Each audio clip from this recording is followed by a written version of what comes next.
Hey, bro, I appreciate you, man. Listen, man, go sub to my boy, man. Listen, man, go sub to my boy, No Captivity, man. He's a good dude, man. Something like the OTT portal just because it would deal with things like caching quicker, but there are definitely some games that run amazingly well on this device. We can just continue the conversation and pick up where you guys left off at. I believe Bolo was still speaking. Taz had asked me a question, and he had asked, what does it look like to deal with the men? That was the question, right, Taz? Right. Yeah. Now, understand this only works with men that want to grow, men that understand they have an issue. There's an itinerary. There's a men's class that we're starting, and then it's a 12-step. Now, the objective is to deal with past traumas, especially fatherless or motherless absence, and begin healing through God's love and understanding what that represents. So, and that's just the first step. There's 12 other steps that goes with it. There's a curriculum that we're building. So it's not an overnight thing or, take this one course and this is what we do. This has to be something that, again, I think Nida said it. If you don't want to grow, this is not going to be for you. And it's cool. For those brothers that see that there's something that's off in their life or whatever the situation might be, and they want some type of inclination of where it might be going wrong, we got some lawyers, we got doctors, we got different different brothers that have done it in all different facets of life that's going to come up here and give them their anecdotal understanding of what they've gone through, their experiences. And it's a collective thing, right? There's a bunch of men that we've assembled from different walks of life, but the one thing we all have in common is our connection to God. So Yeah, nah. So here's what I'm saying, bro. yes, sir. When the action itself of dealing with men is typically going to be conversation. It's going to be discussion. When we start talking about actually creating change out of those men, that is internal. That is something they would have to want to do themselves. Correct. Because most of this conversation is about men who have no desire or intention to change. I find that response to be not covering the issue. The issue would be men who know they're creating a problem and have no desire to change it. Those would be the men that need to be changed, fixed, dealt with, whatever terminology we're using. Now, in terms of, go ahead. No, go ahead. I'll let you finish. I'm sorry. I thought you were done. Yeah, no, I was just going to say, in terms of men that aren't creating those problems, they wouldn't need the issue to be addressed, or the ones who want to fix the issue, they're addressing the issue. But I'm saying the overall problem is the majority, and that's the quote unquote men who wouldn't want to fix anything, who wouldn't want to see better or change anything. How do you I deal agree. with them? I don't. Those that don't. Here's the thing. Those that don't want to get fixed can't get fixed. Right, but they're the ones creating the problem. No, say it again. But they're creating the problem. Well, this is the issue. It's an open source. It's like counseling, right? Therapy you go to. This is something that you have to want to do. Sometimes when I have conversations with some of the men, right, Taz, a lot of them don't even know that they're operating in dysfunction until it's shown. When it's shown to them, and they can sit back and have that, that aha moment when they can sit here and say, okay, hold on, let's deal with this one thing. Let's not make it big. Let's deal with this one thing and how it's triggered everything else, or a majority of the thought process that you're moving in. It's an aha moment. So if this one conversation revealed this, what more can it reveal, right? So opening up and having the conversation. I know that this isn't the platform right now to do it in.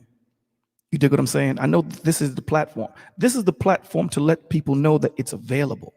Now, if men are truly, and women, because we're going to have a women's class too.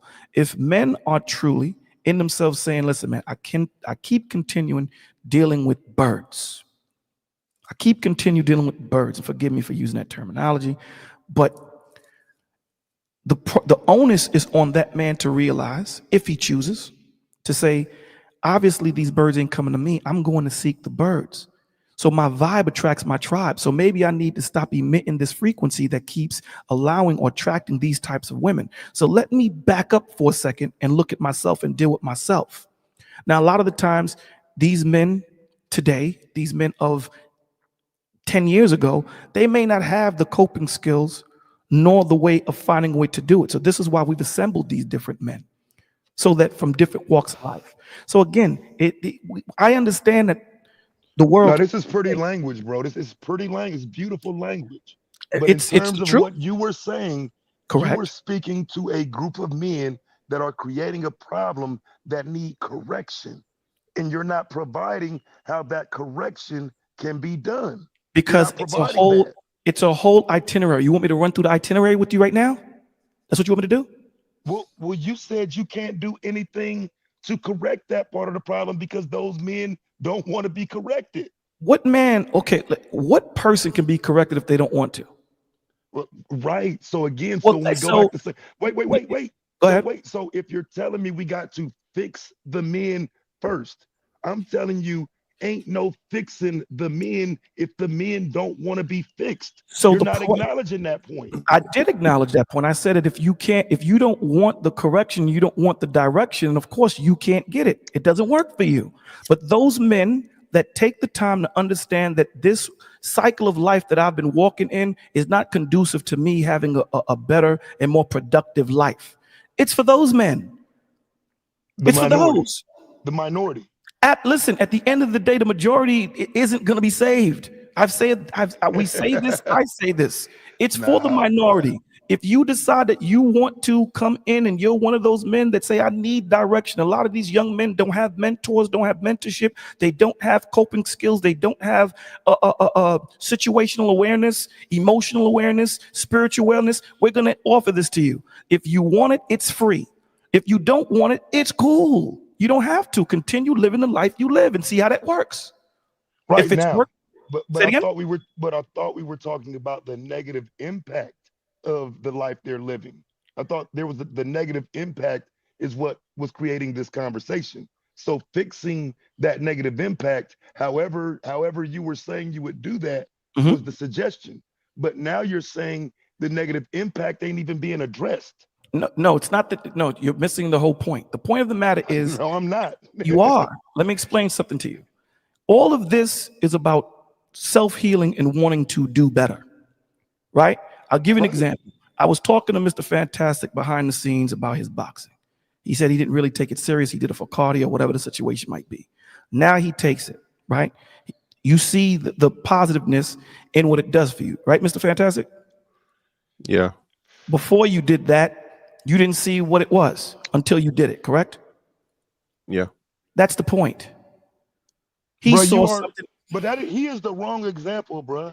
Me and this How is nigga he the fought wrong on here example? He saw because something that me and this nigga went back and forth for years about this very point. you and him? Yes. Okay. About this you cannot do shit to correct men who don't want to correct themselves. There is nothing you can do. So if those men are creating the problem, I have to concede the point that there's nothing we can do to fix, i.e., those men. I And you didn't made the disagree claim, with you, Jazz. but you made the claim earlier that we need to deal with the men first. So deal Yes, with them. the men that So want to deal be with them fixed. how? Okay, so let me be more So there you specific. go. You said men that want to be fixed. I ain't Correct. got no argument for that. I There you won't go. argue that. Okay. I won't argue that. Sorry that I wasn't specific enough. My bad on that. The men that want to do better, the men that see that their life, the way it is right now at this point, is not moving the way they need it to move, and they may not know how to get to where they need to be, or they may need a little guidance, or they may need someone to talk to, or whatever. We offer this service to them. To those that figure, I'm doing me and I'm good, you're good. Christ ain't coming back for those that are healed. He's coming back for those that need healing. So that's where I landed.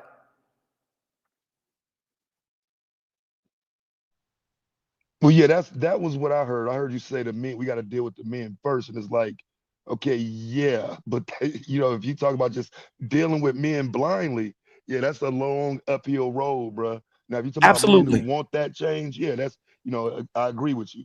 But it's a Okay. lot of men that they could care less.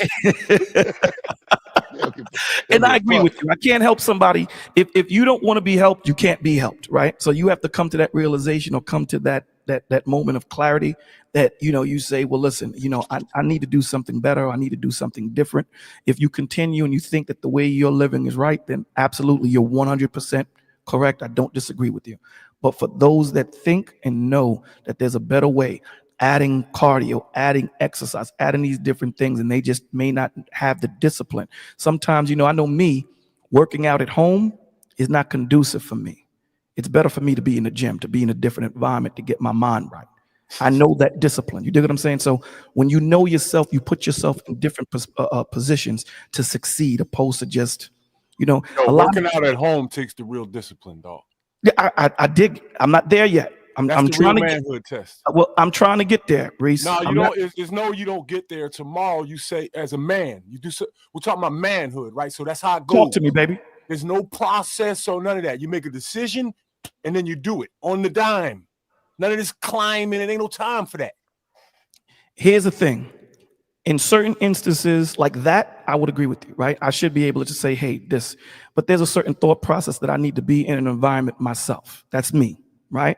So what I am saying is a lot of us mistake movement for progress, right? Because again, when you have someone that is telling you, okay, make sure that you're doing this position correctly. Let's not focus on what the weight is. Let's focus on you doing the exercise correctly, and then we'll get to the weight and things of that nature. It's a discipline that you have to get to where you can get to, you know what? I don't need to go to the gym anymore. I have what I need. You understand what I'm saying? I have what I need. So you know what? Now that I know the exercises that are right, how to do it, the positions I need to be in, and making sure my form is correct, now I have the discipline to do it at home. Yes, sir. Yo, let me tell you why I gave you that little analogy, because I want to turn this into a gym conversation, right? It's the discipline part of it that I was trying to, emphasize. You use that concept in everything you do, right? The way things are now, there's no time for progression. Something drastic needs to happen immediately. There's no men bringing up men. It's not on Planet Tough Guy. That ain't how this works. Mhm. Each individual man has to have the will inside of himself to change, right? Maybe talking to him isn't the way anymore. Giving him something to look at, right?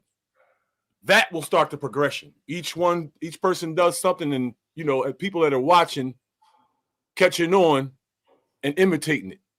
That line has been broken somewhere. I can't explain that. I don't know how that happened, but that divide that y'all were talking about earlier, I can't even tell you where it came from, but it's here.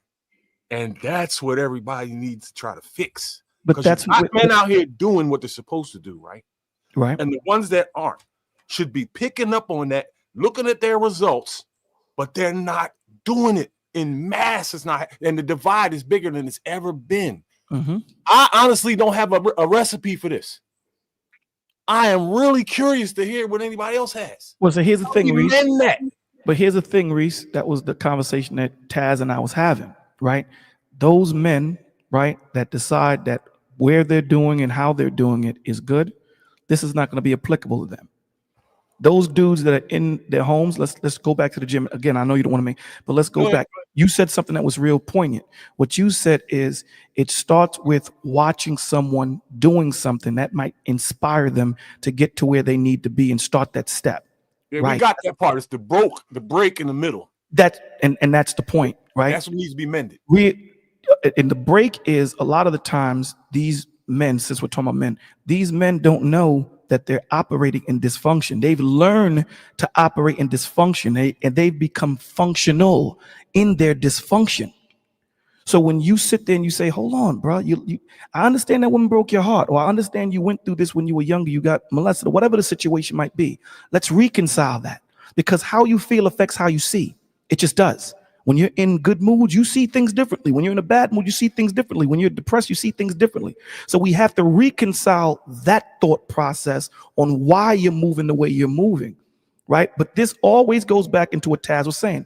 If the dude don't want to be helped, then this ain't going to work for you. So I use that to say with myself, I know that I needed the discipline to understand the forms and the exercises, the push-ups, in the cardio, the boxing, whatever it was. I needed to have that foundation first before I come home and say, I'm going to do this on my own. I need that foundation. Not that I'm less of a man. I just need to know how to do it correct, because a lot of us mistake movement for progress, and we can do an exercise wrong. So that's what I'm saying. If we possess or present that example in different forms and fashion, a dude like Taz, who was a street cat, but now he cleaned up his life, fantastic, who was in the service, so forth and so on. Everyone, when we present these different facets of life in front of these young men that want to change, that want to do better, he might want to build with Taz on the side because Taz fits his lifestyle better. Someone might want to talk to, fantastic, he fits this.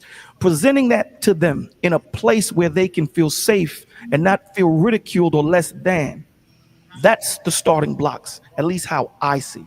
Now, if I'm wrong, I'm open to the camaraderie of brothers that can add to it, opposed to tearing down. Let's build. Well, see, the only thing I do see in that is the part where the dysfunction isn't being addressed at all now. And so the conversations that happen around us a lot of times are about men that are not us. That's You a know very what's good sad, point. y'all? Yeah, The that's a very. intelligent Let me world just thinks that respond to they that, can Reese. drug all this shit away. Let me just respond to that, Reese. Go ahead. That's a very good point. Here's my thing. I don't like dealing with me specifically. Some people do. I don't like dealing with the men or man that potentially might come to me for help on the screen. You dig what I'm saying? So we might loosely deal or talk or have a conversation pertaining to it. I'll put my number in the back chat and say, holla at me. You dig what I'm saying? Because a lot of the times when we're on these stages, there's a bravado and a machismo that we project. We don't want to be open and be real. So I don't even want to go down that or go up that hill, so to speak, to what Reese was saying, because it's a real, I think it was you. It's an uphill battle that it takes too much effort opposed to just you and I being one-on-one, but we can converse as men and there's no one else to hear, so that you don't have to progress or push out that machismo in certain things. So yeah, that's why I said I gave you the first portion of the curriculum, which is dealing with the trauma first. You dig what I'm saying? And then everything else can progress from there.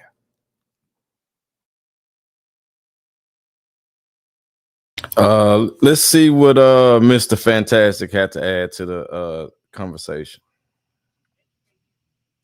Hey, what's up, man? Shout out to everybody. Good morning.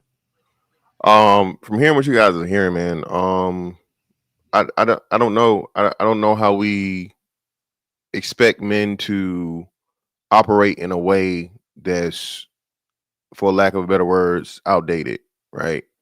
We want men to have these virtuous attitudes and outlooks on things and to operate, in these ways. But if the whole world isn't going that way, okay, how do you operate in the old way and then win in the current day? You feel me? And that's I think that's the part that it's not getting addressed here. Shout out to Bolo. Everything he's saying, I don't disagree with at all. I understand it. But then too, like you said, once we get into the actual practice, right, actually applying it, how does that work? And then we're still only judging the men and telling the men that he has to be righteous, he has to be worthy of leadership, he has to prove himself.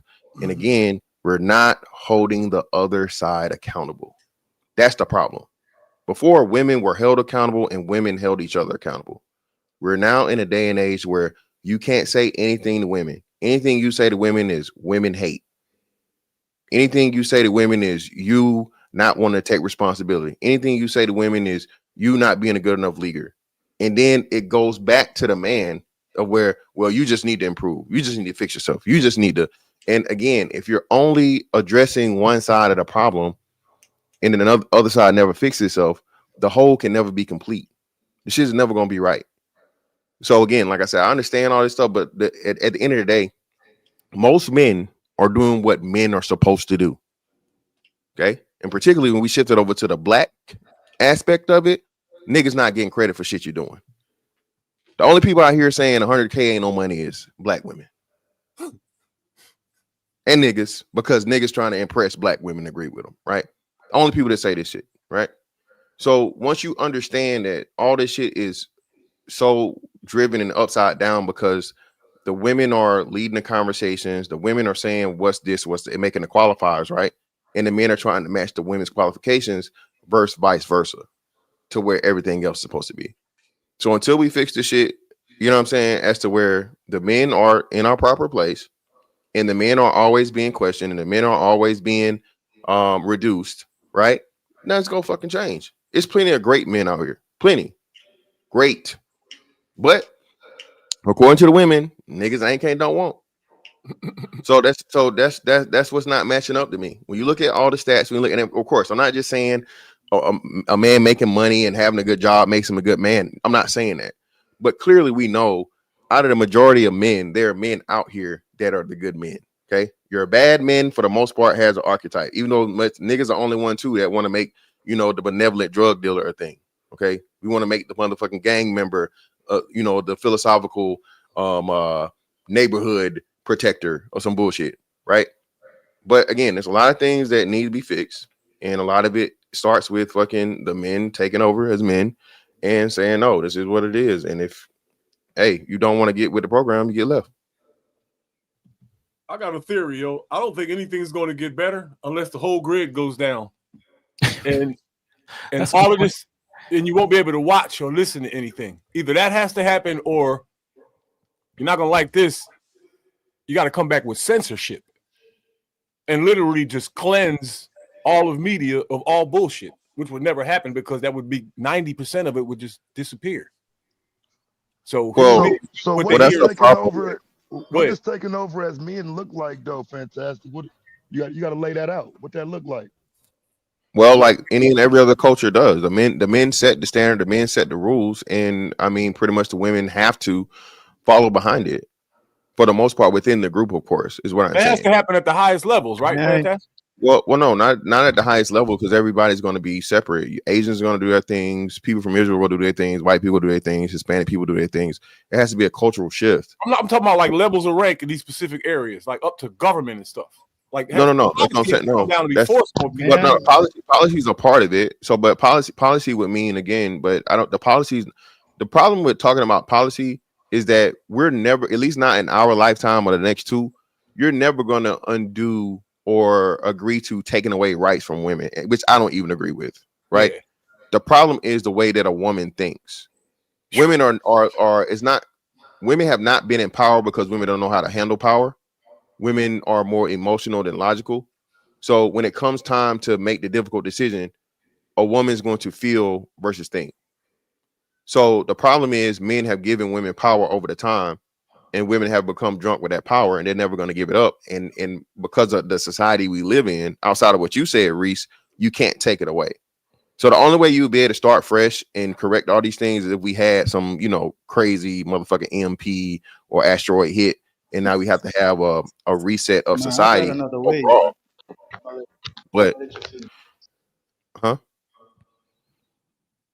also, but I would say I have the reason another why I way, said but that, right? let's- Listen, the reason why I said that is because somebody was saying something. my bad. Somebody Go ahead. said, Whoever that Nah, was. I'm Yeah, I don't know saying- who that. Go. You hear me?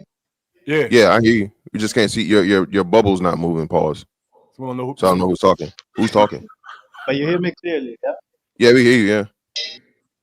Yeah, man. So I was saying my solution, bro, is that first of all, we gotta move past ourselves. Like we gotta stop being selfish and just forget this generation of people because as you said, whoever wants to get fixed, whoever wants to get their shit right I got kids is in gonna this have to do the generation, work. bro. I can't But forget this let generation. me say this: if we look at the next generation, we can start thinking of solutions. And my solution, as I see it, is bring back the tribal rites of passage. Like we need programs. Like we have these programs for men, right? Like these men conferences and all that. But we need to instill that earlier. We need them kids, teens getting together in like training camps, learning discipline and all that. And for the women too, where they get taught how to move with poise and all that. How to behave as a woman. There is none of that shit now. We only listen to people on the internet, bro. So kids listen to Andrew Tate. They think that's what a man is. Women listen to the sprinkle, whatever.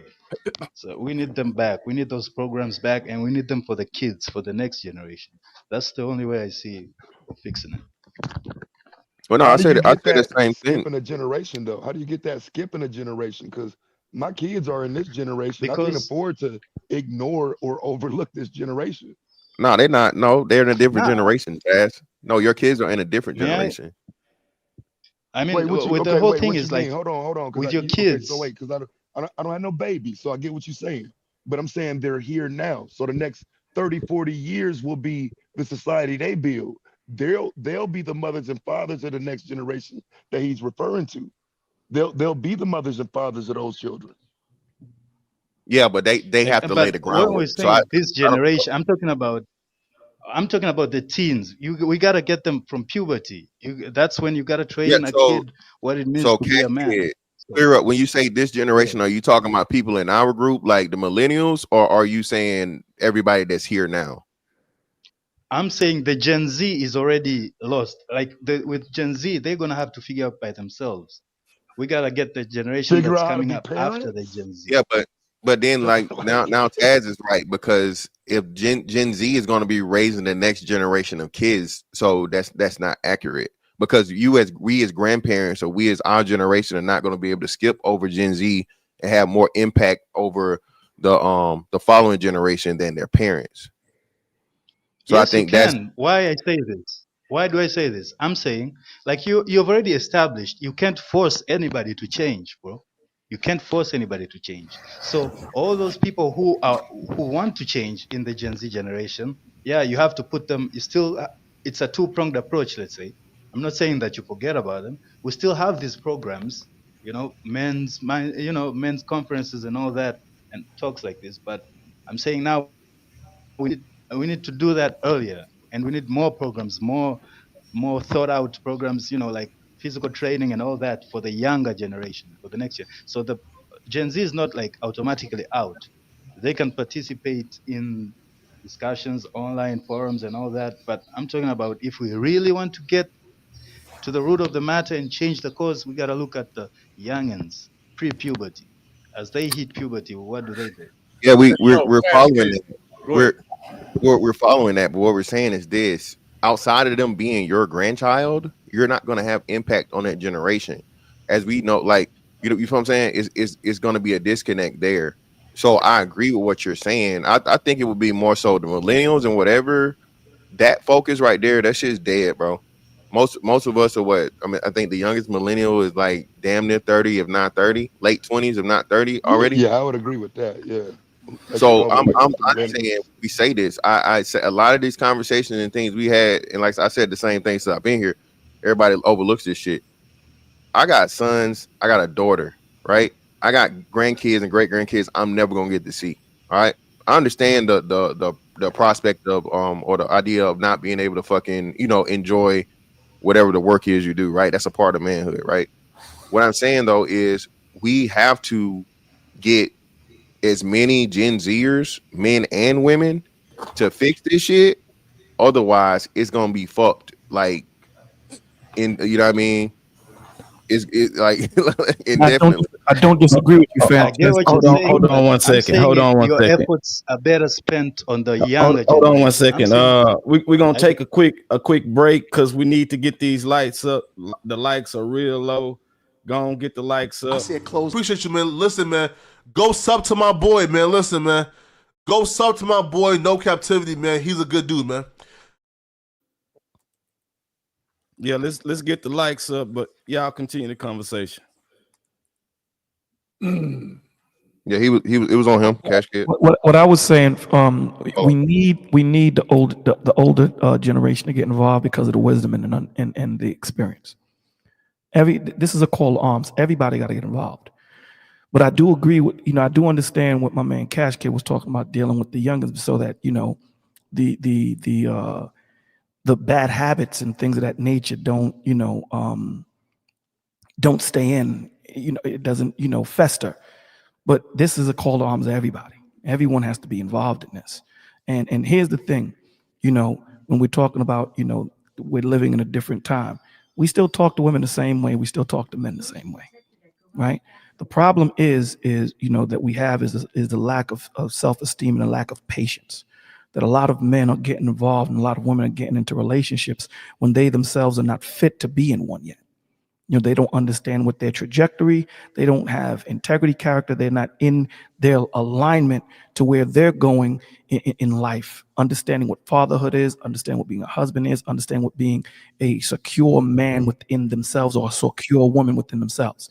And the other statement you made, I'm an equal opportunity shooter. Fantastic, equal opportunity shooter. So the correction that I'm saying dealing with the men is because, you know, we're supposed to be the heads, leaders, whatever. Women get dealt with also. They get corrected also. So there is no, you know, I'm sure you've been in platforms where they only deal with men. No, we deal with both here. Well, no, well, Especially myself. No, I'm not saying. I'm just saying in general that they get dealt with the same way. You know what I'm saying? So when we're speaking, my thing is I like to compartmentalize. I don't like when, if I'm talking to women about themselves and they say, but what about the men? I don't want to, I'm not here to talk about the men. I'm here to talk about you. You dig what yeah, I'm saying? I feel you, but I'm just going off of the conversation I heard you guys leading up. So that's where you are. Okay. Yeah, I'm coming in from that. So like, so I guess I'll take the lead in leading it. Y'all said a lot of shit about the men. Now, you know what I'm saying? That's that was from Nightish and I. Yeah, I agree. But we did, before you came in, we did say that women, because we're holding women's classes also. You know what I'm saying? So it's not that it's just men we're dealing with, at least from my perspective. Again, I can't speak for the other cats that you might have heard or being that you're coming into the conversation. No. You know, well, no, this is my thing. The whole response of this thing that's going on now specifically is black men trying to figure this out for the betterment of black people as a whole, the black family, black man, black woman, and child, right? The black men have improved, the black men have changed, the black men have done all the things that men are supposed to do. And what makes it so crazy is at the same time, we want to have the racism talk. So you can't have the racism talk and talk about how impactful racism was to black people overall, knowing that black men suffered the most. No ifs, ands, or buts about it. Black men suffered the most. Okay, most bodies lost in the history of this country. So that's, you see what I'm saying. So if we're going to have that conversation, we got to understand what black men, and not saying black women didn't suffer at all, not saying they weren't alongside us, but still, as the men being the protectors, right? We were supposed to lay down on the sword. You feel me? We were supposed to stand as the shield. We performed our jobs. Now all we hear is, you know, racism. Niggas ain't shit. Niggas ain't shit. Niggas ain't shit. Protect black women. Protect black women. Protect black women. It's like, whoa. Whoa. Hold on here. What are we doing? How we again? Both parts. And again, I'm not. Women are essential. Black women are essential. Black women are in their right place, in their right spirit. The most beautiful fucking thing on the planet. The problem is we don't have enough of that, and we're constantly bombarded with the worst of the worst of the worst. And if you speak out against it, now you hate black women versus, like you say, Bolo, the most important thing as a man, when you see a place that needs to be corrected, you're supposed to give correction. Correct. But we have a culture as to where if you're a man and you step in, you try to give that correction, nigga, who is you? Nigga, why are you worried about that? You know what I'm saying? And most people have a surface level understanding of, you know, when we get into sociology, psychology, all these different things, habits, and, you know, little things that are sending huge messages, right? I don't even talk about it, but just an example, right? When a prime example, like the whole weave thing, right? Well, listen, little baby, you not buying, ain't nobody on this planet outside of Halloween buying your hairstyle. You feel me? But you are trying to make your hair texture match people that look nothing like and have nothing of your experience. And wouldn't that go into like teaching self-esteem? Correct, right? So yeah, exactly. We agree. That's what I'm saying. But Bolo, listen, Bolo. I agree with you. No, I agree with you. I'm walking hand in hand with you right now. Bolo, that's what I'm saying. So Bolo, you see it. I see it. The men see it. My little girl, like I said, I see my little girl, her hair, don't put braids, I can understand. But you know, they putting tracks and what they call them, bundles in girls. She in fucking elementary school. Why are you're trying to, you're sending a subconscious message that niggas don't even understand, you know what I'm saying, of that you're not beautiful enough. And then when you as a man say, hey, well, baby, just, you know, hey, you know you don't need all that little extra stuff or whatever. Oh, you broke, nigga. Broke niggas only talk about hair because they don't want to spend the money to get it fixed. And it's like, I gotta say something, man. The same way we beat the sisters up for doing that, because I do it too, because I hate it with a passion. I got daughters. We gotta feel bad for them that this shit is in their minds in the first place. Mm-hmm. You know what I mean? We gotta empathize with them a little bit too, even though we're at war and all that. I agree, but Reese, I Yeah. agree, but who's perpetuating it? Reese, listen, what I'm saying, Reese. The black man says, "Hey, sister, you don't need that. Right. You're beautiful." Right? I can't make like you. Now let's go back. I can't make her believe that.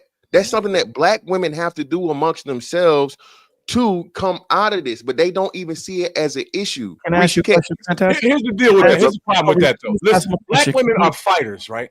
They Right. are fighters, right? And so when we come at them a certain way, they'll push back. I was watching it happen with my daughters, man. They went out and got more weave when I brought the shit up. Let me ask you a Exactly. question, I came Fantastic. wrong. Let And me I'm ask you a listening. question. Can one of the issues, because this is a multifaceted issue, can it be that one of the issues is the reason why this woman will come at the man, the black man, the way she does, is because she don't respect him? That's a major part of it. She And doesn't respect his opinion. there you She go. doesn't. She That's doesn't respect his opinion. She doesn't hold us on the level as other men. and that's one of the things, right? Because again, my thing She is, hasn't been trained to. oh, that's a good point. No, My bad. You got it. again, it's a multifaceted thing where been trained by Tony Braxton and Janet Jackson. when Fantastic is talking about the sociology and talking about the self-esteem issue and this, that, these things cut deep. These things cut deep. Yeah. And again, what's important, right, is a woman is not going to be vulnerable on platforms where a vulnerability is not a staple in the environment, if that makes sense. You dig what I'm saying? They're just not. If they're in a place where they need to be defensive, then absolutely they will be defensive. So True. this is why I'm saying that, when you create an environment where we can deal with the systems and say, yo, hold on, listen, first of all, you ain't got to come that route, okay? The men that are on this panel, we love y'all. You dig what I'm saying? So there's no shade. There's no one trying to such and such or whatever. And when that environment is created, now we say, okay, let's deal with the thought process of women. They don't have to. The first thing we know that women are going to do is going to say, but what about you? And that's why I'm saying if we can alleviate that thought process in the men that want to be fixed, to Taz, in the men that want to be fixed, talking to the men that are going to go deal with the women, right? They can't use that as an excuse. They can't say, what about Fantastic? No, I did my thing. You know what I'm saying? You know that my integrity, character, and my intentional direction is good. The men that are dealing with you are the men that are good. We're not talking about the men out there that are doing whatever they want to do. They're not here. So we empathize and we sympathize with you. We're not here to attack you. You know what I'm saying? So again, a lot of these dudes that come up and they give this information that you like the way you laid it down, I don't see someone feeling that they're being attacked the way you laid it down, Fantastic. But a lot of these cats, and I can't give you a number, but most of these cats that I see, when they give that same information from a perspective of attacking, going into what Reese was saying, I'm not trying to hear what you got to say. You can't call a woman a B and then give it a cure to cancer. She's stuck on B. Same thing with the dude, the brothers. You can't disrespect the brother and then say, okay, brother, this is how you need to grow. He's stuck on, man, who you think you're talking to? Forget the message. I'm dealing with the delivery in the way you're delivering it. So this is why it's important. All of that stuff, that it's a multifaceted thing. It's not something that happens overnight. No, that's the biggest thing, and that's what I don't think people understand. Even in this, I've been telling people a lot. It's getting a lot of black men to wake up and understand who and what we're supposed to be, in reference of not only ourselves but the group, right? A lot of people don't understand. Like I said, we'll be lucky to live to see this change start happening. At a, let's say, a 50% rate, right? To see it turn, right? The thing is, though, again, I think this is where the women have to talk to the women. No matter how much I say or whatever I say, outside of how they're looking at it, it has to be something that happens from within, right? This has to be a mindset and a culture change and appreciation of self, right? As the group, as the whole. And the sad part about it is black women do a very good job of pretending as if that's the case. Black girl magic, black girl rock, black wife effect, all these different things, so on and so forth, right? All these little hashtags and tropes and whatever to make it seem like they're uber confident, but there are clearly things that show somewhat of a self-identity crisis. You feel me? Again, as a group, as to the behavior and to the things that you do and the way you promote. Again, there should never be a point in time as to where you have a rap artist that's able to create a cosmetic line named after STDs. Okay. And if you say something about it, oh, you hating, you trying to stop. No, I'm thinking far deeper than just, a couple dollars. All money ain't good money. What happened to that?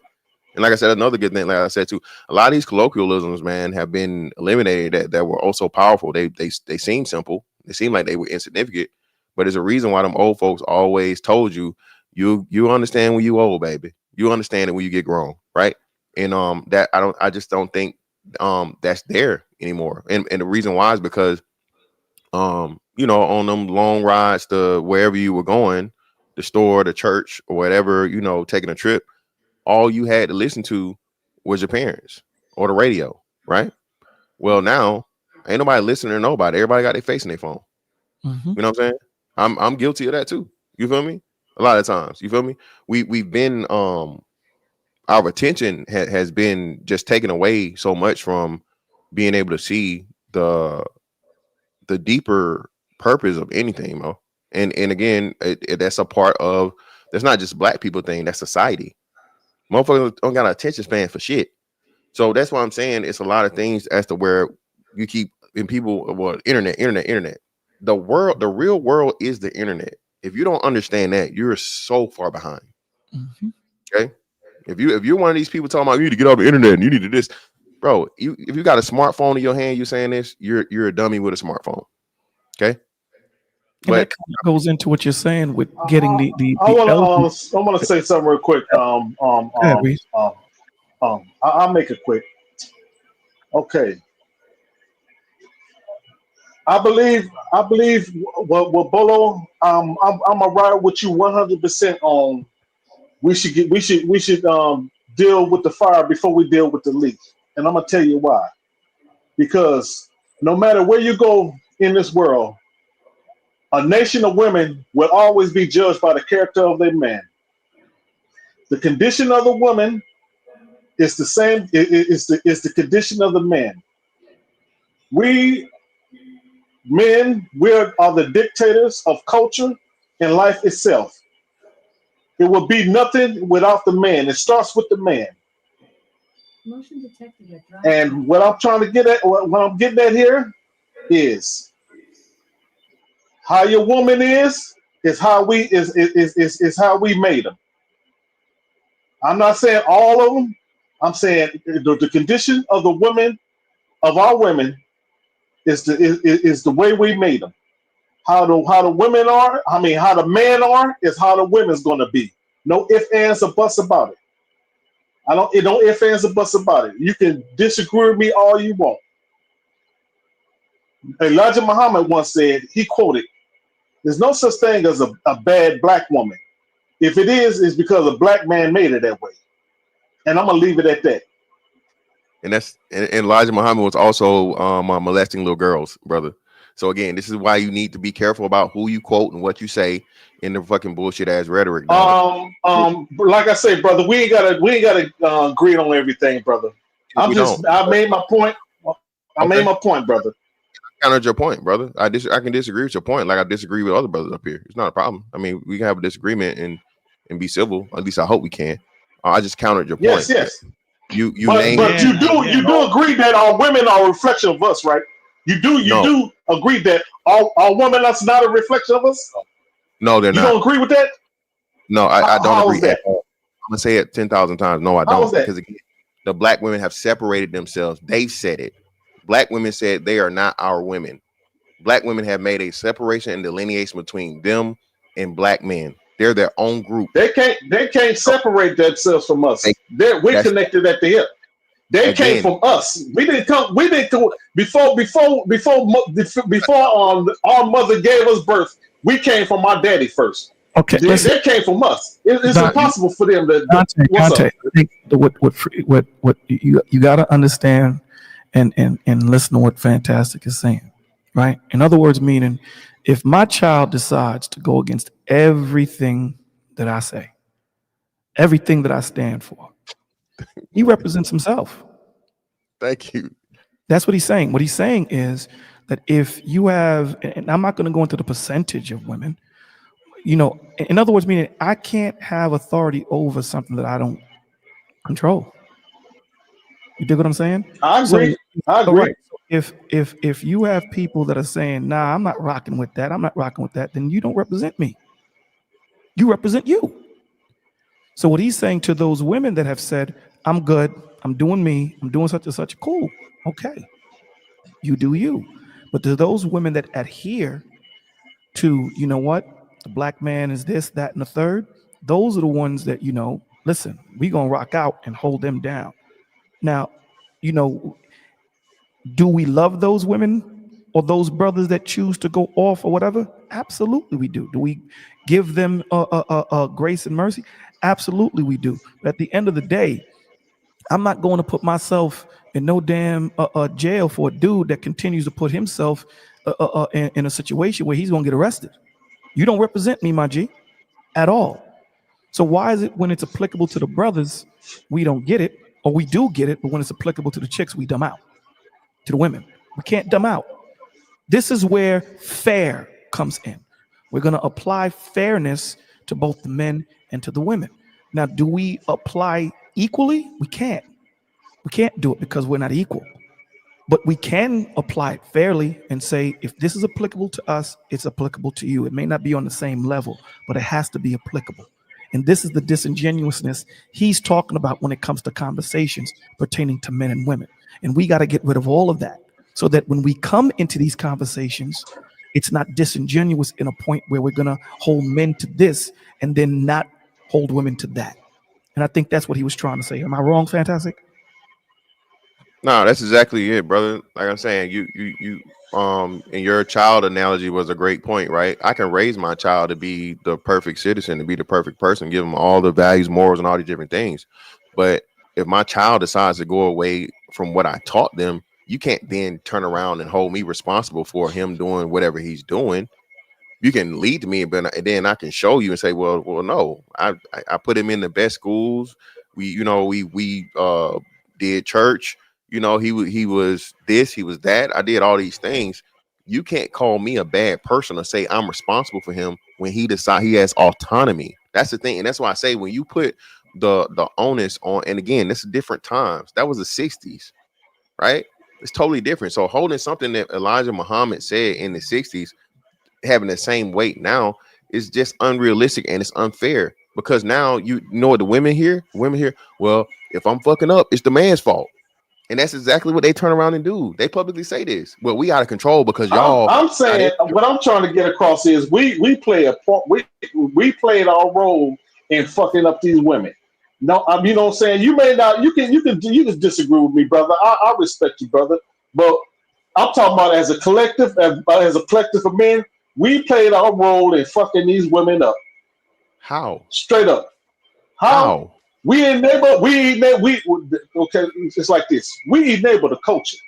Let's go with this fucking rap music. For over 30 years, what have black men been pushing and been narrating? We've been narrating the culture through rap music for over 30 years. And what have we been pushing? Degeneracy, debauchery, and all kind of shit. Okay, so it's like yeah, because we narrated the culture through music. I'm just giving them just one example. It's cool, other things I can name, but that's just one. Sorry. Okay, so as the late great Patrice O'Neill said, just let me get this in.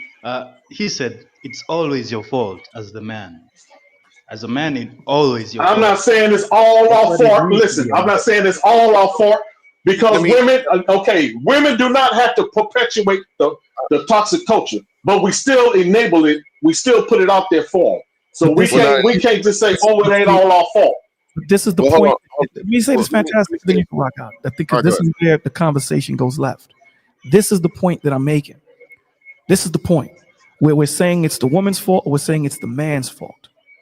Let's just say, what dysfunction did we bring to the table and what dysfunction did they bring to the table? Opposed to saying it's your fault, their fault, because now the conversation becomes contentious. And anyone that's opening up to hearing is done. So when you're saying, Dante, I understand your point, Dante, I understand your point. And I don't want you to think that I don't understand your point. But both men and women brought dysfunction to the table. Everybody has a hand in this dysfunction. Now, when we talk about the I said level, that, brother. I said the women do not have to perpetuate this culture. no, They what got I'm a mind of their own. Okay. absolutely. So what I'm saying to you is, we're hearing what this brother is saying and saying, okay, cool. I get what you're saying. I hear what you're saying. So cool. Let's talk about what the women have brought, the dysfunction that they brought. When you do that, now you bring a sense of equity to the conversation now. Now when we're talking about what men do and what women do, there isn't a finger pointing, because even in this conversation right now between Fantastic, there's a finger pointing. I don't think it's intentional, but there is. What Fantastic is saying is, in most conversations that he hears, it's always the men's fault. It's always the men's fault. Now, the difference in the conversation, because he didn't hear the entirety of the conversation between Nightish and I, is I said I'm starting with men. I didn't say it was the men's fault completely. I didn't say it was the women's fault. We both have dysfunction and madness that we brought to this table. Both of us have. Okay. Now we're going to parse out the dysfunction and all that stuff. That's where we need to get to. And it's taken so long to get there, to what Reese is saying. It's taken a long time to get to that point, to create an environment where we can all come to the table, not feel attacked, not feel, someone is going to say it's Fantastic's fault. No, Fantastic, you brought some dysfunction to it, and so did Adams. Let's talk about what both of y'all brought. And now we can have that conversation of healing. Yeah. So May I, again, I let them go, before you go, Mr. Fantastic, please, let me just throw this out there, that that my point with the Patrice O'Neill, and I side with Patrice O'Neill, is that in a relationship between a man and a woman, it's always your fault. Even if she leaves you, takes your stuff, and robs you and whatever, you always have to take it as your fault. That's the only way as a man that you can operate. So I think that's something to know. Yeah, but again, that's horrible rhetoric, man. And again, it's still like people don't understand. Like I said, when you constantly only talk to one, like it's like having children, right? Let's say you got kids. All right, you got twins, boy or girl, don't matter, right? And all you do to the one twin, the one child, is tell them all the fucked up shit they doing. All right, all the fucked up shit. You never compliment this child. You never tell them they're doing a good job. And you always see the other kid get excuses made for the same shit they're doing as their twin, right? All right. And excuses and praise and all this other shit, even when they fuck up, praise, right? What would you expect for the kid that's received nothing but ridicule and the negative shit to turn out in 18 years? You would call that abuse. You would call that mental and emotional abuse, because all you've done to this child his entire motherfucking lifetime is shit on them, right? What I'm saying is, no one understands or realizes that's what's been having the black man for I don't know how long. Most of our lifetime, but not the entire lifetime, is what I'm saying, right? And now that black men are finally motherfucking getting to the point where we can speak back. Oh, you just don't want to admit accountability. You don't want to accept accountability. You don't want to do this. You don't want to be a man. No, that's not the case. Now, directly to Dante's point before I lose it, right? No, bro. It ain't just rap music. You got rap music, you got movies, you got TV, you got whatever. Every other culture got the same thing. Motherfucking white folks got fucking death metal and all kinds of crazy shit. You see them blaming people killing their whole family over that? No.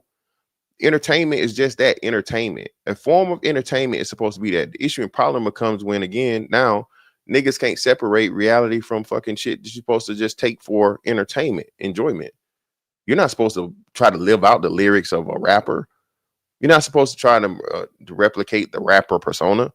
But because you took the fathers out of the situation and the fathers are no longer heroes, who becomes the heroes? I grew up in a time to where, hey, my dad can beat your dad. My dad's stronger than your dad. People wanted to be firemen and policemen and, you know, service people, public servants as kids, right? Ain't nobody saying that shit no more. Part of the reason why, because what? Oh, that's some lame ass shit. Oh, fuck 12. All this other shit. We literally are doing this shit culturally, bro. It's not just the music. It's the total fucking thing of where, again, it's an exception of an appraisal of criminality, right? And a whole bunch of other things when you take the fucking order and discipline out because the man ain't there. And well, why the man ain't there? Well, the man's not there. 2 reasons. One, she picked a shitty dad, okay? Or she's not allowing a motherfucking good dad to motherfucking be involved with his kid. It's only two options. If a dad is not in a kid's life, either the mom picked the shitty dad, and more likely than not, are there some women love saying this thing, or well, he switched up? Are there some men that switched up? Yes. But we all know that's a very, very small percentage. If that nigga won shit before he got you pregnant, after he got you pregnant, he won shit before he got you pregnant. You just didn't care. The sex was good or whatever it was, or so on and so forth, blah, blah, blah. And then, you know, but that's the problem. When you start actually laying these things out, again, oh, you just know, again, it's one side that's only being criticized and trying to be held to a standard. And you cannot do that. You can't do it. There's nothing in this world where you can work at 50% operation in perpetuity and you get the full life out of a thing. That's just not it. And people have an issue and problem. Us black people have an issue and problem anytime any type of criticism is being given to black women. Point blank, period.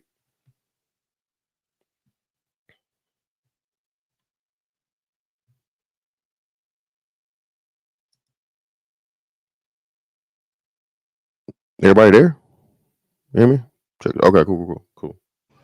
Yeah. No, so let me. Somebody asked a question in the thing, right? And I'll just say this, right?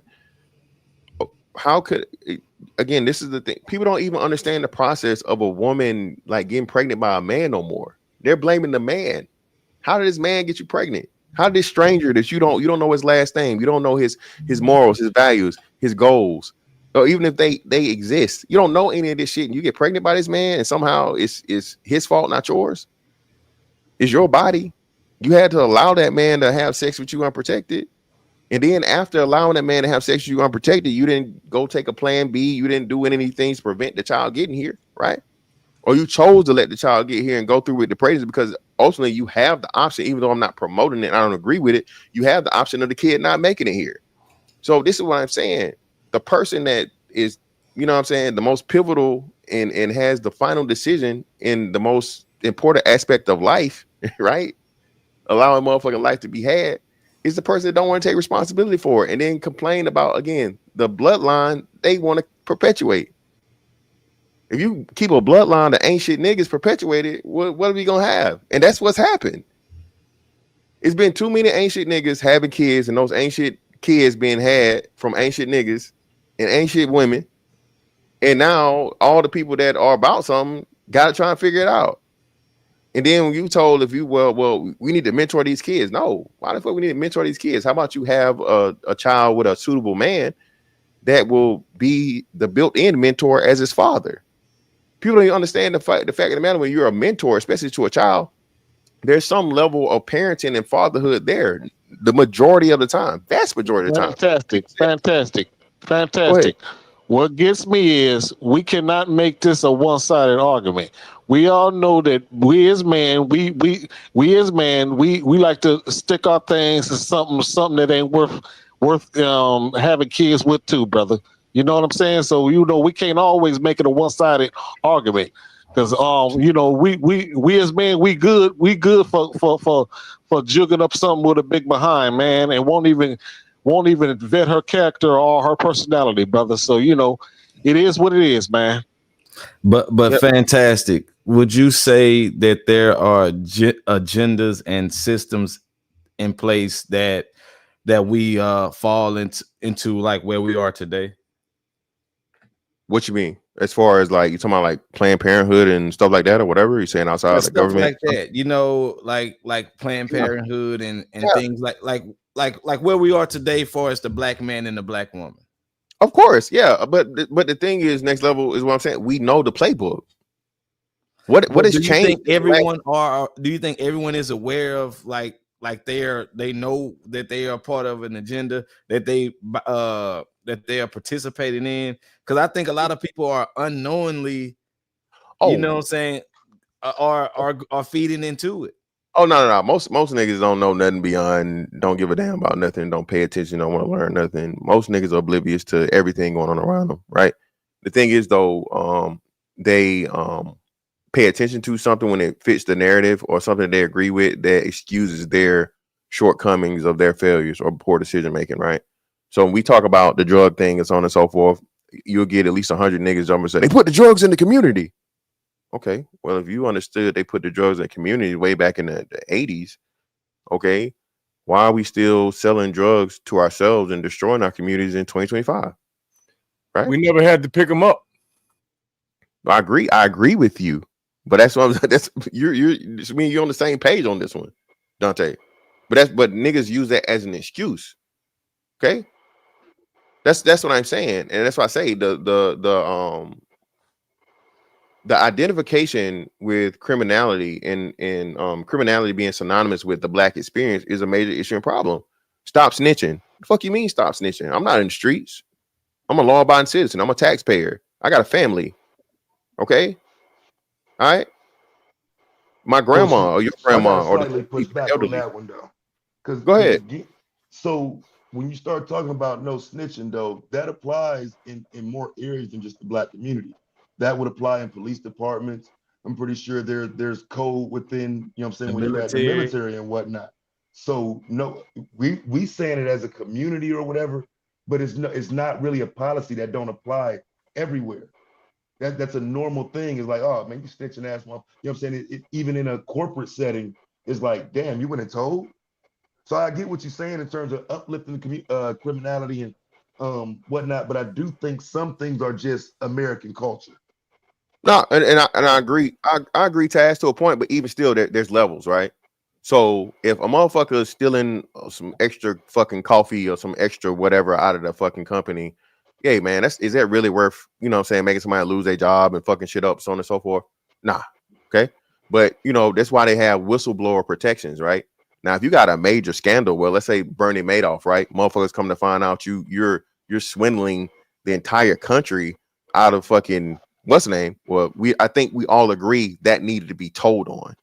And that's what I'm saying. If it's some petty shit or so on and so forth to put a black person's life at risk, of course, let it go. But hey, this motherfucker done kicked in your grandma's door, put a gun to her face, and you know, like, come on, bro. I think that's worth snitching on, quote unquote. Or like I said, or worse. That was amongst them criminals, though. I don't think it got anything to do with the community as a whole. It was Dante, that's what I'm saying. That is supposed to be a only street rule. That's supposed to be applied to the street shit. But it's been bled over to the civilians. That shit's not supposed to apply. Could us as black people fed into those stereotypes and those agendas that was set like that when it comes to like what you just said? Yes, it was for the streets, but it rolled over to a more like this is a black thing, no snitching, you know, like what you're saying. I disagree that it was for the streets, because I would argue a lot of the household policies in the black community were what goes on in this house stays in this house. Or you know, you had some black parents that used to get mad at their kids for telling on the other child. Yeah, tattletelling is a thing too. Yeah. But I still think, and you know what though, next over, I'm glad you said that. What did that cost us? Right? What do we see? What do we learn here shortly with the, you know, the major uptick in child predation, right? People preying on children. All right, you should never instill that in a kid, talking about what you telling for and how you telling. A predator use that to their advantage. Now that's the extreme and the most important, you know what I mean, the worst possible situation, but that's literally affected the black community. Like, you know what I mean? This is why we had a major uptick, and a lot of people don't want to admit this, but you know, if you do the research, this is why we had a uptick in the alternative lifestyle. A lot of those people, I can say most, but a substantial number of those people that turned to the alternative lifestyle had some type of childhood trauma. They've been preyed upon by an adult. and you get to play on that. Why? Because hey, don't tell nobody. You don't want, you know. So that's what I'm saying. We've done so many things that are counterintuitive and counterproductive overall. And even once we see the repercussions of it, we go to, well, you know, well, the police department and the Navy, and you know, it's like, okay, we understand that there's a little what you call it, the cost of operation, right? All right, there's gonna always be some negative in everything, right? The church, whatever the most highest, purest thing you can think it is, has this its negative aspects, right? It's always gonna be negatives in this. My thing is, we got to get out of the habit of saying, okay, well, they do it too, and this is there and this is that. No, look at how directly it's affected us specifically. If you look at to the detriment that's been caused by this thing, and then next level, like you said, the adoption of criminality to being black overall, that's a major issue and problem. We didn't have that in the 60s. Okay. A part of, even like in our childhood, like you said, when you did something wrong, a old person or older person would say something to kids, we be out there cussing like a motherfucker. We not finna cuss in front of the grown folks. These little motherfuckers here, bro, they don't give a damn. In the elementary school, it's cussing. You walk by, they'll cuss at you. So that's what I'm saying. It's been a complete it's been a turn, man. And I think, like I said, I don't think we give ourselves credit in us being the fucking the main focus of it. All this shit happened over our lifetime. If you're like between 30 and probably like, I'll say 45, 46, you've seen the turn, you've seen it change. You've seen being able to play outside to not being able to play outside. You've seen motherfucking kids respecting grown folks, the kids disrespecting grown folks. This literally happened over our time. And again, it's not our fault, because half of the time spent, we were kids ourselves. It was just, you know what I'm saying? Like you said, society and things changing, but black people adopting all of this negative shit, man, and identifying with it and trying to protect it. That's a problem. So do you think black people, like you said, identify and adopt negative things and they label it as black culture? Yes. Clearly defend it. Yes. Okay. Okay, but do you You think there are systems? Do you think there are systems or like that way of life is promoted and everything to our community? Say it again. Like I said, do you think there are systems do you think there are like that way of life is promoted to our community? You mean like entertainment and stuff like that? Yeah, of course. Entertainment and things like that. Yes. Your entertainment and I was so called like leaders or people who are put as our leaders or speakers of our community, you know, things of that nature. Well, let's just go back a couple years ago, right? Everybody was on the Black Lives Matter shit, right? What did Black Lives Matter turn out to be? A fucking scam. A hundred millions and actually $1 billion scam on the country. That was, you know, we care about black this, black that, black lives, black, and it was only police matters. Black Lives Matter never showed up in a case to where a child was killed by another black person. Black Lives Matter, once they got everything said and done, they got all the money up. What they did, they ran, spent that shit, and gave it all to, or the vast majority of it, to the alternative lifestyle programs. Niggas didn't see a dime of that money. Yet and still, again, the lady told me, and again, this niggas don't read, so they don't understand. She told you they were trained Marxists. So they use Marxist ideology, okay, feminism, you know, alternative lifestyle, LGBT shit, right? Yeah. Infiltrated this shit, told you they wanted to destroy the nuclear family, right? Get you to burn down your towns, your city. You didn't go to the white folks part of town. You didn't go to none of these other shit. The place where all the shit happens, where the niggas stay at. I'll never forget this shit. Next level. It was a bar. I think it was, I forget, I ain't gonna say what city it was, but whatever city it was a black man. He owned this bar. But next level. They burnt it to the ground. They looted. They took everything. This man was on camera crying because what he put his life's work into was destroyed by who? Niggas. Over what? You being angry because some shit happened to one person? that was elevated and promoted to you to tell you like this is the worst thing that ever happened in the world, and to get you to go out, get out here and do stupid shit and hurt other black. That's where it goes to that agenda being pushed. Do you think that was pushed for black people to even do Clearly, that? Okay, clearly, Black Lives Matter in itself was the greatest scheme ever pulled on black people, and one of the greatest global schemes pulled. Bro, remember they were doing Black Lives Matter protests in France, yes, in Europe. You know what I'm saying? So that's what I'm saying. That's what I'm saying. Yeah, next level for sure. And of course, like you said, I forget what person was that said it. It was either philosopher or like a pundit or something. A black person said it, and they were explaining, "Hey, man, you know, to say Black Lives Matter is, of course, we all agree with that, right? Of course, every black person believes that Black Lives Matter. But when you go just a little bit under the surface, and then you see what it actually stands for and what it means, man, that's the most evil shit ever. And once this shit's really looked at, I'll say another 10 to 20 years from now, it's gonna happen, right? Now, Black Lives Matter being the biggest scheme ever, what's the first fucking thing in there? Black. So now black people are associated with in perpetuity with pulling the biggest motherfucking scam on the planet. Or one of the biggest scams on the planet for forever. That's why we have to be, and we didn't even understand or just so glad to have black in it that you don't fairly assess it and fully assess it. And be like, whoa, hold on. If we're gonna do this. Now to that point, do you think us as a whole for as a community, do you think sometimes we can be like maybe like too gullible or too inviting and just like not doing the full research like you just said? Hell yeah. Again, all you have to do, next level, one or two things you gotta do to get niggas behind you. Say something good about niggas or say something bad about white folks. Those two things, and a black person, put the police in it.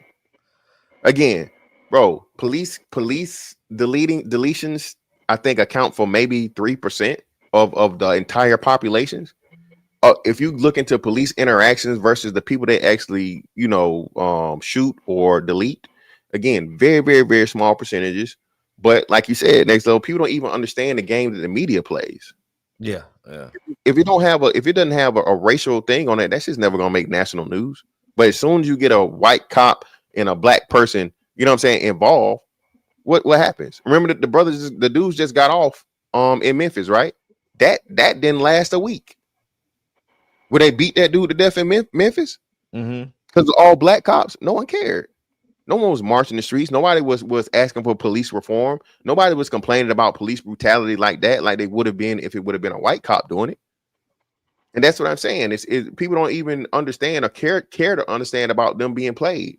But that takes a level of I think what Bolo was alluding to earlier of being willing to learn. And it takes work. And it goes what your whole entire being is where, hey, I'm a victim of racism and these white folks out to get me, and the police system don't care nothing about me, and all this shit. And it's just, again, man, it plays into what's already been put forth for the identification of being black. Okay. Do you think okay, do you think like majority or minority of the black community operate like that for us with a defeatist mindset? Anybody that's I won't say even acknowledges, but accepts the ideology or the premise of white supremacy, I would say that yes, they're a victim of it. So what do I think that's the majority of black people? Yes. I'll say at least 50.1 to 51% of black people actually believe in white supremacy. So I would say yes, the majority. Okay. Would you consider like systematic racism as white supremacy? No, because systematic racism isn't just white people. Systematic racism is Asian. I think a lot of people don't know how to distinguish the two, though. Well, next level. I think me and you on the same page, and they're not even considering it. Black people don't even consider that an Asian person, an Arab person, an Indian person could be racist, and again, those are the most racist because they're directly benefiting from your condition. All right, the white businesses that are in the black community are what next level? They're corporations. They aren't individually owned. They aren't private. They aren't Correct. personal family businesses. All the liquor stores, the gas stations, the Chinese stores, those are personal businesses. So they directly, you feel what I'm saying? But niggas don't, they look past that because again, it's not the white man. And that's most people don't even know next level. The white man don't even make the most money in his own country no more. He not even top 5. Do we limit ourselves thinking like that? As far as what? Like limit our opportunities for us in education and in career choice or anything, like, for as thinking from that type of perspective, like for as oh I can't do this because the white man, or the white man Yeah. holding me back, Yeah, look, and next level, I used to be a victim of that shit. Next level, I was shit, 25 years old with a house, a family at the time, making good money, guaranteed motherfucking money, paycheck. You know what I'm saying? First and 15th, living good, talking about the white man, working for the white man, talking about what the white man will let me do. That's something that it's instilled in us, man, to where the victimhood mentality and the men important. If we had more men get out of it, it wouldn't even matter what the women did. I think that's not only is it a cop out, it's an excuse for men to be the laziness y'all talk about. That's the first thing a nigga said, man, the white man won't let me. No, nigga, you didn't graduate high school. You didn't even get your GED. What are you talking about? It's not the white man, nigga. That's your dumb ass. How about you do what you need to do, brother? Improve yourself to the point of where I promise you this. Even without that GED or whatever, brother, you can get your CDL, you become a welder, you can get your HVAC, you can go plumbing, electrician. I promise you, brother, you get that trade thing right there, the white man gonna be motherfucking beating your door down to come get you to help him out. All right, he needs you. But again, men aren't being taught. The boys aren't being taught because the boys don't have fathers, and it comes back to a lot of the other things. Shout out to We Ain't Signing. What you got to chime in on this? We Ain't Signing. No, I just want to chop it up earlier. Or I was talking about like white supremacy and the mindset and the psychosis. It has on black people, man, and I thought that was a very poignant point. And at the end of the day, you know what I mean. You gotta find ways to break those ties. And I just want to talk about earlier. The brother was right about the young. You gotta have institutions, man. You gotta focus on teenagers, man. I don't see how breaking the cycle starts with young adults. I say it has to start before adolescence. And hopefully they will be the ones that can be the elders that can train up the next generation after them. Because like Frederick Douglass said it best, man, like it's easier to build strong men from children than repair broken men. Yeah, yes. I understand what you're saying. But do you think like I asked Fantastic earlier, do you think like there are agendas and systems in place that do like hold us back as a community? Absolutely. There's definitely. But do you think some people are unknowingly feeding into that and they don't know? Well, I mean, I'll say it this way. Absolutely, there's systems in place, right? But like with all systems, there's ways to overcome it, right? No, there's no system that is perfect. And is it going to be harder? Yes. Is it targeted towards black men? Yes. Is it targeted towards black people? Yes. But there's ways to overcome it. Absolutely. And what was the second part of your question you said? I think there are people that are unknowingly feeding into those agendas and systems and like stereotypes and stuff like that, and they don't even know what they're feeding into, you know. Yeah, I mean, sure, but I mean that shouldn't debilitate you from getting out of it, right? It shouldn't. I mean, because I mean, if we keep it 100, white supremacy has never been as weak as it is right now on the global stage. But Like to right the now, point, but you to know the what I point, like mean? what Fantastic was saying, like criminality and all these other like quote unquote negative things are like a lot of people associate that, oh, this black culture, you know, not snitching, going to jail or stuff like that, like that's black Yeah, culture. yeah. I But mean I that. think people who are thinking like that, they are unknowingly buying into those agendas, and they see it as culture, so they don't see nothing that's wrong with it, you know, like Right. this is what we do. Well, I mean, like, but like for a system to work, you need to participate in that system, right? Yeah. If for the system to break down, you just no longer need to participate in it. So the thing about it is, one thing that we kind of don't recognize is that everybody is taught white supremacy.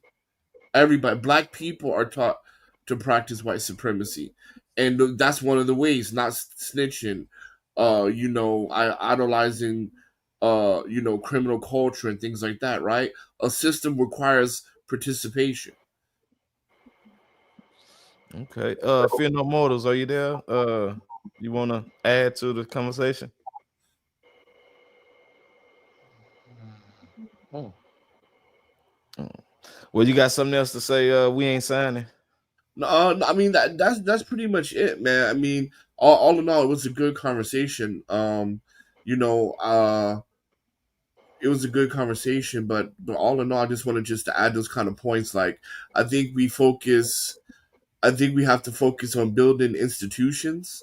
Like I know Umar Johnson gets clowned a lot about his school, but the school wasn't a bad idea. Like a boarding school, getting kids away from this environment to retrain them. You Yeah, know we what I got mean? brother respect him, but let me interject, man. We got to stop. We got to stop bringing that man up, and he hasn't to school now. No, no, Damn no, no, it. no, no, no. Don't get me I wrong. think Don't he get me talking wrong. about the concept. The But no, no, concept, yeah, the concept. hear me. Let me finish this. There's a brother that's not only conceptualized it but done it. Shout out to King Randall. There's a guy named King Randall in Albany, Georgia, bro. He's been successfully Okay, doing so it for I don't know how many years. And then I think shout out to the brother Q Butter. He's a YouTuber. Let's start promoting the brothers that are actually doing it instead of bringing up a nigga that's done, you know what I'm saying, scam again, scam. And go ahead, brother, finish up. Then next up, he brought up a point I want to bring up too. Oh, go ahead.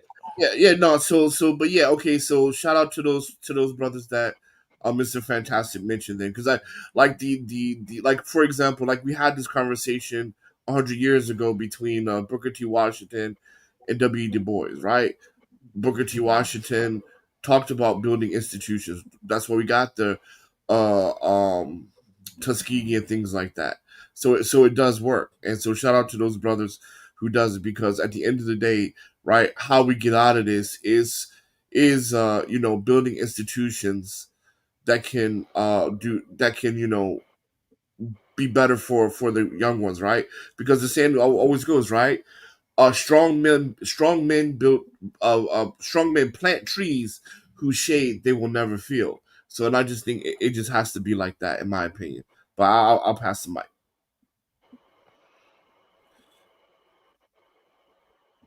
Go ahead, Oh yeah. Fantastic. You got something to say? Yeah. So yeah, he brought up a great listen, man. I don't know what it is about us, but the way that we're scammed from within and targeted, right? White people scam people. They everybody can get it, right? They just, hey, white, black, Asian, tall, short, fat, old, man, woman. Niggas target niggas though. All right, it's the Jay Morrison dude, right? Oh, not Jay Morrison. You got Umar out here. It's too many things, man. Where again, we don't even call out. And well, we don't. No, bro. Listen, dog. If you say give me money, and then black people specifically, only black people give you the fucking money to build some shit up, man.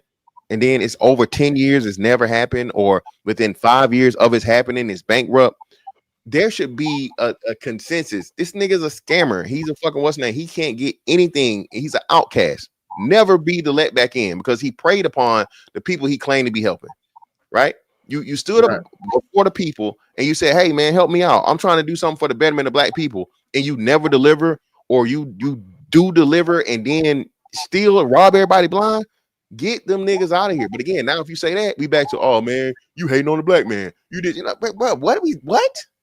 No, I agree with that. I don't even understand that. Yeah. But you brought up like Q Butter earlier and things like that. Like people that are actually doing it. Like how do you get black people to get behind black people?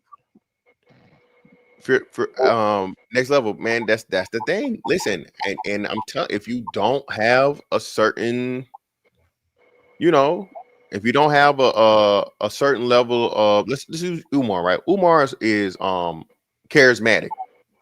All right, that's one thing. The brother's funny. He's well spoken. He can grasp the attention of a lot of people, right?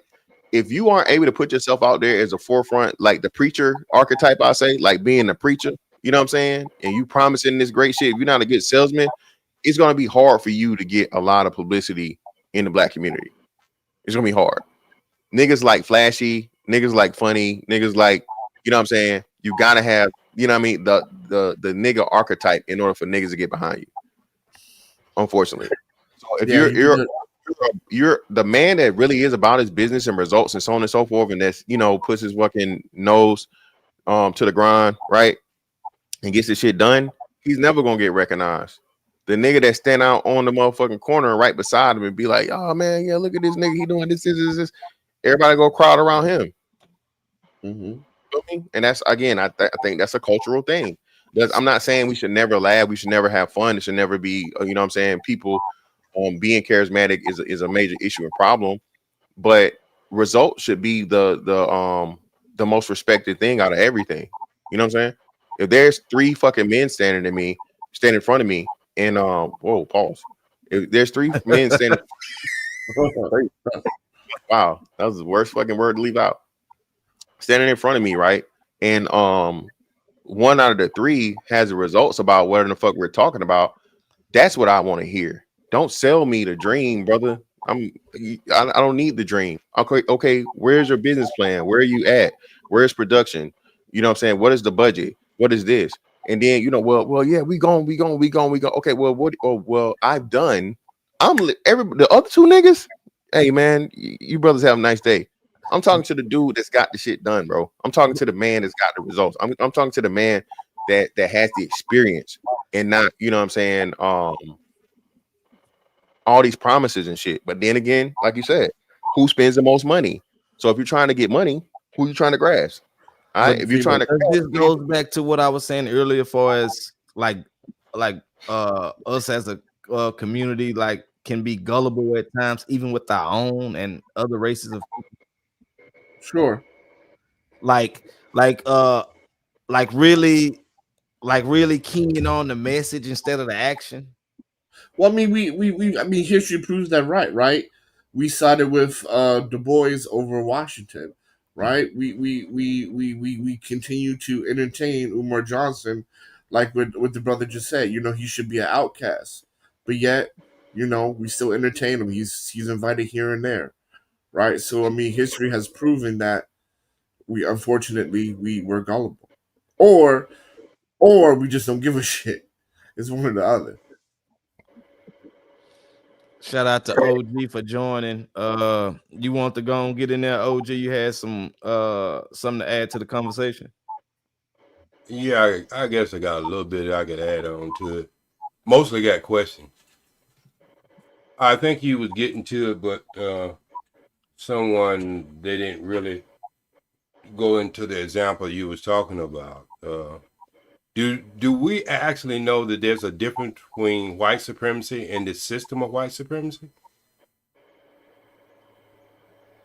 Enlighten us, Yes, brother. that's what I was trying to get to.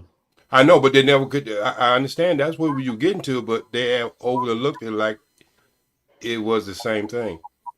Well, no, I mean, it's part and parcel, OG. So the system of white supremacy and how and where does that stand in 2025?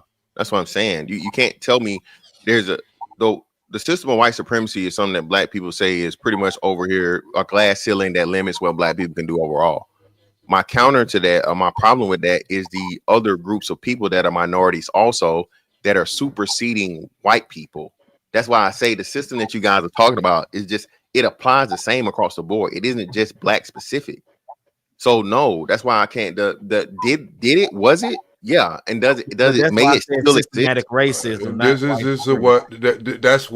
This is what you're saying it, but you're really not even listening to what you're saying, because with the system of white supremacy, it uses everybody on different levels, and you're saying, okay, well, the system is not even protecting the white people because there are more people with other different races that is making more money or whatever you want to call it.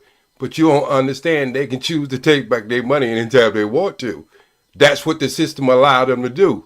It can make you seem like you're doing something, and the system itself stays in shape. They go on code.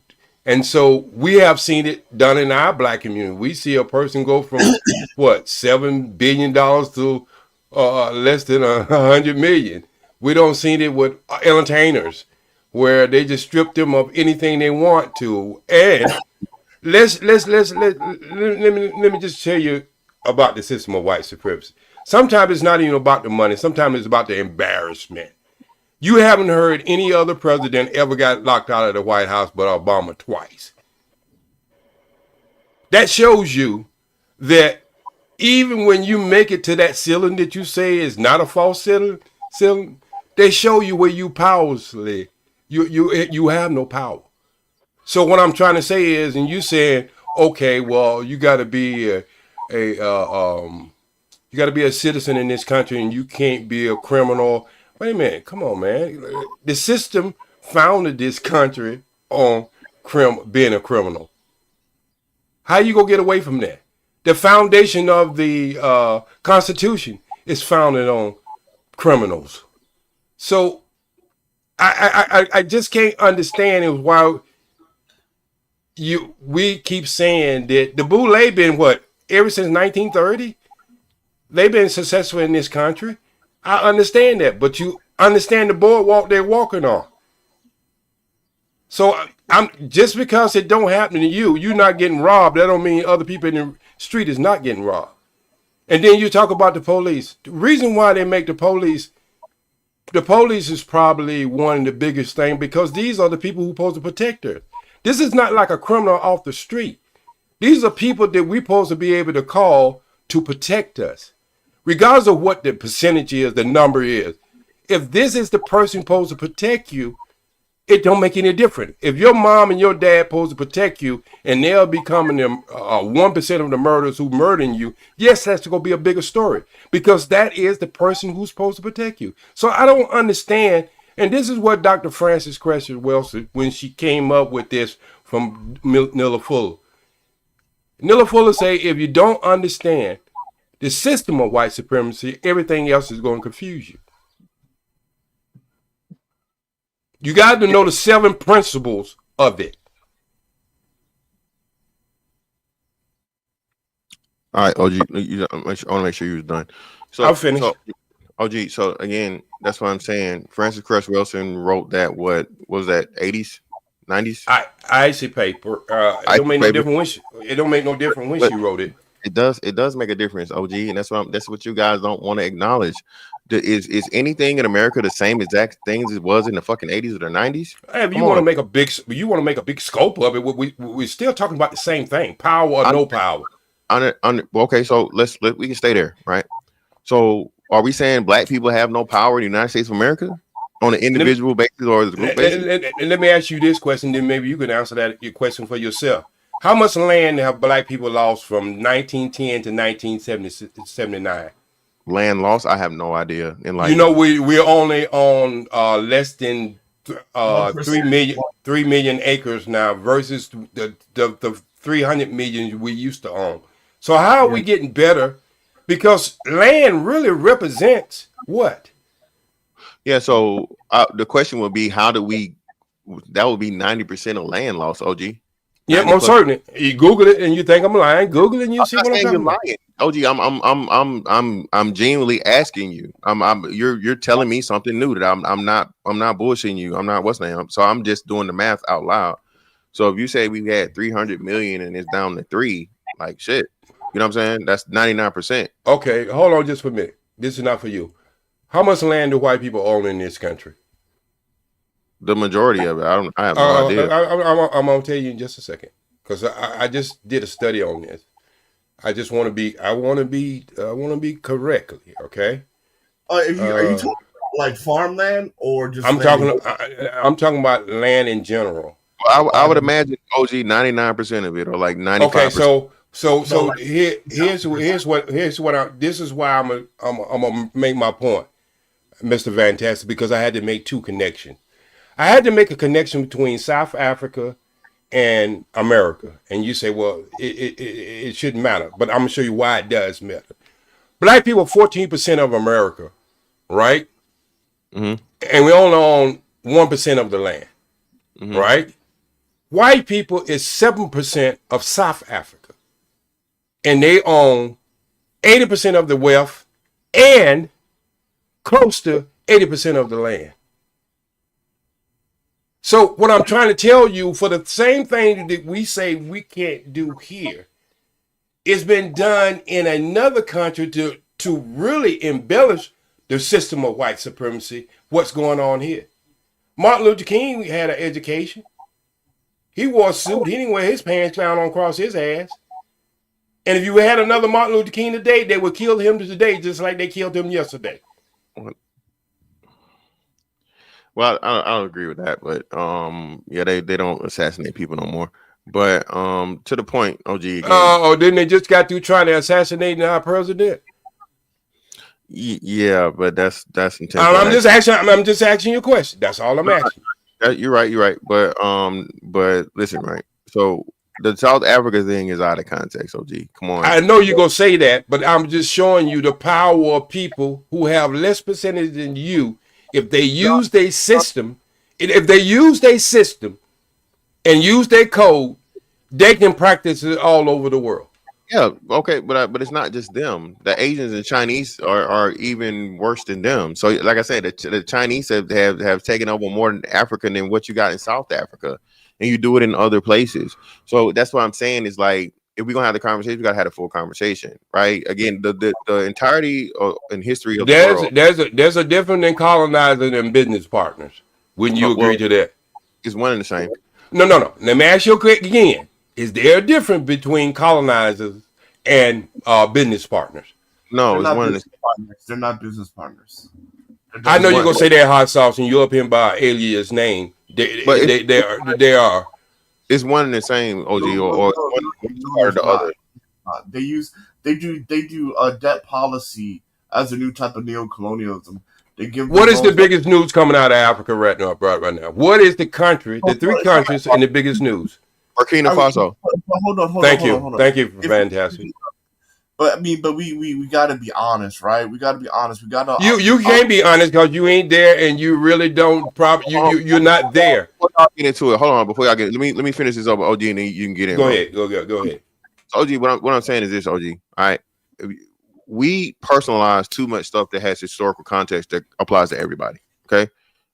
Again, not discounting slavery or whatever. Everybody's been enslaved, OG. All right, slavery's been practiced on every continent except Antarctica on this planet.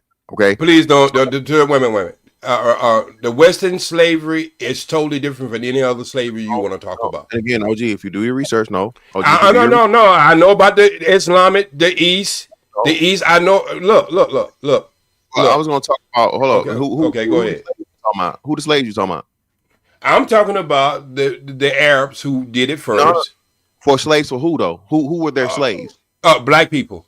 Yeah, see, no, I'm not talking about them. See, y'all don't even know that white people. No. Okay, wait a minute. White people were slaves. White people were. That's why you have the Slavic people. That's why they call them Slavic. The word slave comes from Slavs. The Slavs. Do you understand that there was the definition of slavery in this country was different from any other slavery you're talking about? No, it's not, and that's what I'm trying to tell you. I know you trying to tell me that. I understand you're trying to tell me that, but that don't make it so because you're trying to tell me. Let me finish. Maybe we could come to some resolution, brother. I'm yes, sir. Yes, sir. Yeah, go ahead. I do apologize. None of these new practices, lynching did not fucking start in the United States of America. Lynching, we know for a fact, historically existed way before America was even found and thought about. Whipping, okay, or flogging. That's what they called it back in the flogging was not new. Okay, so this is what I say about us, where we make something, for lack of a better term, special. That's only bro. All this shit was practiced before us. Yo, they were skinning niggas alive, dog. They were skinning white people alive. Reese, okay. Thank you, Reese, for bringing it up. Reese, they were burning people alive, skinning people alive, decapitating people. All of this stuff predates United States of American slavery. Okay, so a lot of it were done to the Slavic people. Okay, let's stop right there then. Where has been a massive of people displaced, brought to another country, and treated like us? Brought to another country? I can. Yeah, okay. This is what I'm trying to tell you, Fantastic. This is a practice. OG, I got the answer. I'm bad. Okay. You almost got me, but I had to think a little quick. I had to be quick on my feet. I know how you do. You know how I do it. Brazil, OG. Brazil. Oh, wait. Stop. Stop right there. We could stop in that square then. That voyage was the 90 million people that went over to Brazil was coming to the West and Central and South America. That's the same. You're talking about the same group of people. Yeah. There's still more of them there than here, though. I understand. Wait, fantastic. Look, me and you ain't gonna disagree with that. But what I'm trying to tell you, that the people that displaced in Brazil was still not treated like the people was treated in the United States of America.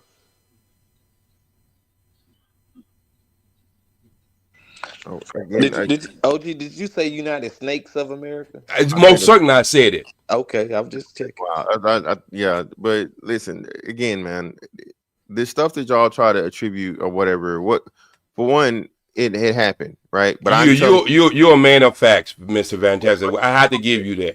You're a man of facts. And if you think facts don't contribute to people's mindset, the way people move, the way people do things, and everything, there's a reason why it's called the White House.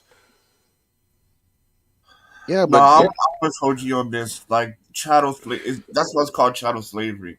It's never been seen. Do some research, man. Do some research. Again, y'all, if y'all think that the torturing of human beings and the enslavement of human beings started in the 1600s, bro. No, we can go back to the Roman. Wait a minute. We can go back to the Romans and we can see that before they practice this on us, me and you will agree that they practice some of this techniques on themselves. Well, okay, my admission into this conversation is not the fact that just so-called slavery, because yes, slavery started with the Slavs, and the word slavery comes from the Slavic, right? That's where it originates. But what I'm talking about is like the breeding farms.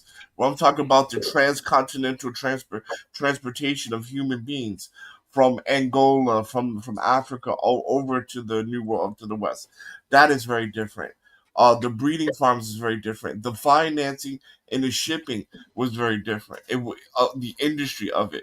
That's what I would say would be very different. I'm not saying that slavery never existed until black people were in slavery. No.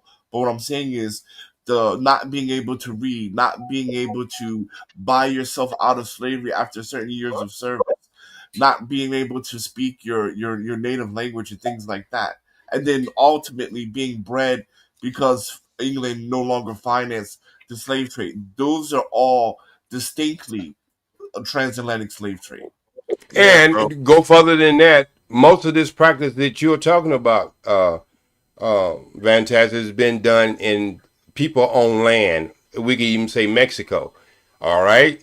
But even when they left Mexico and they got their independence, what was left? Their religion, their system, and their language. So it shows you when you have to transport, like Hot Sauce is saying, you transport people. Now you are making them people so distant where they don't even have a biblical cord tied to their own land anymore. So this is totally different. And I'm not saying that we can't overcome, because we have seen throughout history that there have been certain of us who overcome, but nobody has been able to burn down this system. Again, man. I don't know how we ended up here, but we are not the first people that were transported. Now hemispherically, yes, OG, I think you're correct. I don't think there was a hemisphere transfer of people prior to chattel slavery, or the American slave trade, right? Or America's trade slave being north and south, right? North, south, and central. Okay, so that I'm not going to deny that. What I'm saying though is there are clearly people way before any of this was thought about or even discovered, okay, that were practicing the same thing of conquering people, transporting those people, using them for labor, using and exposing them to the cruelest of practices, okay, torture and deletion, all this stuff for the women, grape and all these things. That's what I'm saying. We romanticize slavery, bro. It makes it weird. It really makes it weird to think that I think we don't understand it. Okay, go ahead. No, we understand. Again, and that's why I say I do agree with you there. Most niggas don't understand it because most people don't want to accept the fact of the matter that black people aren't the only people that experience this shit. Or white people weren't that smart. Okay, these slavers, the early American fucking they was criminals. They ain't hard to be smart. Right. All right, so they had. So what did they do? OG, they copied shit that they got from somewhere else. Is all I'm saying. But you can't show me anywhere the white man ever went he didn't run corruption. Well, again, OG, you can say the same thing about that's anybody that's going to a foreign land. OG, Africa only left one time to go to Spain and rule them because they were trying to enslave them. They ruled them for over 700 something years. Yeah, just Spain. It was some of the rest of Europe too. And that's no. What I'm trying to say is, when we went there, it was only because they was trying to attack us, and we brought civilization in them. That you can go there now and see. No, yeah, that's and then you talk about you get the Moors into it and all those other different things. Right. Well, what I'm saying, Mr. Fantastic, I'm with you. I went through my whole life. I've never been a criminal, as far as the definition that we use today. I've been very successful in my life. All right. And that comes from a strong family. And that just not from the immediate family, mother and father, come from great grandfather, grandfather, dad, mom, great grandmother, and great aunts, and all that. Because a lot of people have to read about history. I lived it. My father was born in 1912. And 1912. Yes. 1912 was crazy. But go ahead. Listen what I just said. But that's when my father was born. So I don't think you heard what you said, but we got you, OG. Go ahead. Yeah. So Reese had this conversation that some of us have to read about things and some of us live things. Okay, and so that's the difference between me. I'm not the one to go out there because I am fruit. I'm from the Nation of Islam. I think a black man can be whatever he's with. He's God's first. I believe that he's the best that we put here. We stronger, we faster, we better thinkers, and everything. The problem is, I would approach you in this way, Mr. Fantastic, because I know you like this, like me. You like for a male to be strong. If you take a male who's been abused for 10 years in a relationship of a marriage, that man walks out of that door, you think it takes time for that man to understand what exactly have happened to him? Of course. Okay, so what I'm saying is, for the years that these things was practiced over us, will we still even carry these people's names? And that's what we got to understand. Not only do we carry these people's name, Mr. Fantastic, but we actually have to spend currency with slave owners on it. We don't even think about how that fucks with our psyche. Hey, Speed, I got a question. So no, you okay? In just a second, I'm gonna wrap this up. I'm gonna land this chopper. That's I would be thinking about if the small caps, if they had to carry around currencies with Hitler's picture on, would they carry as much as they love money? They wouldn't. So what I'm trying to say is a lot of things that we don't even think about consciously, self-consciously, is fucking with us.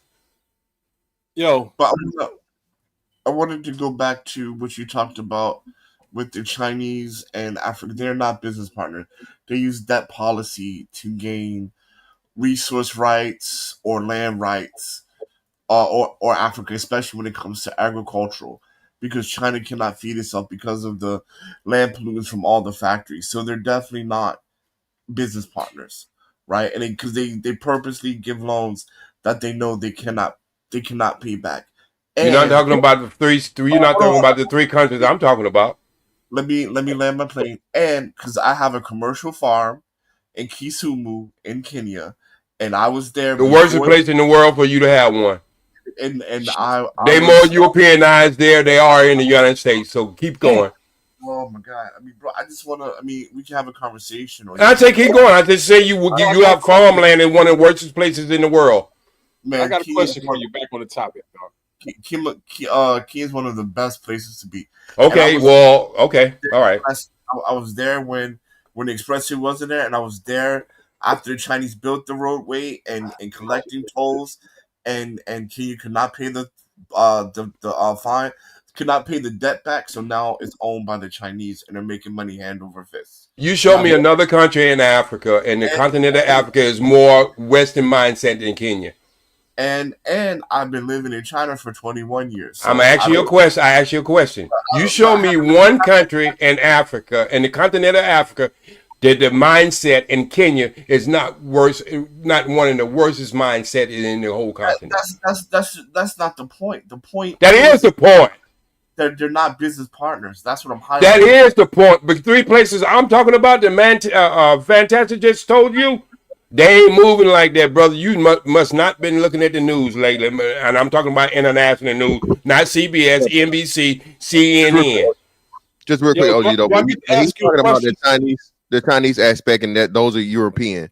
So those countries that you're talking about, OG, are getting from under European colonization, and he's talking about the Chinese aspect. But go ahead, Reese. Yo, I want to ask Speed a question real quick. Yo, so do you think? Hang on a second, dog, because you just jumped in this shit. Speed, do you think that the slave trade was the worst human atrocity in history? I think, look at the results, and you pretty much can answer your question yourself. Nah, I ain't in the mood for no fucking poetry right now. Do you look? I'm not singing you, well, brother. I'm not singing your song, and you want your poetry writing for your goddamn self. Listen to me. I'm gonna ask you again. Do you? You can ask all you want to. I just gave you the answer. If you don't like it, then ask somebody else. Look at the results. Don't results always tell you the truth? Ask anybody on this panel. Don't results always tell you the truth? Mr. Fantastic, do your results tell you the truth? None of that. No. Listen, I'm asking another question. Results tell you the truth, right? I'm asking you one. Wait. Hot sauce. Do results tell you the truth? It's not hot sauce. I want to talk. Okay, so do the result. We go back to my question, right? Your question don't mean shit because I answered and you don't like my answer. All right, so the other words you saying yes, right? I'm saying results tell you the truth. What the fuck? All right, so is it or not? So Reese, I answered the question, Reese. I'll try to, between y'all two or whatever, right? So the fact Reese don't know he don't like me because my father was born in 1912. Well, go ahead, Francis. Well, I your ass from the future, but we ain't gonna talk about that. But nah. So Reese, no, and Reese, you bring up a great point, Reese. A lot of people don't know history. A lot of people don't know world history, Reese. A lot of people don't know about Mao. A lot of people don't know about Stalin. You know what I'm saying? A lot of people don't know about fucking Pol Pot. People don't understand historical context. Religious wars, dog, where millions of people died in a matter of days. Again, that's what I'm saying. Reese, people don't know history, and and black people have this this addiction and infatuation with the slavery whole situation to where that's the worst thing that ever happened. Fantastic. Let me ask you a question. Fantastic. Let me ask you a question. Let me ask you a question. Let me ask you a question, Fantastic. Wait a minute. Fantastic. Let me ask you a question. What the fuck is this, man? If you want to kill somebody in the United States, right? Mm-hmm.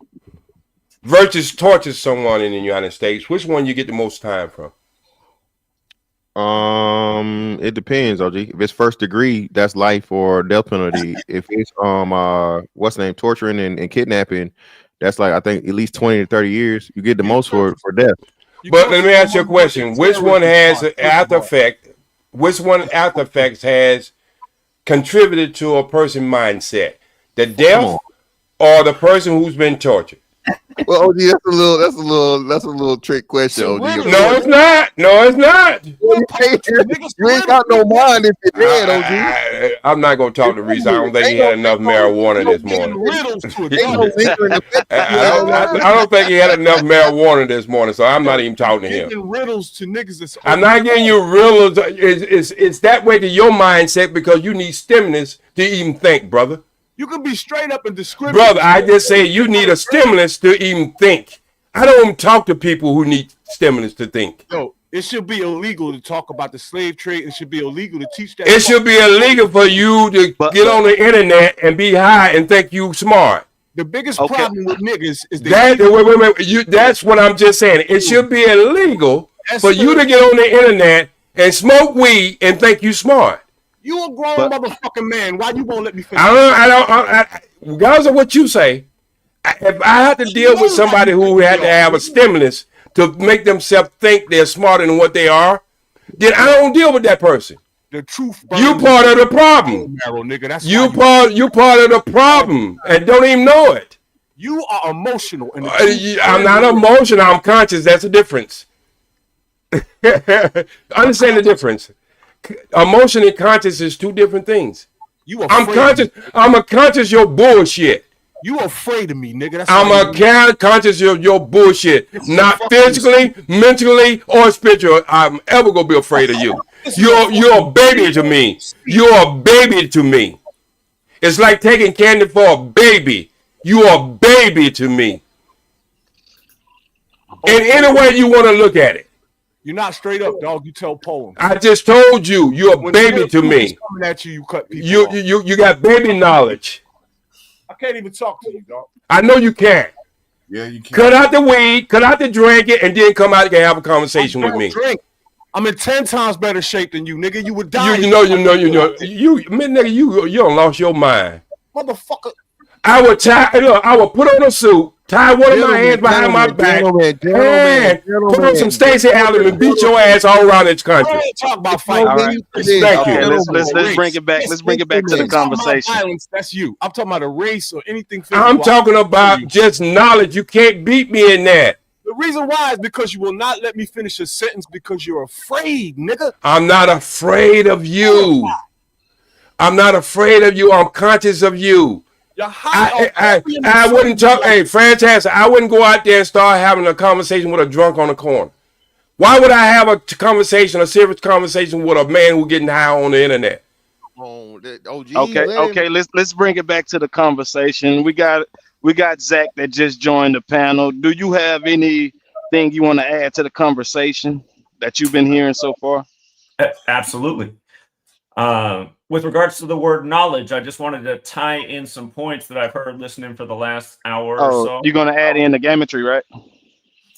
Well, I just want to make a few points. So the American Civil War, we just passed the anniversary of Memorial Day, holiday that came out of the Civil War.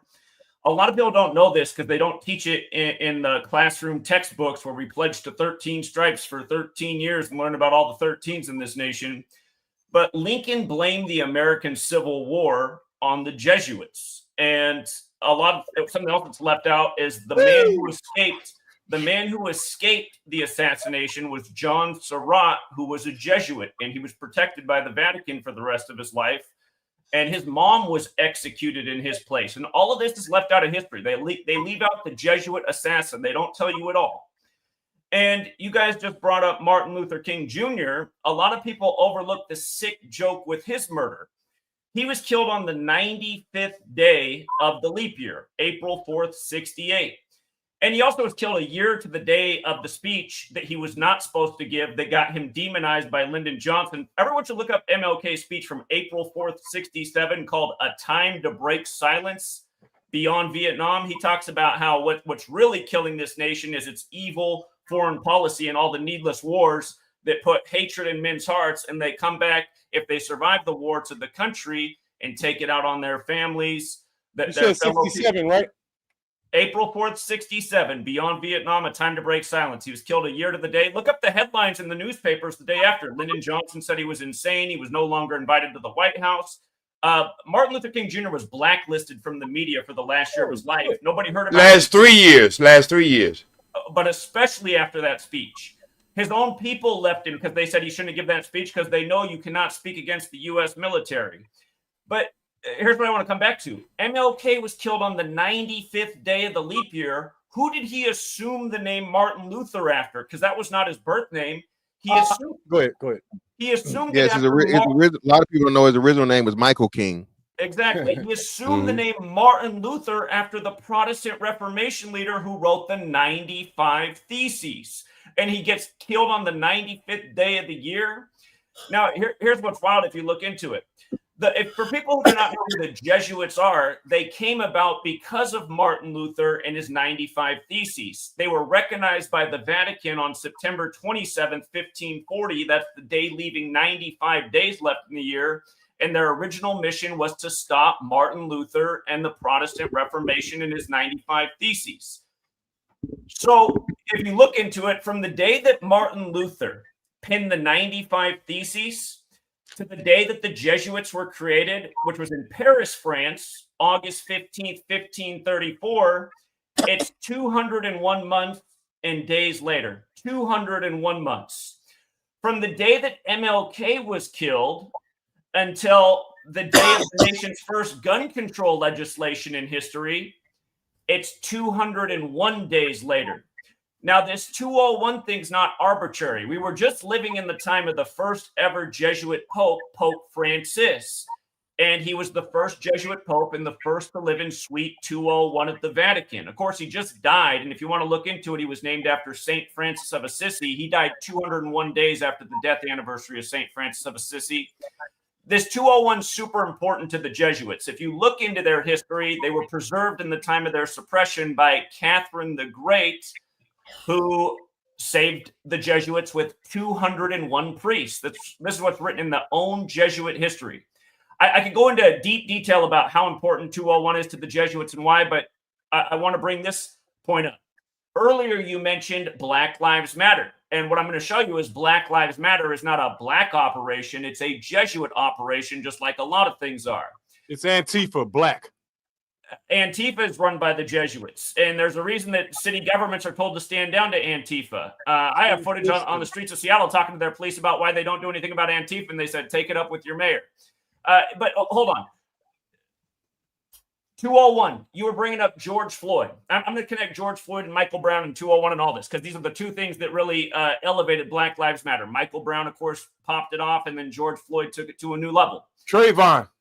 I'll tie in Trayvon Martin. Hold on real quick, Zachary. There has been a stop hold on what you're trying to say.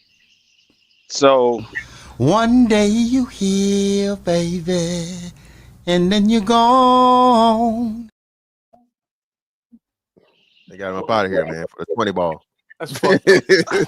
Okay, Zach, you got 20 minutes, so you can come back at 12:45. He said, let me say something. Y'all got it, man. Listen, bro, again, it's crazy to me how people talk about white supremacy and this, that, and all this different shit, right? The white man, this, white man, that. One of the biggest things is what the white man controls you learning, okay? Please get outside of the news. Please get outside of what you've been traditionally taught. Do some research, bro. I'll put the speech in the back chat for y'all, yo. I know the gematria and shit is a little out of hand, and that may be a little too far fetched for people. But if you just go a little bit off the path, man, you ain't even got to jump. Put your whole tinfoil, Steve Harvey suit on, bro. If you just get outside of the traditional shit, bro, and start learning a little bit outside of it, going back to like OG said, those 700 years that purposely isn't taught or told about anything about the rulership of black people and the Moors in Europe, bro, you will really see that the white supremacy shit is not even like, it's not even close to anything we need to be worried about. Okay. In 2025, bro, you literally have the power of knowledge to any and everything that's ever existed in mankind, bro, if you just go find it. All right. So AI is your friend. So yeah, man. So please just do some research, bro. If you're around here talking about what a white man not gonna let you do and all these different things, you're behind and you're most certainly gonna be lost in the next 5 to 10 years. Okay. You need to be finding a way to make yourself as motherfucking as dangerous. Okay. All right. And I'm not talking, of course, harming other people and shit, but I'm talking about knowledge. With knowledge. Arm yourself with knowledge, bro. So you survive this shit, because these robots and this AI is not finna stop. It's not finna slow down. And the less you got to fucking offer, hey, good luck. All right, next level. I'm out. Mr. Fantastic, OG, Freezy, if you there, Reese from Philly. Y'all take care. I'm out. Y'all take it easy. But I just want to point out one thing. For all the white supremacy bullshit, notice OG did not interrupt that white dude at all. I'm gone. You know why? I don't even know why you brought. No, why? Because I was reading the chat and I know he was gonna go sooner or later. I was reading the chat, so I didn't have to interrupt. He got interrupted, and he wasn't talking about anything other than patterns, so I didn't have to interrupt him. I only because he never came up here and said something directly to me. He never asked me a question. He never did anything. So I tell you what, you can take that tissue that you had beside you, and you can blow your nose, wipe your ass, and do whatever you want to do with it. I know I've lived this life, so it might not be your life. You don't know how many people I have came in and involved myself in their life to make them look at things different. I speak the way I speak to my people that way. I make them understand you can't use excuses why you can't be better. But you most certainly can't be better if you don't understand why you're in the condition you are in. OG. Yes, sir. I want to ask you something. The slavery story is a very horrible, horrible story. Do you think that it's okay to teach this story to children in the world? I think it's okay to teach anything that a person, let me just put it this way. I think it's horrible to not teach your sons who you're driving down the street and not teach him certain way he has to carry himself if he's pulled over by the police officer. All right, stop right there. So what if the police officer, right, the racist police officer and the person driving the car, right, what if both of them never ever learned the slavery story? How do you think their interaction would go? Well, let's be honest, the white man didn't have to do the slavery story or know anything about slavery to know one thing. You know what he found out? That he was a very, very small number on this planet. And he needed to self-preservation and survive.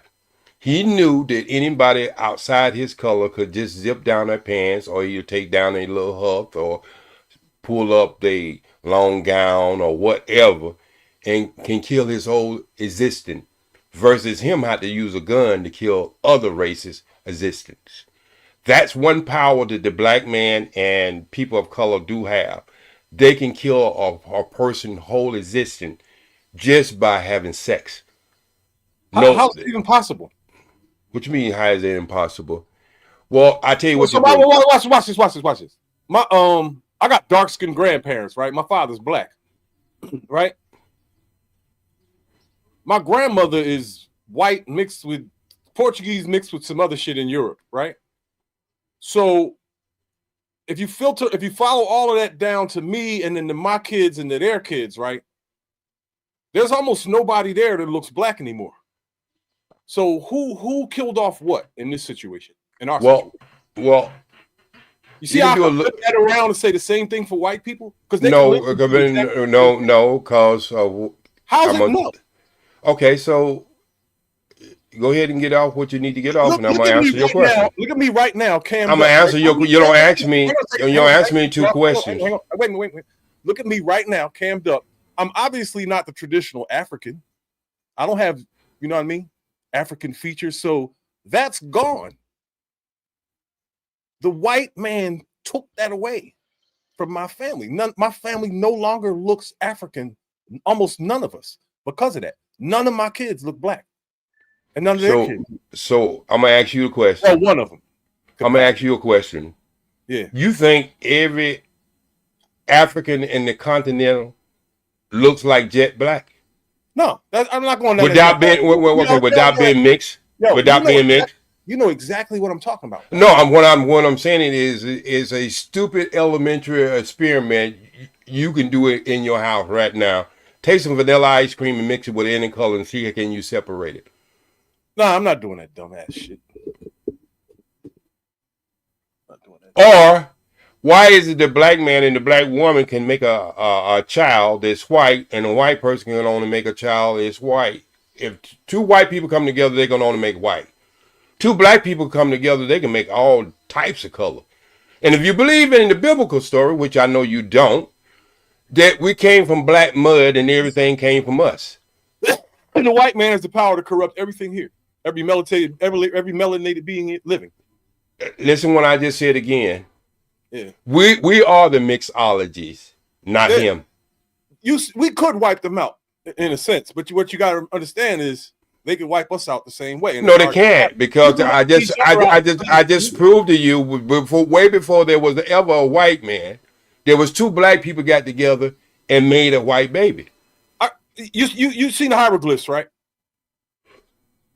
Yes, sir. In southern Egypt. Them kings and them glyphs, who they look like? Me or you?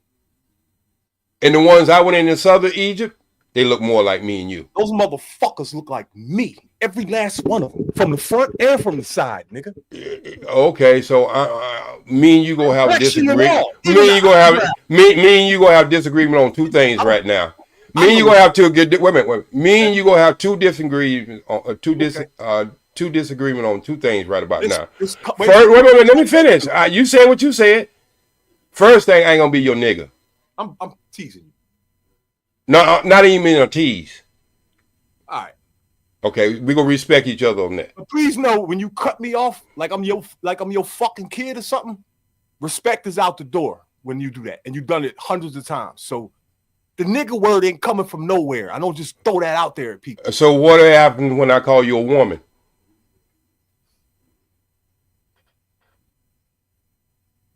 I'm not feeding in, bro.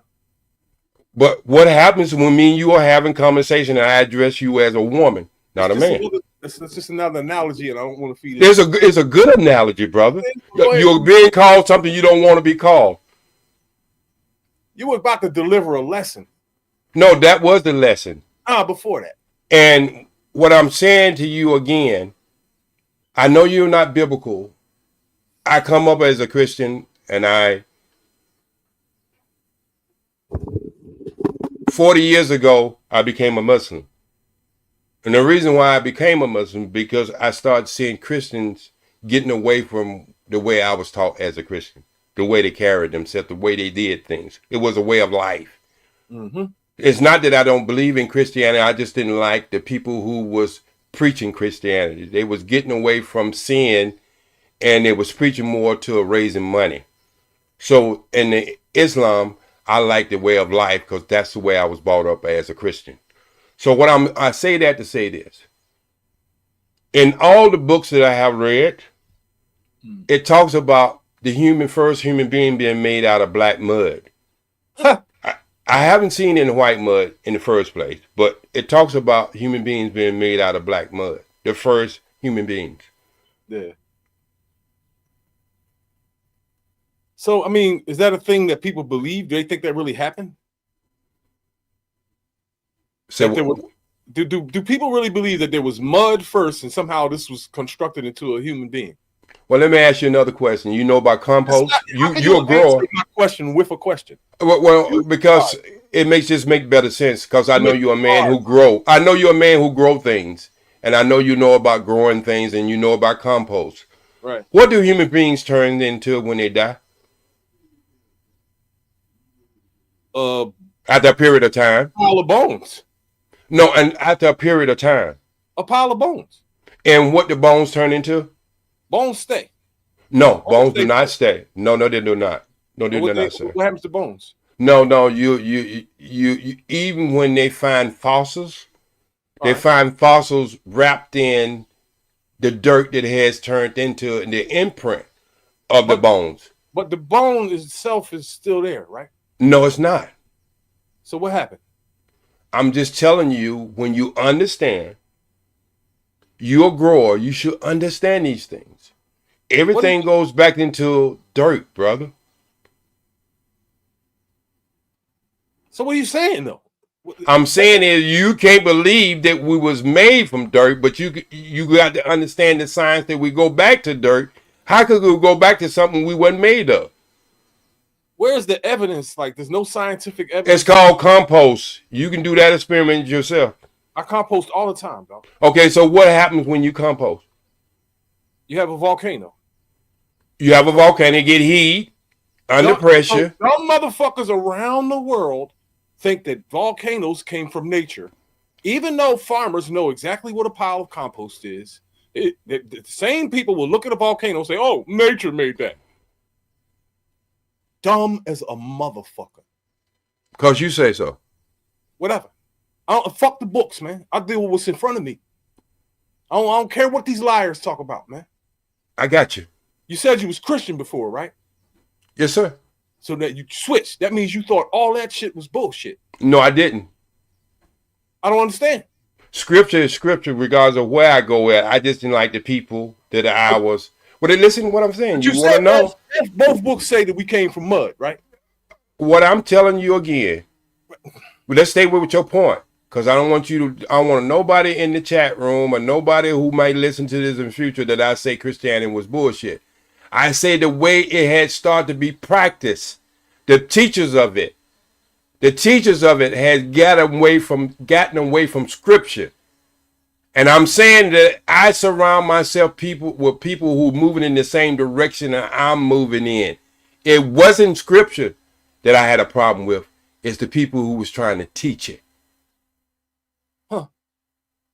So you had a problem with the people who were trying to teach it, so you threw the whole concept away and joined. I didn't throw the concept away. I moved into a different side of the street. You know, you have two sides of the street, right? You have two sides of the street going one direction and the other going the direction. I wanted to keep the direction that I was going. So I moved on to a higher freeway to get me there much faster. So what is the truth? The truth is just what it is. You just said it. Truth. One group says the Christians, right? According to their doctrine and belief. Yes, sir. The FOIs and everybody else are going to hell because they hasn't taken Jesus as their savior, right? The other group says the same thing. What other group says the same thing? All of them. No, they don't. All religions say that everybody else is damned. No. Oh, really? No. We have never said that people who practice Christianity, Seventh-day Adventure, or any other religion, you going to hell. We have never said that. Because we believe in one concept. As long as you says, if you do not accept Prophet Muhammad, you are destined for hell. No, obviously you don't know any Muslims, bro. No, you don't. Wait. Because wait a minute, just a second. Let me just clear this up for a second. A Muslim submit their will to Allah. It has nothing to do with prophet. You have to accept Prophet Muhammad as the last. Listen what I just said. All Muslims submit their will to God and God only. Okay, all right, got you. Yeah, I agree with you, though, because I'm a Muslim myself, born and raised, you know. So So yeah, then you're correct. you know it's all over the hadith about the hellfire and all that and how to get Yeah, there. but the only hadith though I trust though is Say Bukhari and Say Muslim and Abu It's Dawud. in The there. only It's three. in there, Yeah, dog. it is in. No, I'm not gonna deny that, man. It's not like that, though. No, so though, basically, for me, I'm supposed to actually respect other people's faiths. You know, basically, though, you know, actually, the Jews and the Christians are the people of the book, and I'm supposed to actually respect their faith, not just basically like, look. The way to actually respect it is say, look, what is revealed to you is what was revealed to you is revealed to you, and what was revealed to me is revealed to me. So that's just how I'm supposed to respect their faith, though. I don't take no one's faith away, and that's not in my position to say so. Only God knows, and only on Judgment Day we will know. And that's just how it is. I'm just basically respectful of other people's faith, because that's how you choose to practice and live your life. If it actually, you know, makes you a good person, I'm cool with that, and I respect people who do that, though. And look, you have your thing, I got my thing, and I respect that. And yeah, I submit my will to God. Yes, I So you accept the say Prophet only Muhammad. on the day of judgment is we'll know the truth, right? You just said something like that a minute ago. Yeah, no, but I mean, only in the day of judgment we'll know the full truth and stuff like that, though, because we'll be asked questions about our life. It's all right. So it's safe to say that nobody knows what they're talking about right now. It's understanding. Well, Reese, this is what I was trying to tell you. We're I'm just coming to giving a something. simplified answer. Sorry, Yeah, I know, continue. and I accept that answer, Reese. What it is like, you know, you can look at an piece of art in a family analogy. museum. Go You straight can look to the at point. Okay, I'm going straight to the point. That's an And analogy. me and you both could be looking at the same art piece and come up with two different understanding of what the artist was trying to illustrate. What I'm saying is there's a lot of people who go seminary school and they don't get it from the spirit of what they're practicing. And it speaks of it in their own book. There's a passage in the Bible saying when the disciples came to Jesus and said they're not praising the Father. They're not praising you. And Jesus said, leave them alone, because if they praise the Father, then it's okay. So in the book it says, I am a envy, jealous God, put no one before me. So even if I was a Christian, I would never put Jesus before God. That And is when it fucking say you, crazy to me, dog. let me finish. How can a creator of all be narcissistic, man? Listen, what I understand, by the same token that you are. What? I'm human. Still, by the same token that you are. Part of it, him, her, whatever you call your deity, is part of you. There is no common sense reason for a supreme deity and the creator of all to even consider something being even close to him. For someone to that, you don't see the silliness in that? Why not? It takes if you create your children, you don't see them being a part of you. That's not going to work. That's a bullshit analogy. That's why you got to be straightforward with me. Why is it? Just make your point without the. Why is it? Fuck it. Why is it? Yo. He breathed into the nostrils, and what became of him became of you. That's a poem. That's why it's wait a minute. That's no. This is scripture, bro. Jesus say, I know it don't mean anything to you because you're a disbeliever. No. Not. I'm not talking about my opinion. You can't decipher. What you are a disbeliever. There's nothing I can tell you. It's impossible to take. I understand. For you, it is. No. In grammar, No, and grammar that's a made up language. What language do you think God speaks? In grammar, the way it's constructed, it is impossible to take he breathes into your nostrils and make that mean something. What the fuck are y'all doing? Wait, but also, OG, isn't it also stated both in the Bible stated, God has really stated, though no one is before me and no one is after me. That's just basically, that's what I also take out of it from both of them, though. Clearly stated, though, no one is before God and no one is after God, and God will always be here. Unbelievable. Right. So what I'm saying is, my thing is, the last thing I want to do is, look, man, when I sit down and I talk to people, Reese, and regardless of the crosses I have to carry, that my shortcomings in life, there's nothing perfect about me. But when I get into these discussions with people who wants to be involved in certain things, it's hard for them to believe anything out of what they want to be involved in. I have found out that in every aspect of life. So me and you having this conversation is never going to settle anything for you because you're set in what you believe and what you understand. And that's fine. I'm not trying to convert you. I don't deal with that word belief, dog. I don't deal with that. Well, knowing.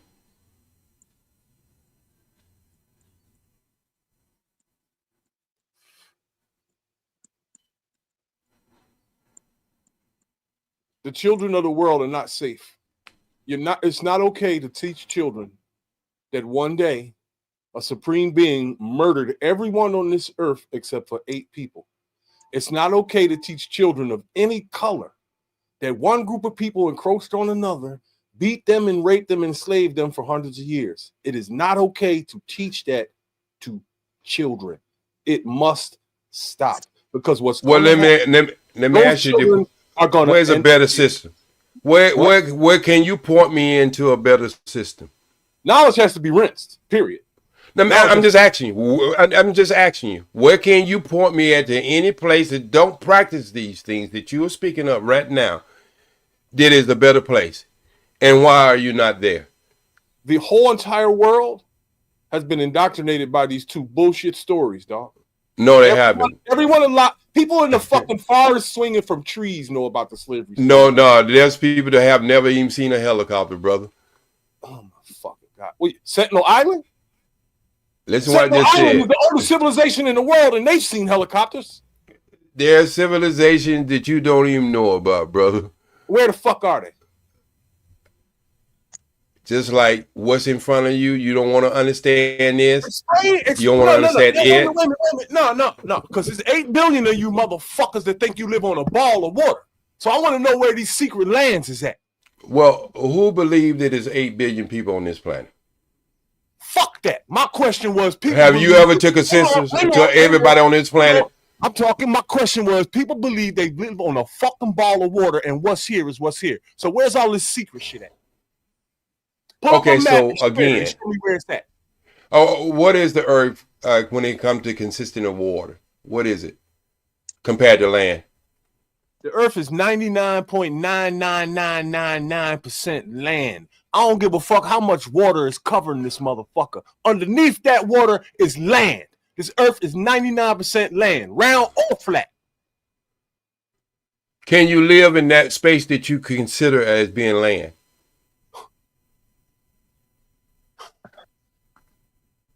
These fucking analogies. Go straight to the punchline. I am straight to the point. I'm asking, can you live in a place that is more hotter than the sun after you get past a certain core of the earth?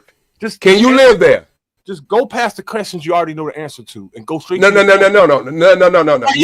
I'm asking, you can live there. All right. Yeah, okay. Well, this conversation is finished. Make your point, man. You can't live in the places that are hotter than the sun, bro. I know that, man. God damn. Why did you even ask me that? What's your point? Because you were talking about this place being 99.9 something. I asked you that question because it don't make no difference. Even if that had to be actual facts, you cannot live there. Everything they tell niggas, they just recite it and believe it. I've been hearing that all my life. The planet is mostly water. No, it's not. There's land underneath the water. The world is mostly land. There's a very thin layer of water on top of it. Which is Can you live? How would you know that they only been able to go so deep in the water, brother? How would you know? Because you hit something no matter how far you go down. You hit something. Wait. How would you know if you haven't been there? No man have ever been there. Do you know we have traveled further out space we have ever traveled in water? Ain't no motherfucker never been to nothing called space, and can't nobody prove it. A lie. It's all bullshit. Cause niggas believe anything they're told. So Reese, to your point, you saying You don't know. that people believe into the propaganda that's been placed out there by whoever placed. The only thing in the world right now is propaganda, and it came from the printing press. You study when the printing press was invented. That's when the mankind 1500s. The 1500s. That's when mankind got propagandized. So what did you say about satellites then? That's all horseshit. So it ain't no satellite. They say there's hundreds of thousands of them. I'm just asking. I'm just asking you. Do you not believe that there are satellites? Well, I know the satellites, and I know where they are, and I know what they're doing and how they're doing it. But it ain't no fucking. Well, you just said something. But they're not. Okay, so I'm just asking you because I actually have 2 computers I have hooked up to satellites, and I have to turn them in a certain direction to get to get what I need to get. But what I'm telling you is, you just said that there's nothing about space. Ain't nothing out there in space. No. Now you're saying you believe in satellites. They're not. There's no space. They got satellites in our atmosphere right here next to us. Right, they ain't no hundreds of thousands of miles away. That fucking lie. You can see them in a goddamn telescope on balloons. Okay, let me ask you a question. How did wait a minute, without having an engine or anything, combustion fuel or anything, how they able to float? Helium. Naturally or inserted? Helium. Naturally or inserted? Inserted and recycled. They got machines that can do it. Okay. They can stay up there for years. Okay, I got you. When you say there's like no space, are you like referring to something like a firmament or something like that? I don't know what the fuck it is. I know you ain't nobody going nowhere out of where we at, and that because Elon Musk showed you that. He could talk about going to Mars and to the moon all the fuck he want. He's already crashed 5 rockets into something. Something's there. They hit something. I don't know what it is. I ain't smart, but I ain't stupid either. So when you say you have to stop pushing this information that like the history of slavery and stuff like that, like where do you get your history from? Where do you get your sources from? There is no history, dog. It's all propaganda. History is a question mark, and that's it. Period. My history is what happened yesterday at work.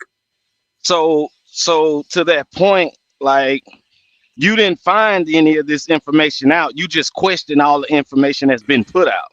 Yeah, because there's not one thing written down in the world that makes any sense at all. And we've been human beings, upright vertical beings, the only ones in nature. Everything else got a horizontal spine, right? We're able to outthink everything else, right? We got some type of connection with what's above us because we're upright. So we can think and figure shit out, right? But we also have that glitch where we could be programmed. So you can literally make a stupid motherfucker who might be otherwise be smart. See what I'm saying? That's the defect in the human whatever we are. We're not perfect. We can be manipulated to be unnatural, dumb as hell, harmful to ourselves, and it's just fucking easy. So how do you learn how to grow? How do I learn how to grow? Yeah. Generational knowledge. Generational knowledge from nobody ever told me I could go outside, look on the ground, be like, okay, something's going on here. Let me start digging and try to figure it the fuck. No, I'm talking about what you do as a business.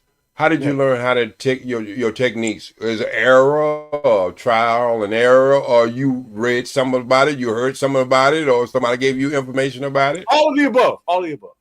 Okay, so not all knowledge is bullshit. No, knowledge is knowledge. History is bullshit.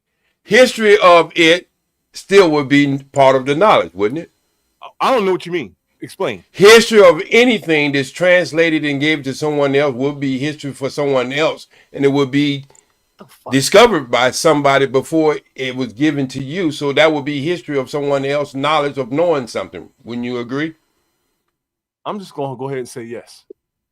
You have to, because you have to deal with the truth. But OG, to his point, not saying I agree or not saying I agree or disagree, but can history or knowledge, can it be watered down or overhyped? Most certainly, we watered down. Then why do you believe it? Because I understand patterns. How can you patterns? Oh my. Yeah. Nah, no, you don't. If you can't see the patterns of bullshit, then how can you understand patterns? It's only bullshit to you. The patterns are global. And you miss them. No, the bullshit no. is global. How many fucking religions are there? How many you need just like wives? How many? How can people be that fucking stupid? That Let me ask you a question. Wait. How many do you need like you would need a wife? How many wives do you need? One. That's all you need is one to fit where you moving. That's all you need. So you have something to add in, Riaz? I kind of agree with him now. Because like, OG, you know, from my ancestry and stuff like that, my ancestors were originally Hindus who became Muslim, and from there, from there, though, you know, that's how I'm Muslim till this day, though, and I'm happy being born in the faith anyway, you know. I'm glad, though. Made me a better person and helped me, got me through my life, though. Actually worked for me, though, and, you know, whatever works for you, though, you know. So Reese, what's your theory on all this? Like, far as if history and education and all this stuff is washed down, like, what would be the reason? That would be you could talk about that for years, because when you don't know, you don't know. If you're not in charge and controlling everything, all you can do is guess, right? But you could take clues and play detective, right, and try to figure some things out. So you got to first at least acknowledge that you're being tricked and being lied to. But you know. But to my point that I said earlier, could people be unknowingly be tricked? Could they not be aware of it? You hear people disagreeing with me, right? That means they believe in what they believe. They've been tricked. They'll fight hard, man. Some of them will get physical and kill you. But why is it you don't understand that you could fit in that same category you're trying to put other people in? I don't understand your question. What category? Why you don't understand that I can say the same thing to you? You've been tricked. How'd I be tricked? I don't believe in shit. That's what I'm saying. You've been tricked. No, that's just like you have to say something like that to make it seem like. No, I'm just saying.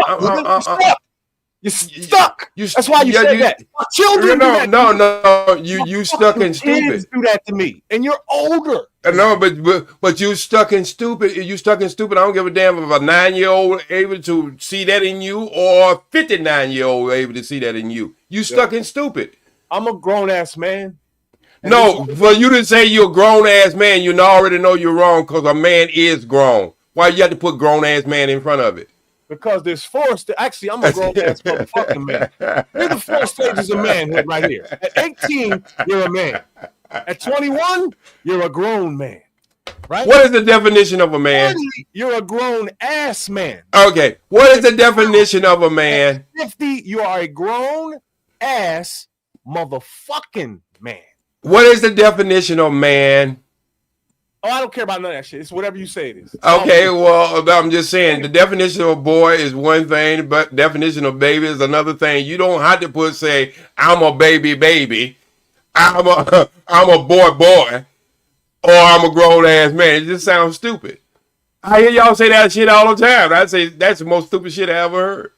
I don't know where y'all get that shit from. You just rehearse it, regurgitate other people's bullshit, and you say you don't follow. You say you don't follow shit, but for you to say that shit, you follow something. I used to read around the clock. I read every book, every dashiki ass Black history book written by every you I'm a grown ass man. Read it over and over again. I was more woke than you at one time. Trust me. I'm a baby. That's when I figured out that all the information is horseshit. I got a question. I got a question for both of y'all. Yeah. Yes, sir. Okay. From your viewpoint, from both of y'all viewpoint, like what can we as a community do to move forward? All right, I want to go first. Absolutely fucking nothing, because what I talked about is not going to change. Me on the internet, one motherfucker talking shit is not going to change anything. The millions are going to continue to do what they've always done since they've been here. My mother, and all the positive people I know, and all you good brothers on YouTube and sisters too, that talk all this good shit and got these plans and ideas of how we can move forward. I hate to be a pessimist, but I'm a realist. None of that shit is ever going to fucking happen unless something divine takes place here. And I'm talking about where everything goes away like this. Not progressively, like this. That's the only thing that will save us.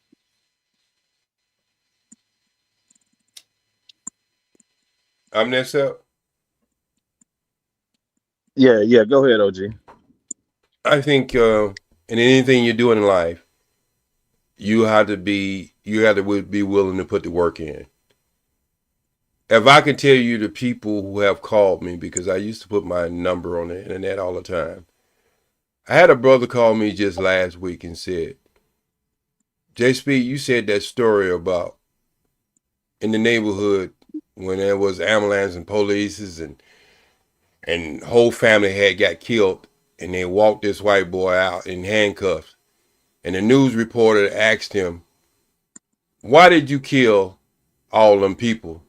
And then he turned around and said, them wasn't people, them was niggas. He said, you made me think about that word. And I have never thought about that word like that before. He said, I remember you said a story. You had this guy on the basketball court and you told him, suppose I see you with your mom at the grocery store. And I didn't know that was your mom. I was like, man, that's a bad bitch you will. I said, how would you take that? And he said, man, we probably would have to fight. I said, that's the same way we should feel about that N-word. It's not even us. And so what I'm saying is we never know how we touch people. And see, internet is just one of the things I do. There's people who know exactly what I do. I don't have to get up here and brag about it, boast about it, or whatever. I think what you put into whatever you do in life, if you try to give it 100%, you'll be surprised. Each one teach one how far it goes. I want to respond. So this is why I should be ruling the world. The man asked you blah, blah, blah about what we can do to move forward and make things better, right? Like you always do. You gave him an analogy and some poetry. As far as that N-word goes, as far as I know, the way letters are formed, the shapes and lines, the way they're put together, have power. Some Japanese doctor named Imamoto proved it with ice and words. So he has a receipt. So there's power in words. But for some reason, words constructed with the N at the beginning and the G in the middle have always been positive. Naga, Nagoose, Nagit, Nagesala, nigga, nigger. There's positive something in there that we haven't figured out yet, scientifically. Oh, you're saying it's positive in the N word with the hard ER? No, yes, not the way it's being used or the way we feel when we hear it. All that's negative. But in the letter construction itself, it's something about that N and G and language in itself. There is literally universal power in shapes, dog, and lines that we create when we draw something. It's part of our divinity. And a scientist proved it in Japan. So other people have too, but Imamoto is the one known for it, right? He proved it with frozen water. And those are receipts. Anybody, you can do it with $5 worth of toys. So there's something about that word that we haven't figured out yet. I agree with OJ Speed that we should do away with it in the world because we haven't figured it out. And so far, it's been hurting people on both sides. You know what I'm saying? So I agree that we should get rid of that shit. And I apologize for using it, but it's stuck here, man, because When I come out my door in the morning, everybody who sees me calls me nigga, and I don't get mad at it. You know what I'm saying? So I'm gonna give a little follow up before you ask your next question.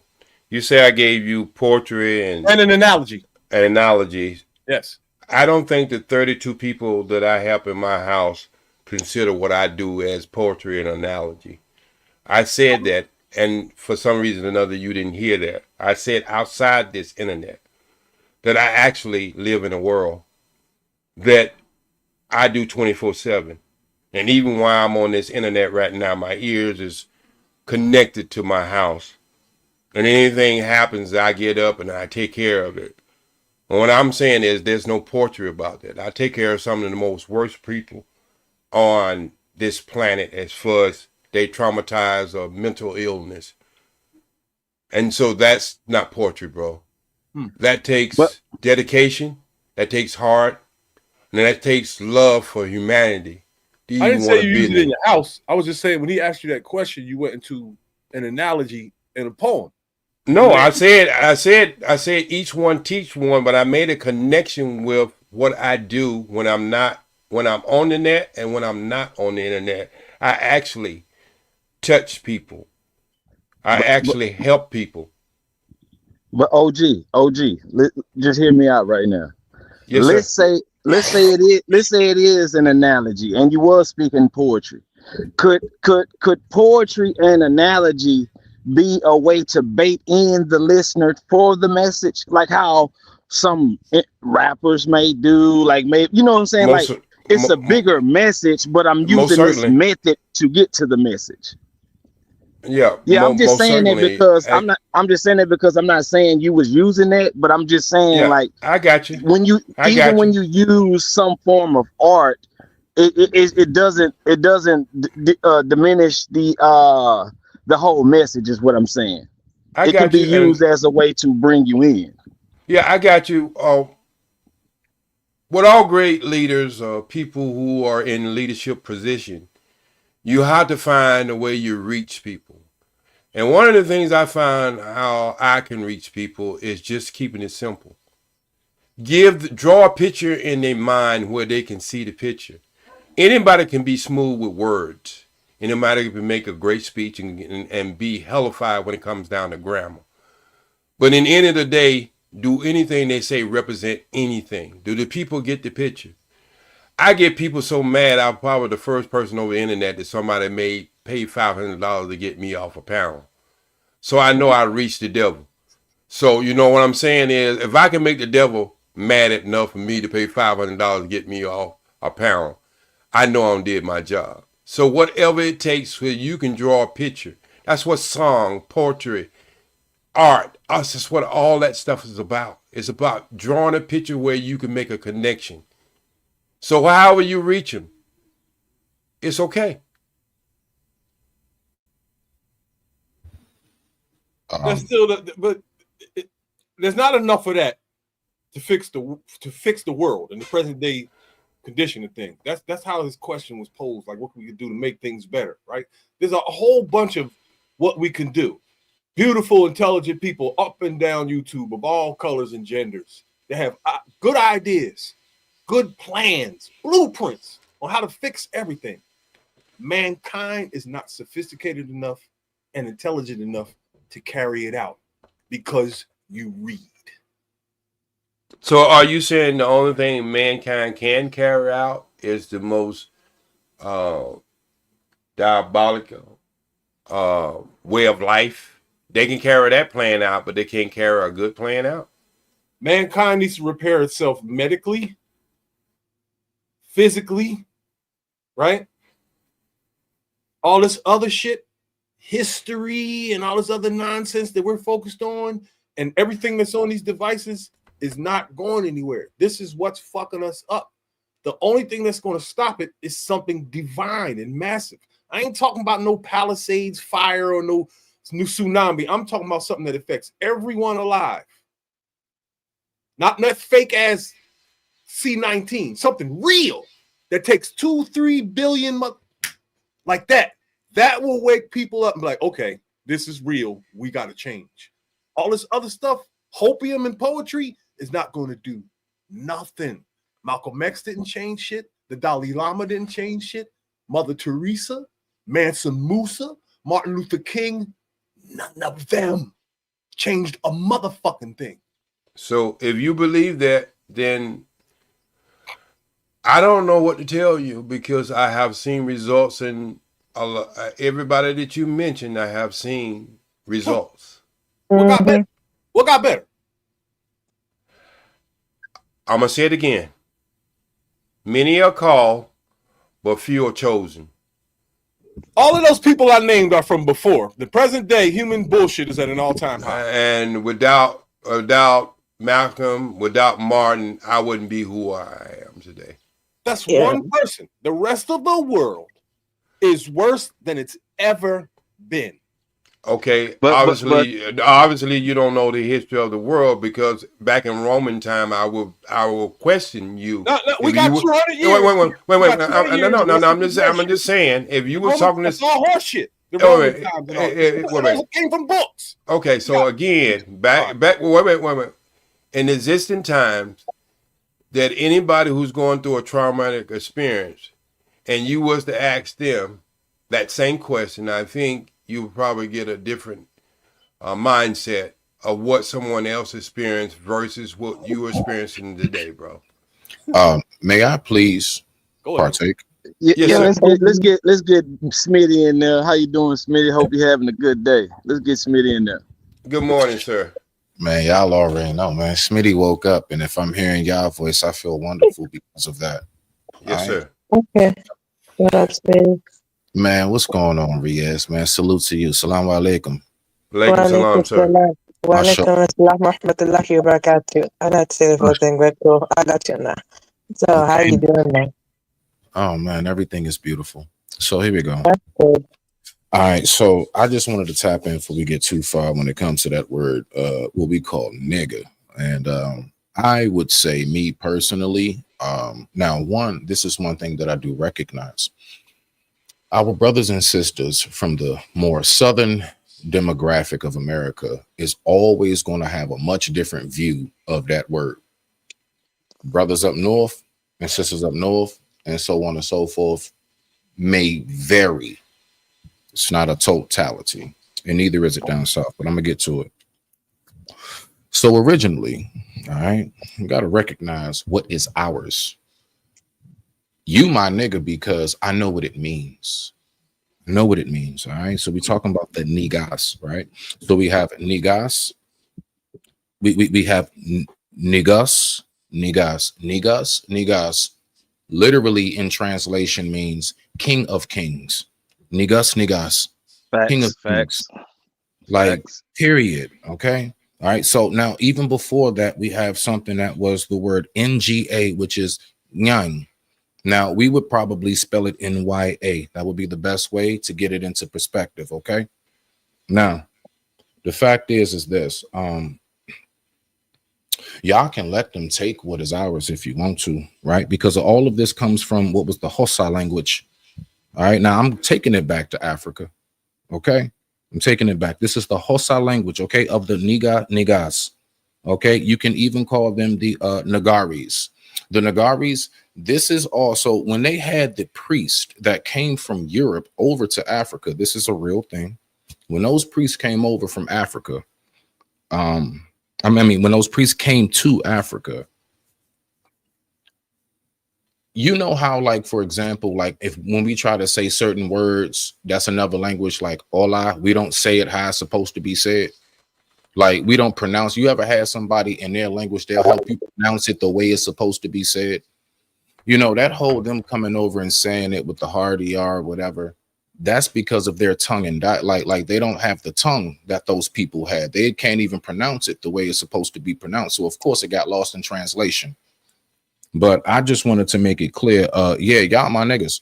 And I don't give a shit what nobody has to say about it. Why? Because I'm not letting them take what I know is ours. That is our term, which is nigas, which in translation means king of kings. So when I say my nigga, I'm calling you king, and I'm not taking nothing else from it. I digress. My mic is muted. Y'all rock out. All right, so let's just take it from the point that you started off. Then I'm saying why we're gravitating of them not taking something that it was ours, but we still walking around with our slave master names. That part is a totally different aspect because what that comes down to, brother OG, is lineage.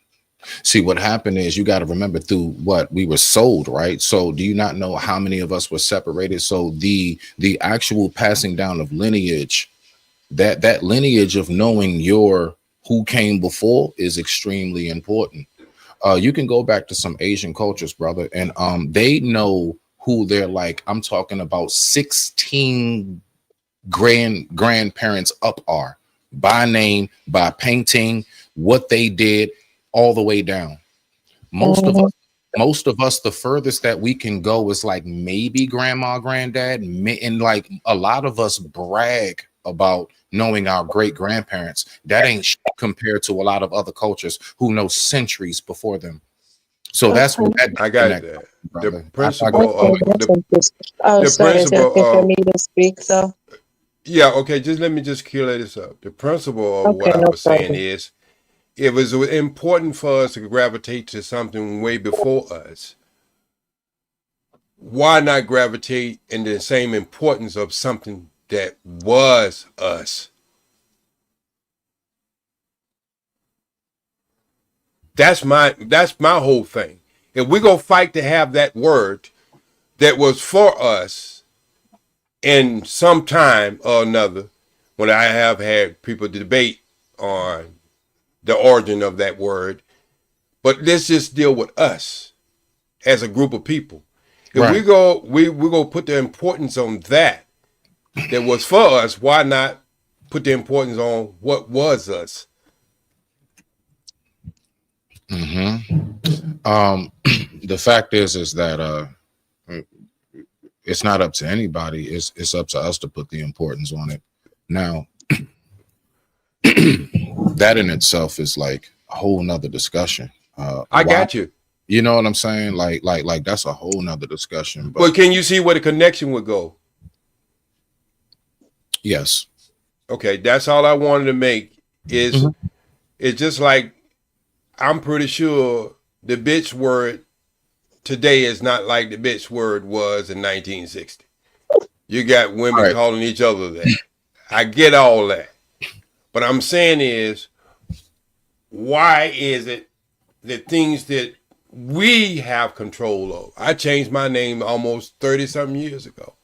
And so my name is Askil Muhammad. Okay. And so what I'm trying to say is that we can use all these things and why we use things and not use things, but we're still walking around with money in our pocket with slave owners on it. Right. And so we don't understand how that messes with our self-conscious versus our consciousness. But I need you to recognize everything that you're saying, OG, is because we have allowed what was once a slave master to infiltrate our conscience. That is my main point, bro. Yes, sir. See, Yes, everything. sir. See, listen, I'm saying directly, you know what I mean? I'm saying directly to us that we can redirect and shift how it is that we operate, move, and think. Would it take a little bit? Is it going to take some elbow grease and some hard work? Yeah, of course, man. Look, some lives probably going to be lost along the way, along with it too. Casual war. That's it. But no, not even casualty of war. The casualties of rebuilding. Yeah, but change your to change your outcome. Only thing it takes is the flick of the mind to change your mindset. And guess what? Once I found out what that word really meant, at the flick of that moment, my mindset was changing. I took back what was ours. Me, myself, my nigga. I took it back, King. I took it back. You're not taking. I didn't realize that was ours. I never knew it was ours. I started to look deeper into it. And when I realized what niggas, King of Kings, my nigga. And anybody tell me not to say it, nigga, please. I'm not gonna tell you. I just not you. No. No, I'm just saying you said something very important at the beginning. You said Yeah. something very important. You say people from the South. I'm from Charlotte, North Carolina, the heart of the South. So Okay, now. yes, I look at that word totally different, even though I'm a well-traveled man who lived in the North and the South and pretty much outside the country did many tours in other countries. But I still understand the understanding of that word in the Western Hemisphere. Because of what the Western Hemisphere was allowed to infiltrate, which is the hearts, minds, and souls of us. We would listen. They were not able to outnumber us and beat us with brute force. They had to hit some Professor X. I'm dead ass. I really want us to think about this right now. I ain't being too spacey. I'm right here with us. Feet on the ground, right? Yes, sir. They could not defeat us through muscle. They couldn't defeat us through no other way. They had to figure out how to outthink us. That's where we get Willie Lynch. That's where we get all of this from. The way that they got to us, the way they got us by the balls is not literally by the balls. It's they got us by the mind, bro. And Most so certainly. because they have been able to actually get us to think, because what they said is, I'm gonna strip you from what it is that you know that is your right. And we do a lot of talk about how much we know we have been stripped. We know that we've been stripped from our families. Give me 1 second. I want you to finish that. But this is what I'm talking about. You got JC say Charlotte, North Carolina is not the heart of the South. And I will ask that person, where's the Macy-Dixie line at? And so this is what I'm talking about. Actually, no, real quick. I just want to, actually, it's funny, right? Because a lot of people, I'm in Maryland. I'm literally where the Mason-Dixon line is. We're literally right. Yeah. I'm in Maryland, so I already know what you're going on. Yeah, so this is what I'm talking about. Like what was done in North Carolina wasn't done in Mississippi. This is what I'm saying is the trauma that we have had. It was Martin Luther King couldn't finish his march in New York City. See, they're talking about Spam and all these other places, but he was not able to finish. That's the only march that he was not able to finish was in New York City. And this is why I say history is so important. It is. It is. And that's why briefly, and I'm gonna let you get in there, Riaz. I wanted to say this to land it with OG, and I thank you so much, my elder, for giving me your information, wisdom, and knowledge. I just, me, I'm one of those, even in the word it says, seek and ye shall find, right? You know what? That's what I've been doing ever since I read that. Once again, something went off in my mind. I bet seek what? Seek the truth. And it's not even just like the word of God, even like seek the truth within yourself. Like, what is it about you? Where do you come from? What is your lineage? What is your background? All right. So I'm willing to take that extra step. I'm not going to stop at what Massa and them gave us in textbooks and schools. I'm going to go a little bit further than that. And I'm going to look into it. And if I found out something that is substantiated and substantial information, I'm not going to keep at what point do we say, all right, we're going to keep doing the same thing over and over again? And if we realize it don't work, if we realize all it do is bring us heartache, then I find that to be insane. My brother, my sister, whoever you might be, JC, I'm not hating on you. I'm just trying to lay some information down that a lot of us might not know. OG, man, listen, forget them people, man. I've been in this business ever since 2010, so I do understand what you're about to tell me. But sometimes it's able, the chat really makes your channel, regardless of how we want to look at it. It's the chat and the people who's going to look at this in the near future, who reads the chats and reads the comments and stuff like that. I think that to ignore what's going on in the chat and what's the name, these are the people who make your channel. So we be having a disagreement. I don't think we have to cuss each other out or anything like that. I think you have to lay your evidence on the table, and then everybody else can take it from there. I can receive that. That's interesting. Oh, sorry, Smitty. No. I just want to let them know I received that. Go ahead, Riaz. You got the floor. So Thank you I for that. get you on that though. I know pretty much I kind of discovered a bit of my lineage that I found out though recently at 23. Before I discovered who I really was, mostly I grew up fully confused, man. You know, because I have two nationalities. Yeah, I have a faith though, of course, that's simple to know. But I have two nationalities. You know, I'm born in the UK, but I have a different heritage and stuff like that. So basically, you know, both sides. You know how both sides is, right? I would never be truly accepted in both sides though. Like literally, I'm not too British enough and I'm not too Pakistani enough. And if I actually try to pick one side or the other, they're gonna basically act offended with me. I can't pick one side or the other. So I had a full confusion almost my life though. So then, you know, it took me a long time. I searched within and I kept searching and then I found out what I really was though. And I started to embrace more though. And basically the ancestry I have though, you know, when I researched it, I'm basically Indo-Persian. Half Indian, half Persian, because I'm not the original people of the land that is from there. I know the original people from that land is different from me. I'm just basically a creation of two different people who came together to create me and the rest of the people there, though. I'm Indo-Persian, though. So the Persian Empire, they stretched from Europe to North Africa and they took over part of the Indian subcontinent. And from there, though, you know, the tribe I belong to is the Kiani tribe, descended from the Canaan dynasty, came over, took over a piece of Punjab, and they ruled there, and they bred there, and have family, and they left their culture, language, and their food there.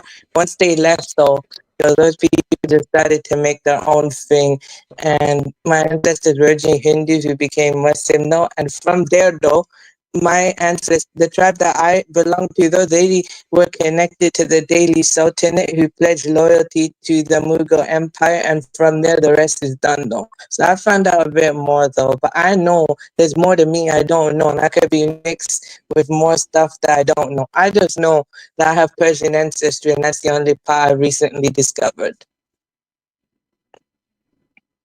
That's how far I can go, though. The earliest family member I could ever go back to, other than my grandfather, though, is his father, and that's how far I can go back. Other than that, though, it's pretty much, hard to discover. I think that we have had so much trauma that we gonna have to embrace people who think different than us. One reason I think we have to is because an old lady one time was talking to my father and she said, "You get more from a bowl of honey than you do from a bowl of shit." And I'm learning to embrace people like me and Reese. We got history. We don't mean no harm toward each other. We can sit up here and beat up each other, whatever. It's never gonna go any further than that. You know, we just have this thing that we do with each other. But when it comes to people just in general, I have learned, and this has been my fault in the past, to always engage people with the same energy they engage in you. And I found out when you leave truth on the table, it speaks for itself.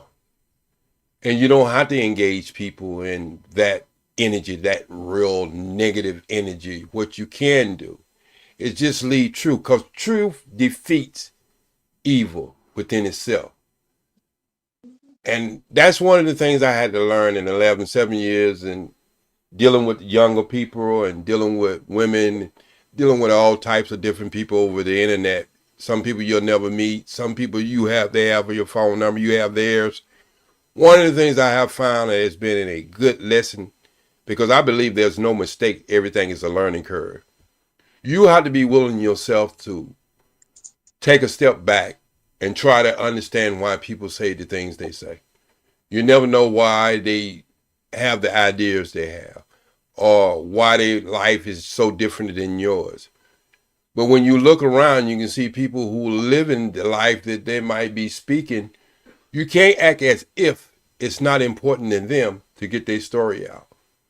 But what can happen, even when they get their story out, you can get yours out too without choking each other to death, where you walk away as enemies, not walk away and understanding each other's lifestyle or life journey.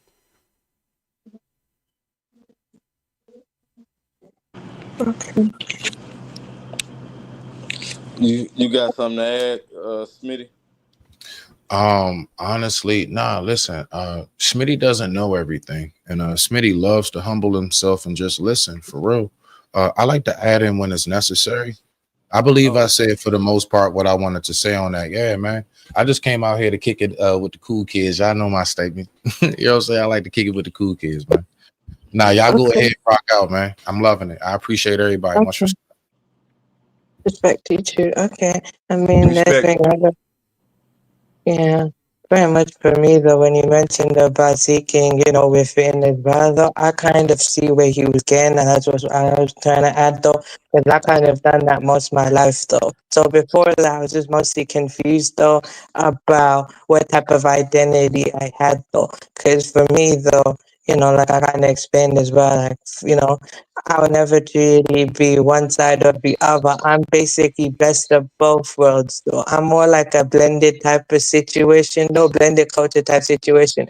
And my full family is, Pakistani heritage and everything, but, just that the ones here, though, we're in the UK, we're just basically, just that, though. Just basically, kind of different, like a bit of a Western influence, though, a little bit, but more practicing Muslim and everything like that. The only advice to OG that my mother ever gave me though is just basically just know that you're Muslim and that's it though. I never disagreed with her and she correct though. I just feel like there's more to me that I don't know and I want to go even further. You know what I mean?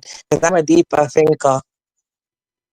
Yes, life is a journey. And when you think you have learned everything, you're already dead.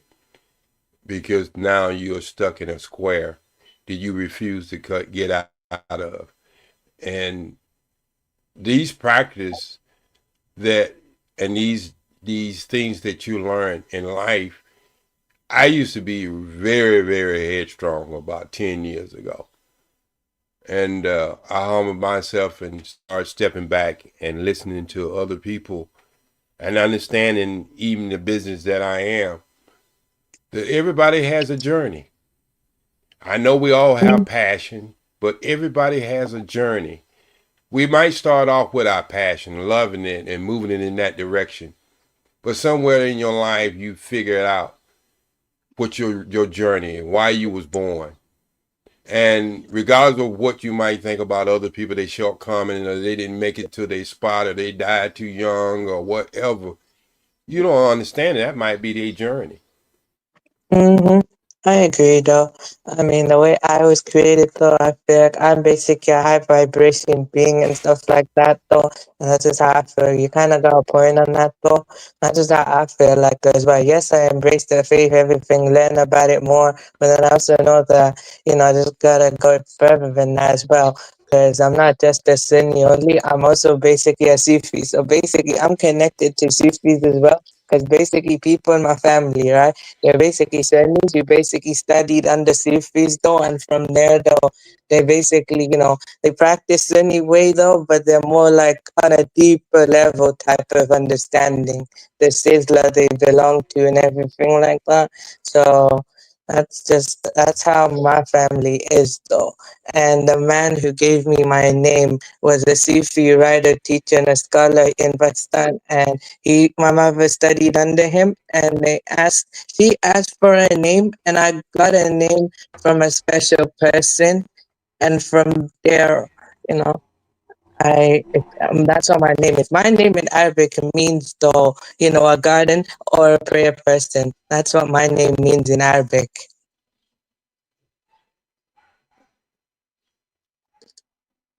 So you say you was born in Europe and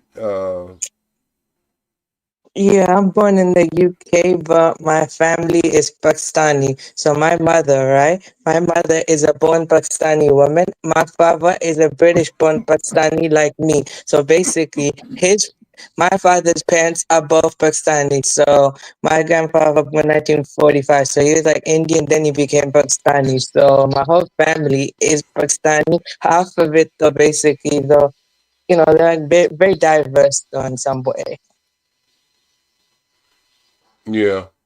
You know, They're this is one. diverse though because I think my cousin though, one of my cousins, she's half Pakistani, half Bengali. Raz, this is why I don't really get into the tug of war between men and women, because I understand both sides. No, I get you on that though. It's not about men or women thing. I was just kind of explaining how the family dynamic for me goes. No. I was trying to take the conversation to an early conversation that they had.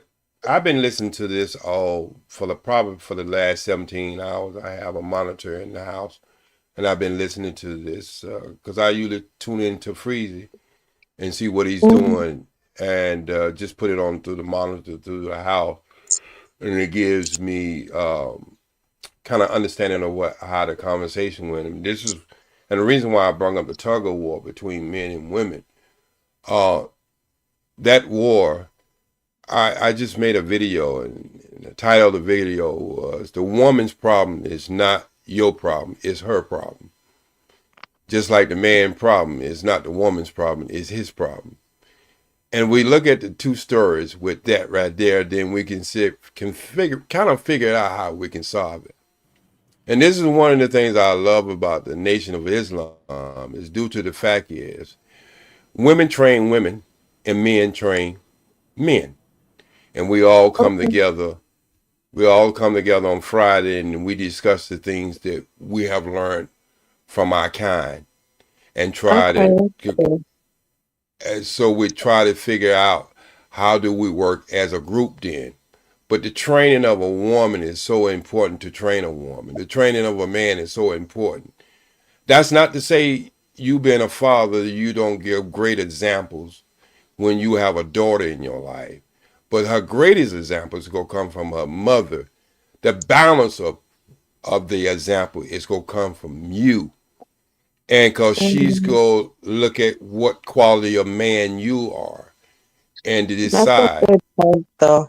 Okay, I get you on that. That's interesting. No, for me, I'm born in the mainstream Muslim community. It's a very similar dynamic in a way, though. Like, of course, on Friday, though, went to gym my last time on Friday, though. So it's like, that's kind of a good thing. Basically, the men be with men and women be with the women, though, because the main focus is God, and I get you on that, though.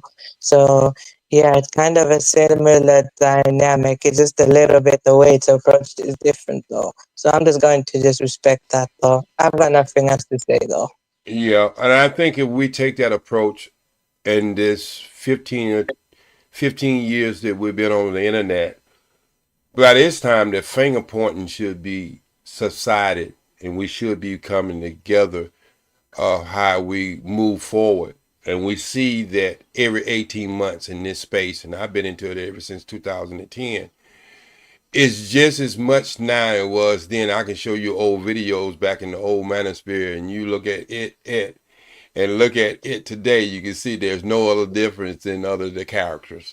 And so what I'm saying is, if we had a true understanding of how knowledge is accepted by certain groups and sects, then we would be a further along in this conversation. We should be at the table now and saying how we're going to move and how we're going to do things as self-preservation as us and self-determination. That's the level we should be at after 15 years of this. But you see, we're not there. And so I guess it's going to take a little bit more and a little bit more, and I hope the approach within itself, it's good to see you, my brother, the approach somewhere along the lines, the young people will have to take that baton and go have to start thinking for themselves and moving this conversation into more of a motivation of self-determination.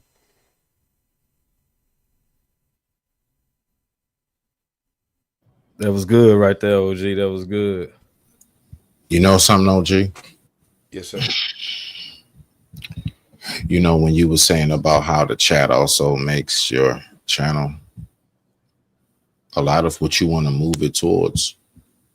Look, the fact is, I think all of us as, content creators, we recognize now, all we can do is present.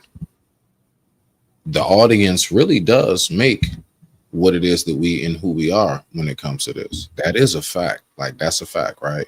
Yes, sir. But the thing is this: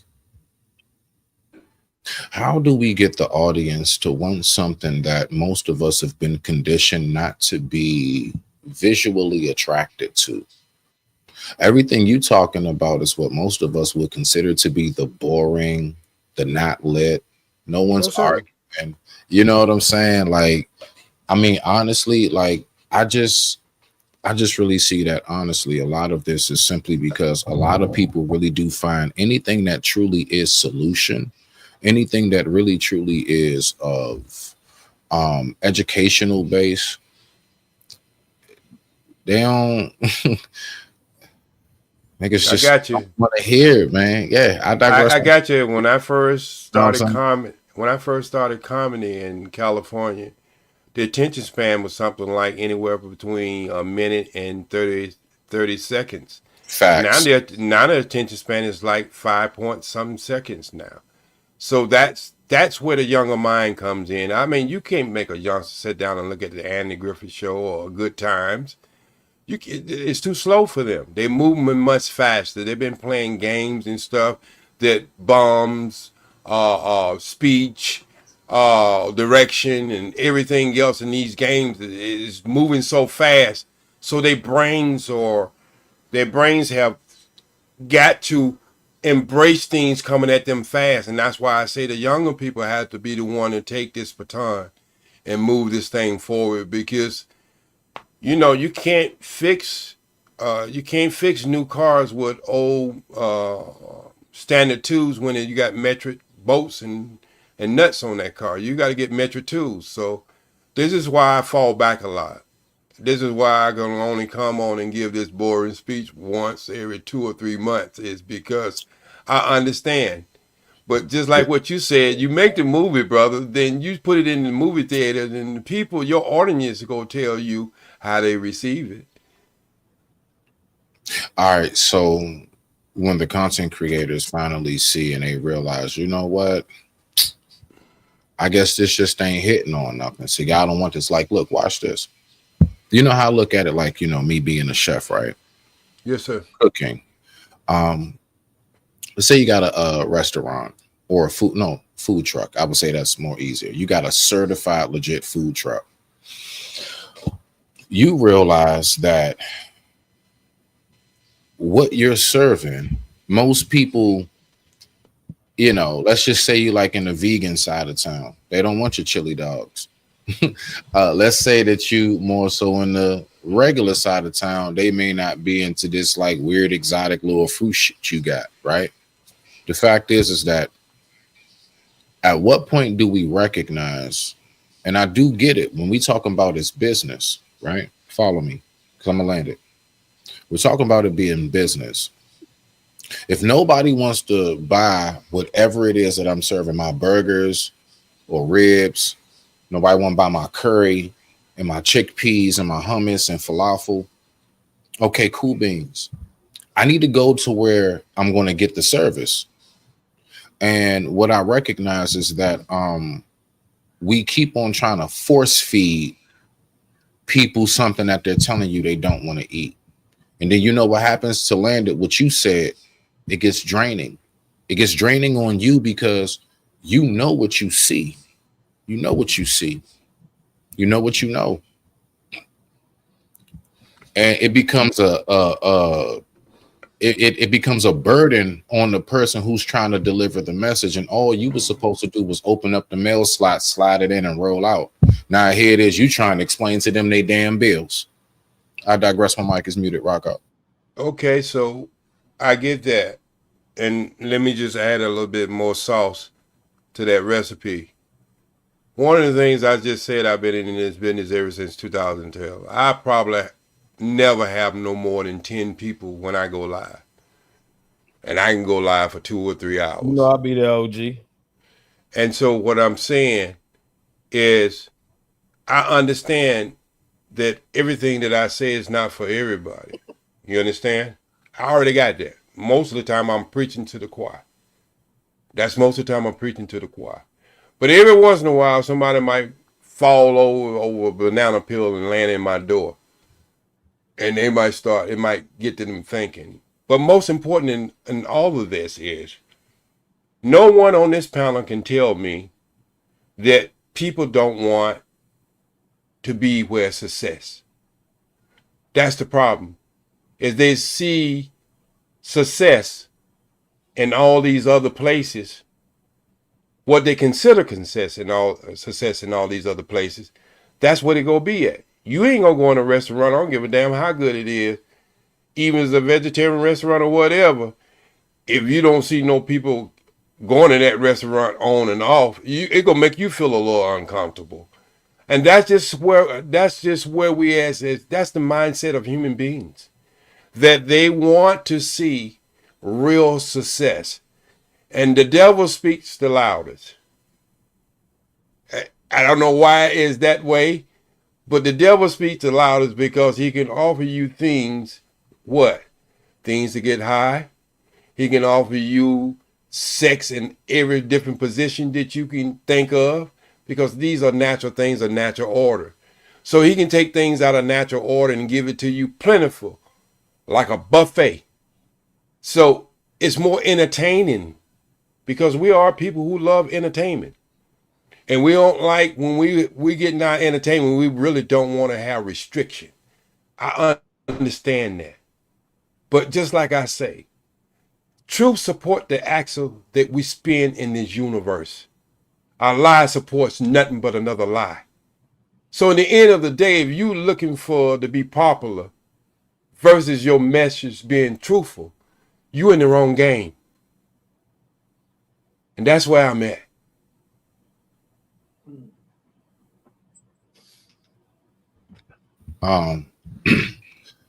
Honestly, I only want to hear from the only other fossil on this panel right now, which is Reese. Reese.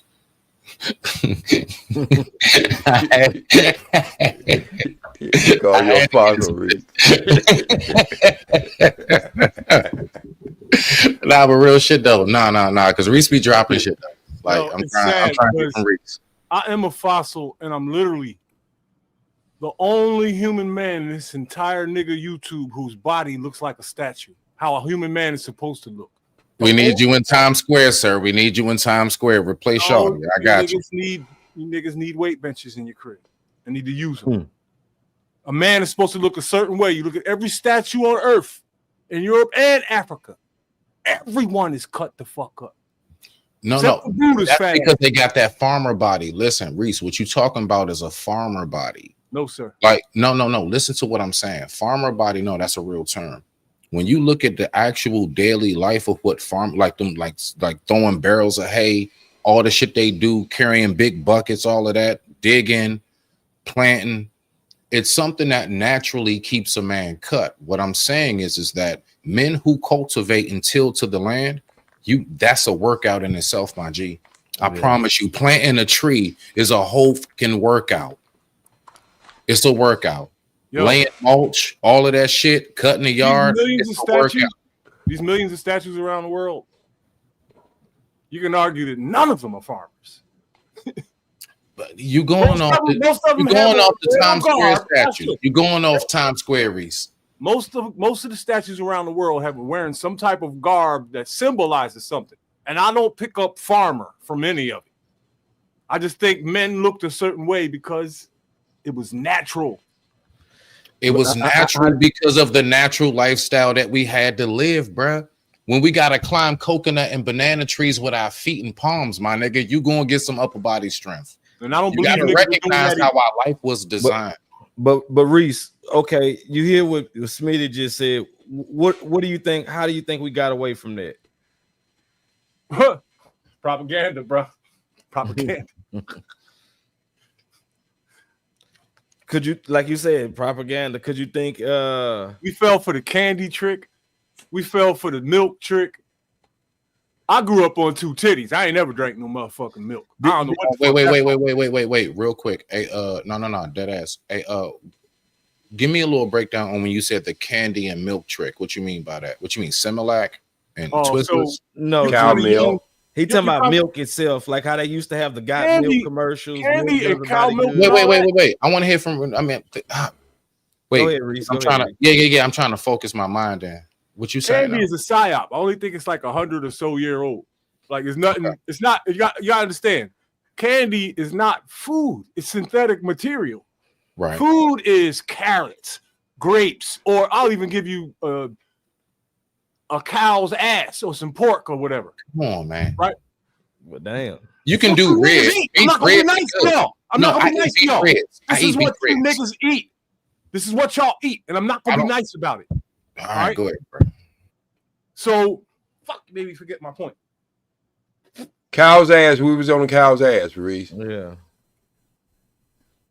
The black people be eating the cow's ass. That's food. That's food. So candy is bright red, blue, and pink, and got a green stripe through it, and whole rainbow of colors. It like a rock. It melts, and then it gets soft, and some of the shit fizzles in your mouth like so. That's not food.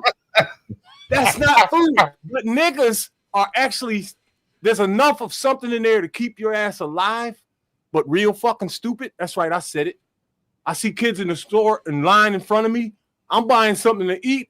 They have bags and bags of ho-hos and ring dings and whatever that, all that other kind of shit. A whole rainbow, like 15 different kinds of candy for each fucking kid. They even have dollar bags with the candy already mixed up. And the women are feeding these as meals. Meals. And wondering why niggas can't count in 11th grade. All right, Reese, let me ask you a question. I mean, now you might give me the outlier answer, and I expect it because you are Reese from Philly. Reese, did you trick or treat back in the day as a kid? Did you, were you one of the ones who came back with that big ass trash bag of candy or that little orange bucket? I think I remember some of that shit. I do. Oh, okay, you still gotta get some of that candy in the Smithsonian. For a hot minute, I think I did that. Yeah, I think I did that. But however, my mother, my parents, right? There's no force of nature that would let my mother and father feed me candy. That was like an occasional thing, and my parents were caught up with the same bullshit everybody else was. So on that one day, they would let us eat candy, just like on New Year's, they would let us get a sip of liquor. Reese, for some reason. Reese, you look great for 97. You and OG. I'm only 42. All right. Listen, I remember that growing up. I remember coming back with my candy bag. I'm an 80s baby. All right. Yeah, but you eat potato chips on a daily basis. And hugs and nah, bro. Listen. No. I come from the days of McDonald's. No, we got McDonald's at home, and you get some square goddamn wheat bread on a burger bun. Stop playing with me, bro. I don't know about that. From that too. You're 40 something. Man, I was born 82. You are the candy generation. Man, stop it. Yes, you sagged, right? Sagged what? Your pants. Bullshit. If you were 20, if you were 20 something, don't do that. Don't do that. If you're on this planet right now and you were 20 something in 2005, your pants were hanging off your ass. That's not true, Reese. Either that, then nobody did it because I haven't found one single nigga to admit to it. That's not Reese, that's not accurate. That's not accurate. That's not How accurate. old were you in 2005? Nigga, I was born When the 82. Drop 3 came out, nigga. Hold on, bro. Hold on. I'm having fun with you. Reese, hold on, bro. Okay, so I graduated at 17 in 2000. So that means 2017, 18, 19, 20, 21, 22, 23, 24, 25. I was about what, 28, 27, 28 years old, something like that. I don't know, 20. How old was I? 20. How old was I in 2005? I don't know. I don't have a calculator. But I was in my mid-20s. There were very few black men alive in America at that time who were not sagging. But somehow, every time I meet any one of them, listen though, you talking about us growing up. You talking about once we you talking about once we all have now left the nest. Now that I'm talking about that during the time when we were growing up. Nah, bro, niggas wasn't doing that, bro. So you remember? All right, so your parents probably were a little different and gave you. We were closer to the Kanye kind of preppy, like niggas want to wear polos and shit, bro. What you talking about? You said your family was feeding you righteously, though, right? What? You said your parents was feeding you right. They wasn't doing what everybody else was doing.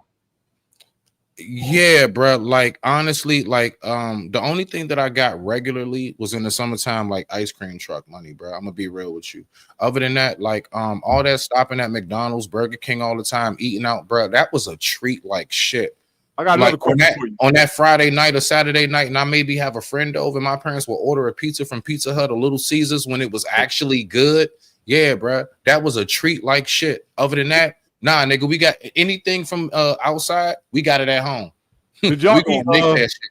Did y'all Yeah. put salt on your food and eat shit like noodles and pasta and spaghetti? And Nah, bro. My father was an international gourmet chef, thus I grew up to be one, bro. I ate real deal home cooked meals, bro. What kinds of I meals ate though? Do real they involve salt? baked chicken, rice, mashed potatoes, vegetables, always had fruits and everything. Like the fridge was loaded, bro. I came up very, very well protected when it came to nourishment of Watch the this. body. This is how serious this is, right? Can we get Coach Bowleg up here before we get started? One no, just beans and noodles and shit, my G. Like Listen. honestly, that was look. McDonald's was a treat. Noodles, nigga, Right. that's punishment. That's I'm punishment. just trying to figure out what your diet was like, that. right? So for breakfast, right? Did y'all ever have anything like eggs and Bruh, scrambled eggs with cheese, hash turkey, browns, that kind of shit? bacon, scrambled eggs with cheese, turkey, bacon, biscuits, you name it, my nigga. Homemade waffles, pancakes, all of that shit. My father was a chef. I don't think I need to say that. I got you. There's a reason My why father was an international gourmet chef, bruh. Right, got you. You said that. Right. I mean, I ate good. So there's a reason why I asked you all that, right? Because you could take candy and all the junk food over here and put it in this box, right? However, there's another box that's just as deadly, and it literally involves 90% of what you mentioned.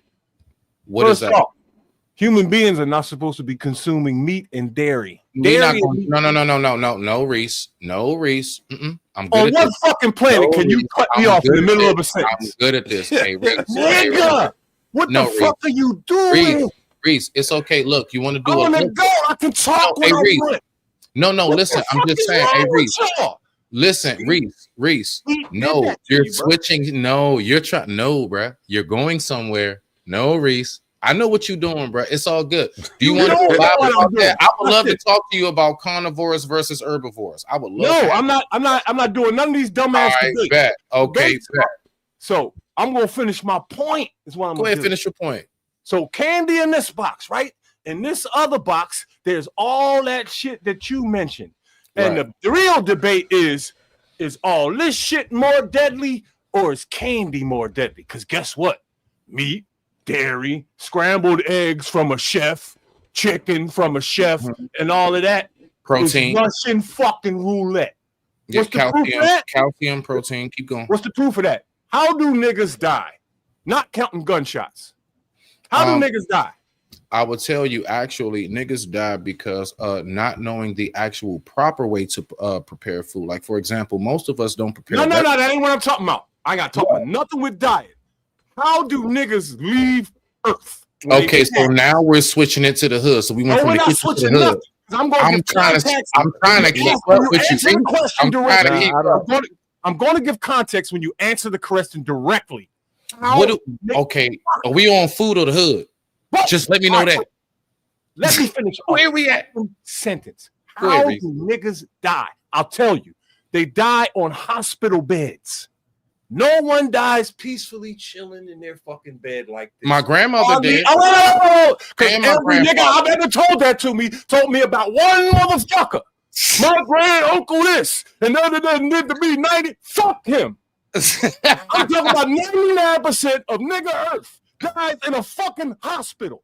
And that's because Reese. of Big Mama. Big Reese. Mama murdered every fucking body.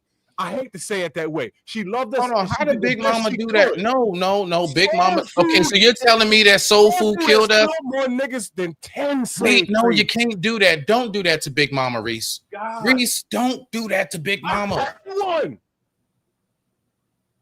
You I had can't a do that to grandmother. Big Mama, Reese. They were So you wrong. telling me that the mac and cheese, the hog mogs, and the turkey necks? Yes. Oh my fucking God. All right, Reese. If All right. niggas die on hospital beds, how can I be wrong? Like that, like it's really not our diet. I'm aware of this. I'm trying to get Reese to go ahead and make sure Yeah, that he just don't want to say what he's saying. Nah, he ain't trying to say this shit. That's what I'm saying. Like, I know how Reese Go ahead, know. say it for me. What am I getting to? No. Go ahead, Reese. No. I want you to say, real shit though. Real shit. I'm about to spark my J, my nigga. Don't you spark your shit just yet. Finish your statement. Then Listen spark to me, y'all. When they dig up old civilization, right? They lie about a lot of shit.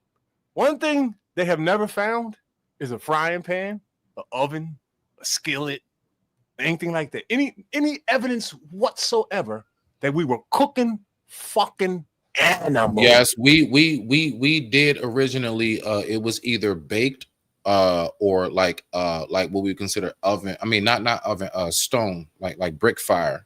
Like we were, because we were able to make like mud, like, you know, clay, and we were able to go ahead and do like stone. Watch this. Stone cooking. When was this? When was this? Real quick, last part.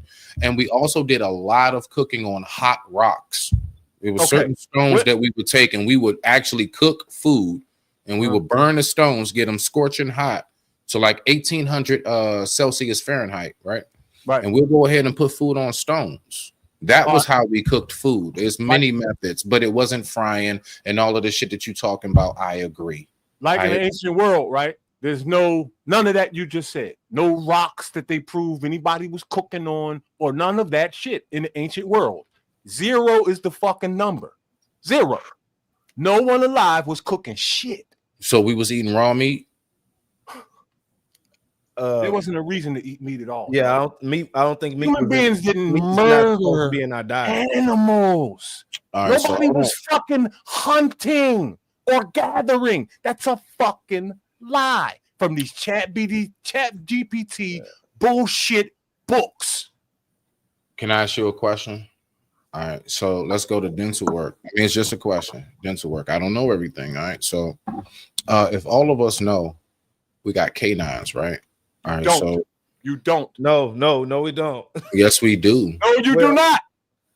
Yes, you do. You do not have fangs that can latch onto an animal and tear No, it. Carnivores, or is it more like that's what a canine is? No, it's carnivore. No, wait. Next level. It's neither.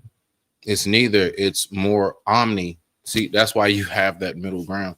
It's not herb, it's not carnivore, but omnivore. Because the fact is this: we can say whatever we want, but at the end of the day, as somebody who studies this, we can talk about food all you want. We can go there. I promise you, I'm right here for you.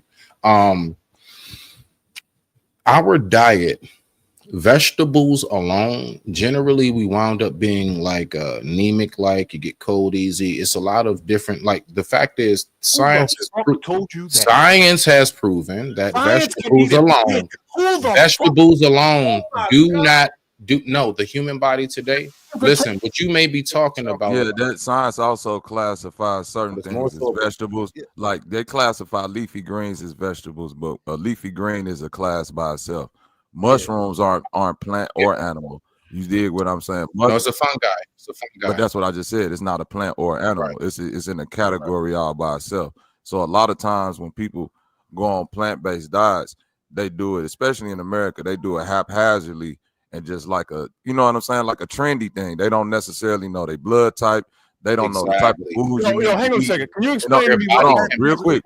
Because I've been a plant-based eater for 15 years, so I'm speaking from experience. I ain't speaking from something that I'm just. Yeah, did you hear what I just said? Maybe I heard you, brother, but I'm saying I'm not a person that's against. I'm camming down anybody that want to eat flesh or animals, or somebody want to be plant-based. I'm all about non-processed foods, because as I'm hearing this conversation, I'm hearing y'all talk about carnivore, right? And I've understood that teeth argument for a while. You know, we got canine teeth, but the problem with, hold on, I mean, technically we do, but the problem with that argument is that, just let me finish, brother. The problem with that argument is that don't make us carnivores. What make a carnivore is their intestinal tract and their ability to produce a higher level of acid enzymes, right? That's what was coming next. He's right. But that's the first thing. That ain't got nothing to do with the teeth. That's what I'm saying. Like the canine teeth part is a non. No, it don't, because I'll explain it when I get my chance to finish. Okay, I got you, bro. But the reason why I'm not disagreeing with you as far as plant-based. The only thing I'm saying is that canine teeth argument to lead you somewhere else will really what make a carnivore is their short intestine tract and their ability to produce extra enzymes and stomach acids in order to eat and process flesh.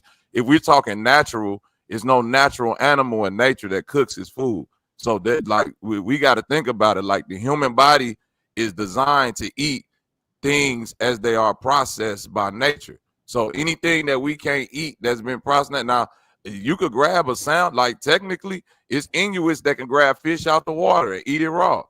That's a part of their natural diet. You see what I mean? So that's what I'm saying. I'm not against somebody's diet, doing what it do. I'm just saying the more process you get, the more away from nature that you get. And cooking is a process. So just, deal with that.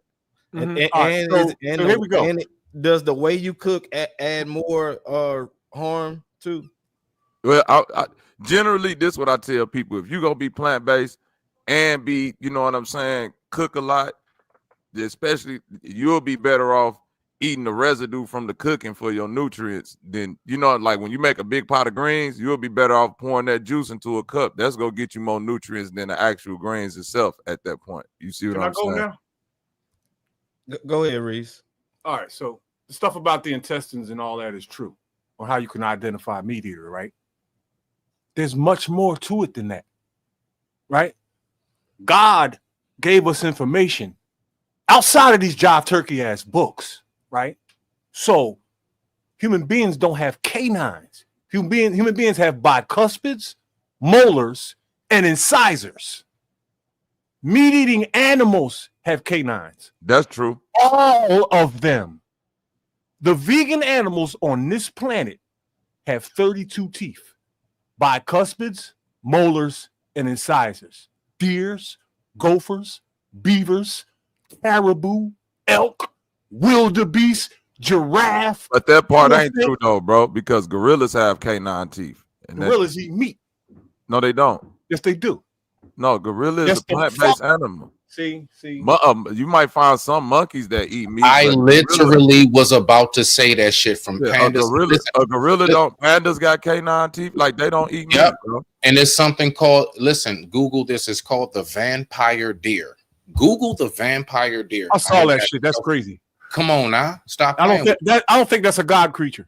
I don't think that's a god. We got a lot of. Now you going into the nether realm. Hang on. No. Stay here on Earth. Stay here on Earth. Off. That's not a god creature. Just like a poodle ain't. Ain't no fucking poodles in the forest. So there's a lot of shit here that human beings made. All right. Nature, the real God, not that jive turkey from the books, gave meat eaters fangs. I ain't even saying. Bro, we have endless, like he just said, because I was really going to that point. So I'll get into the gorillas sit around nothing but foliage and eat foliage, bro. They just sit around and eat shit like bamboo and shit like that, bro. I'm not getting into that anyway. Every so often, there are more signs. There are more signs. Not only do you not have a digestive insects. tract, right? All the animals that are big enough to give a human being a satisfying meal have an escape mechanism. They're all faster than you, or they can fly away. So that's nature. Here, maybe you can make a bow and arrow and kill something, but the way God put things down. What about cows, bro? Cows don't like. A cow will outrun you. Bro, cow don't have the stamina. Like if a human, all of the cows on the stop. All the cows, I just named it. Wild. All of the cows in the world can outrun human beings. These fat motherfucking human-made cows. I'm saying the stamina at a certain point, they grazing animals. They not like sprinting animals. So they stamina level ain't grazing animals. Yeah, really? They're grazing animals. The grazing animal, gazelles. You know how fast moose can run? The grazing animals are the fastest moose. Huh? Most animals don't. Most bears don't want to mess with. Bruh, don't nobody. Okay, now let's deal with this right here, Philly. The vegan animals on this planet are faster than human beings. All the animals that are big enough to give a human being a meal are faster than you. You don't have the claws, number one, to hold on to them. You don't have that either. If you were lucky to catch them, you don't have the equipment to kill it without building your own weapon. So there's no way mankind ate meat. But that's what make a man though. What? Because hold on, real quick. That's what makes a man a man. Listen, Murdering an innocent animal. No, not murdering. Because listen. I started this by saying I'm plant based, so you got to follow my conversation. I'm saying ingenuity.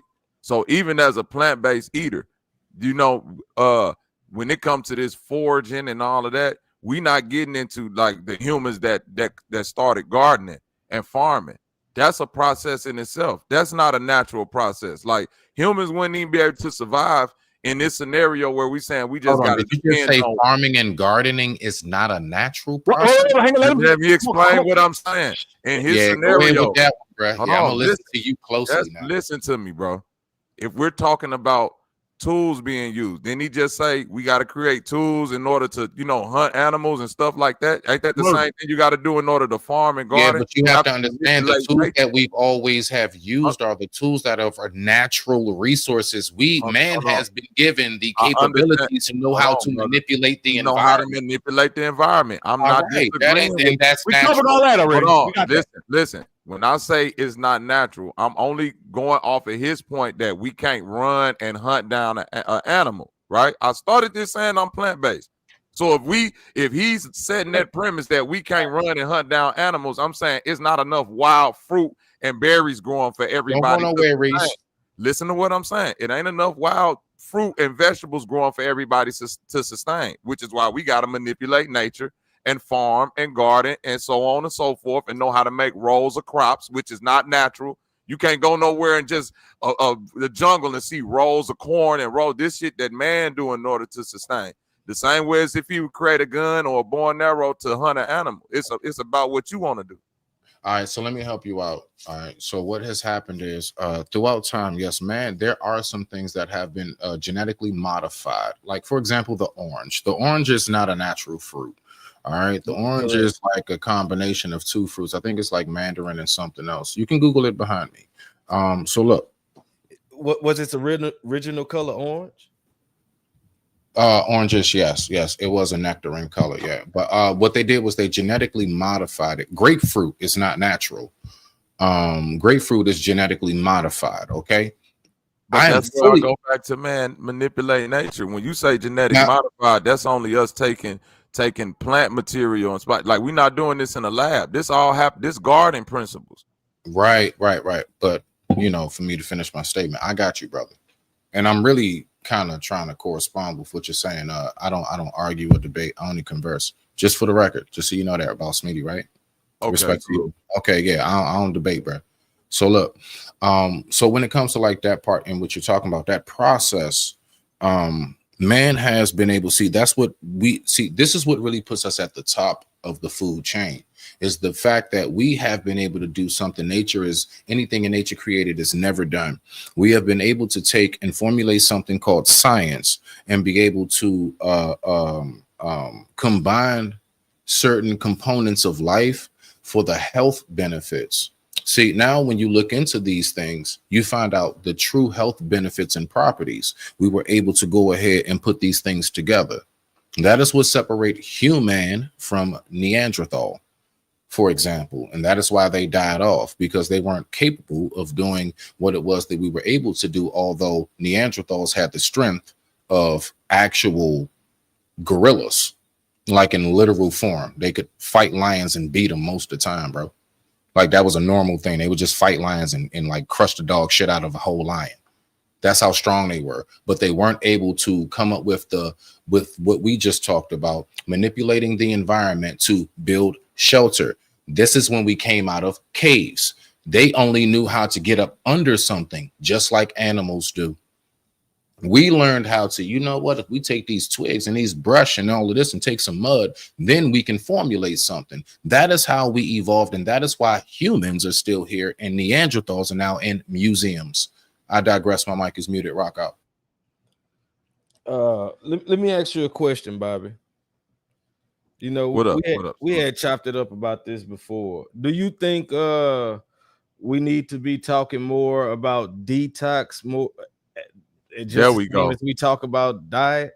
There we go. Because that was the other point that I was gonna make. Like the being shit. This is 2025. So this would be my 15th year being plant-based.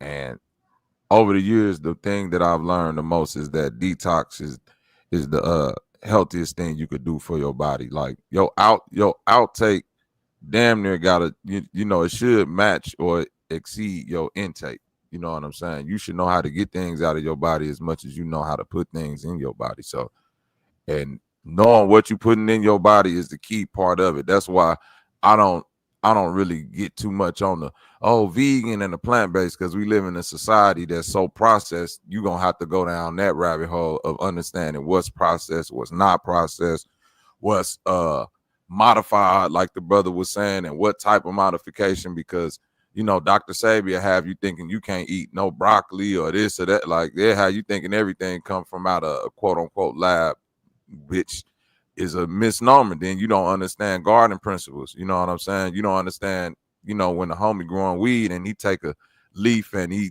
you know, tied to another leaf, and that's how he's modifying and growing different, you know, weed strains and all of that. That's the same thing. Yeah, right. That's what you call genetic modification in the gardening world. You know, genetic modification in the animal world is the same thing. Just getting a bunch of animals and just mating them, literally making them have sex until you get the outcome that you want. Like, you know, farmers will tell you that. They've been doing that. It ain't no, you know, it ain't no white coats in a lab, you know, looking through tubes and DNA. No, they doing stuff people been doing forever. So that's the point that I was making. And to your point, yes, detoxing is the key for anybody that's trying to be healthy. So well, we have to recognize something too, and you're absolutely right. I believe that detoxing is something that should be a necessity at a periodic period. But the most important thing is to keep a balanced diet. Most people wound up having to truly detox, and they see all of these black soots and stuff leaking out of the bottom of their feet and out of their body, their hair and everything else because of their diet, and the diet not being balanced. The fact is that nature itself, you know, again, I will resort to this to land it. Nature itself shows us it's about a balance. So the fact is that you must incorporate what we see in nature into your actual diet and how you eat. I'm not telling anybody to eat meat and vegetables. You eat whatever it is that's good for your blood type and how you operate, right? Whatever's good for you, man, stick with that shit, right? But what I know about is balance. Too much water will flood the crops. Not enough will turn the world into a desert. All right. So the fact is that when we know that people most of the time do these things simply because of the fact that, man, I've been eating out too much. I haven't been getting my veggies how I'm supposed to. Or if I do cook my vegetables, a lot of people do not know how to properly prepare vegetables. There's a way that you prepare vegetables so that you retain the nutrients. First and foremost, a lot of stuff we do, you're not supposed to boil it. Don't soak it in water. If you notice, even like how we say with the Asians, they live the longest, healthiest. Notice they steam shit. It's a reason why, because you're able to get that soft texture. But if it doesn't have a slight crunch, if your vegetables limp over like your broccoli or your asparagus, there's nothing in it. You might as well drink the water in which that you boiled it in. The vegetable is dead now. It's like you abstracted all the THC out of that weed. You ain't gonna get high off of that. You might as well put that thing in the pen. Now look, so once we learned about the whole process of how you supposed to prepare food, that is extremely important. We don't realize how we supposed to even like prepare food. A lot of us say, nah, don't eat steak. It's going to stay in your system for about 8 weeks. Of course, because you want it black and tough. Your digestive system can't, it's a reason why you're supposed to have it cut at a certain point. It's a reason why it's supposed to have that slight pink. It is cooked, but it's a reason why you're not supposed to burn your shit. We don't understand that. Put some water in the fridge for me. All right. So with that being said, I digress. My mic is muted. Once we learn the actual process of how food works and everything else, once you learn your blood type, your body chemistry, all of these things are factors. Your LDL, your HDL, all of these things play into factor of what you should eat. Not everybody should wear the same cologne because it may not fit with your body chemistry. Something may smell good on me, but it may make you smell like a goddamn, you know what I'm saying, starving African. I'm just saying. All right. I've been quiet for the moment, but y'all starting to tap dance down my lane. Go ahead, OG. Then I want to get All right, get in there, OG. I'm trying to hear from you, OG. Yeah, get in there. Then I want to get first, KT to go in right after you, OG. yeah, first thing I would like to tell everybody, if we want to start on your nutrition, and there's some basic things for the people who listening to this, because there's a lot of good information just been given to you in the last 15 minutes. My first approach, and I've been doing this for 40 years, is to clean your plate. And that's the detoxing they are talking about. There are some good cleansers out there, natural cleansers. That's number one. Number two, once you do cleanse yourself, you'll get a greater understanding of how your digestive system works. Because when you do cleanse yourself, it's just like filling up a glass with water. The only way you can put more water in that glass, it has to empty out or spill over. You'll start to use the bathroom on a regular basis, especially for women who think in using the bathroom every 2 and 3 days to do your BIM. It's natural, it's not. That means that there's something going on with your system. Number three is teaching human beings how to chew their food properly, regardless of you eating vegetables or you eating meat. A lot of human beings take 2 or 3 chews, 4 chews, and they swallow. It's very hard on the digestive system to release the enzymes for that food that's not been chewed properly. That's why babies, if you look at a lot of the baby food when I was coming up, it wasn't Gerber, but they did have Gerber. There was blenders and things that was used to liquefy the food because I didn't have teeth. That's a lot of the things that we get away from human. If you sit down and look at a video of how to chew your food properly, and somebody told you had to chew it 25 times and get it down to a more of a liquid, and then you were like, damn, I can't eat my food like that, but that's why you have digestive complications. One of the things I ever find out is I don't eat anything before 12 o'clock. And when I do eat my first meal, it's liquid. Whatever I'm eating, it's liquefied. From a smoothie or whatever I'm using, it's liquefied. Not to cut you off, OG, but was breakfast like a made up thing? Yeah, because it's breaking fast.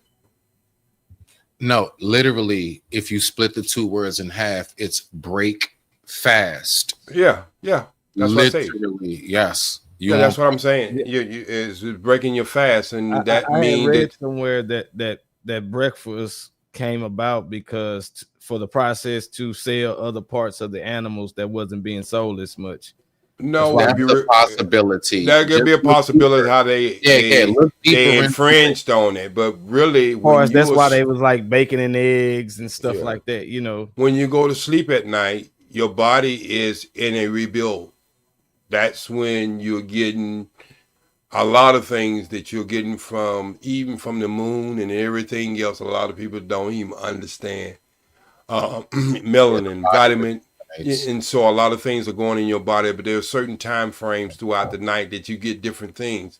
And what happens with your digestive system? That's why when you get up, the first thing you should be drinking is a nice glass of whatever desired water that you want to drink. Yes.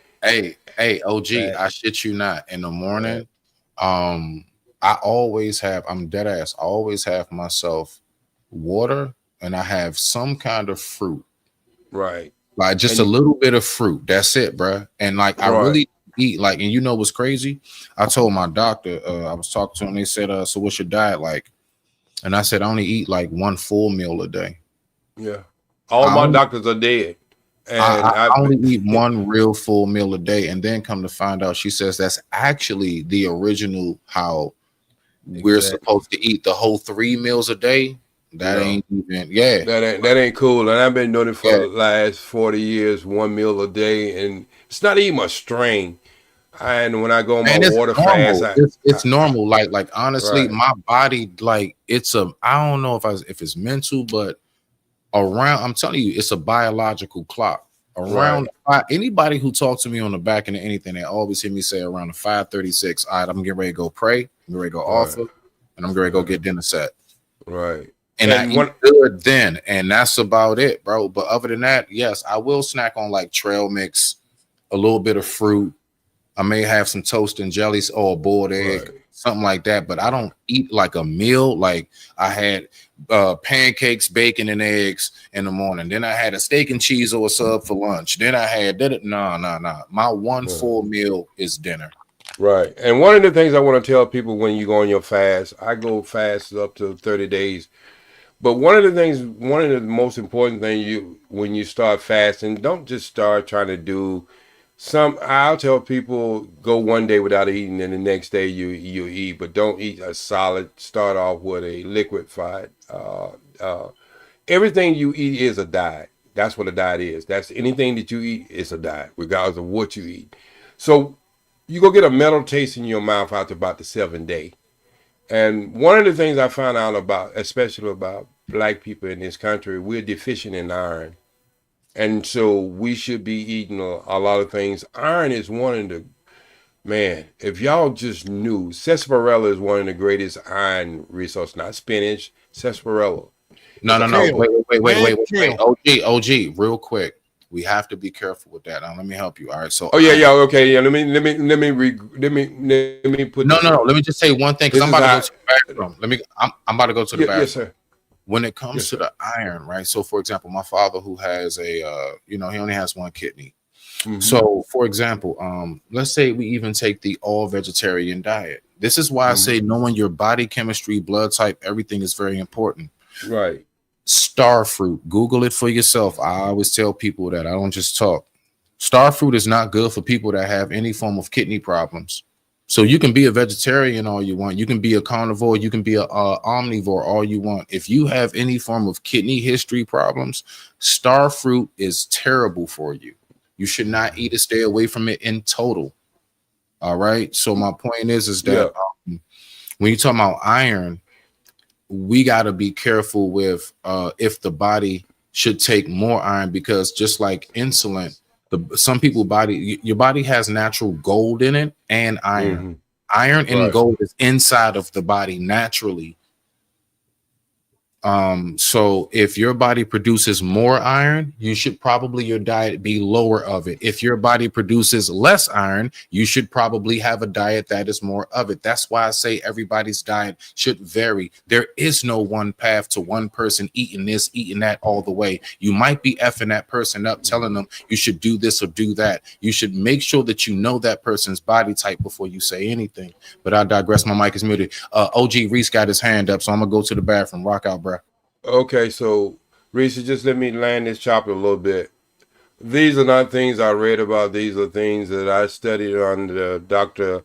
Goss, Dick Gregory, and Dr. Savy. So I was with some of the, and I took the most important things from each one of these gentlemen who was an expert when it came down to nutrition. And I took the best things from each one of them. And it has proven throughout my life. Valid sources.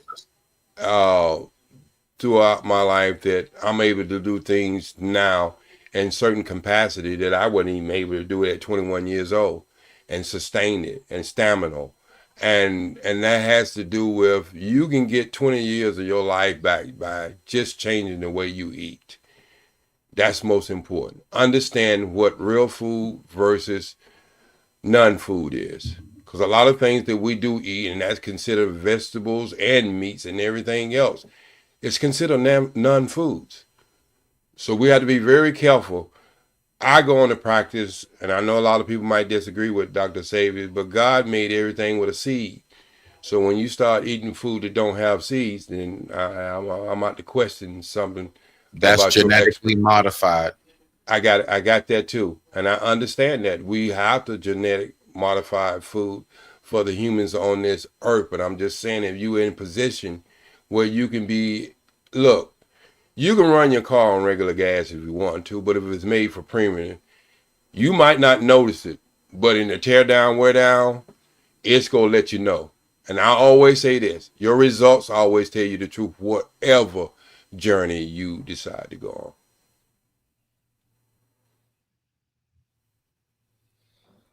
So KT to go, you there? You wanna go ahead? Jump in the conversation. You got something to add? Yeah, man. Salute to all y'all, man. Salute to everybody in the chat. Yes, sir.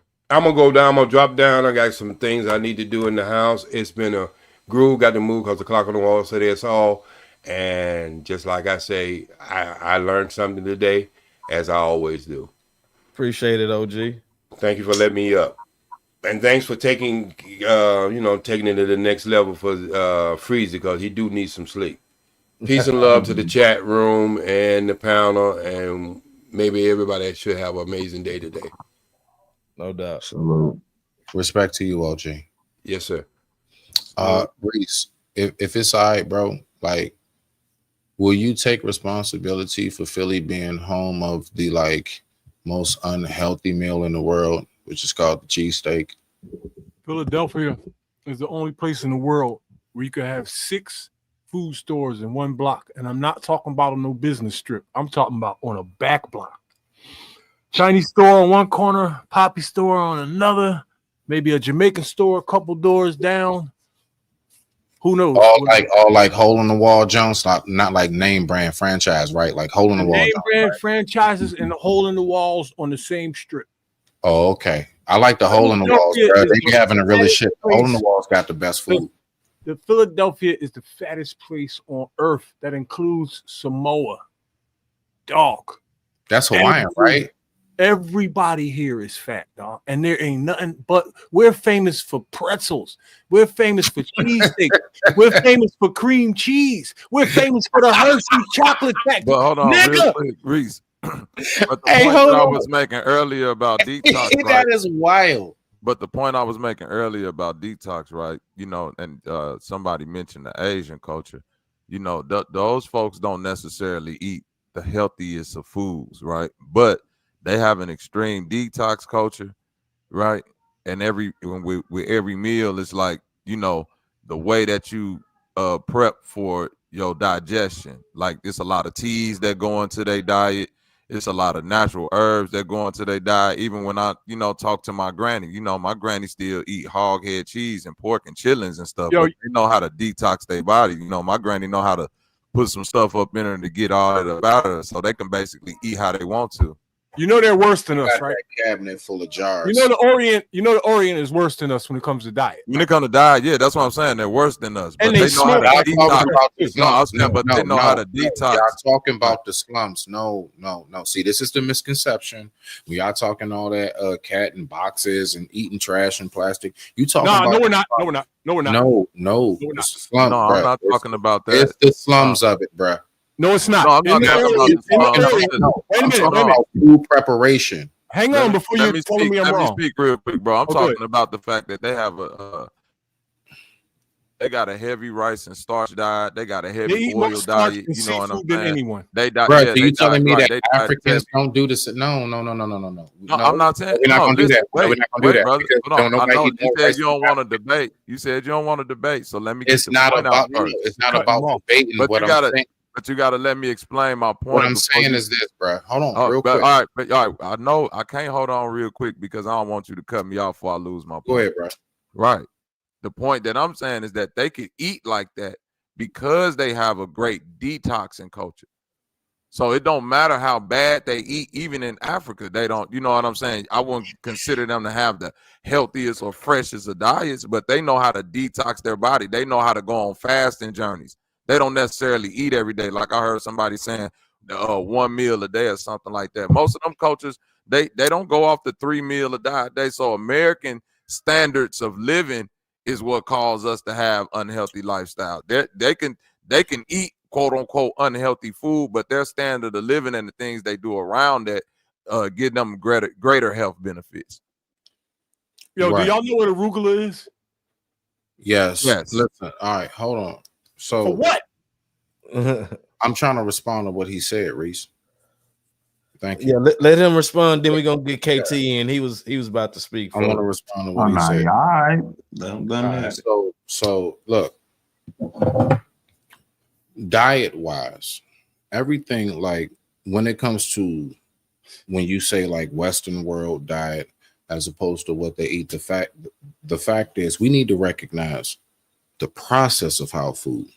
The main thing, even when I made my example about how Asians do it, I said how they steam vegetables as opposed to boil them. So what I'm talking about is the correlation in how we do food. You even said it over here. We do more processed.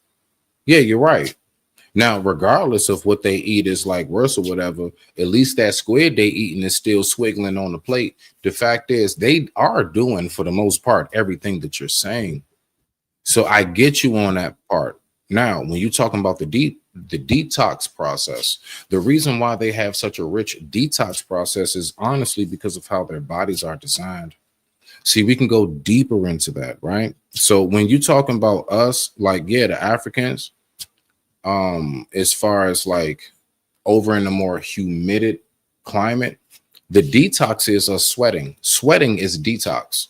When your natural environment is like 85 degrees at night, you're going to be detoxing continuously. That's not the whole of Africa, though. You know, we can't just. I'm not trying to nitpick on. I'm just saying, as an overall, that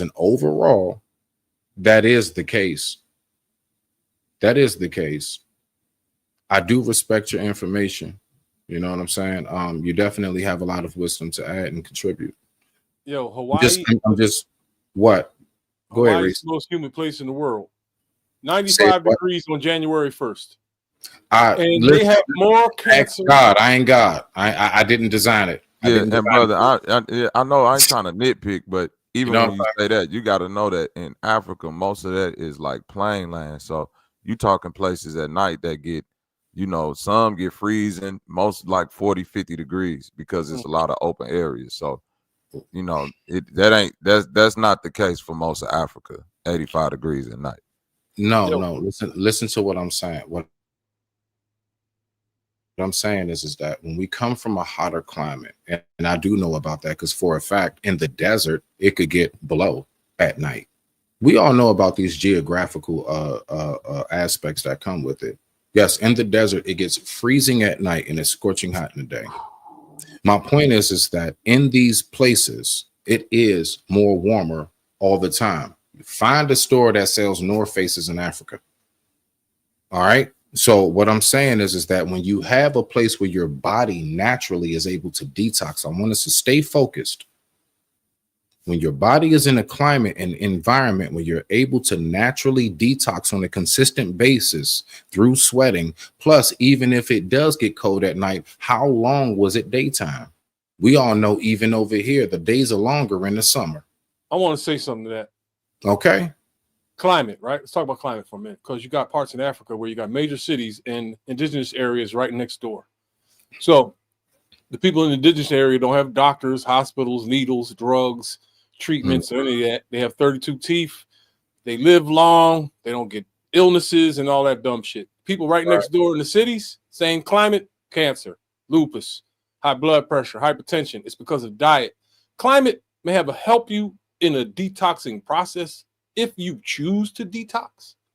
But if you're eating bullshit, I don't give a fuck where you live on this earth. I didn't say they choose to. What I was saying is, I didn't say you said anything. I'm just talking, right? No, but they do eat natural things, and they do have natural, like they don't just depend on their climate for detox. You know, Africans have That's kind of the point I was trying to get to. Yeah, I know what you was getting to, Reese. Like they well versed in herbs and knowing what to do with their diet, especially those, you know, the more tribal ones on how to stay healthy. And all that herb shit, yo, you don't have to be really versed on herbs and super knowledgeable about that shit. If you don't eat bullshit, you ain't gonna never need no fucking herbs. No, listen to what I'm saying. Those people out there in the tribe, they know if a member in the tribe get a stomach ache, they know how to go out there and find. I kind of just said that when I said they don't have doctors, right? Right. No I know you needles. saying that, but I'm saying when you say they're not well, like the herb part ain't the key. Like that is the key. They well versed in every plant that's growing out there wherever they live at and what it do and the properties and the benefits of it.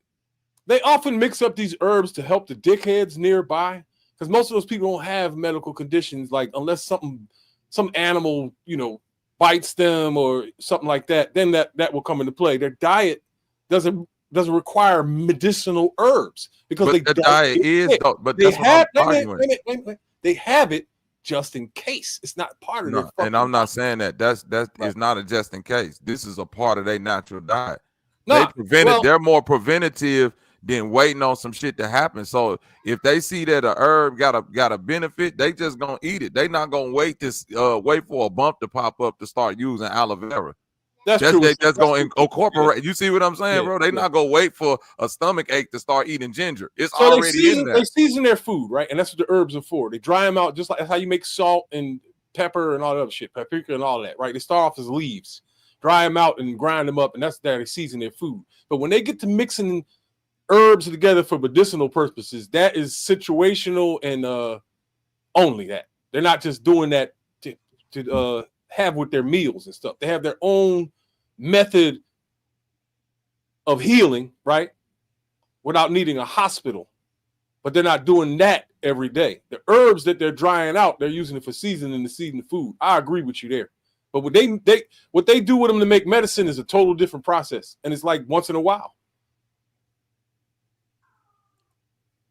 I mean, I some would agree, but the only thing I would disagree is that what they consider medicine is just a part of their natural diet.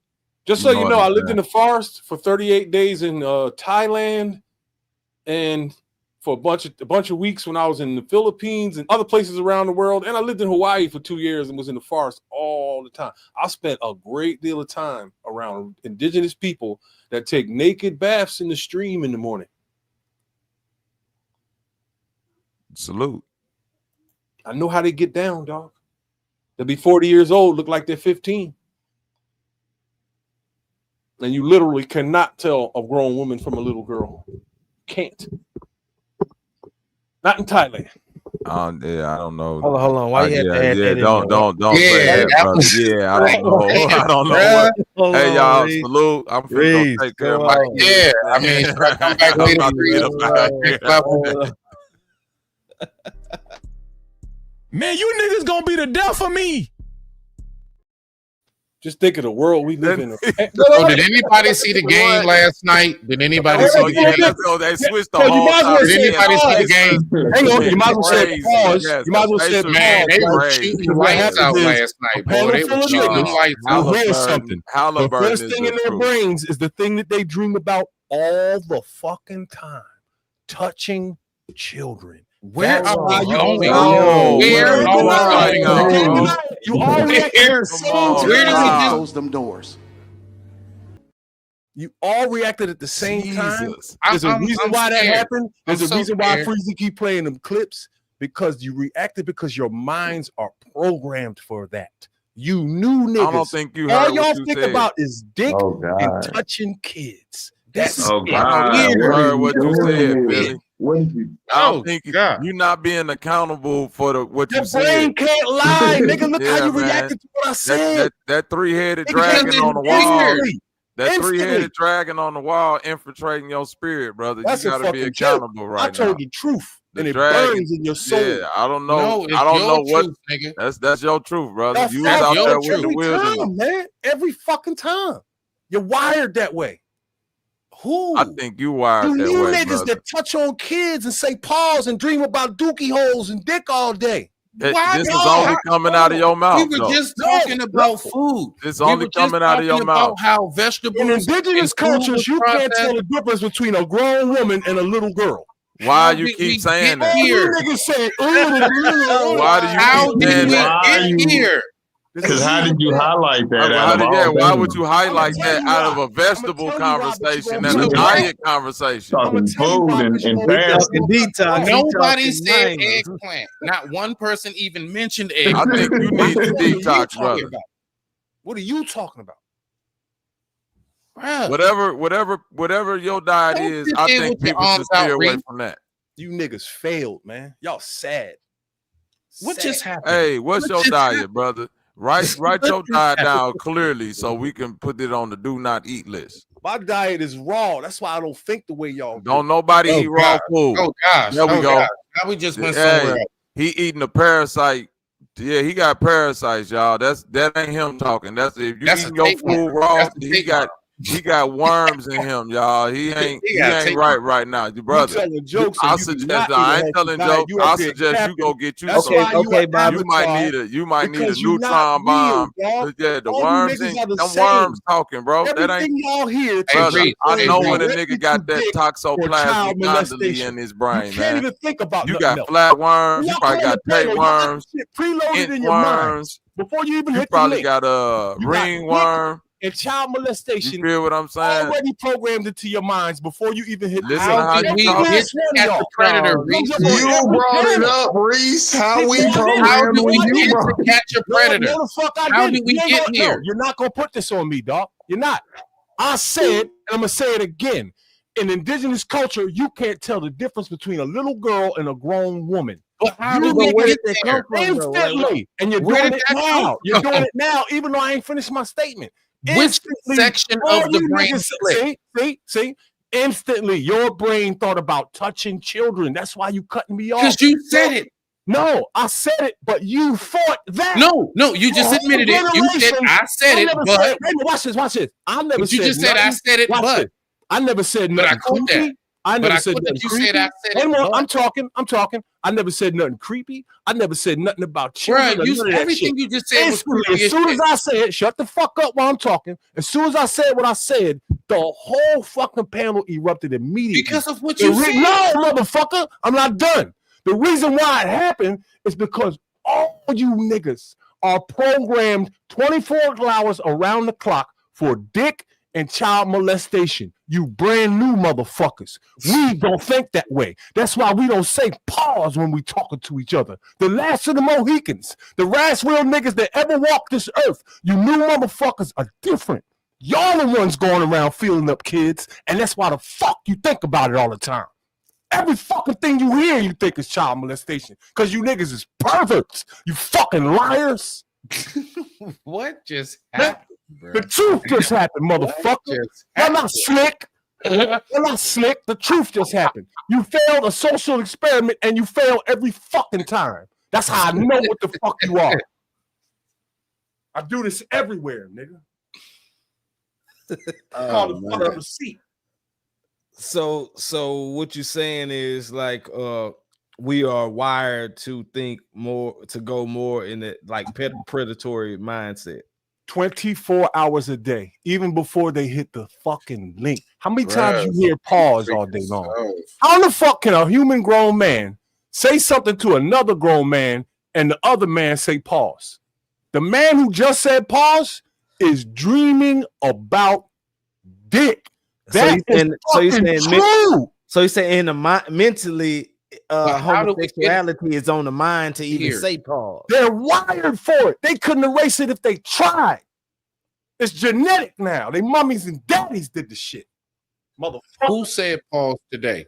I mean, while we were up here. All you new niggas say pause all the fucking time. I find where I say pause, or find at least me. Find that. I have some fun. I'll have some fun and find a panel where you didn't say it or some shit. I'll do that. Me? All you niggas say it. No. New niggas. all y'all say that shit. Y'all hear somebody talking about a fucking peanut butter jelly sandwich and y'all say pause. Like the other nigga said something gay. That's what y'all do. Y'all try to project your bullshit on someone else. That trick is over. The dragon is killing it, man. I'm a dog, man. I don't play. Reese, you too old for this shit, man. Stop it. No, y'all too young. Stop it, Reese. Y'all the one possessed that. I don't have that in me. I don't have it. I've never heard a man say anything in my life and thought, oh, that was gay. How in the fuck do you niggas know what's gay and what's not? Reese, how do you get that fucking information? Like, if I'm not mistaken, I would really, looking at this panel right now, I think all of us already know that. I'm trying to figure out why you nigga trying to explain. All of y'all know what? Exactly, bro. I do believe everybody up here, from age range and everything, if I'm not mistaken, bro, and even down to like just how brothers' head spaces is. I don't think it's anybody up here who really disagree with what you're saying too much, bro. So why am I hearing pause all over the place for the past couple years? I can't explain them. YouTube.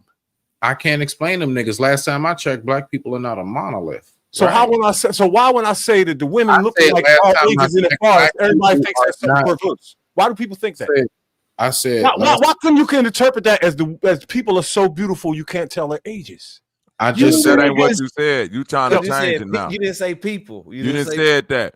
Right. No. Let's pay attention. I said what I said. When I said you can't tell the grown women from the 15-year-old. Wait a minute. No, you're not. You said that. You said they culture was PDFing. What I said was, I'm gonna tell you what I said right now. I'm gonna tell you what I said right now, because I understand that when y'all, I literally got to talk over y'all. Go ahead, Undertaker. What Keep I said digging. is the way y'all interpreted it.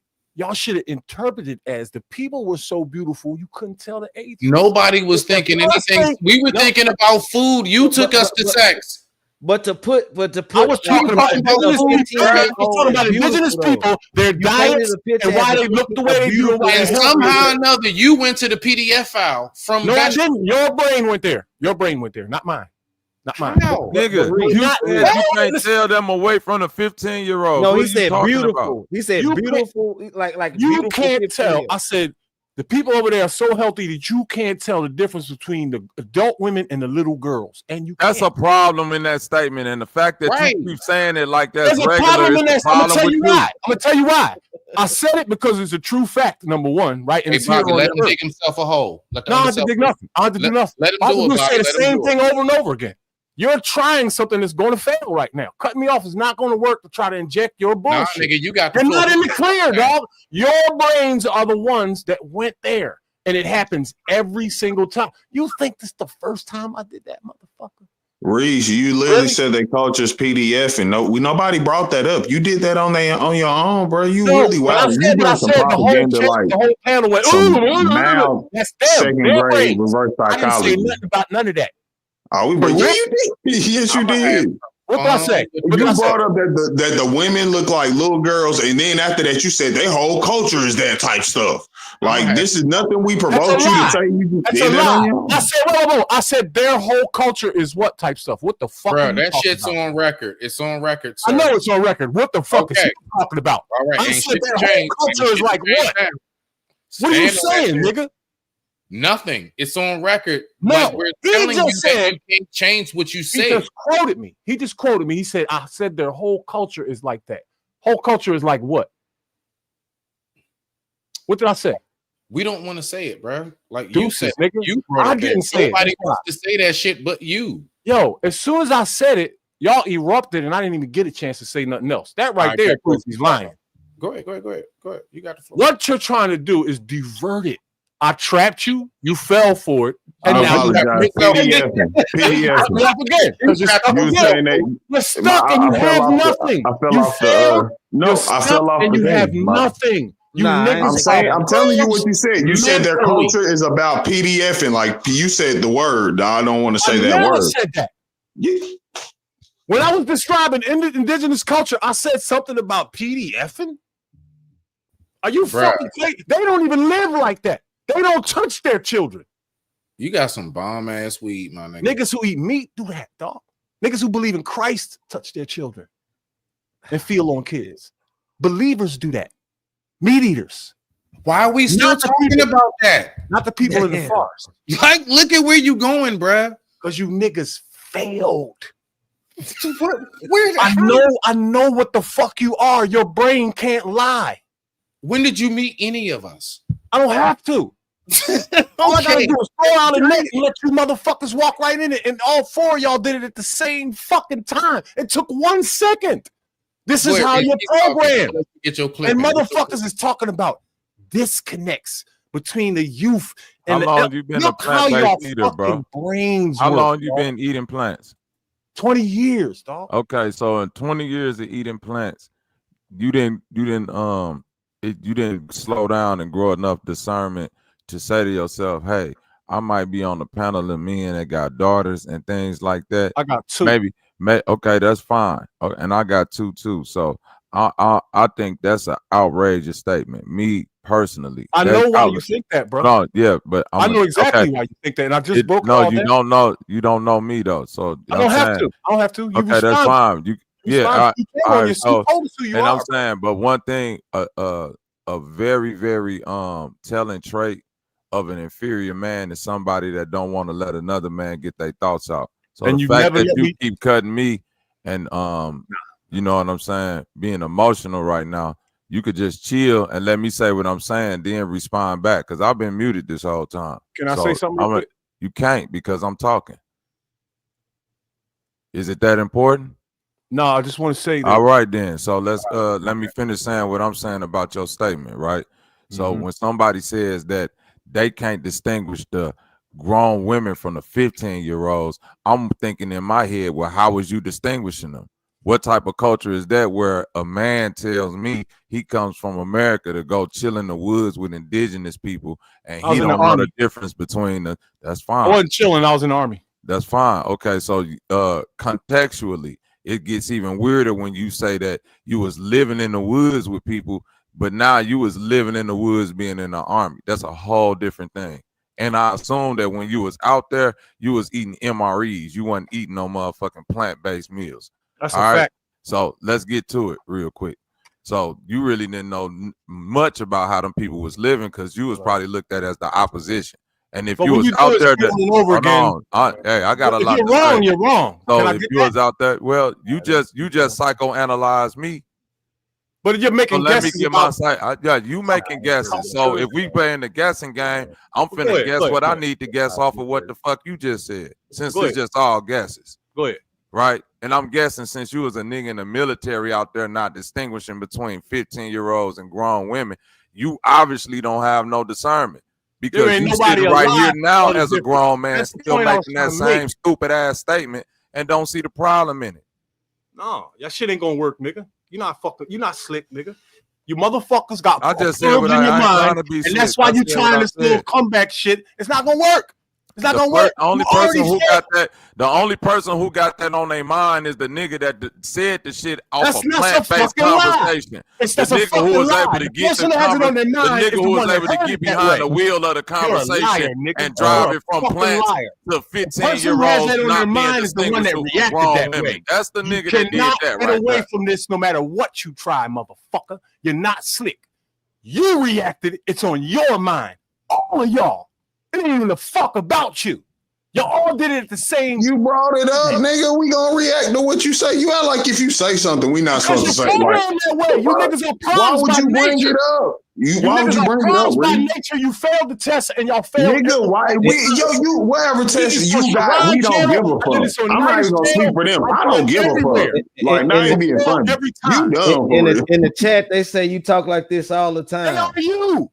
They are the chat is you niggas. The new motherfuckers that do everything the fuck wrong. Programmed that way. Fuck them, you new niggas. Fuck Bro, my you whole a life. military, you an ex-military nigga talking about people being programmed. Cause like, what we doing here, bro? You I really didn't fall tripping. for that shit, nigga. A judge sent me to the military, nigga. Hey, you They could have made went me on a go. run. You better put a Muhammad Ali in this bitch. They You made didn't me know. go. You set your ass down. Nah, you set your ass down. You could have went to jail. Shit, nigga. Hey, if you gonna stand on something, stand on something. If you really ain't feel that way, that's what I'm saying. You, no offense, bro. You be wilding. You be tripping, cuz. No, fuck no. Fuck no. I don't be tripping, nigga. You wildin'. I don't know if you want to address this, but someone said you made some comments on Sharon's show about your daughter. Hell yeah, and I set them up for a trap, and they all fell right into it. And what was sad about that? Oh, you keep one of them traps, was my huh? age. Okay. One of them was my age and knew better. Traps, huh? Do you want to expound on this trap? Setter, huh? Because I don't know if everybody aware of what you're talking about. No, see, because okay, I understand it. Y'all, I'm not wrong about what I think. Once I do something about 10 or 15 times, I pretty much got it now. This is what these niggas are. So if I do that here, the same thing's gonna happen here. Y'all gonna fail again, and it's gonna happen immediately. Man, ain't no failing, One man. second. You saw your daughter in the store and you ain't Right, recognize right. her. He knows You it, said, he knows. she got a fat ass, and it was your daughter. You the nigga that didn't know who his daughter was. Wait a minute, back up and say that part Great again. job. Wait a minute. Back up and say that part again. I want everybody to hear what you said. You saw your daughter in the store. You didn't know it was your daughter. You said, damn, that girl over there got a fat ass. Right. And then Remember you said that. Then you walked up on it or whatever you did, and you was like, oh shit, that's my baby girl. Hey. Long time no see, baby. Nah, Slap 5, rolled up a blunt with her, or some other shit. I don't know.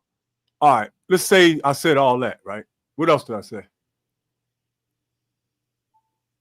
Hey, how the grandbabies doing? You seen your mama? Did I say that, or did I snap on her for what she was wearing and ask her about why she was out here in public like that? And then she told me that she was out riding her bike with her uncle. That's what the whole story was about. I wanted to see what you niggas would react to. No, hold up. You got mad at your daughter. The reason why you're cutting me off is because I'm cutting you off because nigga, how you gonna get mad at your daughter because you hollered at her? No, the fuck? wait a minute. Why you dress like that? That's why. Thank you, KT. Wait a minute. Why you think like that? Wait a minute. Like, Listen. This one here for the thug. Man, that shit was so goddamn funny, man. Even he felt bruh, you didn't even take 2 seconds to stop and look at the person before hollering, bro. So I'm gonna answer it real quick. You said something about me going at her, right? Who said that? Me or Bobby Knight? You. No. You said you flipped on your daughter because you were like, why are you dressed like that? Nigga, Right. you hollered at her. You That's wasn't what I mad told at her y'all. being dressed like that till that was your daughter. That's what I told y'all, that I hollered at her. That's what I told y'all. On Nigga, Sharon's you wasn't mad at that. You wasn't mad at that lady having that motherfucking ass out until you found out that was your daughter. That was your daughter. That don't say you not. You missing the point. Listen Outta to here. what this nigga is saying. Listen to what he said. He said, I wasn't mad about it till I found out that was my daughter. Watch this. I didn't say that in the story. Did you hear what this nigga's mind just thought of? God. That's what I'm trying to say. You ain't finna, but you just guess said what? it, And Reese. right You now, just you ain't explained finna it. say shit. You finna keep on just trying Bro, to flip. we can do this. We can do this. You can do this, but man, it don't matter, it's man. It gonna was be weird times where you're then. gonna It's have gonna to be cut me weird off. now. Yo, you just made it weird, bro. Listen to what you're thinking. Listen how you're thinking. That's you, not me. I didn't say none of that shit. You said it because your brain is wired that way. That's called a receipt, motherfucker. That shit is in your brain. That means it's either been done to you or you're going to do it to somebody. You ever did some shine before, It's bro? here, and you can't get rid of it. Hey, Reese, can I ask you one question? I just want to ask you a question, OG. All right.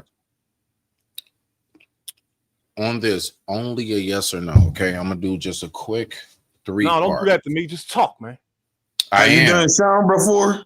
Nah, hold on. Shine remote. KT. Real quick, bro. Hold on. I want to, real quick. Yes or no? Were we talking about food at first? Fuck you. Damn. He got you out of here quick, Seven. Yeah, nigga. Fuck what you Shermer talking boat, about. bro. What I want to talk about, nigga. I'm not no toy, motherfucker. Sherm or Bo? Which, like, come on, which? KT The was big right. number Niggas on this panel, we They talking about KT. health and indigenous people, and 3 niggas' brains went pervert in a split second. You motherfucker. No, I hold think on. only one I'm nigga asking brain the went that question, way. bro. Nah, hold on. Different. Hold Slow on, as a Reese. motherfucker. I'm Y'all asking ain't a speak. question. Hey, Reese, OG. Were we originally talking about food? You know what? I'm gonna say yeah. And as a matter of fact, when this shit went left, we was talking about. Now hold on. Nah, We was here talking we about go. how Here we go. indigenous All right, people. now hold on. Wait, I ain't done That's yet. I good. ain't cut you off. And we was talking about how indigenous people get down, and you niggas went motherfucking Epstein. Hold on. Reese. That was no, look. Everybody give it up for him. He actually made a step. Okay, so Reese. Now, second step. At what point did we turn from food to that shit? I'm gonna tell you when. When I was telling everybody, I'm gonna tell you exactly when. When I was telling everybody, right, how the Tell us why you mad, son. down with Tell us that why you mad. right? They're so beautiful that you can't tell the difference between a grown woman and a little girl. And these niggas went Epstein instantly. We were still talking about food. Wow. But they heard, He's still saying that statement like it's regular, man. Who you Puffy, kick and it he's with, cutting me bro? off. Watch this. He's cutting me off right now because it's true. And that shit sting. No, That I'm shit just saying sting. this. Nah, I nigga, think just when you nah, add nigga, the whole, You know, when you I say just they wa- look it just good, amazes me when that you you say say they that with look just like good it's and regular. beautiful Bullshit. young girl, like, I mean, where people supposed to go with it? Yo, if you really can't answer that, my nigga, You really can't answer that. You say where Bro, people you didn't answer No, my no, no, no, simple no. Let's ask question. this question. I asked you Let's ask simply where where did we people start, not and you supposed said to go. bullshit. Where are You people went into not a supposed whole to go with everything that? because I asked you But one you, simple it's question. the same thing as pause. It's the same thing. It's Nah, y'all, nigga, man. nah. Listen, But you Reese, compare the come on, compare Hey the man, look, Moses all y'all Moses letting him live Israel. because why are we skipping over the fact this nigga got mad at his daughter? Not because he really got mad at her because that was his daughter, bro. You hollered at your own daughter, then talking about why you got them clothes on. Now I'm you not just letting repeated. that shit go. Watch this. You just repeated it. You just repeated it. You failed, brother. Nigga, Bro, Reese, what I'm type sorry, of test? bro. Your fucking Your brain, testing is your low fucking brain level. told Hold you to on. say, watch Next this. His level. brain told Did him we to say sign up? Did that I I sign up hollered for at my soft? Let me daughter, know, dog. man. Listen to this shit. Listen to Hold this on. What you motherfucker, say, Reese, man. all the This podcast. nigga's brain told him to say that I hollered at my daughter, dog. Now, what Nigga, reason? you said What are you this. trying to? Reese. I Were said You we said that. you talking in the about store like, food damn, at that bitch first? thick as hell, cuz. Like, Reese, ooh. hold on, wait. Watch this. Hey, Reese, when this entire thing kicked off from food to what it morphed into this ugly, like, pile of gumbo with a blinking eye, Right. who kicked that off? I'm gonna tell you right now. No. KT Who the Goat kicked and it Bobby off? the Knight kicked it off Who all kicked at it the off? same time. When it switched, Reese, when it switched from Yeah. food to what we're talking about now, who made the initial statement? Who on the panel made the initial statement? You, KT the Goat, and Bobby the Knight all at once. And it's Bro, on the record. only thing we It's said was on that record, your me statement talking was about crazy. food and indigenous people, and instantaneously, the three of you niggas at the same time heard something and your brain switched to pervert. Because Bro, you done did sound before, bro. You are wired that way. You couldn't shit it out. Bro, everybody just Nigga said on that earth, Joe. dog. Everybody The just pause, said that dick Joe's dick was just worshiping, crazy. child touching nigga. You motherfuckers. Brand new. Some new shit. Bro, that's a crazy statement. Why you you know couldn't what did just it to say, you? you know The what? amount of you niggas We gonna ain't lie finna go about, that way. Let's the just go ecstasy back you to the niggas gonna plant. lie about, and all the sagging that y'all gonna lie about, all that compiled up to these dick dreams and these children dreams. You that mean like how can't you think. lied about who kicked off this whole conversation? I ain't never in my fucking life. You mean like no how you lied conversations about like who this kicked till off this you whole motherfuckers conversation? came along. Two grown men could have a conversation about anything, and ain't nobody dreaming about dick or kids. You motherfuckers. But you brought it up. You brought it up. No, I I don't didn't. understand. I I came up didn't this motherfucker I talking didn't bring about that plant up. I was and talking diet. about What are you talking food, and I'm about? tired of saying it. You motherfuckers went left all at the same time, and that's a fucking fact. It's recorded. It's recorded. So is who's Man. kicked off the conversation from food to where we are. That's also You recorded. did. You Unaccountability KT, is a hell of a Okay, drug, right. bro. Recording. Because if y'all wouldn't have acted the way y'all did, I would have still been talking about food and indigenous people. But y'all pervs in the brain. All right, now watch this. Hey, Reese, what I want you to do is I want you to go back on this and I want you to tell me who on the panel said the word DX besides Reese, even to this very moment. DX, what is that? Private genitals. Who else has been even saying that besides you? So You're when gonna you do, say that, hold on, wait, you're wait, gonna wait. do this again. You're gonna try to take the, you're gonna try to take the attention off of yourself Reese, to make it seem when like you we- haven't done anything. When you It's not say gonna that, work. I we can were say the it ones that again. brought it up. It doesn't matter. Wait a minute. Matter of fact, 2024 was the year. What of this other shit. man That's said the all y'all word talked itself about. besides That's you? all y'all talked at about while least I sat 11 back times quietly now. on the panel for 4 or 5 hours at a time while you all, ALL, every last one of you niggas talked about dick for a fucking year. You still doing it, bro. Why you can't Fucking stop? year. And I couldn't stop you. It's like he can't stop himself. And now, son. wait a minute. Now these motherfuckers gonna say something like what I'm doing it out of pocket. It's just you're a year late, nigga. You are what you are. You fail every fucking time, and I'm not wrong about what I've been thinking This about. nigga's an android, bro. You good? You're telling jokes, and I know the facts. You niggas. Hey, listen. You got it. You know something.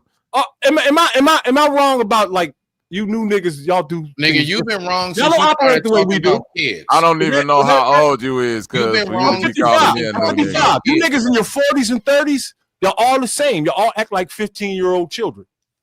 All of y'all. I get it, though. Up and down the nigga. No. Get the fuck out of here. No, nobody said pause. Get the fuck out of here. You You niggas up here trying to say like not me. Yes, you motherfucker. You a liar. I ain't just getting in nobody said nothing. Why did you just start accusing? Look how emotional you is off of somebody. You emotional right now, cuz. Y'all heard something. No, yeah, because that was a wild statement. No, it You wasn't. shoulda just took- No, it wasn't. I mean, Your in brain your is opinion, wired for that shit. no.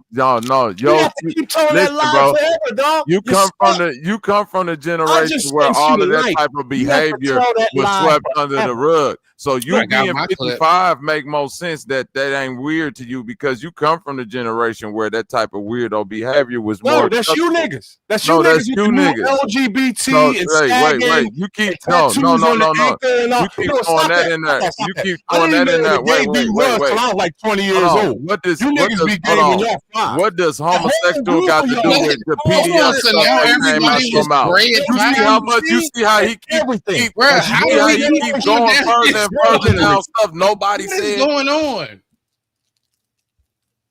We practicing your fucking religion. That's what's Talking going on. LGBT, nigga. like what are you talking about right now, guys? Right now, we're talking about your niggas' religion. It's 5. Your religion is perv, dog. Y'all came in with how the did you get LGBT there? and No, all this wait, new stop. shit that's going on in the world. Okay, Mr. Reese. 7, KT the GOAT, and Bobby Knight. Your whole fucking generation did that, dog. And you niggas is up here trying to say not me. No, you motherfucker. When you were born in the 70s, now you you born mad. in the same. Now Ain't you you from mad. the generation of like Prince and them? You know, like ass out and chaps and shit. New niggas Androgynous nigga.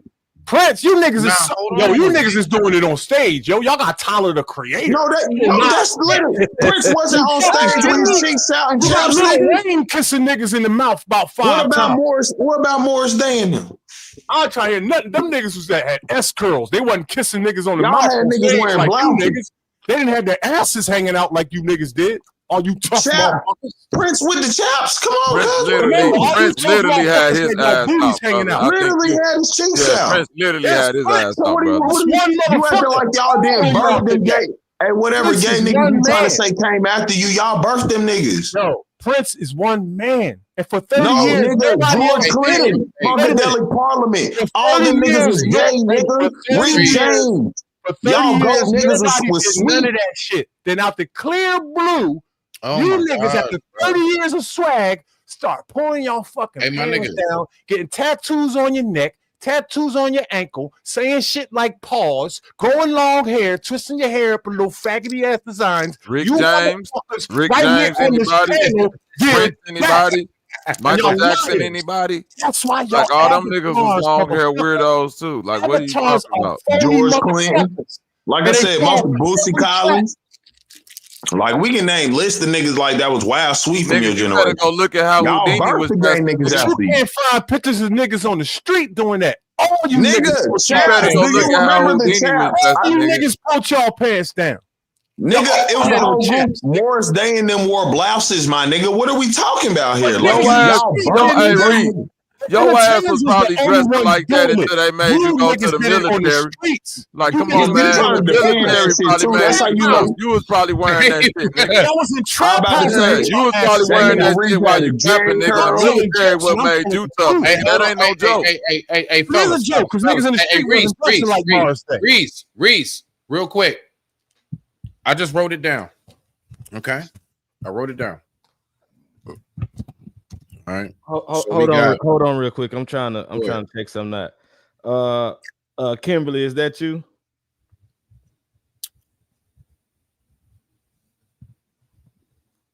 Kimberly, can I get a mic check from you?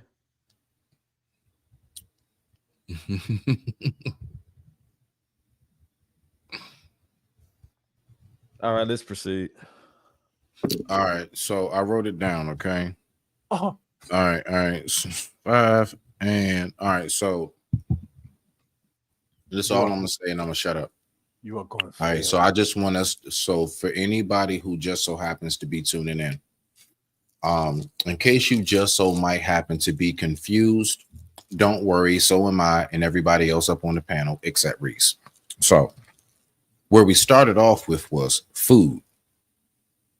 In some crazy way, the Twilight Zone popped up. Then we turned into underage, into the youth. Then we done morphed and we went down another Goonies rabbit hole. And then we wound up at we all as black men been gray since the age of 5. I don't even know where that came in. Now we done switched it over to the goddamn old school celebrities. Okay, so I just want to make sure that just in case anybody who is just now tuning in, that's what's going on. Do I understand it? No. Will I understand it? No. I probably won't. Matter of fact, I don't think anybody will. But I'm gonna help you out. If you have trouble understanding how people talking started off with food, then we went to the underage, then we went over all the way to all of us was liking the same thing since the age of 5, and now we got celebrities. Break that down to us, Reese. Thank you, sir. So I'm lost. I got you. Since you need help, right? You don't understand what's going on. When human beings are having a long conversation that goes on for hours and hours, the topic is going to change several times. And every time it does, niggas on YouTube, when they get emotional about what's going on, they say, weren't we talking about such and such and such? Yeah, of course we were. But it just happens. It happens, been happening since the beginning of time. When there's a long conversation for hours, the topic is going to change. Do you understand now? Not one damn bit. That's not your problem. One damn bit. Different. You new niggas. Something plain and clear is 1, 2, 3. Fucking brain will reject it. That's why you are where you are. And that's Hold why on real quick, Reese. Kimberly, can I get a mic check? Oh shit. Kim, you there?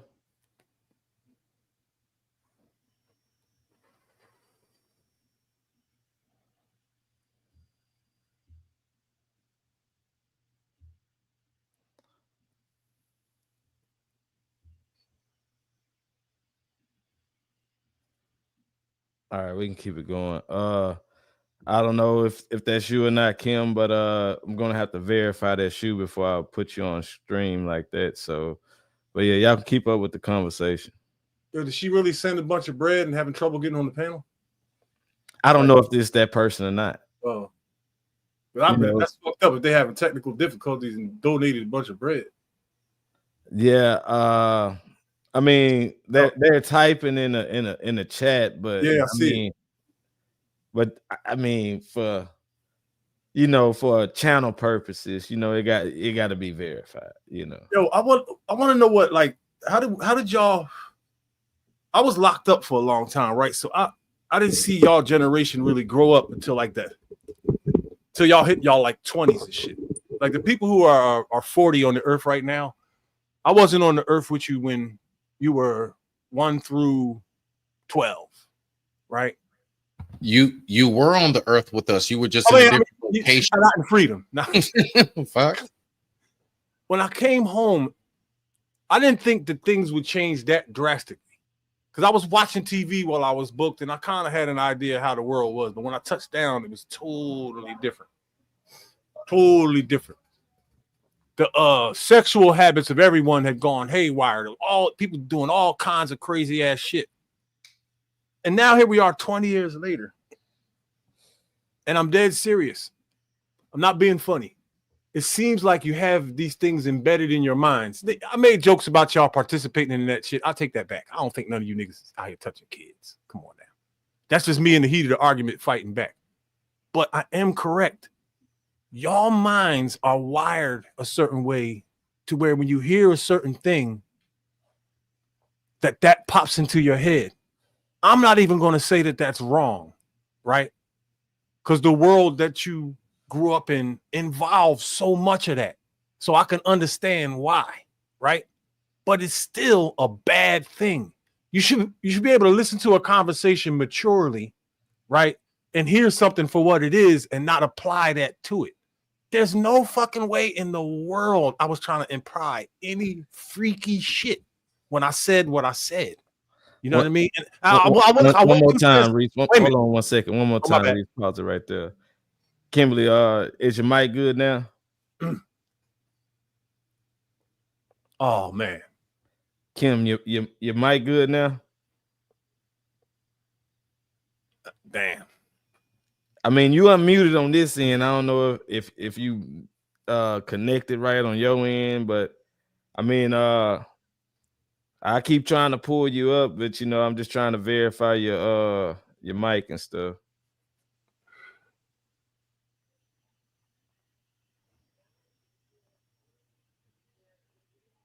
It's fucked up. I wanted to hear what she got to say too. You Anyway, can y'all, keep it going. I want to confess the one. I'll confess. I said what I said on purpose, and I was trolling y'all, and I knew exactly how y'all was going to react before then. Maybe I shouldn't have Don't done start that. that now. Stand on your shit. No, I did it for a reason. I do it all the time. Come I do on, it all the time, bro. Because to see how y'all minds work. And I ain't mad at nobody for what they said, but that is there, and y'all got to admit that. You new niggas experienced things that I did not. You know what I'm saying? And your minds have developed differently, and there's a whole bunch of kooky, weird shit going on publicly that I was not exposed to. Hold on, Reese. Reese. Kim, is your mic set up now? Oh, this is crazy. Kim.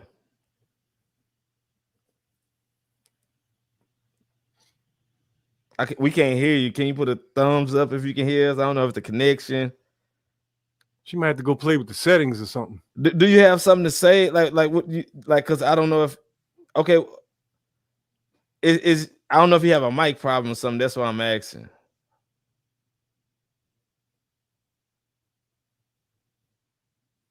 Like, yeah, I can't hear you. I don't know if it's connected or not. I don't know if you need to drop down and try to come back up and see if that, you know, I'll pull you back up. But yeah, just drop down and come back up. Start from scratch. Go ahead, Reese.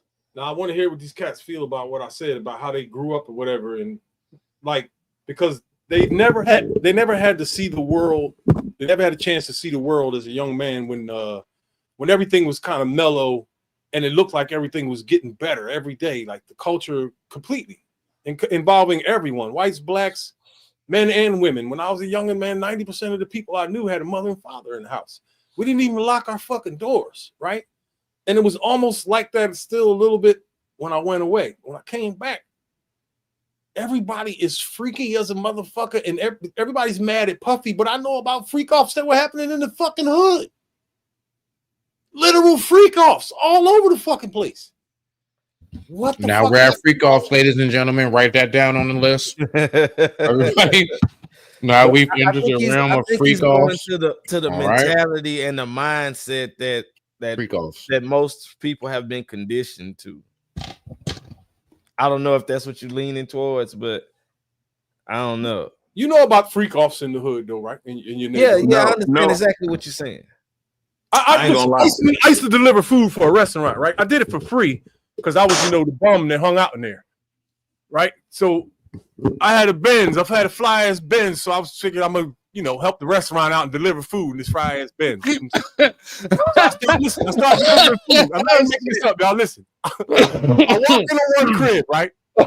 Oh shit! I knock on the door and I hear, "Come in." When I opened the door, I immediately understood why no one could come answer the door. There was $50 sitting on the table, and there were at least a dozen people fucking. Yo, why your life lead to these situations? I don't have no details. I did one of these and grabbed the money and was like, keep this. They was like, keep the change, fuck out of here. And I just closed the door and left. That happened more than one time, man. Yeah, that's what I'm saying. Why your life got these situations? Because I ain't never walked in on an orgy of no levels. Like just walked in randomly on an orgy. Did you ever do it? And I'm I don't saying, even like, know how to. Like, have how you do you ever do delivered that? food to a strip club where there's a whole bunch of wild shit going on? Nah, that's what I'm saying. Yeah, I've been to a strip club where like bitches are selling pussy and all that, but nah, bro, what you talking about? Diddy freak offs? Nah, bro, this is wild. This is nasty work. I didn't see no jars of whatever he had, but There were people fucking everywhere. Everywhere. How did you get there, Reese? How did I get there? I was delivering food. In the fly ass bins. I got pictures of my joint, man. Kimberly, is your mic set up now? Shit. Oh shit. Yeah, we trying to hear what you got to say, Kim. I don't know if it's your mic or the connection, but I mean, Wild still as can't hear. shit. Wild as shit. Well, I don't know if you want to drop down and try it again, but I'm gonna just put you in the back till you get that set up.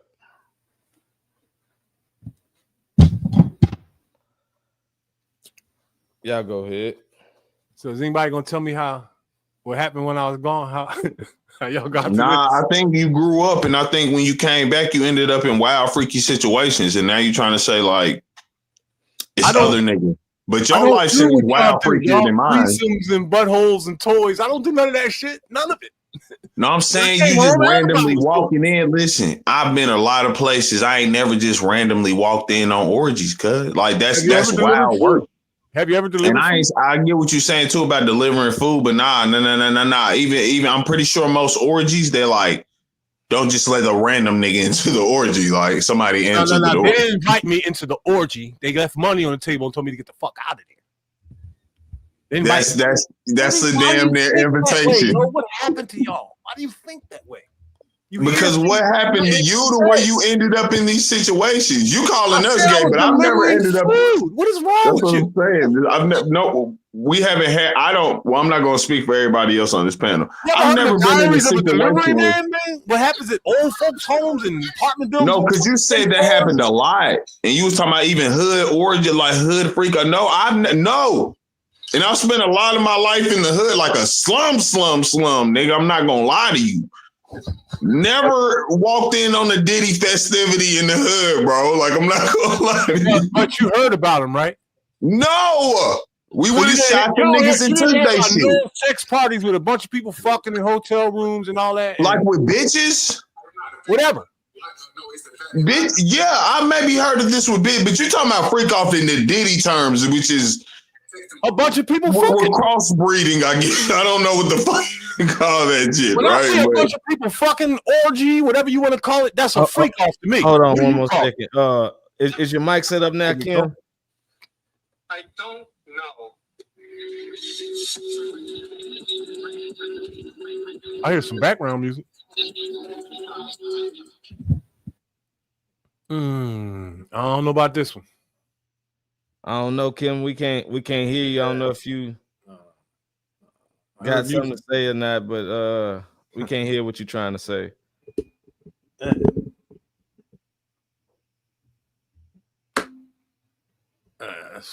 I don't trust this one. So can somebody tell me the difference between a freak off and an orgy?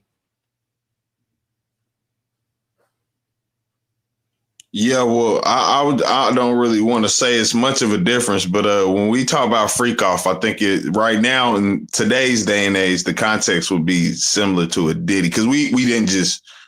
I'm not saying nobody said freak off before this, but yeah, when we talk about freak off, so I feel like nowadays the context is definitely you're doing more than just one group of people. So what you're saying is hypersexuality is way more normal than what we trying to act like it's not. Who, me? No, I'm talking to Reese. Hypersexuality, that's all right. If you want to call it that, I think that's just a dumbass word. We're using words like freak booty niggas, new niggas. I was trying to use a more proper term. All the shit y'all do, we didn't. And if there was a small amount of people doing it back in the day, they weren't broadcasting this shit. The world ain't know about it. Man, listen to me. Your era birthed the nigga name. All your music. Y'all got love songs with butthole. Please tell me your listen. Lil Nas X, the gayest nigga I can think of, right? Lil Richard. For y'all niggas. Y'all got Lil Richards. Y'all got fucking David Bowies. Like, everybody back in y'all generation was wild zest mongers. Like, let's keep this shit. You know it was 100. Fruity as hell? What's this white boy name? God damn it. Boy George, right? Do you know I didn't even know he was gay? Nobody knew George Michael was gay too. Nigga, he wore female clothes. How did you not know he was? That's what I'm saying. I'm trying to fucking tell you why. Because it wasn't in the brain of the human man. Gay wasn't a thing. Nobody knew what the fuck that was. Because it You wasn't said going gay on. wasn't a Wait thing? minute. Fuck no. Man. You couldn't understand what a fag was when you was 10. Nobody knew what the fuck that was. We thought he was just a weird, funny dude. Nobody knew nothing about Dookie and all that. You motherfuckers. Yeah, none of us are 10. You must be niggas That's a real bad man. analogy. 5-star generals of the shit. And that's why I Yeah, don't that's a fucking real bad understand. analogy. None of us are 10. We're all adults here, you included. Like we know what gay is. And even when you were a child in 10, I'm not sitting there talking about nobody's life got obsessed with, well, what is gay? But you just seen a dude with a dude or looking weird and you like, No, you that didn't. ain't right. I never seen no fucking dude walking down the street hugging a Nigga, you're talking about Boy George. You're trying to lie and say nobody knew Boy George was gay when the man had literal female clothes on, nigga. You're But he lying. didn't kiss men on stage or nothing. We didn't think he was. What are you talking about? Yes, they did. Like, what are we, bro? Tutti Frutti?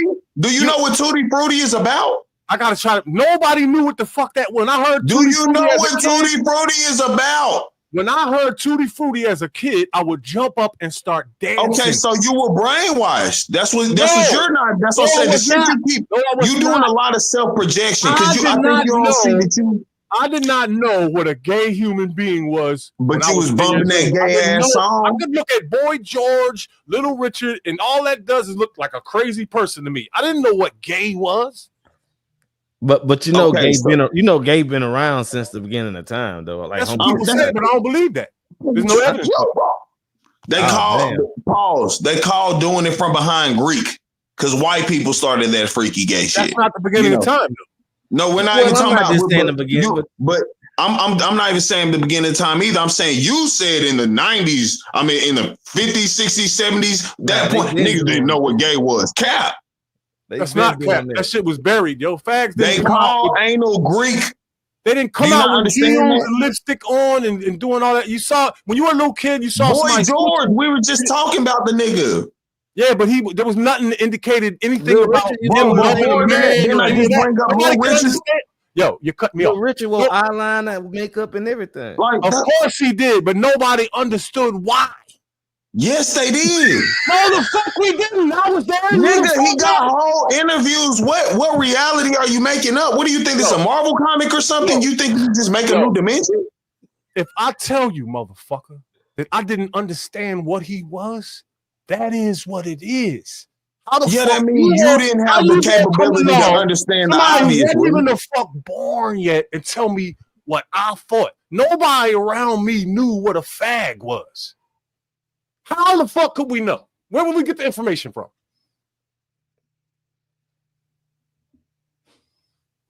Crickets joined the fucking panel. What a surprise. Boy George, Little Richard, Elton John, all the prior pretty famous gay people, Libba fucking Rachi. We know the names already. We know the names already. They know they're gay too, nigga. You're not listening. You're not listening. My question is this. We know the names already. How would a 10-year-old person know what they were into? Because you're going to say they weird, like you just said yourself, right? Okay, all right, weird. But and then when you say that to your mama or daddy, you're going to say, mama and daddy, that motherfucker weird. What's wrong with them? Wait a minute. First of all, you're not listening to the question. If you're 10 years old and you don't even know what a fag is, when you see Boy George or Little Richard, did you just hear what I said? Mommy, that's a weird man. Why is he weird? Do you not get that? Okay. You don't see knowledge? And that's as far as it went. And your mother made up some bullshit so that you weren't exposed to it. And you find out what a fag is when you're an adult. That's not the way y'all grew up. You knew what a fag was when you were 1. What? No, what the fuck are you talking about? Damn. This is crazy. Because it was on TV. They had drag queen shit. You sound like you self-projecting more than anything. And it was blatant and it was everywhere by the time you stop. You're lying about Boy George, my nigga. You're lying about all these wild Hey, Rick James. Niggas y'all was talking about, bro. Them real street niggas. They was booty fuckers. And y'all love them niggas. What am I lying about, though? What I just said, you're acting like that just started with us or in a new generation. Y'all niggas was quite gay, possibly gayer than these niggas. If we keeping it a baby. those people that you named off, I'll agree. They're facts. They admitted it later on down the line. But at that time, Reese, let's watch the trigger words. Oh, really? Yeah, the F bombs. You know. Oh, that's another one. I mean, it's for YouTube. It's for YouTube. He just trying That to. list getting long as shit. Anyway, nobody knew what they. You're not listening. Inside, there's no concept of what a gay man is in the brains of the children back then. They don't know what it's not. It don't even exist to them. So how are they supposed to look at Boy George or Little Richard and understand that he gets popped in his ass? There's no way a kid can figure that out. It's impossible. It's not in your brain. But the new generation is not like that. The new generation knows what a faggot, what a homo is before they know how to read. That is a universal fact.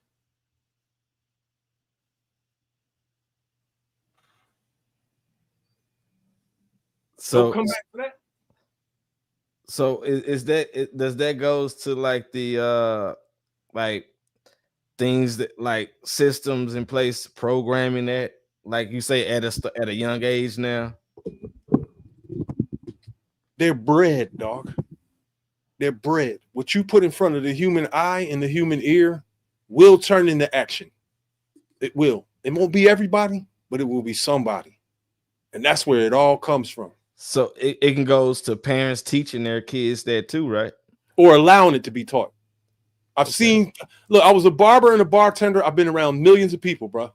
I know human beings. I come from that lane where I'm around them all the time, all different kinds, right? So I kind of put things together and understand how things happen, man. Of course, it's programming and all that, but parenting got weak. And I saw people like, changing their ways. And all of a sudden the parents are saying, well, this is okay. Now you got one in the family walking around playing with little girls shooting, and ain't nobody stopping them. So this develops into a thing now.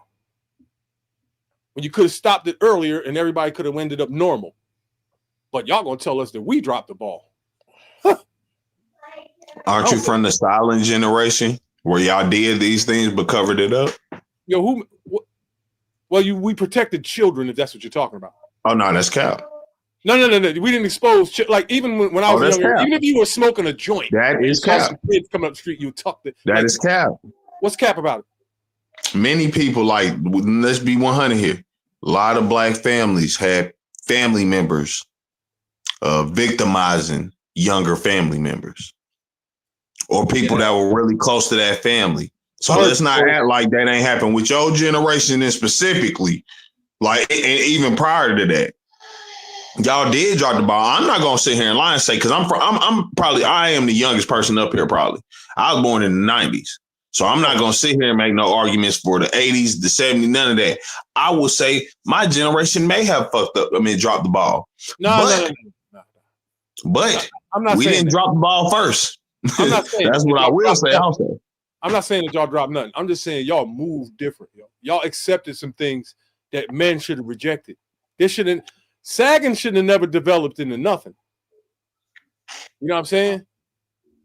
The men, like, there were things that were put out to us back in the day, and we rejected them as men because it wasn't. All right. You gotta stop listening. You hyper fantasizing on shit. Look, man. So like I said, I'm gonna use Little Richard as an example because you brought up Little Richard. Little Richard looked the way he did, right? But what didn't happen was you didn't have thousands of niggas on the corner and hoods across America dressed like Little Richard. When Lil Wayne pulled his pants down, American niggas pulled their pants down. No, you're right. But let's talk about Prince. Let's talk about Prince. Was rocking shit. Everybody else was rocking blouses. Let's talk about Funkadelic Parliament. When them niggas was wearing that weird rainbow, literally George Clinton up there with rainbow color hair, him and Boosie Collins and Rick James. Freak flag. They wearing wild shit, right? And them hood niggas, if we keeping it blunt, them honest hood niggas. 100% true. And niggas in the hood was literally mimicking and imitating them, correct? Gotcha. 100% true. But were the men on the corners doing it? The barbers and the bus drivers, were they doing it? Did they walk around looking like Little Richard and Prince with chaps? Yes or no? Niggas definitely hitting the streets like that. Funkadelic Parliament is the one I'm gonna really stick with. So niggas was rocking niggas were chaps. walking around in Chaps Harlem was a and thing. Philly I'm and not gonna sit Chicago there and in the say ninth niggas in the ward, hood was wearing standing it. on corners, looking like Funkadelic Indians. Yeah, and like on that chaps. baby African pride, weird mixed niggas. Yeah. Exactly how y'all. Why would you say that? Exactly. Why would you say that though? Because that is how motherfuckers was right. Like even down to what we doing with Black Panthers, everything was about some African pride, and they really was some dashiki wearing. They was just some weird color wearing ass niggas. But So they you're was always telling me wearing that, like wait a minute. You're some telling shit. me that there were niggas all over Shake like America. the fucking Jedi Wait a robe. minute, hang on a second. You're telling me that there were niggas all over America, mailmen, bus drivers. Yes, we have Hey, pictures. man, I ain't done. Dressed like George Clinton, Prince, and Little Richard. I'm bringing these things. Yes, it was, and I'm bringing all those things up because all three of those things are things you said like Why are you generations lying? after. Why are you You lying? talking about twisting hair, twisting Niggas long were hair, not, George niggas were not Clinton. walking Not up and only down was the he having street long wearing twisty hair, chaps, he got dog. colorful hair. Stop. Hood niggas were not walking down the street on street corners wearing chaps, eyeliner like Little Richard, and feather hats like George Clinton. That is a lie, sir. No, they were doing Wait a minute. their That's a eras. lie. That's a lie. Their eras. Because I'm not gonna sit there and put them all in one singular era. Like one, they may have had It a little run. never, When it they're never at the top, ever happened. It Prince is the never only ever one that happened. probably matter more than anything. But It never ever happened. That is a that's lie. cap. Then why was chaps a thing? We not calling them Prince pants, right? We calling them chaps. We know because not only did he have them and wear them, because other people wore them. They Are were you damn. paying attention at all, dog? What are we doing? Are you paying attention at all? All right. In America, in the hood, when Prince threw those chaps on with the ass out, Yes. there were not niggas anywhere in America walking around on the street corners and barbers and bus drivers and electricians with chaps on, assless chaps.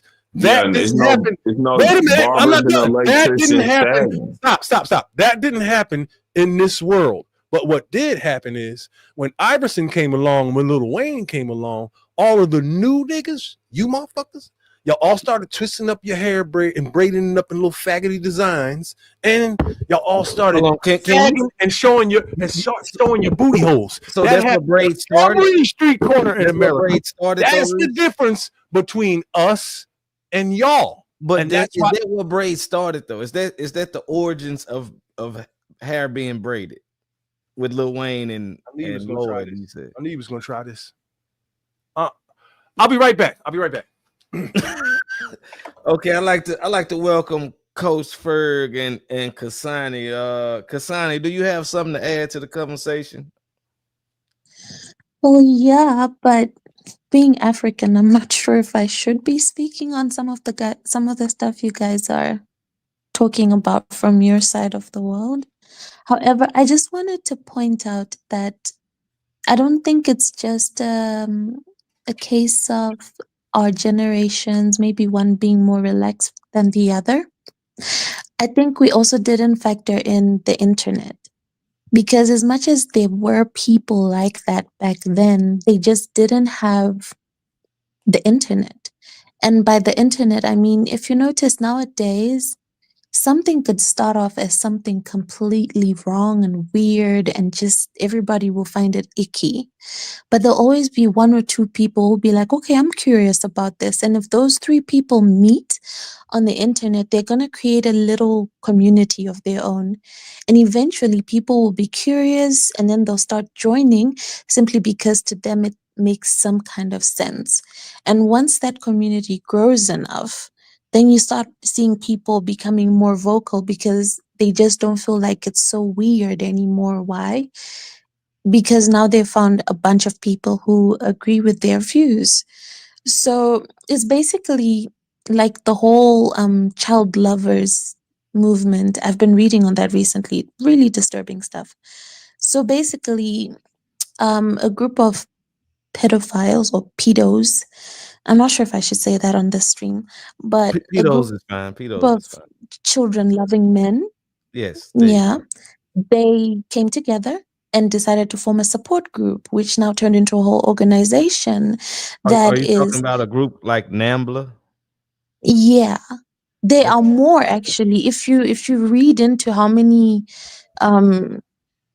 what you call them organizations that They are got one actually called MAP running, that too. are there right now, like, is disturbing. There's actually many international ones, even in different countries, and they're just there thriving, talking about, oh, it's normal, it's okay. So that's what I mean. I'm just saying, I'm not saying it's right. I'm not saying we should. I mean, of course, I'm always one person who prefers to call a spade a spade. If something is bad, then it's bad. We're not gonna discuss about that. But I'm just saying, I don't think we should put it on one generation to say they dropped the ball or they did something wrong. I think, Hold on one especially second, with our Kasani. Not to cut you generation, off, Kasani. I'm trying to see if Kim finally got a mic together. Kim, are you there? You got your mic set up? Kim, did you get your mic set up? All right. You can go ahead, Kasani. yeah, I was just gonna conclude and say, I think the internet really got away from us there. And we allowed too many things, all in the name of, you know what, if it's not in my face, I don't care about it. They can do whatever they want until they grew too far and they grew too much. Now it's just too much for us to handle. So yeah, I don't think it's just a matter of one generation. And also the older generations, they were too busy fighting for other more serious things to worry about these things. And now they've won some of the battles. So now we kind of have the time to be bothering about some of this stuff. Coach Ferg, you want to go and get in there? What's up, Next Level? How you doing, man? Can you hear me? Oh yeah, we can hear you. I'm doing all right, Coach. It's been an interesting conversation the last hour or so.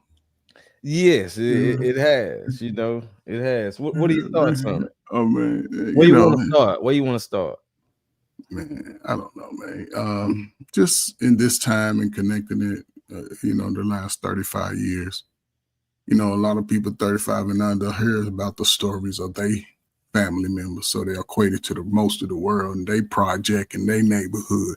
Because over the last 35 years, most brothers and sisters only lived in their city, state, urban area, never really ventured out. And a lot of what they saw was, like I always say, they saw a lot of destruction. Uncles being deleted, drugs, nakedness, sexualization. And it wasn't even outside. The crazy part about it wasn't, you had to go to the strip club. The strip clubs became popular. When they brought the sagging pants culture to the streets, it became popular. Most dudes today in their 40s and under still sag their pants. That's when that was adopted during the crack era. A lot of those negative behaviors. There's always been a LGBTQ community, but it was small. Very few. If it was in a community, it'd be, but the pedophiles could have been brothers and uncles of some of these people. They would never say it. But for the most part, that wasn't a part of who we were. Most young men and young women were allowed to grow as they were. And the ones that sort of, it's unfortunate, they were put in situations where they were allowed to be taken advantage of. Most of them. Even if they wasn't pedophile, at least they were allowed to be around women and girls and dress like girls and play house and things like that. So as they get older in their mind, when they all go through that puberty stage, a lot of them figure out, what am I? And then here comes somebody, you likes men's or you likes women. So they grow up like it. And it's usually somebody close to them in their family, but, and me growing up being a senior in high school, they introduced crack cocaine, drugs to the community. They said, here, have at it. Some people chose to sell it. A lot of people ran from it. College enrollment went up, 300-400% for Black people. People in my time, a lot of 50-year-olds, they starting to retire because they've been working since 16. Mama ain't never filled out an application. Some did, but once they got it, they've been getting it. Some Coach, they not wanted to cut to. you I'm off, sorry. Coach, but you always mention the crack era. Yeah. Do you think, what do you think the effects of that happened to our community? Next level. Look at the 40 and unders now. Are they having good relationships amongst each other? Are they trying to at least, even men, are they trying to work together to at least hold on to some type of pride within themselves? There's small pockets, but this is a modern time. The information is there. Are we still talking about, because only in the last 35 years, the Black reading level has dropped. Up until they started busing Black folk, whether you was poor, damn near retarded, motherfuckers could read next level. They could find and sign their name, write in cursive. Over the last 30-some years, that's gone to the pits, and specifically for the young Black male. Why are we at the lowest when we really are not the lowest? Brothers can think of something just off the top of their head out of creative genius. Brothers can flip, draw. Niggas is coming up with music, doing graphics with no training. Well, according to the system's training, but they have the skill. But will any of the young, I guess I always equate it to an age. 25 to 45 is your strongest years. Think about how many people have given up between 25 and 45. And now they saying, I want my place. No, you got to work for it. You got to work early. And if you got a son or daughter, mothers, you got to let fathers see their kids, regardless. If he ain't shit, hope you got a good brother. If your brother ain't shit, if y'all kids' mother's brother ain't shit, y'all kids gonna be fucked up because he gonna tell them all the bullshit. Most of them, not everybody. He ain't gonna help them. And listen, if I, next level I say, man, there's so many beautiful young people, man, ready for somebody to tell them that they can do it. A lot of people just talk about the worst of everything based off what they know in their neighborhood. Brothers just now starting to venture past their 10-block radius. But they say it's fucked up everywhere. No. No snitching became a thing when crack became prevalent. But then you walking around seeing the person that murked your cousin, your relative. That shit got to be traumatizing. Kids are seeing drugs and not just a few. Everybody. How do you feel about people that glamorize the crack era and make it a part of our culture? I mean, you got to understand who they working for. Because why would you promote something that could destroy your whole nation? Who would promote that? Even the actors and entertainers, they know, they starting to come out and talk about the stupid stuff. You can hear it. You're going to see them. I've seen some interviews. Ray J, Suge Knight, got it. Okay, y'all knew it. But see, they over 40 now. Now the mind is waking up. Like, oh, shit. Everybody's fucked up. But see, that ain't doing nothing but hurting the young people. Because they looking at this. And I say, I'm talking about them high schoolers. Them just graduates. But again, who's going to support them? I mean, and that's why I always say just a time. It has nothing to do with individuals because there's still a lot of good individuals, but it's just a time period of what we see. But I'll say this, being modern, if you in your 40s and you still got a girlfriend, you still playing childish games. If you ain't in shape and you single, you still playing childish games. If you can't save a little money, I ain't say put the money in the bank, save a little bit. You ain't got to back go all it. Now that they done revealed all the shit is fake, who gonna start making their own shit? Now that, it's a lot of avenues that people can take advantage of, but who's worrying about the people that are, I know everybody up here got a little smart niece and nephew just waiting for somebody to say you can do it. To protect them. It changes your life over time. But I could be wrong though, but seeing all those young people I don't work for, felons, getting jobs, making $50, $60, $80, $100,000. When I hear regular people who ain't got that, just crying about it's his fault, it's his fault. That's the shit that bother me. Because everybody have opportunity in their life, man, to be better. You just got to choose it. And if you don't want to be better, get the hell out of the way of the people that want to be. I gotta say that shit sound good, but like that's what they learn from the people ahead of them. How old are you, brother? No offense, like how old are you, brother? How old are you? I'm 31. Okay, there you go. You the second generation. Everything you saw has been a fight. Everything you saw has been niggas don't care. What I saw ain't the same. What you talk, that whole typical nigga shit you talking, my shit stopped about 13. I'm first of all, my peoples ain't even from North Carolina, but I'm born and raised. I'm the first person in my family born and raised there. So I came up differently, not having been a big place without a lot of family and that. Now my family in the country somewhere else, a few states away. So I always travel. And when I got about 13 on my own, like being with friends, because I was with older groups of people, they were going out of town and I just had the ability to maybe kick it with them sometimes. And then when I did get my money up to where I could go other places, I did. So I'm not even, I don't got that typical nigga shit you talking. Like I don't have that. I don't understand. I wasn't even raised by my mother. Everybody in my neighborhood literally thinks my mother is my older sister because my grandmother raised all of us.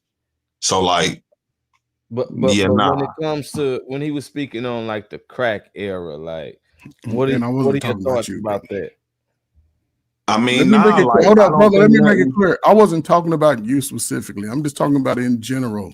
What's been affecting us? That's No, I know what I'm you're not saying. even talking about me in general. I'm saying I know where you was about to go with that. See, that's it. You're 31. Nah, let's stop there. You feel me? Because this ain't the typical 31. But at the same time, even beyond that, my bigger point is you.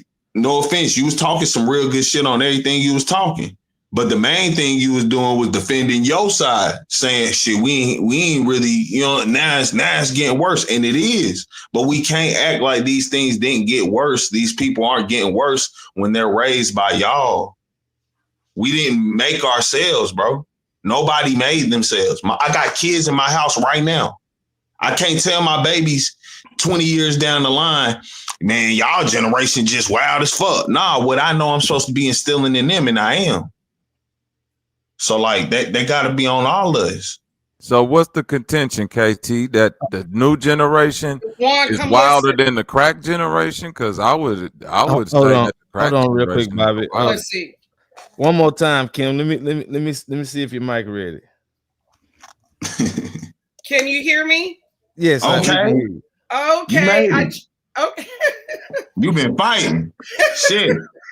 You got something to say. Let me shut up. No, I mean it's all deflated now. I had to have my son help me. We moved to a different computer. I guess that other one didn't have a mic or whatever. But I just want to go back to about 10 conversations ago. I was really enjoying the conversation about the diet. That I think that was very educational. But then when the conversation kind of went off on a tangent, I just want to make a comment about that. I think this is really about learned behavior. I think, and so I could see both sides of the debate or argument. The one guy, I don't know if his name was Reese, I think he was trying to say how certain types of diet, eating, how you take care of your body was so profound in other cultures or historically, because that you could not tell like the difference between a younger person and an older person just by how well they looked. I didn't take it initially as it meant anything other than that. And on the flip side, I think that there has been so much with social media, oh gosh, just the current the current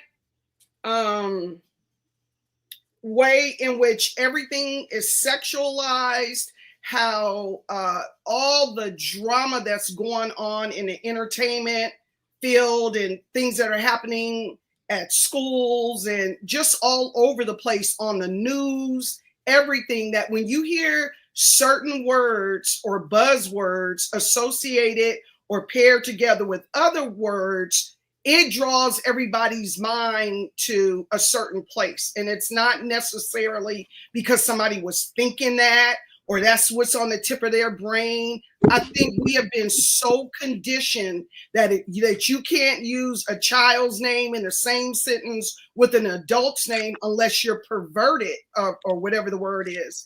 And so I think it's just all mixed in there. And so it would have had a lot more impact back when you guys were like all over the mic. I was just saying to me, there was validity on both sides that yes. you know,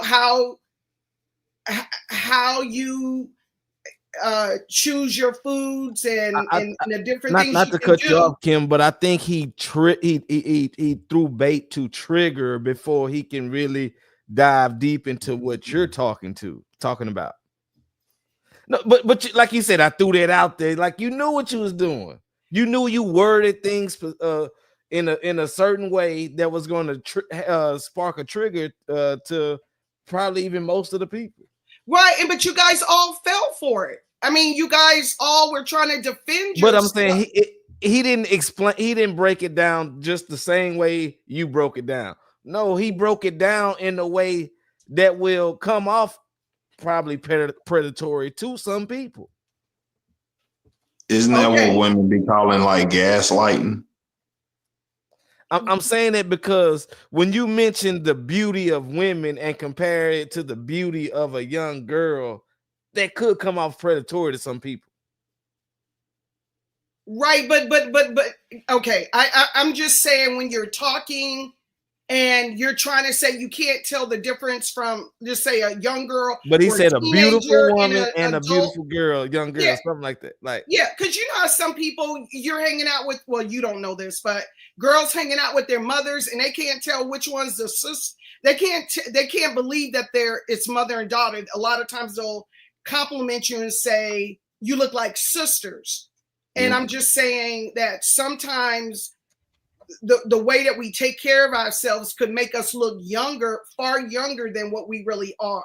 Mm-hmm. That's one side of it, when you're not trying to go into all this stuff that we went into. But on the flip side, anybody, because his point was everybody at the same time did the same thing. I don't even think it was because nobody was even thinking. We were clearly talking about food, and it was like he took us way over there. Okay, but let me tell you, let me throw in some other nuances. Like, what about people's patterns?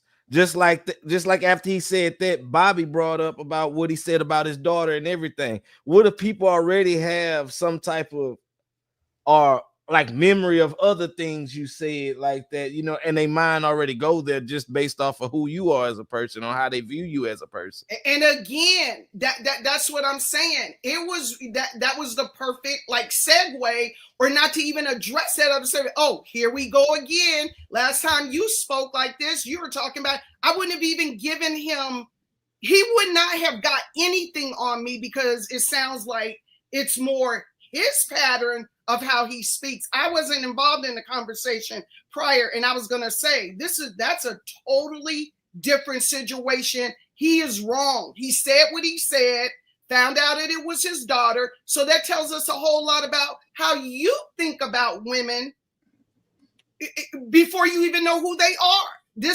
You had no idea this was your daughter. This was not abating other people. You got busted when it was, and so now you yelling and screaming at her. That's you. That's a reflection of you, not your daughter. Yo, you don't miss the reason why I told that whole story, right? Because there's a moral at the end, right? I'm listening. At the end of the story, I'm going in on her, and she says to me, I'm out here riding bikes with my uncle, and we do this all the time. Now, I described the shorts to everybody, right? They were 2 sizes too small, all up the crack of her ass. Nothing like nobody 17 should have on. And she had on a half shirt, whatever that shit's called, halter workout top or whatever, right? That's why I happened to see it all the way from the other side of the store. They put all the perversion shit in there. So when you said, I'm not done yet. You're doing what they're doing. Wait a minute, you're doing what they're doing. I'm not done yet. The moral of the story is her uncle had her out in public like that, and they do it all the time. That's this part that I stress at the end of the story. Now, I've told this story in about 9 different panels. Not one time has one single person addressed this pervert uncle. What they did was, which is so dark and evil, try to flip it around on me to make it seem like I constructed that story in that way just to see how people react. because I had the feeling about how crazy and sick everybody was in their head, but I needed a fucking receipt. So that's why I told that story, and I was fucking right. And watch this. Still up till now, 5 hours, 44 minutes in the Freezy show, up to the present time, no one has addressed this pervert uncle. This nigga's still around. Nigga, you the daddy. Stop fucking being around the pervert. What the fuck? Her family didn't address it, right? They when I brought it up, her family didn't address it. They did the same fucking thing, right? So I left it alone. Okay. I left it the fuck alone because I'm not going to jail for none of you clowns. Okay, so when the story unrolled, they were trying to make a comparison to you talking about the young girl and not knowing the difference between an adult woman. And the first part of the rollout was you said something like, damn, she's got a fat ass. Is that how you started it with the panel? No, they did all that. They did all that. Okay, so I was addressing it in terms of you not knowing who it was, and you said it. But yes, if the well, you're right about that. I didn't know who it was, and I was looking. So okay, I can't lie about that's the whole look. That's listen. There's jewels in the story, and you have to catch them. See, everybody is programmed and geared up. I'm gonna get him. I'm gonna get him. Listen to what I'm telling you, dog. When I said that I was looking and I saw it right there, that should have raised concern. Like, this is an issue in the world, in our community. Women should not be dressing like this and walking around. But like you have those thoughts though too. No, wait. I didn't say nothing about no creepy thoughts. Everyone else, but you like what you saw though. That's what everyone else That's not what he panel, said. stop. Everyone else on the panel brought that in because that's where their minds were. I said one specific thing. They brought in all the freaky shit, and you were looking at your ass and all that. And I did that on purpose because I knew they were going to do that. But if you didn't know that was your daughter and you seen her like that, like what made you approach her to know that was your daughter? Stop right there. Stop right there. You asked me something. He asked me something. He asked me something. No. I was responding. He asked me a question, and I have to address it. He said, "What made me approach her?" I never told anybody. Did you hear how he said it? No, I don't know the story. He said it like I was going to try to bag her or something. I don't know the story. Did that. I'm trying to ask. Yo, Okay, you're not so slick. Reese- You're not slick. Okay, So let me what ask you you this. doing? Let me ask you this. hold up, everybody. How Can did I you just find out that respond? was your daughter? Because I got in line and she was in front of me. In front of me, in line, dog. Okay. And that's when I noticed because I could see her face. Okay. Okay. Yeah, I don't know the story. Reese, I'm trying to, so- you know. So The uncle, remember? The pervert. Everybody forgot already. See? Okay. Be See how it When works? you made the initial statement, Right. it could have been for one or two reasons, like you were condemning, the way she looked in a bad way, or you were drawn to the way she looked until you found out it was your daughter. So we say things like, wow, that person has no business wearing those jeans or that shirt or whatever. And we say that we're not. That's because you looked. That's because you looked. So what I'm saying, you only rolled out a certain amount of information. And then No, I didn't. I gave it up all clearly. No, That's a lot. you know how you did. You know what you did. Nah, you're lying, brother. You're lying. So Reese, can I ask you a question? Because I'm trying to. I think I can understand your sentiment and what the story is. So don't forget the uncle. Listen, I'm on the uncle because the uncle again. He's no one's on the uncle. Remember, this guy wants to see young girls in booty shorts. Okay, and so riding a bike. You know what happens to a girl's ass when it sits on a bike seat? Bruh, I'm just going. I'm just going to walk. Talking about me. This is the experiment. Okay, continue. Listen, brother. I'm gonna walk your story backwards, starting with the uncle. Right, a lot of dudes are uncles, and they got nieces. And a lot of the uncles turn out the nieces and the nephews. This is the truth, because I would guarantee that this uncle is not your brother. I would guarantee you that. Okay, then. So there you go. If you gotta, So now the fact that you may have seen it, and now I would guess that anybody, man, that has a daughter, regardless of what age, if they saw their daughter from the front or the back, would know who she is. Oh, I would think that, right? Wait a minute. So, hold on. Stop right there. I didn't know who she was, and they were mad at me at that. These motherfuckers on this panel expected me to know what my daughter ass looked like in tight booty. No, it's not about that. It's not about that. I've never seen her like that. What I'm how in the fuck, and I don't look at her like that. So how in the fuck would I know that? Let's get past the whole dumb nigger panel said it. You don't know your own kid when you see how niggas do. So Reese, let's get past that. The issue is not. Listen, so it's about knowing your children. Just having a relationship, and this is again part of the dynamic of the whole story. You know how they body. It's not the uncle. I can spot my children out from their height, their hair type. At the Million Man March is what I'm saying, and that just goes to show the dynamic of the story. Now, again, when you tell stories to a lot of modern people, you have to bring context to it before you tell these type of stories, because a lot of people just listen to respond and not listen to the information. Yes, but if you saw her and didn't recognize her from whatever distance, then yes, there's an issue. I hope that you can have build a greater relationship with her. So now you know how to approach that. Watch this. My family isn't one of these perv families that allows their young girls to wear leotards and tights and for sure. My family isn't like that. So this happened when she was 17 years. And the 17 years prior to that, I had never seen my daughter I never seen her bottom before. I literally never changed her diaper before. You know what I'm saying? So for people on the panel to be like, you didn't recognize your own daughter, you have to look into their brains. What man on the planet would recognize his daughter's ass? No, just tights. No, not her ass. Fuck you. You didn't say it. You didn't say it. It was the panel. All right, don't defend them. Don't defend them. No, I'm not. I'm just speaking. What are you doing right now? No, he's saying you're supposed to know your child from behind. I'm not speaking to the panel. Booty shorts on? I'm not speaking. No, I'm not speaking to the panel. I'm not even. You know how their body is, their hair is. The niggas on this earth that let their little girls walk around with booty shorts on, and it's millions of them. Okay, they know what their daughter's ass is like. I did not.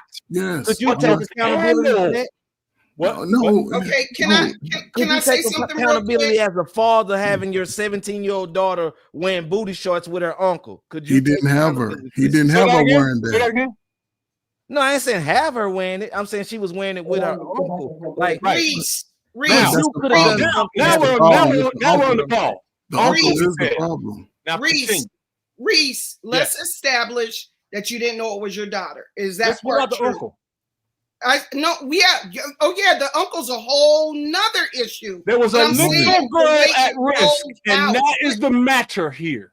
Okay, but look, you are failing the experiment like everyone else. Everyone's asking me about me. The moral of the story was the uncle. We need to be trying to find out why he was comfortable seeing her like that. Reese, you never let me get to that part. I said, what else is there? I said the way it rolled out. We got all that. Everybody stuck on your initial statements because it's like, okay, you made a comment about someone's behind prior to knowing who that person was. And that could be taken as you were attracted to it, or you thought it was a disgrace. It was one of the two. I confessed earlier, right? Listen, I confessed earlier that I was trolling. I did that deliberately to see what their reactions would be. That's what I thought. I thought that a human being would say something like, you can't assume that. Stop. You have to. Yo, come on. I thought that people would be like, I would expect people to say, well, what the fuck was she doing wearing? No, not one single person said that. This nigga Reese lying. Because you lying. That's why I ain't nobody. Now, what have I lied about? Again, I lied. First of all, you started off talking about your daughter butt. You weren't talking about anything else. You were talking about what your daughter butt looked like in the biker shorts. Now you just sit here. Stop. You said, look, I ain't saying that for a minute. Let me go. Said that. I did not say that in my story. I didn't say that. Nigga, you literally was talking about from the beginning what her shape was look like in the biker shorts. That's what you were talking about. What you just now said, and you ain't say it prior, but you just now said was, well, when I got in the line is when I realized that was my daughter. Nigga, you already checking your daughter's shape out. Yo, Do you not understand? Even if you say you done made this situation up, well, this is where you trap yourself. I'm gonna show you what you're doing. What I said in my story was I saw a woman with some tight ass booty shorts on. You just said I was checking my daughter out. Nigga, you just said you said she got the tight booty shorts on. Listen to me. I said that I saw a woman with some booty shorts on, right? You said that I was checking my daughter out. You just said I seen a woman in tight booty shorts. What you're trying to do? So What you're trying to do? Did you look her just in the face to get to the tight booty shorts? Stop. I'm still talking. What you're doing is you're trying to do what everyone else did. You're trying to inject some perversion that's not there. And the reason why you're doing that is because it is sitting in here. If you seen a woman in tight booty shorts, did you look her in the face to see her booty? We haven't addressed the uncle yet. My child is not safe. We gotta start with you. My The child daddy is who not let her safe go in with the a world. perverted uncle. Stop. My child is not safe. That was checking her out. The first daddy seeming like he was the pervert checking her out for the. Man, you niggas gonna be the death of me. I hate you, motherfucker. Reese. All right. My child is not safe in the world. While I'm going 9 How panels. crazy. And you address this pervert ass uncle. He goes free, unchecked, unquestioned, undiscussed forever. It's not going to happen now, and it's not going to happen the next time I tell the story. Why we ain't supposed to check you about not knowing what your 17-year-old look like? A human nigga is a heartless Like there's demon. so many When they see questions an open door to attack another brother. Hold on, Reese. Your point was made. You know, we understand. I mean, for the most part, most of the people understand from what you was trying to get to. Now we're gonna switch the topic. You know, we're gonna get back to what Coach Ferg was speaking on for us, the crack era and the effects of it in the black community. But before that, Kasani, I mean, people in the chat, they hear your accent. They want to know like where are you from? If you don't mind answering that question. Well, that's okay. I'm African and I'm from Botswana. Okay. Do you have any comments to add on the effects of the crack era on the black community? Well, no, because I'm like I said, I'm not American, and most of what I know is either informed by television, and I'm pretty sure that's a bad way to be informed, and maybe a y'all few have a books crack I've read. epidemic in Africa? Hell no. Not crack, but that we have seen an uptick in drug issues in recent years. Yeah, What kind we're of drug? getting more of those. What kind of drug?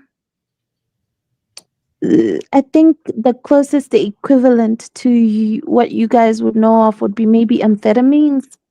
Oh, Yeah. Okay. Meth, crystal Yeah. meth. No, dang. They done Yeah. took the drug Yeah, over. but they have their own variants this side. Oh, okay. Yeah. What you got to say, Reese? You got your finger up, Reese. All right, so I was there when it all started, right? Around 83, probably. People say that they dropped crack in our communities, right? They did not. First of all, cocaine was there already, right? And nobody ain't dropped nothing. There were no trucks that came in with pallets and pallets of crack cane and just passed it out to niggas around America. Niggas picked it up. And even if they did drop pallets of crack off in every neighborhood, every single human should have just walked right by it and ignored it. The fault is on the people who picked it up and used it. And when the crack game was 5-10 years old, by that time, the whole world knew exactly what crack was, what it would do to you. So at that point, I'll give them grace with 5 years. At that point, no one else should have ever tried it or experimented or been curious or nothing when the program was out there in clear letters, commercials on every channel about what the fuck this would do to you. Shit, Friday. All that crack into the community, that's bullshit. So what else happened? Crack, I saw the effects of it. It literally changed. It's so powerful to change the entire auto industry. Yes, sir. Right? So just to give you the perspective on the impact that it had in the world, right?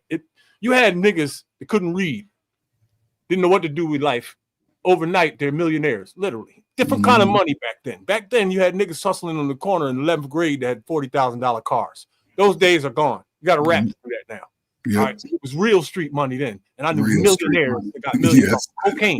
Yes, Properties, No investments, no stocks, nothing. Well, Coke. niggas with properties. Right? So there was a new industry in the hood and a way to get money.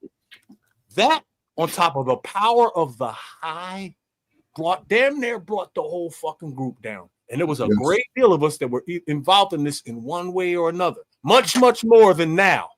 The percentage of people selling drugs now is very, very small. It was much, much bigger back then. Not only that, crack dehumanizes a human being completely. Yes. Up until designer drugs, the strongest force in human nature was a woman's love for her child. Agreement? Yep, for sure, Agreement? bro. Yeah, Right? hold up. I would Woman's agree. love for her child is stronger than a fucking volcano or a freight train. But today, crack is stronger. Much, much stronger. The effects of it. I've seen babies crying fucking 4 months old in the womb. Embryos making noise in trash cans, nigga. That ain't happened in a long time. Crack fuck people up. Fuck them up. The generation of children that were born out of that. Yeah, that's y'all 90s babies. Right now are 45, 40, and 35 years old. Yep. Sagging their pants, saying pause, and every fucking thing they hear is perversion. Want to know why? Because crackheads touched their children. They were dehumanized. There was nothing that they would not do. Nothing. They breaking their own mama's house. All facts. Kim, do you want to chime in on that? I would have to agree. Just that it just sprouted up in the Black communities. People found a way of making money. And a lot of, not me, but a lot of people, a lot of us fell victim to it. So what about the story of it was created in the UCLA lab?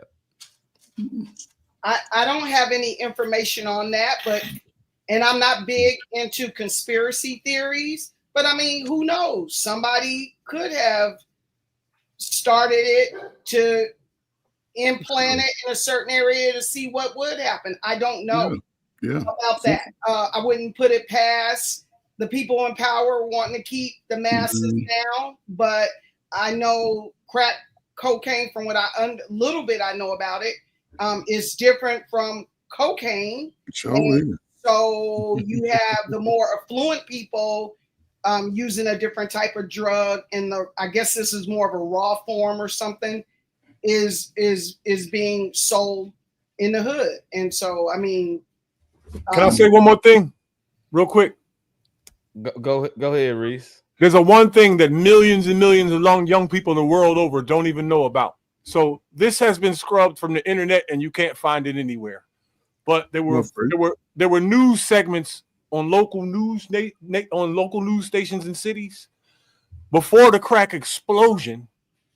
There were news stations that had little segments about how there was a new form of cocaine.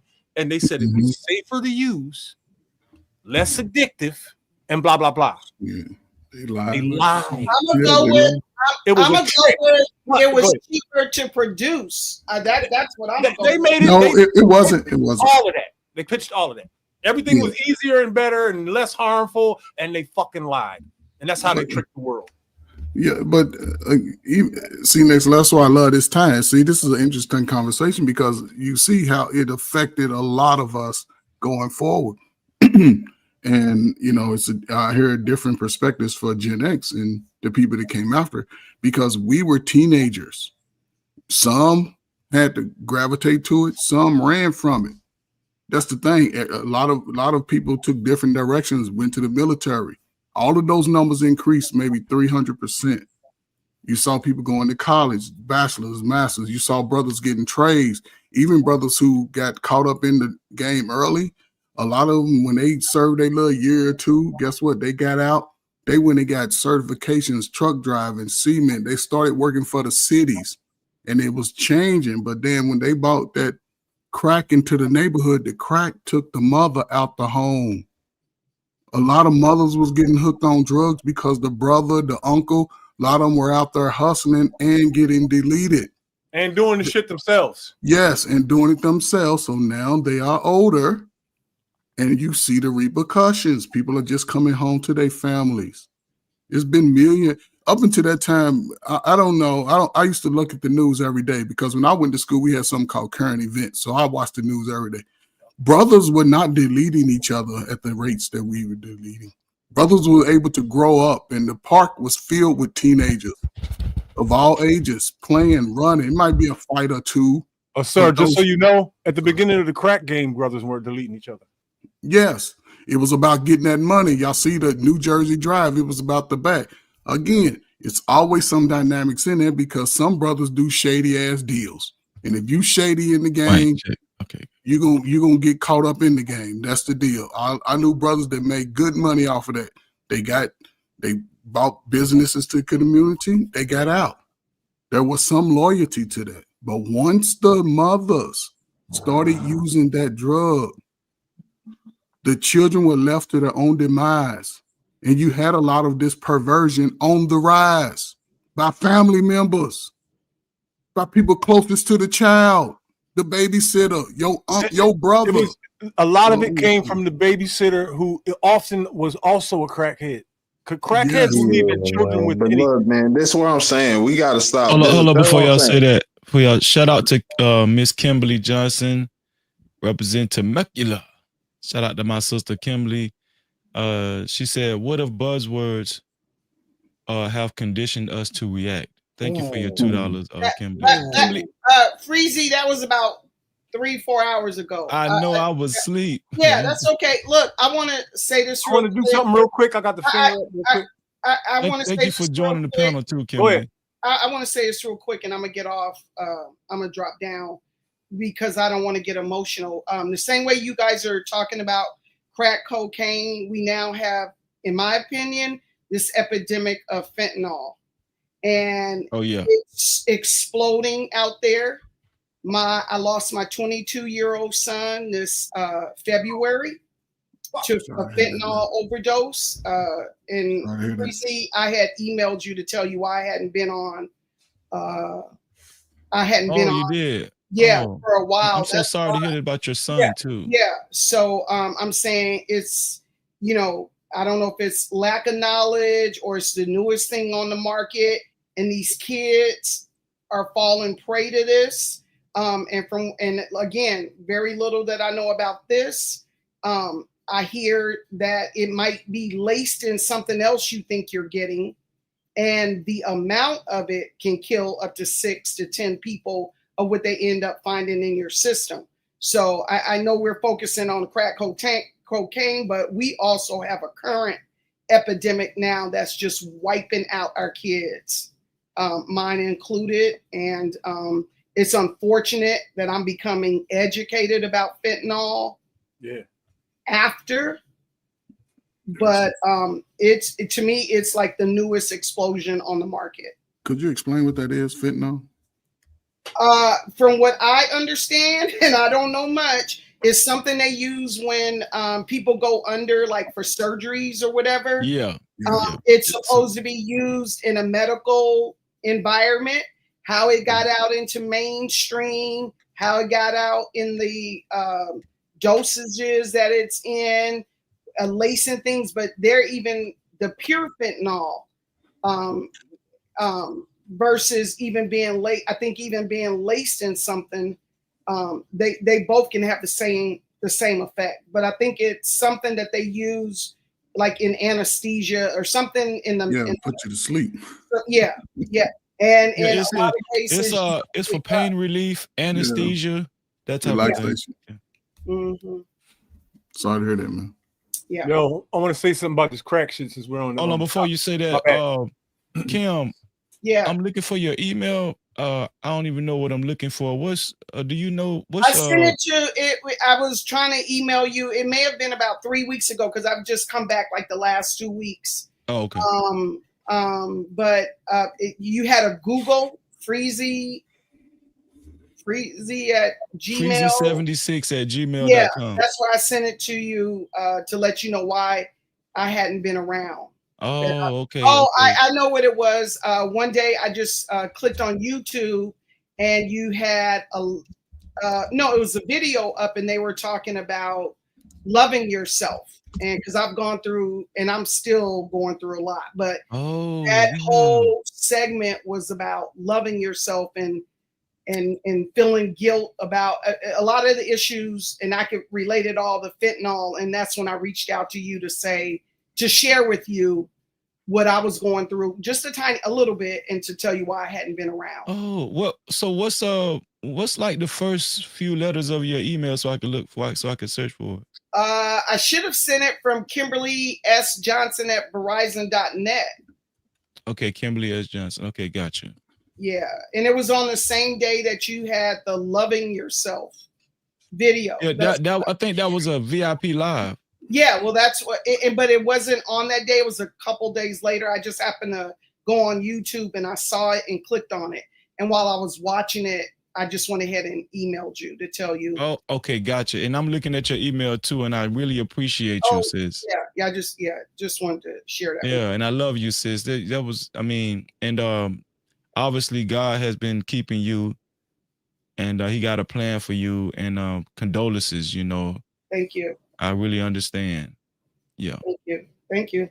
Yeah, no problem. Are you signed up to our Discord? Freezy, I'm old and I don't know all this stuff. What's Discord? So Discord is a separate app that we meet up from time to time, especially on Saturdays. We have like a meaningful meetup on Saturdays. We also have we include Bible study too. I would love to have you. I would love to be a part of that. I really would. Okay, so I'm going to put the Discord link in the chat if any one of the mods don't have it already. I'm going to put the Discord link in the chat, and what I want you to do is click that link. Okay. And just join. Okay. Join our Discord. Okay. And remember, we have Bible study every Saturday at 3:30 p.m. Eastern time. So that, I think you're in California, so that means 12:30 your time every Saturday. Okay. And just to let everybody know, I am technologically challenged. And yes, last night, YouTube cut me off at $500. I don't even know what Cash App is. I had to figure all that out. And I was able to get back in the system. So the comments today about me and money and can't get on this thing here, I had to call my adult son in here to help me get on to Let him know, sis. So I'm old. I knew something was going wrong. Yeah, but don't I knew she wanted to be here. I knew that. Let them know. Yeah, let them know. I'm dinosaur ages. I'm beyond old school. All this is new to me. Okay, impressive. I don't know if you see it. It say her name is Impressive Vibe in the chat. She put the link to the Discord in the chat. Impressive Vibe, if you see it. Okay. Okay. When I leave off this thing here, because I don't want to mess up. Yeah, she put the link in the chat, and I'll put it again just in case, so you can. Okay. Okay. Thanks, Breezy. Thank you, sis. Mm-hmm. What's going on, Kasani? Hi, Freezy. How are you doing? I'm doing good. Just had to, get a little energized. That's all, Yeah, I understand. I finally joined a Screeeeaaamyaaard. Screeeeaaamyaaaaard. She's here, y'all. That's yeah, but you're good? Yeah, I'm good. Good. It's good to see. It's good to see y'all. It's good to see y'all. Shout out to everybody else. Shout out to everybody else. Shout out to Bobby Knight, Coach Ferg, KT, and Reese, man. Appreciate y'all. Go ahead, Reese. So free. I'm having a little fun, right? I'm gonna do another social experiment, but I'm not gonna troll y'all, I promise. So I have a theory that I came up with in my own mind. I promise you I didn't Google nothing or research nothing. Everybody remembers when the money switched over to big faces, right? Nobody here is that young, right? Y'all remember? I don't remember when it switched over to big faces, but I remember the big faces. You around? Oh, so you don't remember? All right, anyway, so the way cocaine works, right? When crack comes along, right, there's a little oily residue that's left behind, right? and it stays on your hands and everything else you touch and everything the stuff touches and all kinds of stuff, and it goes everywhere. And it was on at microscopic levels. This was on the surface of every dollar bill in rotation around the world at that time. And it happened for a long time. And then they switched over to big faces. And I noticed that right after they switched over to big faces, all of the new designer drugs came out right after that. The Molly and all that other stuff, there's a whole alphabet of them. I think that the cocaine thing was not even just about the dealers and the addicts. I think it was literally to affect everyone on earth a little bit. And then put us in a certain state.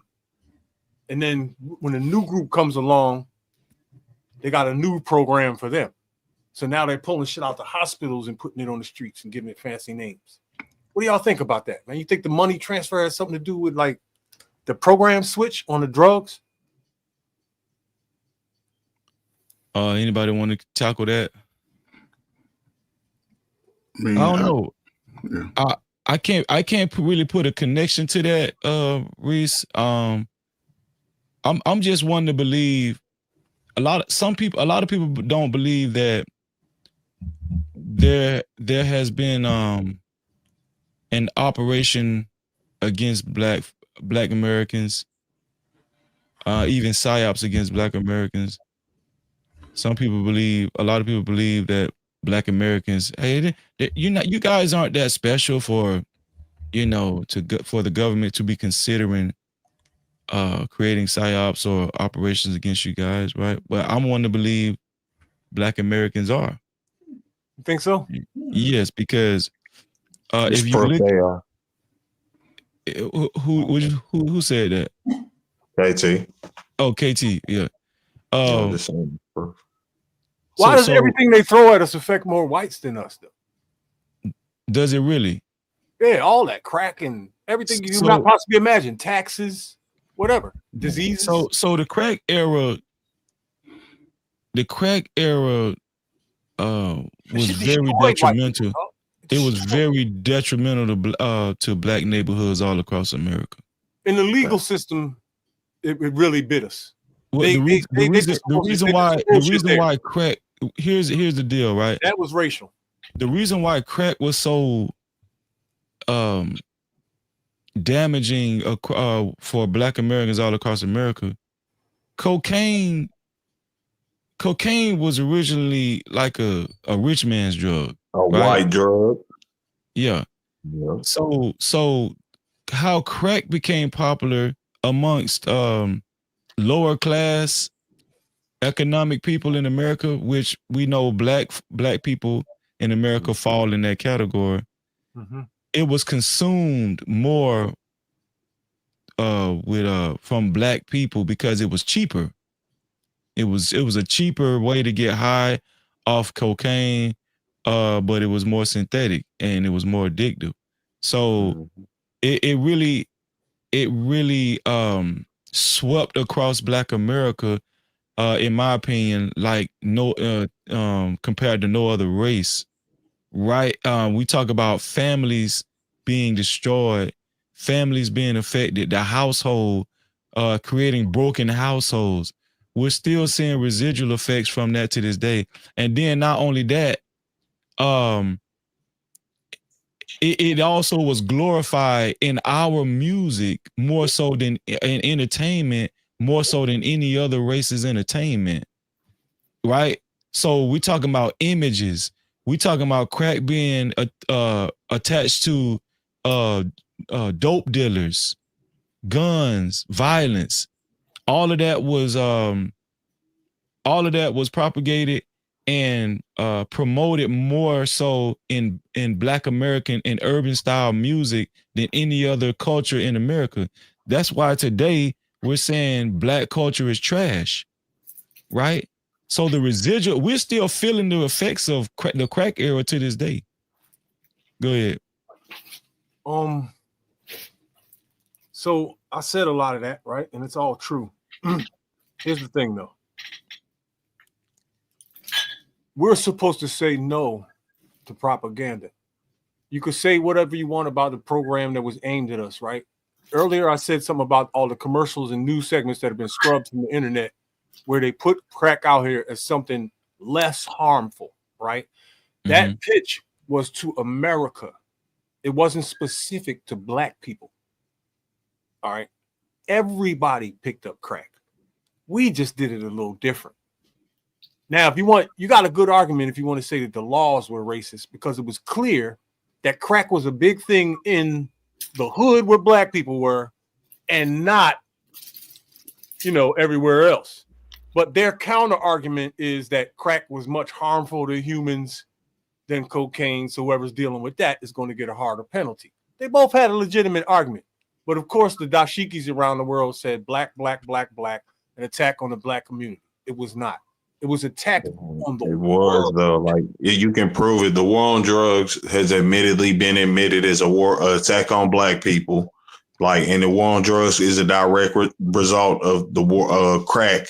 Like, this isn't, nobody's saying white people didn't do it. That's where I hate this. That's the stupidest argument. Well, they wasn't just them. Yeah, everything affects everybody, right? But we can admit that it affected us more negatively than anybody else. And that wasn't just because, like, oh, well, niggas did it different. No, like you said, if we go into court and they go into court, well, they getting off. We forgetting before niggas was doing crack, niggas was doing cocaine. But like Tracy was saying, you will hear the same niggas. Listen, you will hear the same niggas say. No, because how I was just up here talking about the Rick James, these funkadelic Parliament niggas, these Prince niggas. Was it not already a cool thing to do cocaine?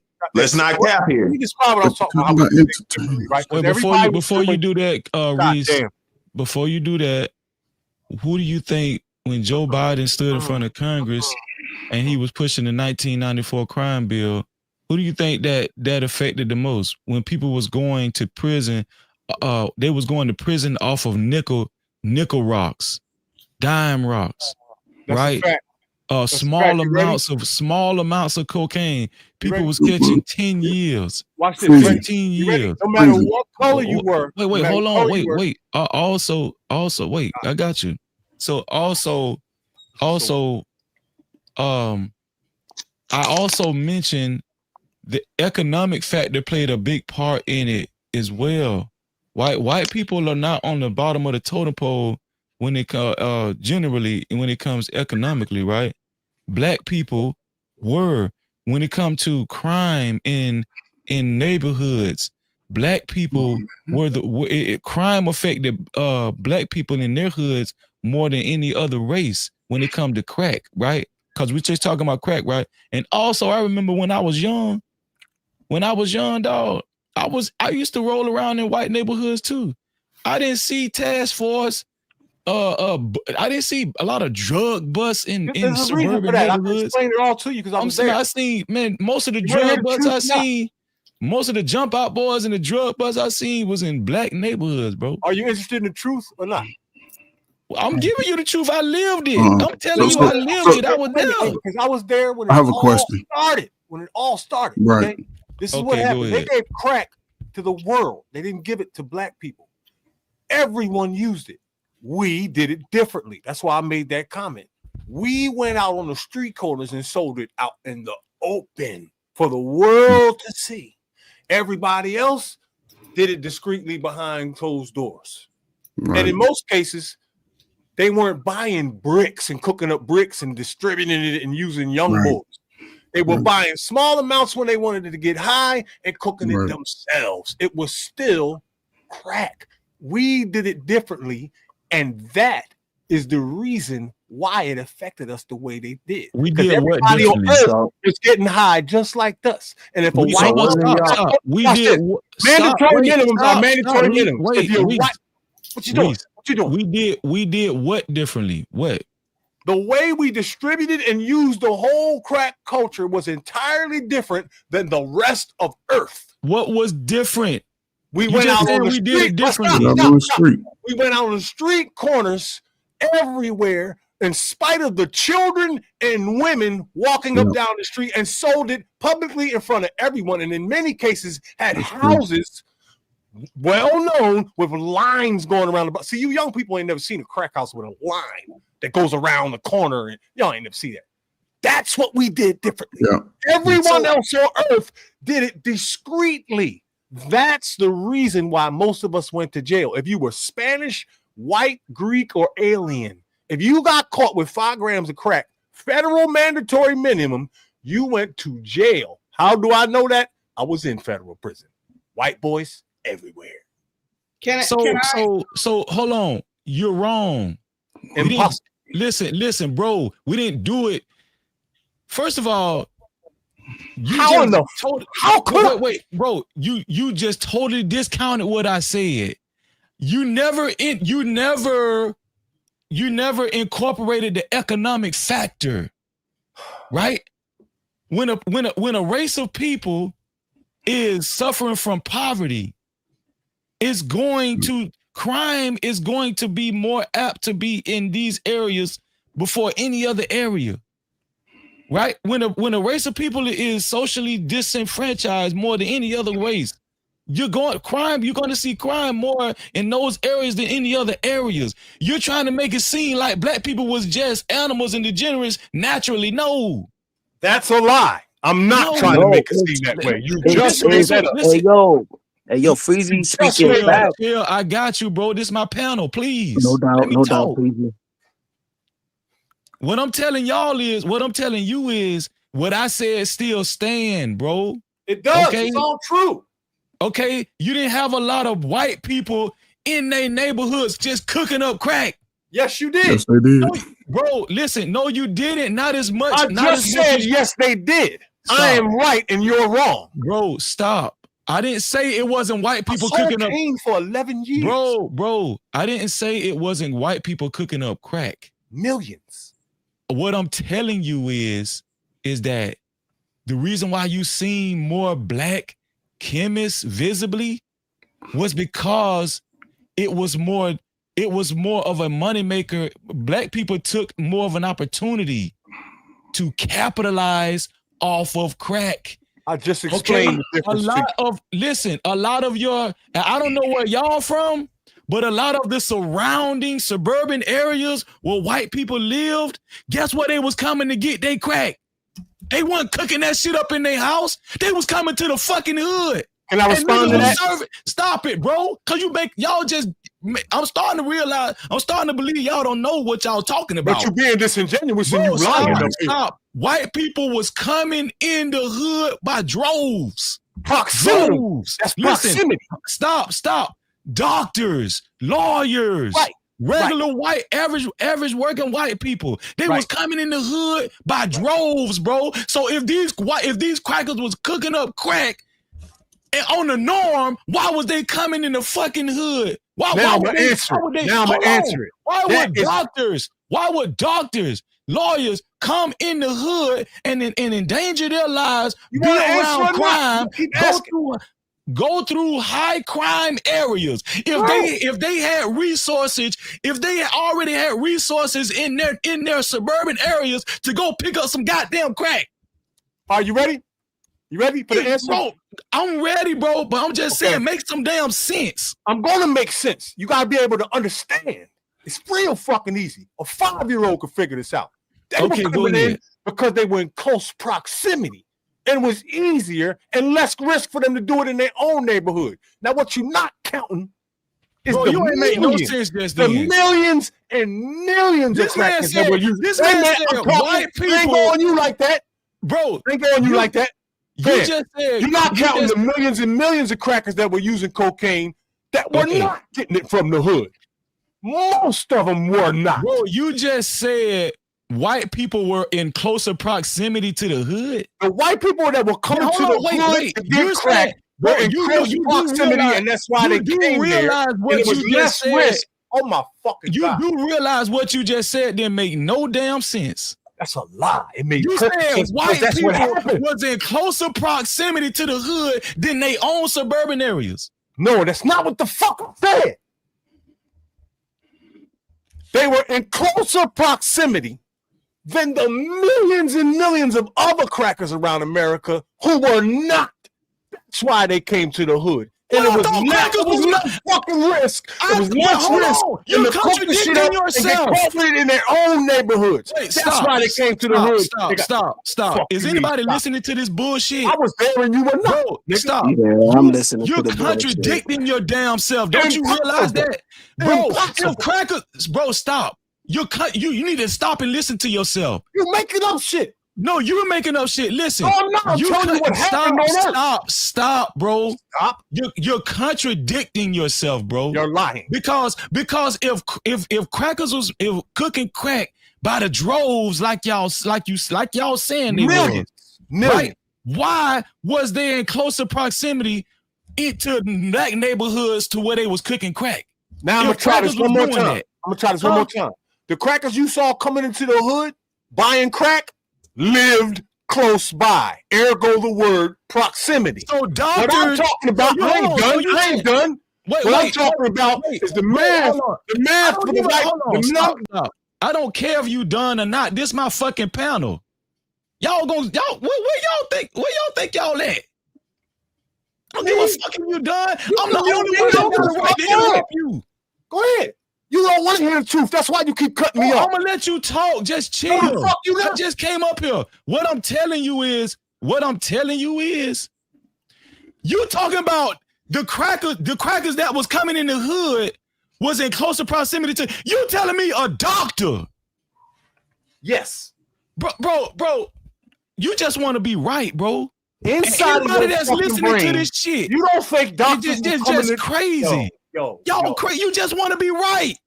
I'm telling you, crack was a cheap man drug.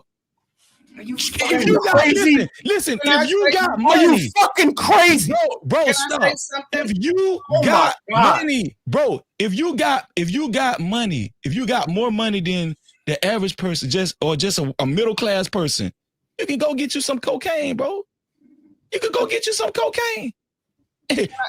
Bro, crack was a poor man drug. And if you saying it wasn't, listen to this very carefully. Bro, I'm gonna give you the truth, though. I'm gonna give you the truth, though. What they was doing. Wait a minute. Crack is a 5-letter word and nothing more. Because before they start calling it that, the people who had money were cooking up cocaine and calling it free. It has always been a rich man's drug since its induction. That is a fucking fact. The difference is the white man out in the Midwest that can't go to the hood and buy a $5 bottle of crack. Bro, listen to what I'm telling you. Oh my God, dog. Oh my God. What I'm telling you, bro, what I'm telling you is that you're not the only one that lived that shit, bro. And never said I was. Stop. I'm telling you what I seen. I seen more white people coming in the hood buying crack than white people and other races than black people buying crack. Well, why is that? Why is that if all these crackers you talking about was cooking crack? Why? If crack was so popular, crackers was cooking crack like that, I'm not saying white people wasn't cooking crack. I'm not saying that. What I'm telling you is it was very popularized for black and urban communities, people in the urban communities to capitalize off crack, cooking crack, making money off crack. I have an answer this is for that. what I'm telling you, bro. This is the reason why that happened. Say something. Because we did it differently. What the white man did was buy a kilo, have a party, and cook it up himself. Way out somewhere where he hadn't seen a nigga in 20 years. He wasn't coming to the hood to get his cone. They had a whole entire industry on their own. And the reason why jails ain't full of them is because wait a minute, and it was many, many more of them using it. Is anybody listening to this? God fucking damn. I'm just saying, is anybody listening to this? You saying a cracker got enough money to go buy a fucking brick? Yes. And then he break that whole brick down and they have a party smoking crack. When they when they got enough money to buy a brick and snort the shit. One day. Man, bro, I'm done, but y'all can agree with Reese. If your brain don't understand that, my nigga, I don't know what to tell you, y'all. If your We got brain a don't panel and understand, everybody else if you trying to think, talk too. wait a minute, Go Can I say ahead. something? Go ahead. Go ahead, man. Can I That say don't something? make no damn sense. Can I say something? Yes. Go Okay, ahead. Go ahead. so I'm hoping. I think I might be middle of the road, but so like at the inception of cocaine, it was not the black community selling it to white people. It was within their own culture group, whatever. And then I don't know how we entered, but we found a way to produce it. And I think it was a derivative, and that became the crack cocaine, which is not to me the same as cocaine. Freebase. And It's then not the same as freebase either. okay, and so then when we enter it, it exploded. It like you said, Freezy gave some drug dealers an opportunity to get in on it. And so then you had people that had become, because it was highly more addictive from what you guys are saying, people are addicted to it. That leads to crime. Then you got people who want to be able to have access to it at any time, coming in, trying neighborhoods and getting it. I think that's when the penalties came down harshly. Once we got involved in it, it became an epidemic, and now they want to put everybody in jail for life. But prior to it just being a white man's drug activity in their own community, I don't think the penalties were as high. It was when we got in on it economically. So it's starting at the top economically, a white man's economy. And then when it opened up and we got involved in it, then now we got new laws, new penalties, all this stuff, because a lot more of us were becoming addicted to it, and the crime rate was out the roof. No, that was the intentions. How she understand that and Reese don't understand that? Can I jump in? I want to explain how. Because, hold on, before you go, I want to get some other people to talk. Go ahead. Who else going? Who's I think can if not listen. I think it was Coach Ferg, and then I think Kills KT. Y'all, go ahead. Reese, I'm not skipping over you. I just want to spread it around because me and you had to go at it for about 30 minutes. Go ahead.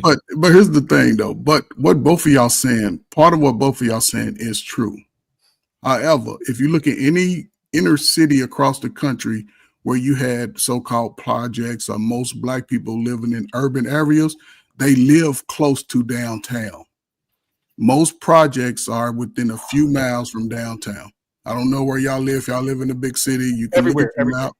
So it's close to downtown. So to what Reese is saying, yes, when doctors and lawyers get off, they getting their little hit before they hit the suburbs. They can ride through the hood, yes. However, the bulk of the shit was not coming to the hood unless Lil Nug now was going to pick it up. So when they were given the recipe, because niggas didn't have science back in then, already took science out y'all school. So y'all ain't know the Bunsen burner and how to cook that shit up. Y'all was freebasing. But then when they gave the niggas the recipe to cook that crack up, and then I don't know if y'all know how crack got its original name, but it makes a cracking sound when you smoke it through the pipe. Now, it became a poor man's drug because it was being subjugated to the poorest people. Most of us, like, so I think Freezer said, were getting, most of the people that were getting locked up and running through the penal system, that whole war on drugs, were poor people. Most of those people were poor. Most of them were not rich. They were locking up the cousins and brothers. So the question I have for everybody, and I'm going to shut up. How many of y'all sold drugs during that time? And how many of y'all that sold drugs who believe that you served your time or whatever are going back into those communities or whatever neighborhood you live Coach in? Ferg, hold on. Not only that, how many of y'all remember just little young ass 10-year-old, 11-year-old, 10-year-old crackers all across America just whipping up crack? No, it was black kids. I'm talking about 11 years old. 11 years old, bro, whipping up crack in the hood. So yeah, somebody taught them how to do it. What I'm telling y'all, this shit was a fucking, it was what is it called? A damn franchise in the hood, dog. Can I say something, yo? Y'all don't. I'm starting to question if y'all really remember that shit. It was young kids. Hey, see, we keep talking about older people. I remember my homeboys. We was young, bro. We was real young. How old was you? How old was you in 1983? 1983. Yeah, elementary. I was elementary. What year were you born in? I was 7 years old. I was 7 years old. 7 years old. I was a teenager by then. And that's when crack popped off. Right, it popped off. I sold cocaine off and on for 11 years at every level. I know the ins and outs of the cocaine trade as well as Rick Ross. He hasn't done anything in his life that I haven't done. You've been working with the feds? I'm not comparing. No, but I did a Fed bid. Oh nah, that's a bullshit. He been working with the feds. I can call my mother right now live, dog. And my mom will tell you about how the FBI ran down my whole family. All right, so Come on, I know this game, dog. I pioneered some things in this game when it was beginning. Seriously, it's that deep. It was not an attack on the black community. It was an attack on the world. The advertisements they put out before the war on drugs and all that was a big cash grab, and of course it involved blacks in the hood. Of course, we're not stupid, right? It was propaganda, and Joe Biden was the last fucking ink on there, right? That happened on this earth, no doubt. Was that an attack Reagan on started black it. Reagan started it. I think so. Stop. Was the 1994 crime bill an attack on black people? 1,000%. 1,000%. Okay, so what are we doing here? I'm getting ready to tell you something. All right. When crack hit, it was not a black agenda. We did it different than everyone else. God damn, y'all. Come on. Y'all been talking. Wait, KT. Let him finish his point, and then I'm gonna go to you, KT. I was actually supposed to go out the first. I got you, KT. He took over. He did interrupt, but I'm gonna let you go after Reese.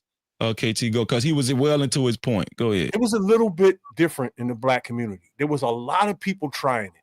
And the way to distribute it, the guys who could afford large amounts of this recruited younger brothers and manipulated them.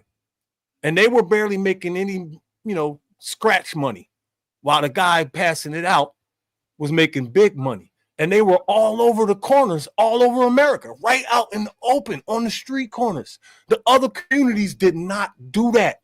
The government hopped on it. And that's when that came all this. Look, before they came up with all this crack law shit, we were already putting each other in the ground with machine guns and all of this and putting babies in trash cans and all this wild shit. We were already doing all that. When the crime bill came in 94, crack started in 83. That's 11 years of niggas going crazy. The crime bill was a black agenda, but it did clean up the hood a little bit. So why were they all on the street corners? And I got you, KT. Why niggas were using them? They were using them. We did it different, bro. That's why I'm starting to question if you was really out there. Because I'm gonna tell you why. Dudes was on the street corners, right? Because see, I'm speaking from a Florida dude. Don't stutter, spit that shit. Hold on, listen. I'm speaking from a dude from Florida. You from where? You from Philly, right? Yeah, I've been to Florida dozens of times. What you think we did during the droughts? Every spring. Y'all probably was coming to get your shit from down here. Exactly. Okay, exactly. So listen to me then. This what I'm trying to tell you. What I'm telling you is that dudes was out in Joe's on the corner catching cars, bro, running cars. Yeah. And in them cars was a lot of white folk. Yes. White folk, Hispanic. Yes. You understand what I'm saying? All kinds. What I'm telling you, yes, we visibly seen the crackhead, the zombies walking around in the hood, right? We know that. But if you think dudes was getting rich just off local crackheads in the hood, I'm talking about like, bro, this shit was bigger than that. Okay, I agree with all of that because I never said none of that. What I said was niggas were putting young boys out on the corner, out in the open for the world to see. So much so that they literally fucked the game up, and now you got this is when the camera boom started. because of that dumb shit. All I'm saying is everybody picked up crack. We did it differently. Why did we do it out in the open? Wait a minute. We did it out in the open for the world to see. Why? They started gunning each other down. Why? Then came the crime bill 11 years later because we did it different. Listen, why did we do it differently? I have no fucking idea. I just told you. You won't listen to me. What the fuck did you say?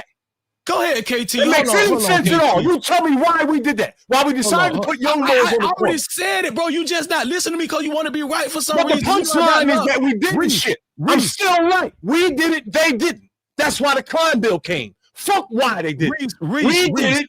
Everybody else did not. But I got love for you, bro. But you just not listening to me, bro. I said it already. And I agree, right? We're in agreement, right?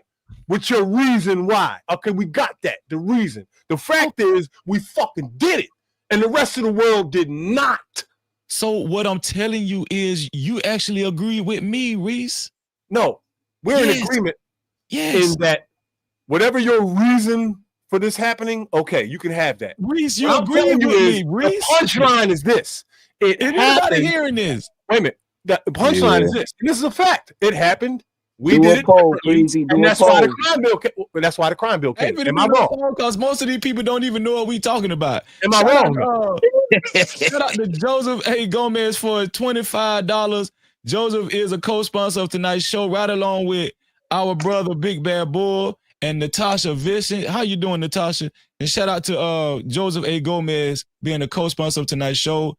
He said, New Mexico always here for Freezy and the No Cap family. We appreciate you, Joseph A. Gomez. You going up on the board. To be a co-sponsor or official sponsor of tonight's show, it's only $25 or more. We appreciate y'all. Love y'all. If you want your comments, if you want your voice to be heard from the chat on these controversial topics, you can either leave a super cap just like Joseph did, or you can leave a cash cap too, $ No Cap Freezy. That's $ No Cap Freezy, and it's scrolling below. Go ahead, KT. Yeah, man, I just find it wild. Niggas trying to say this really ain't something that was like specifically made to attack the black community, because y'all talking about freebase, but listen to me, freebase ain't crack. Am I right or am I wrong? That's a fact. Yes, but didn't the rest of the world pick up crack too? All right, listen to me. So if you saying it hit everybody, show me. You know how we listen. You know how Snowfall is based off of like Rick, how you were saying Rick Ross and shit. You know how you know Snowfall based off him. So I'm saying, can you show who the white pioneers of the crack game is? You will never know who they are. They weren't dumb like us. Because they weren't there. They didn't come out on the street corner. You will never know. And listen, beyond that, come on now, you interrupting him. Come on, Breeze. And Freezy's from Miami. He knows the best kingpin ever lived was white. Bro, listen to me. Not from Miami. Whatever, bro. I'm nobody debating who the best kingpins or none of that. My point is, and it still stands, nigga, that shit wasn't affecting no white people at the same level. Second of all, it was directly placed in the black neighborhood. I brought up the war on drugs because the man who admits the war on drugs was basically literally something targeting black people. Crack was the reason. It gave them the reason to do it. They put it there because they understood this is whatever this. That's why it wasn't freebase. Now you adding in baking soda, maybe some fucking ammonia or something. Yeah, it's not the same thing. When crack came, the world picked it up. The world picked it up. No, the point is it's something different. It's something different. Y'all cannot say, "Oh, that was just niggas freebasing and niggas." No, that's not what it was. When crack came, that's not what it was. Like I said, them people we talking about in the 80s, them niggas that was still them fruity niggas you don't want to admit was fruity. The Rick James and all them. Hey, what's one Rick James' most famous line? Cocaine, a hell of a drug, nigga. They not freebasing and smoking crack. Because they got the money to go get cocaine. Crack was for the hood because that's where it was placed. You got your that's where it was placed. It wasn't placed in no white areas. Because guess what? The white people. You got it all fucked up. You talking about Rick James? That was in the 70s when people were freebasing. I'm not gonna say this again. When crack came, the world started smoking crack. It hit more white people than it did black. Everywhere on this fucking continent. But black, bro, listen to me. Something being more doesn't mean that that's the same level of something having the same effect. Program. It was a program for the world. It was on the surface of every 10% dollar of black people. 10% of black people right now in America. That's 4 million people. You know what 10% of the white population is? 20 million. 10 times that. It's 20 million. Well, so you understand it's saying, oh, it affected them more numbers wise. That don't mean that it affected them more in totality. That's why the bills didn't just strike them because it was white people going crazy on crack too. Let's not act like it wasn't rock stars literally admitting they smoking crack. 9-inch nails and all them. They admitting they smoking crack, but they weren't. None of them were treated as quote unquote super predators. They were making music about it. Hold on. I'm sitting back listening to the conversation. Yes. I think we're having a different conversation. I think this is what I'm saying. I'm not arguing if white people actually used crack more, right? Yeah. I'm not arguing that. If that's what you're arguing, Reese. No, you know I'm not. Okay, I'm not arguing that, right? Yes, I believe white people use crack more. I've been saying that up here. Mm-hmm. What I'm saying is, I think when it comes down to the whole politics of it and the legality of it, it affected the black urban communities more than any other race of people. That's what I'm saying. When they came out with the war on drugs and then they introduced the war on drugs and they introduced the 1994 crime bill. The people that suffered the most was black people, black Americans. It was because of us. No, listen to what I'm saying. I'm not going to, this is where me and you differ. See, so a lot of people think that me and you are differing on who it affected the most as far as drug use. No, we're agreeing on that, right? I think it affected us more legally in terms of incarceration and, right. So this is what I think KT is even alluding to too, that the reason why it affected black Americans more legally is, see, this is where we have a fork in the road. You don't believe black Americans was targeted. You don't believe it was systemic. No, we did it differently, and that's why the crime bill came. I'm saying me and KT do believe it was systemic. You understand what I'm saying? Yeah. So this is what I'm telling you. Niggas started gunning each other down and doing B&Es and all this wild carjacking and bullshit before the crime bill. Everyone else in the world who had crack in their communities and were getting high all the time and all that, none of them mowed each other down with machine guns and carjacked each other. Right. We did it differently, and that's why the crime bill, even though it was racist as hell, it was necessary. But before the crime bill, what did Reagan introduce? Reaganomics.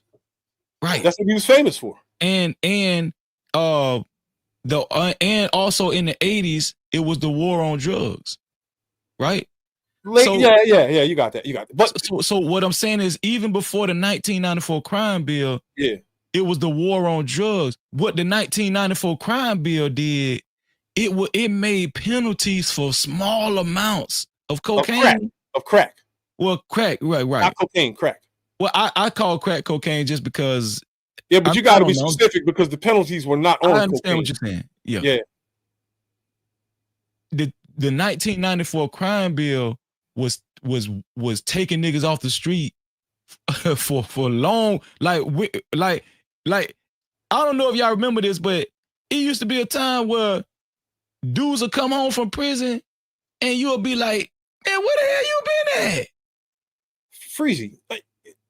Yo, so I told you, dude might have been gone for 10 years. You thought that he probably moved away and moved to like another state or something. This dude was in prison the whole time. You know about the mandatory minimums, right? Huh? You know about the mandatory minimums, right? Yeah. That was all part of that. All of that is federal with the FBI, right? So what happened was with these new federal laws, you heard people say that cocaine was a white man's drug and they were treated differently and this kind of thing. There is a little bit of truth to that because the federal prisons before the crime bill and all of that and before the crack epidemic, the federal prisons were for people like stockbrokers and blue collar crimes and finger criminals, right? That weren't violent. They were doing like technical stuff and fraud and this type of thing. That's what the federal prisons were for. And people think that was racist because most of the people doing those kind of crimes were white dudes. You know what I'm saying? So that's the way that manifested. But the crime bill came along and mandatory minimums came with it. And they literally put federal laws on amounts of cocaine, guns, and carjacking. That can be seen as an attack on blacks because that's what was happening in our communities, right?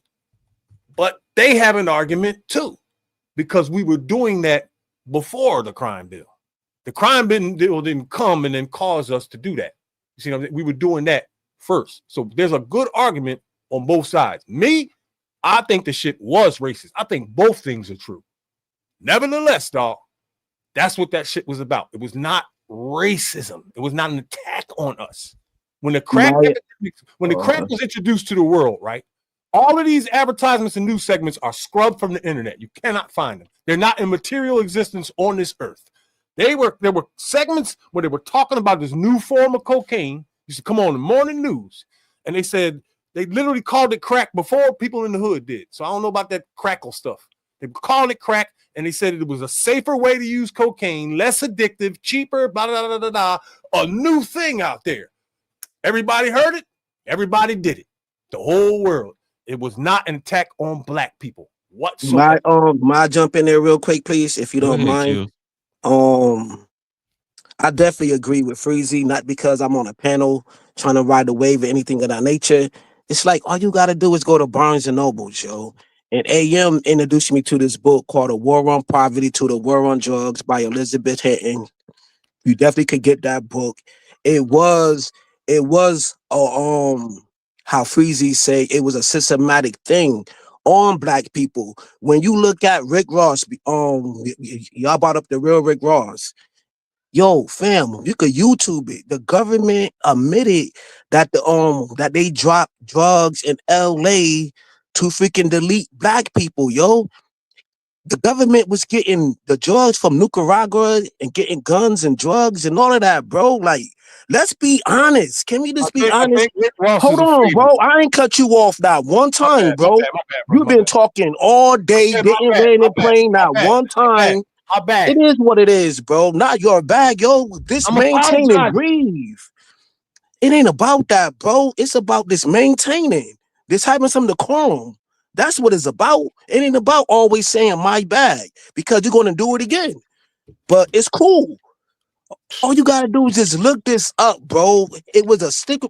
They didn't expect young black dudes like Fiji was talking about to become kingpins, bro. They didn't see that coming. They wanted to delete black people, bro. It's proven. You can look it up. You could go to documentaries and watch this shit, bro. Stop playing because you got a new generation of young people coming to these platforms and they don't want to hear a whole bunch of lies. So why the hell you had the JBMs in Philly? Why you had the freaking vigilantes? It's all Google it, bro. Why the hell you had the vigilantes in New York City, in Harlem? Why did you have the AZs and the Alpos and and all of these young dudes, yo? Because they made it a kingpin status. It was kingpins making money. The government did not expect that to see that coming, bro. And I'm gonna land my plane right there, bro. What's your punchline, though? And shout out to Kenya. Kenya said there's no good argument when the crime for cocaine is less. Facts. The whole world picked up crack. The rest of the world was discreet about it when they used it and didn't do it on the street corners out in the open. And that's the reason why they didn't fill up the jails. That is true. Period. This Rick Ross motherfucker that everybody keeps talking about, all these rappers and all this, right? I did federal time when I was next to all the kings that ever did anything in this country. Man named Theodore Edmonds is who got the crack epidemic popped off in LA. People I was locked up with don't know who the fuck Rick Ross is. I think it's a story, honestly, because I met the real true kings. Niggas that got caught with a fucking speedboat, cost $5 million with 200-300 bricks on it. Nobody ever knew who the fuck Rick Ross was. And from several South American countries, all sitting at the dinner table with me. So fuck a Rick Ross and that whole bullshit ass story about the agenda and all that shit. And the chick who wrote the book. Because I wonder if she sold cocaine and knows everything that I know and knows the people I know. I wonder. Let me I tap wonder in who this real chick quick, is. Freezy. I What's wonder up who with she it, is gang? because a lot of people have written books just like that, explaining and breaking down how the government attacked black people. The crime bill was racist, but it doesn't negate the fact that we started murdering each other with machine guns and doing heinous shit to each other before that crime bill came out. Wait, here we go. Before you go, okay. before you go, bro, Reese, I just want you to know you've been talking more than anybody now. So don't act like you ain't been I'm talking. invested this time. I usually just sit back and don't say shit for hours. No problem, no problem. You know Go ahead. This Go ain't ahead, what I bro. do. Now this is what I want to. This is how I want to say how. I'm gonna probably need like 5-7 minutes, right? Go ahead. First of all, to the point of crack wasn't made to infiltrate the black community. Where I'm gonna disagree with you at is this: you don't, even though you see a different communities using crack, right, Reese? What you don't see is crack being distributed in these different communities. See, so the problem that you having in this argument is understanding that it was a concerted effort to regulate drug distribution within black communities. So this is why, you know what I mean, when you see a crackhead, a white crackhead, you don't see them in their community. They're not in the suburbs. They in the hood with the Indian crackheads and the Chinese crack and the rest. They put that shit where black people live in low income housing and so on and so forth, right? Another point, and this is to draw in the political and to draw in, like, to nail home the fact that it was a part of the government operation. I seen somebody put in the chat, YBI, Young Boys Incorporated. I used to live in Detroit. What you got to know about the YBI is that all of these brothers are in some part related to the Chambers brothers, Larry Chambers and so forth. Some brothers that came to Detroit from Arkansas, Little Rock, I believe, back in the 70s. Why is that significant? Because they were tied in with the senator of Arkansas at the time, Bill Clinton, who had an airstrip built solely on his property for the bringing in of drugs. This was all documented. You know, the CIA just kind of covered it up. He was distributing drugs, bringing them into Arkansas, and then had the Chambers brothers distributing them like in the black community in Detroit. Right? This is a fact. That ain't conjecture. So when you say that the government didn't have a part in putting this or targeting the black community, the whole like drug trade in itself is a target on low income communities, which in part is mostly black communities. This is where they're put at. This is where they distribute it at. You can go all the way back to the Bumpy Johnson days. You can go all the way back to the height of the mafia. What did they say? You sell that shit over there where the niggas live at. Don't sell that shit over here. Sell it to them. Yeah, and let them do that. Go ahead. Hold on, let him finish. I'm gonna let go ahead, Reese. I'm gonna let him go. Go ahead. No, real quick. I want him to continue. I want him to answer the question and keep going. It's like, so before the first line of coke was ever snorted. Hold on, before you do that, shout out to JT from What We Know podcast for his $2 super cap. Oh yeah. He said, please Google YBI, Young Boys Incorporated, Detroit. Shout out to JT. I don't care about Black Mafia Family or the JBM or any of these dumbass acronyms and none of these corny motherfuckers, man. I met half of these snitches when I was down, dog. I know shit about these clowns you couldn't dream about. It ain't on Don Diva magazine and American Gangster on fucking BET. I know shit. I'm gonna fuck some of these niggas' wives, man. Y'all don't know who y'all talking to up here. This cocaine trade was not an attack on black people. It was an attack on the world. All the shit about Bill Clinton and all that bullshit, that can all be true. There's nothing in it that indicates it was an attack on blacks. The whole world got high and got fucked up. This shit was on the surface of every dollar bill in human rotation, dog. Yeah, we're not talking about cocaine. Why did the government? Why did the government? Wait, Kills, let Bobby finish his point because Reese interrupted him.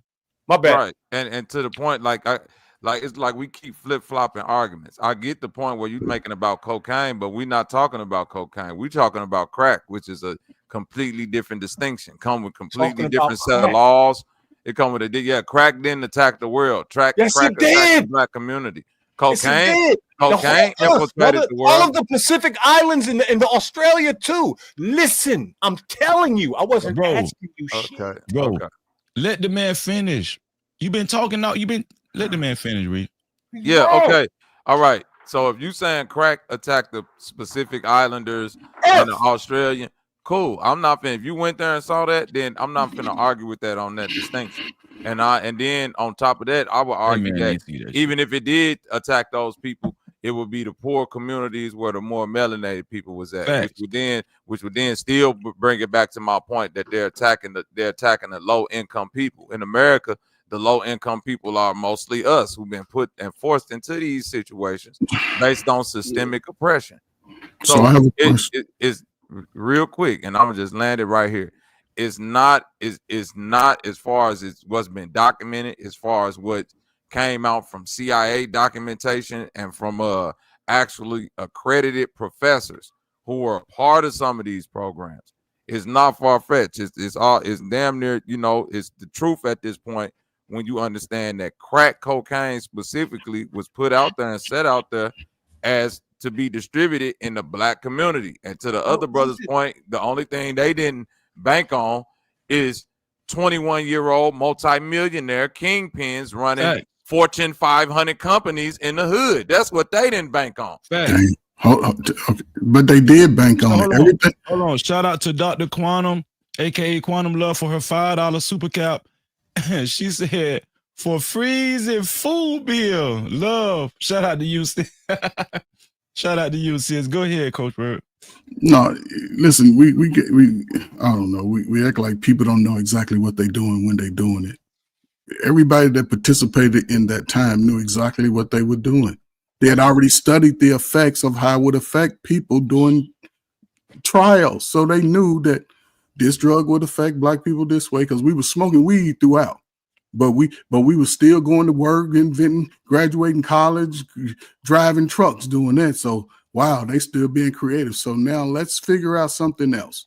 So they did the experiment and they realized how it could affect the neurological, psychological, emotional system of any human. And guess what? We were the easiest. And people say, what generation? But then I hear, if they impose these things on any generation, how can you blame anybody who was trapped in that dynamic? Because most of us started out in urban cities, unless you were living in the South. Most Black people who lived in any big city lived close to downtown. Because remember, redlining was a thing. They kept all the ninjas in one spot so they know where they are. So when they start putting these experimental things and they realize how devastating it could be 10, 20 years later.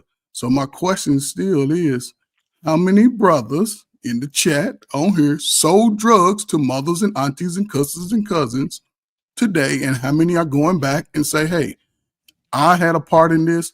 Let me try to find a better way for the young people to be better and fix it. Other than that, well, y'all gonna keep arguing about it forever because y'all grew up in the shit.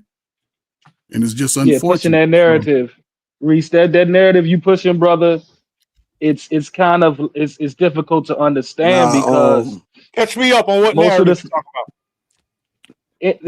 There was no successful drug dealers, bro. All the successful drug dealers went to jail, bro. Since you all the successful said that you was in the federal penitentiary and got you locked sold up, bro. and you messed up the communities or whatever, are you going back to fix it, yo? That's all he's saying, bro. Like, are we listening or are we not listening? He was saying. He said something else. He just said that.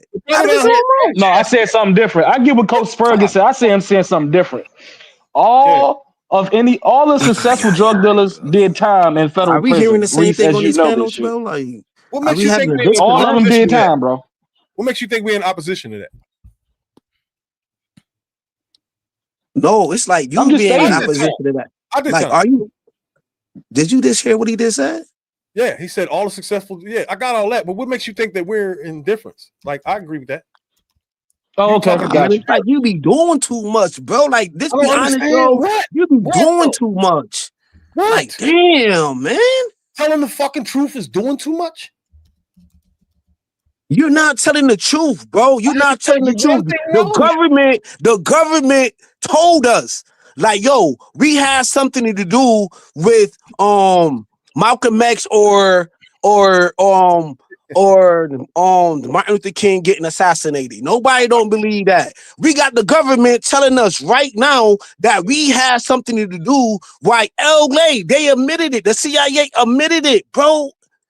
Like they had something to do with the drug Reese market is and dropping speaking. large amount of cocaine in LA, bro.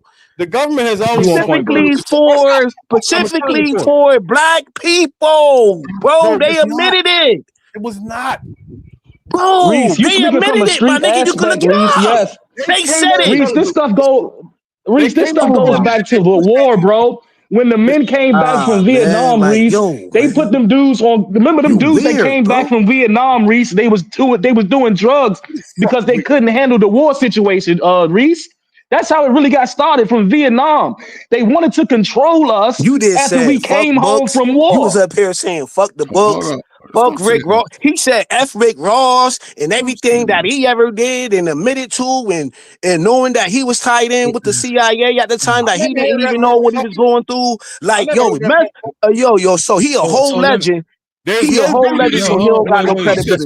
There's no DVD and there's no movie about or documentary about Theodore Edmonds. Theodore Edmonds got the crack epidemic popping off in Compton, California. I sat in the same cell with this man. I don't know who the fuck Rick Ross is. I think Rick Ross is a character. Reese, we know we got you claim to fame stories. Okay, listen. What fame? What are you talking about? I'm just saying I don't understand how what you're saying is what I understand what you're saying. We're not refuting what you're saying. That's what I'm saying. But just to get it right, there's an officer, there's a LA. If you would say you was locked up in LA, Reese? No.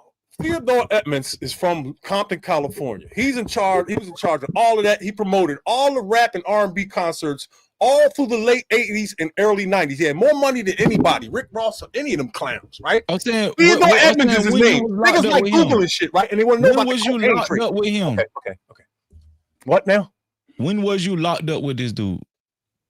Early 90s. But the reason why I was locked up with him, because he was in federal custody in Philadelphia, because his indictment came down because a chick was in charge of this entire city and she got caught and told on him. So he came down on a Philadelphia indictment, ended up in the cell with me. That's why I know all about him. What I saw was photo albums this high off the ground with every single celebrity, black celebrity, singer, comedian, athlete, news anchor in the entire United States. Pictures of them at his house, at his dinner table, on his dick. I believe you, bro. Stop. But that's not him. Stop. Not him. We believe you, Reese. I ain't interrupting y'all. It's not him cheesing because he's with celebrities. ALL, all of them at his dinner table, which is longer than my fucking house, on his dick. Theodore Edmonds, babyface uncle, promoted every single R&B rap concert in the early 90s and the 80s. So let me say this before you go, Artifact. Let me say this. So Google that. Let's get the story straight about a CIA agent admitted it, right? I don't know about a CIA agent, but I do remember footage of a press conference where a former Los Angeles police officer by the name of Michael Rupert. Michael Rupert made allegations that the CIA aided the Contras. They aided the Contras by allowing them to smuggle quantities of drugs into the United States of America. Michael Rupert, a former Los Angeles police officer, and he also insinuated that they targeted black communities. So who are we going to believe? You can't trust the CIA. The CIA has formulated every single racial. You interrupted me now. My bad. Because you asked a question, I thought you wanted me to answer. It was rhetorical. Who are we going to believe? Who are we going to believe? Us just speculating, or are we going to believe actual authorities that actually have ties to operations? You understand what I'm saying? So for us to just discount that black communities weren't targeted, I think it's very negligent, man. Very negligent to do that. You understand what I'm saying? All right. Before you go, Reese, let me go. I agree with Go ahead. Reese, your premise is, I understand what your premise is. We kind of did it to ourselves too, because we took the opportunity to capitalize off of making crack, selling crack, right? We made it into a franchise. What I'm trying to tell you is that the reason why Black communities picked it up so big in comparison to other communities is because of how disenfranchised Black people have been in the country when it's come to economically, right? Economically. So, and then not only that, just the culture that where our culture gravitated to in the late 80s, you know what I'm saying? When it really got bad, right? It got bad, bro.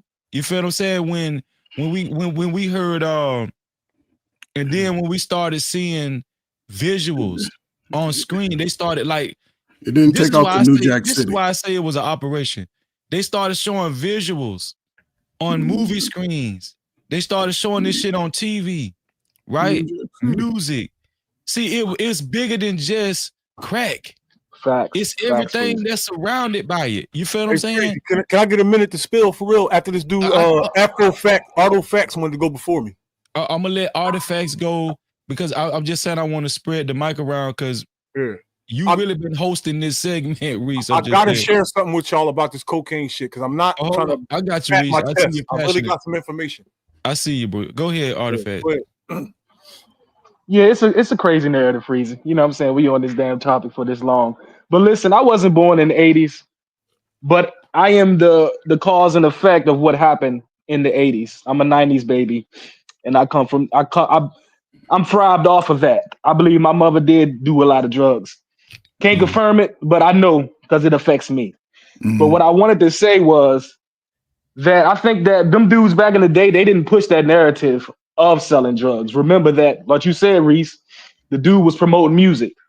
The dude was promoting other things besides what he was doing behind the scenes. And then we also got to remember that America used propaganda to put us in our place.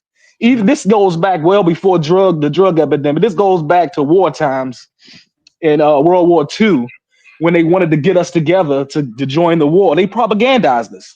Everything that we saw on TV was the narrative that most of us seen. And then when the CIA, remember that information that cop came out with? They wasn't supposed to indulge that information, Reese. He came out in the justice of whatever he was trying to do to confirm what Black people already kind of knew. And it just makes sense. White folks came to our community for the drugs. You get what I'm saying? Because they figured Black folks, they know where that shit is at, right? Then they went back to their public forum. They went back to their jobs. These congressmen, look, I'm in DC. And remember, the game was heavy in DC. This small little Reese, you know how small this area is? I know your city better. How many millionaire drug dealers came out of DC? This small little goddamn area, Reese. So let's talk about DC right now. So everything in DC is federal, right? So watch this. You a baby to this. Everybody who had ever been anybody in DC sat at the table with me. They put all the DC niggas with the Philly niggas in our Fed prisons. Y'all don't have a federal game. Y'all don't have a federal game. But remember, Reese, DC is we ran. But remember, Reese, the DC, we didn't have no. We remember all crimes in DC went to the federal case. Remember, we didn't have no jurisdiction in DC. All DC members that committed crimes had to go to federal prison. That's why DC dudes. I was with all y'all kings at the dinner table. Y'all don't even have a state. Absolutely. Remember, that's why DC dudes in the federal prison system stick together the most because they had to. We had to stick together because they had no choice. They all leading dudes went to federal prison. Any crime they committed in DC, they had to go to a federal prison. That's why most of them dudes, even to this day, they all stick together because they had no choice, Reese. What them niggas' faces. You know what I'm saying? That's why they act the way they act. You know what I'm saying? Listen, what's going on, Venus? A lot of what's going on? Shout out to Venus. Make sure y'all go subscribe to Venus channel. Hit that notification bell. Our sister Venus is in the building. Listen, y'all. I want y'all to hip y'all to something. A lot of the propaganda that was put here about the whole culture that's been going on for the past 30, 40 years, right? The stuff that's been out and open on the media, right? I'm not talking about before that. So everybody on the panel knows who Alpo is, Big Meech, Larry Hoover, Whip and Work, Hallelujah. Everybody knows all these names from Don Diva magazine, American Gangsters, or whatever that show was on BET. That's how y'all know who all these people are. Have y'all noticed that in all these documentaries, there's people related to them, people from their block, some of whom which were indicted with them, killed people themselves, giving up all the information about what's going on? Did y'all ever repeat that? Of course. That's how the documentary becomes a documentary, right? Now watch this. Don't nobody on this panel know who Theodore Edmonds is. Not even the niggas from California. Reese, I'm pretty sure there's dudes that we'd never know of that then came up. And guess what, Reese? Some of these dudes ain't get caught, Reese. Reese, some of these dudes ain't get caught. Ted got caught. Ted got caught. He got life with the feds and death with the state. All right, so the point I'm trying to make is this. All of those niggas are part of the propaganda. The rules on the street, the way we wrote them, not none of them motherfuckers. The way we wrote them, you don't talk about what you did and give up that much fucking details, let alone the people around you who knew everything, and now the whole fucking world knows. But niggas is mad at Tekashi 6ix9ine and Kobe. Shout out to Bolo TV in the building. What's up, Bolo? Shout out to Fantastic in the building. What's up, Fantastic? A documentary Reese, is a giant dry snitch. Reese, they saying in the chat, you know everybody, man. You know every goddamn body. I landed in some places. I was nobody out here, dog. Reese, I'm trying to listen. I landed in some places that put me next to certain people. Federal prison, you're going to see senators. I was in the cell with a terrorist.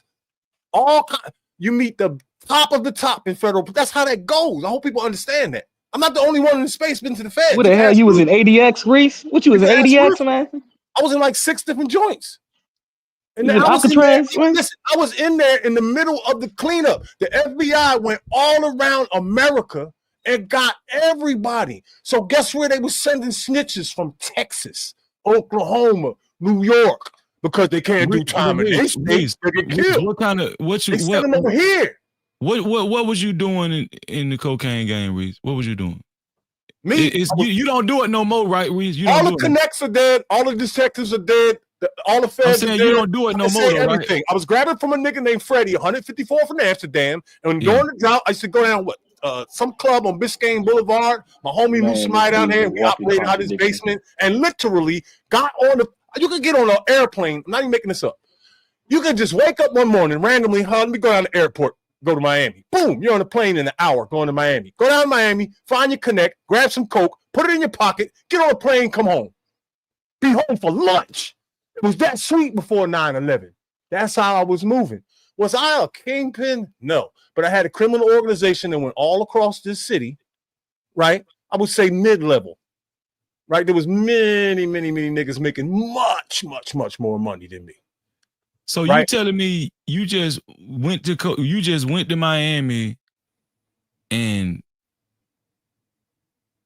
thousands of people did it. No, I understand that. I understand that, but you know, some of you niggas' moms did it. No, I don't want to keep talking about this to glorify, but no, it's no glory at all. It's all bullshit. That's what I'm saying. You do know back then it was still levels to this shit. Of course. Right, but you making it seem like you just got on the plane when I met without knowing nobody, and you just go pick up product packages and go back up on the plane. And I mean, you making this shit sound so easy. No, it was more prevalent up here, Reese. I mean, it was all up and down the East Coast. I'm just trying to. I'm dissecting your story, bro. Like, you know, do you think that's not a thing? No, I'm not. Reese, listen. It's believable. That ain't the thing. There were people doing that every day around the clock. Breezy trying to be easy on you. That ain't no motherfucking Yeah, but thing. guess what? Go down south. Go to South Carolina and try to drop off some drugs, and we'll see what the hell. Got off the plane in Florida and said, "Hey man, you know where I can find that? Yeah, I'm finna point. Hey, go to North Carolina and try to pull all that shit off. You gonna be chained up in that. Who said that? Hey, wait a minute, Freeze. Who said that it didn't happen? Who said that didn't happen? Freeze. That's you saying that, Bobby? Chained up in that hotel like that scene on Scarface, and them boys gonna be like, "Yep, okay, good, yeah, the dope on his way, boy." Correct. That's real shit. Are you sticking to that statement that you couldn't do that? Ain't no randoms going down there without no motherfucking nobody vouching for you. Hell no. Protection. That's real talk. Yo, listen to me, Freeze. In the 80s and early 90s, I grew up in Florida. Watch this. A random Joe. You can ask anybody from New York. I wish Poppy Bronco was up here. A random Joe could go up Amsterdam or up top on Broadway. No matter what tags you got on your car, you ain't got to know nobody. There's going to be dozens of Dominican niggas on every single fucking corner telling you they got bricks. And the bricks is right the fuck upstairs. And they'll serve anybody. Ask a nigga from New York. And Miami was the same fucking way. Reese, but see, I just want to make this one. You just had as many as drug dealers as you had out here. You had crooks as well, Reese. You had crooks. And Miami is known for crooks, Reese. You had crooks. So they can act like you're way more crooks down south, bro. In Florida, them dudes know how to push weight, and them dudes know about crime way more than we understand it up here. Y'all saying that I'm just saying because them dudes had to make a living down there, bro. Us up here, I think we had more of we had more competition, and you didn't have to do drugs. You had more of an opportunity to go to the professional route up north, bro. Down south, them dudes. Hold on, stop. That didn't happen. Stop. Fantastic said it was really that easy prior to TSA Freezy. There was no government funds set aside for it. It was 99% customs. My nigga. Hold on, wait a minute. That's real talk. Things coming from outside the country. The borders got shut down. When the borders got shut down, that's the truth. Go ahead, Bobby. Go ahead. I was going to address it too, but go ahead, Bobby. Shout out to Poppy Blanco in the building too. I done got on flights with them P's before. I never argued that fact that you can get it, bro. Yeah, I wasn't arguing that. Matter of fact, the Greyhound was damn near like no holds bars. You could damn near just get open carry on a Greyhound if we being honest back then. So I never argued that. Greyhound with a human head in a bag, nigga. Okay, Reese. I'm not arguing that. I'm saying anywhere I ever touched down, I was vouched for. Somebody knew I was coming. It was prior engagements and things made up. I wasn't just jumping off no plane in Miami like, hey, my friend, do you know what I could... That ain't never happened in history. I just said it did, though. You ain't listening. I just said it did. But what you're saying is y'all so drunk. What I'm saying is, right. No comment. No habla English. Go ahead, y'all destroyed the community. Hold on, Reese. We're not arguing the transport. We're not arguing the trafficking style. We're not arguing that, right? What? We arguing. Do you realize what you said though? You said y'all realize what the fuck I just said. Hold on, Reese. This is what you said. Yes. You said you would get on a plane from Philly randomly and just go. Idea popped into my head. Just your idea popped in your head. Then you just fly to Miami. Right. And within an hour you pick up a brick and then you get back on the plane. Not an hour. It takes a couple hours. That's what you said. It takes a couple hours to fly to Miami. But you're going to be downtown. They make this seem like a whole GTA mission, don't they, Breezy? Like, you telling me niggas in the 80s are just living regular GTA missions. Like, hey, get on the plane. So let me get this right. You're going to tell me in the 80s, you couldn't get on a plane from anywhere in the East Coast, go to Miami, grab half a brick off the strip, and come back and be home for lunch. You going to tell me you couldn't do that? So here's the deal. You could get on a plane, right?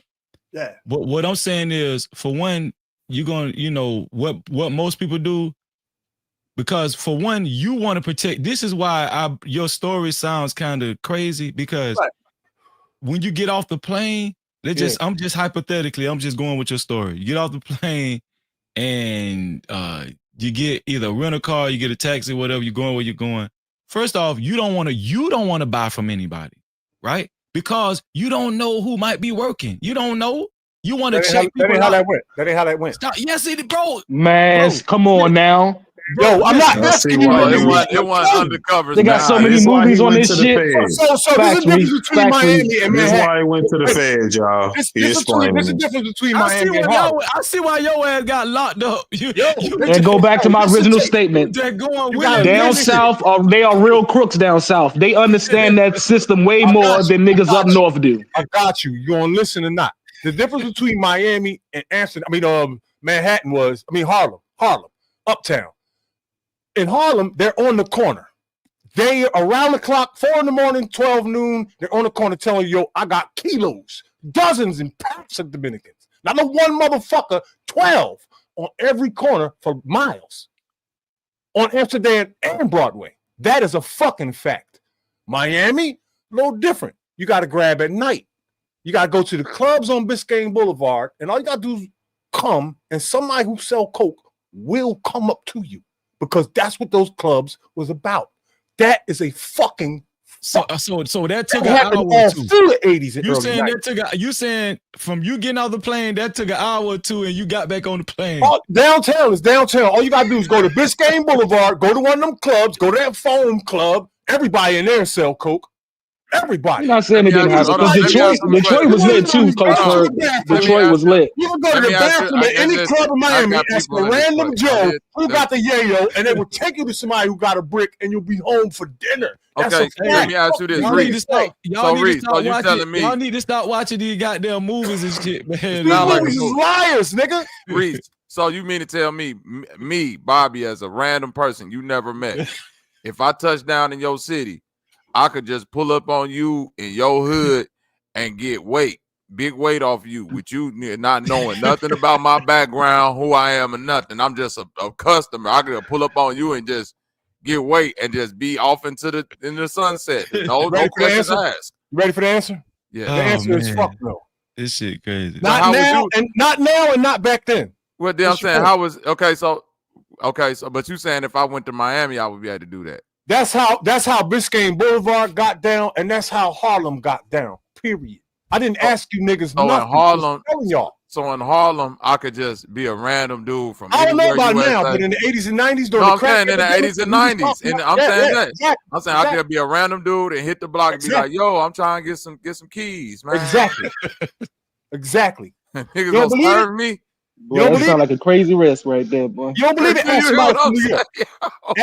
Ask Poppy Blanco next time y'all see. So I don't know how old he is. You don't need no introduction from. You don't need nobody be like, "Yo, this my man Bobby." Wait, Bobby.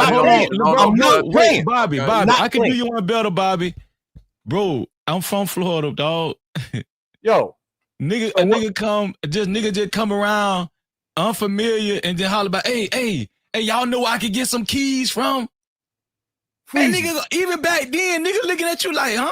You sat right here and told me you were 7 in 83. Listen, you were 7, nigga. Bro, you're not finna use my age What the against me. beef from Miami got to do with what I'm talking about? If I had, Stop it. I had cocaine and you had a Charlie Brown lunchbox. Reese, listen, I get it, Reese. I get you, Reese. You knew all the major kingpins. You knew everything. I knew. I get it. You got parents, right? You got parents, right? Call one of them live right now. Call one of them live right now. No, this is what I'm saying, bro. I know what I'm talking about, dog. Reese, do what I'm telling you. Y'all laughing at shit that's y'all be joking. I'm not laughing at you, Reese. This is what I was laughing I'm at. glad I ain't grow up in the 80s. No, listen, y'all. Listen, I don't want Reese to think that I'm laughing at him. You can. What I was laughing at was you saying you was just in your living room like, oh, yeah, let me go pick up a kilo of cocaine. You randomly get on the plane. I'm exaggerating, but it was that easy. No, I'm going off your story. Stop. No. Now, wait a minute. Please, listen to me. During the droughts, there were days I would wake up, go to Miami, grab some coke, and come home. I was wild. When I told the story, I'm being a little silly, but it is that easy. If you wanted to randomly wake up and just decide that you wanted to go to Miami in 1989 and go grab some cocaine from a random Joe and be home for dinner, you could do it. I'm not special. The whole panel could have done it. Girls were doing it. I'm not special. That's why a lot of niggas got locked up back in the day, man. God damn. Like, yo, it was Dumbass easier. shit. You didn't have to do all this dumb shit at the airport. No, it was that sweet. Listen what I'm saying. I get it. Trafficking was way easier back then. I get it. Cops didn't fuck with you unless you did something. But this what I'm saying. Once you touch down, right? Once you touch down, if you trying to, I'm from Florida. If you telling me it was just as easy as you get off the plane and within a couple of hours, all you got to do is go and just say, hey, I need some keys of cocaine. I need keys of coke. And you just, within a couple of hours, you straight, and then you on the way back, you on the plane back to Philly before dinner time. You said before dinner time, bro. Before dinner. So this is the way it was. Bro. I'm sorry. I'm not believing this. Wait, stop. The only way I'm believing that story, the only way I'm gonna believe that is if you already familiar with somebody down there. You already established, yep. Already familiar with somebody down there. You acting like you going to the mall. I said you don't have to. Freezy, that wasn't happening in DC, bro. You had body snatchers in DC, bro. Your ass is gonna get bagged if they didn't know you around this motherfucker. That didn't happen nowhere else in the world. It was only Miami and Harlem. Only. Nowhere else you could do that. Nobody else had cane like that. Nowhere. Man, see. Okay, man. So how do you think? Watch this. And I live in a major city, right? First of all, other people do. In major cities, you got airports, right? And there's flights back and forth to Miami all fucking day. Literally, you could go in the airport randomly back in the day. And if you wanted to go to Miami, the most you had to wait was 2 hours because you just missed one or something. Sometimes you got lucky. There's one leaving in 15 fucking minutes. I'm not even kidding you. It was that sweet. That fucking sweet. Get on the plane, couple hours, you're down there. Go down there, frolic, get what you got to get. Same deal there. You go to the airport, Miami's a major city, jump on a plane, come the fuck home. Can I say this? Can I say this? I wouldn't even feel comfortable doing no shit like that. That's because you weren't there in the 80s. It was that sweet. Nobody's scared. Listen to what I'm saying. This is what I'm saying. I get what you're saying, Reese. I get what you're saying. But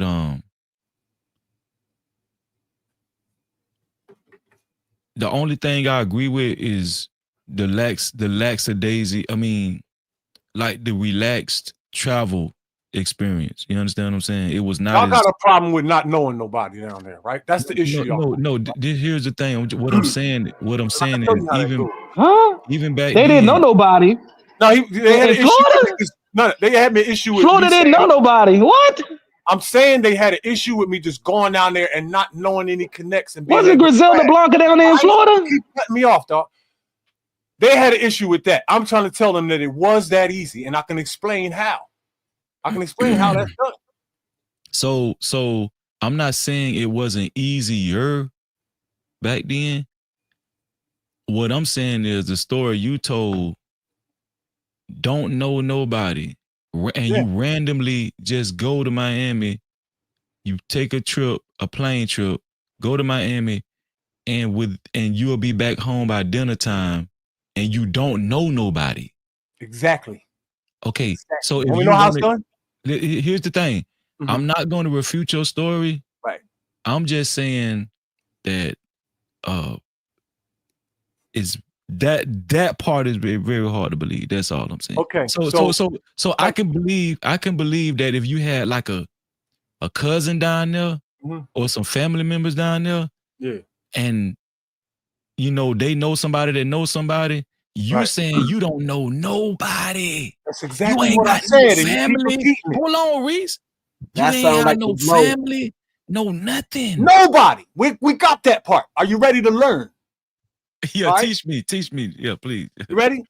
Okay, so Miami was wide open back then. You go to Miami at night, Biscayne Boulevard was clubbed the fuck up. You go to any random club, go to the bathroom, there will be people in there snorting. Sometimes out in the club, right at the fucking table. Not kidding you. And ain't nobody gonna kick you out or none of that. All you gotta do is like, where'd you get that from? And there's not going to be none of this. I don't know you. No, wasn't none of that. Come on, let's show you. What time the club open up? Clubs run all night long in Miami back then. All night long. What time it open up? That I do not remember. Probably nighttime. I don't know. So it opened up at nighttime, but you made it back home to dinner for dinner time. Well, that was an exaggeration, but you can come back in the same day. You could go to Miami at 5 o'clock and be home by midnight with some coke. Maybe 1 in the morning. Like Do 40, you see how his story just going? No, you can say I'll change the story again. Does anybody see how the story going though? No, didn't I just tell you I was exaggerating in the story and just trying to explain to you how easy it was? Listen, hold on. You want to try to make it seem like I'm lying. Wait, hold on. Let me say this. Hold on, Reese. Let me say this. I been know you was exaggerating. You ain't got to tell me that. I been know that. I didn't get up at 6 o'clock in the morning. Crazy. Bronco said that the Miami clubs close at 5 a.m.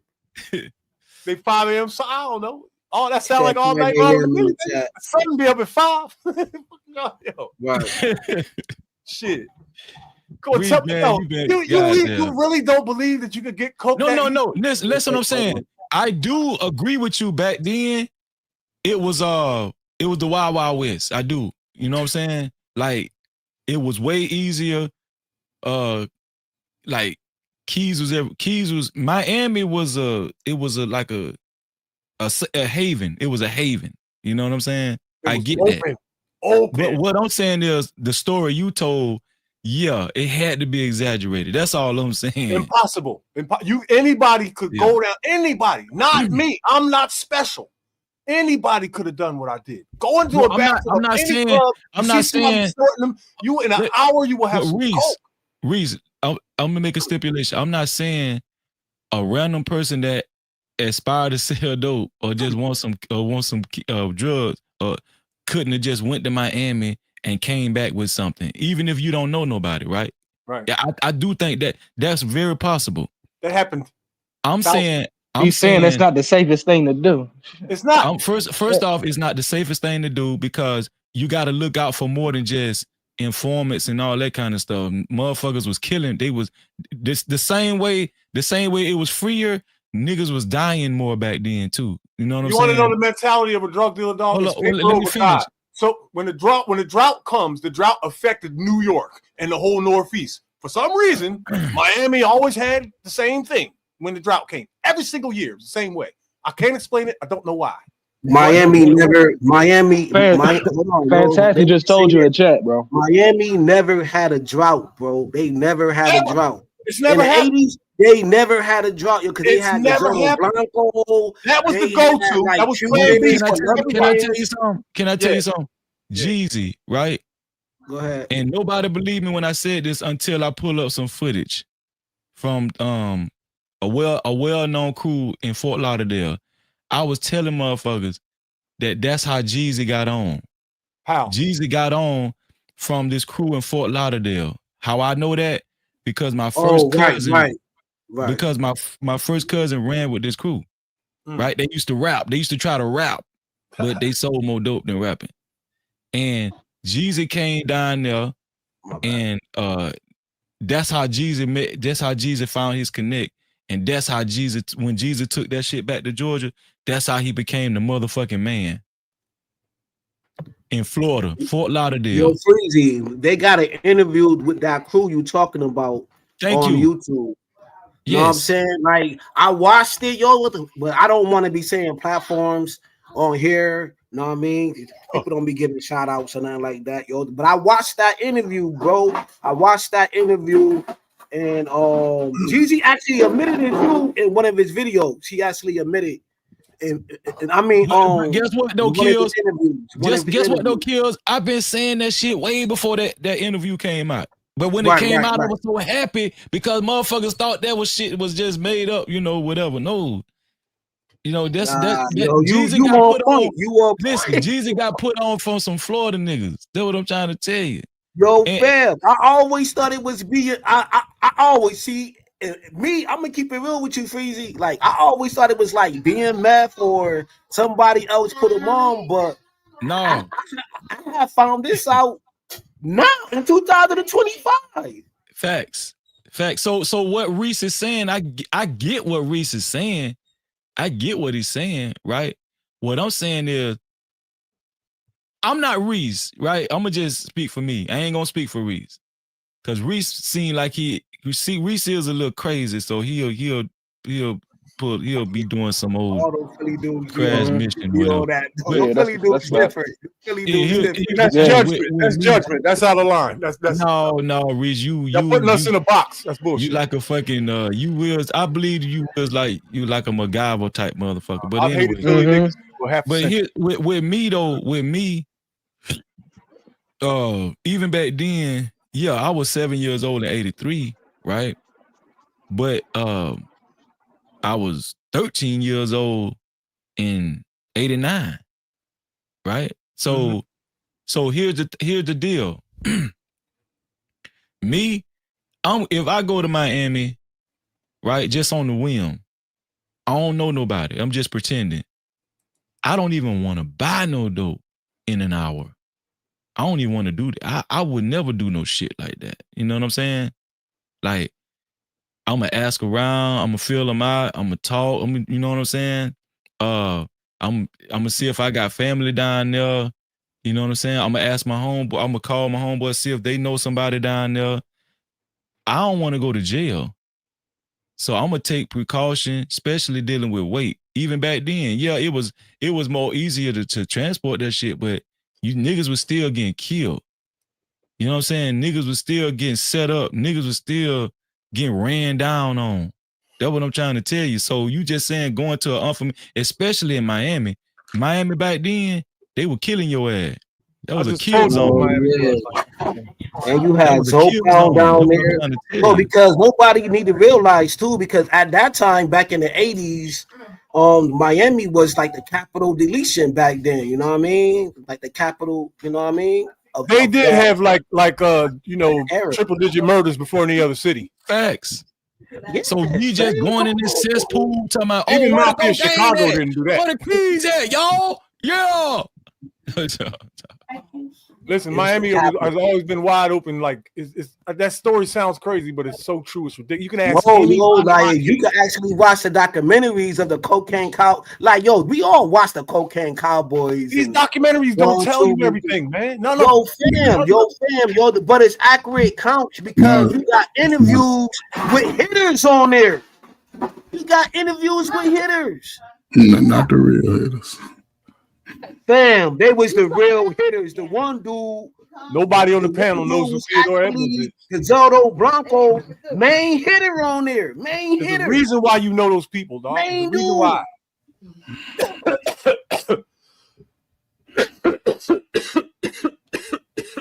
This like how you got these hood to hood vlogs right now. You got these dudes going into these war zones, interviewing dudes in like LA, New York. You know what I'm saying? Doing vlogs and everything like that. You had that going on back then. All these people you know are chosen rock stars, dog. I promise you. I was in the feds with niggas that got caught with 300-400 keys on their boat. Niggas in Florida had boats called cigarettes that cost like $5 million. They was long as shit and skinny, literally looked like a cigarette.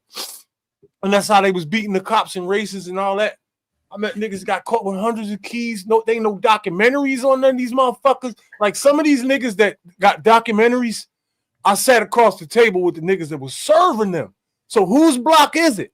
This is what I always tell niggas. You a boss. If I'm serving the bosses, what that make me? Those are the niggas I sat with. Not no motherfucker Alpo, Big Meech, or none of them fucking. Who's that other nigga? Y'all? Rick Ross. I never heard of none of them motherfuckers. Oh man, stop playing, man. Like, all right, ask anybody been in the feds. That's Rufus Truth. He been in the feds. He know how I go. You sitting with I don't even want to talk to that. He not here to defend himself, but you saying, come on, like I'm just call my mom. I never said that though, but I'm gonna be on no platform talking about F this dude, and that dude. Like 9 times out of 10, man, people won't even say that shit in nobody's face, man. Like even like freaking 70 Bulls, like what, 78 years old? I don't see nobody running to that dude to be like, yo, man, you a snitch. Like, he still put that murder game down. Like, where he is, everybody else told. So it ain't no, you know what I'm saying? No, yo, It's more nigga dumb shit. More all I'm nigga trying dumb to shit. say is when you delete a lot of people, that shit don't leave you that easy, yo. Like, come on, man. Like, let's stop playing with people's names. So if you sell drugs to somebody's mama and grandmama, does that leave you easy? That makes me Satan. Does that, you know, sort of make it any lesser of a crime that we participated in part of our own demise? That makes me Satan.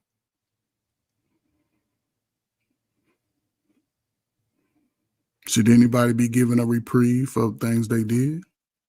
Who's going back and saying, you know what, I was part of this. Let me help the young people coming out of this world who ain't been beat up. So wait a minute. Watch this. How many loaded guns have you stood in front of to save someone's life? Me? Get him, Reese. Get Ferg, Reese. None. Hold on. Listen. None, because I didn't sell drugs. Okay, watch this. I stayed away from that shit. So watch this. Not only do I talk to the young boys, right? I go out on a basketball court and play ball with them. I ride around with them. I've thwarted 4 homicides, dog. Potential homicides, where a nigga actually pulled out a gun on another nigga, and I got in front of it and said, the only way you're gonna kill him is you got to shoot through me. All right, that's giving back to the community. Umar Johnson. No, thank you, Reese. Where's one? They tell poems. These motherfuckers got foundations and non-profit organizations and acronyms. I'm out here on the bricks. I live at ground zero. Hold on. So what is this report to Trey Ferg moment now or something? No, I mean, it's a question like any other question. How many people did it and actually have tried to make a reprieve? But I just said, you know, I've seen people that have done it, but they just talk about how bad and fucked up shit is when we participate in the bad. Right. I'm a piece of shit. My bad. No. So I mean, I can't speak for nobody else, but I know I've gone on record saying that the way I used to live was wrong. And I changed my life, and I have spoken to the youth. Still know youth to this day that have graduated, gone to college. Work with the youth. Yeah, I have. But I've gone on record many times and said, you know, I was fucked up back then. You know what I'm saying? I was lost, and I don't want the younger generation to have to face or go through what, you know what I'm saying, me or some of my, like, my best friend is doing 27 right now in the Fed in South Carolina. Did somebody tell on him? Yeah. So salute to you, Freeze. And this is my point for asking that question, right? Because like I said, we're Gen X, Freezy. We saw that shit from the beginning, right? And a lot of us, be quiet, doggy. A lot of young men and women from that time had to either make a decision. I stay in being this, or I make a life-changing decision to do something different.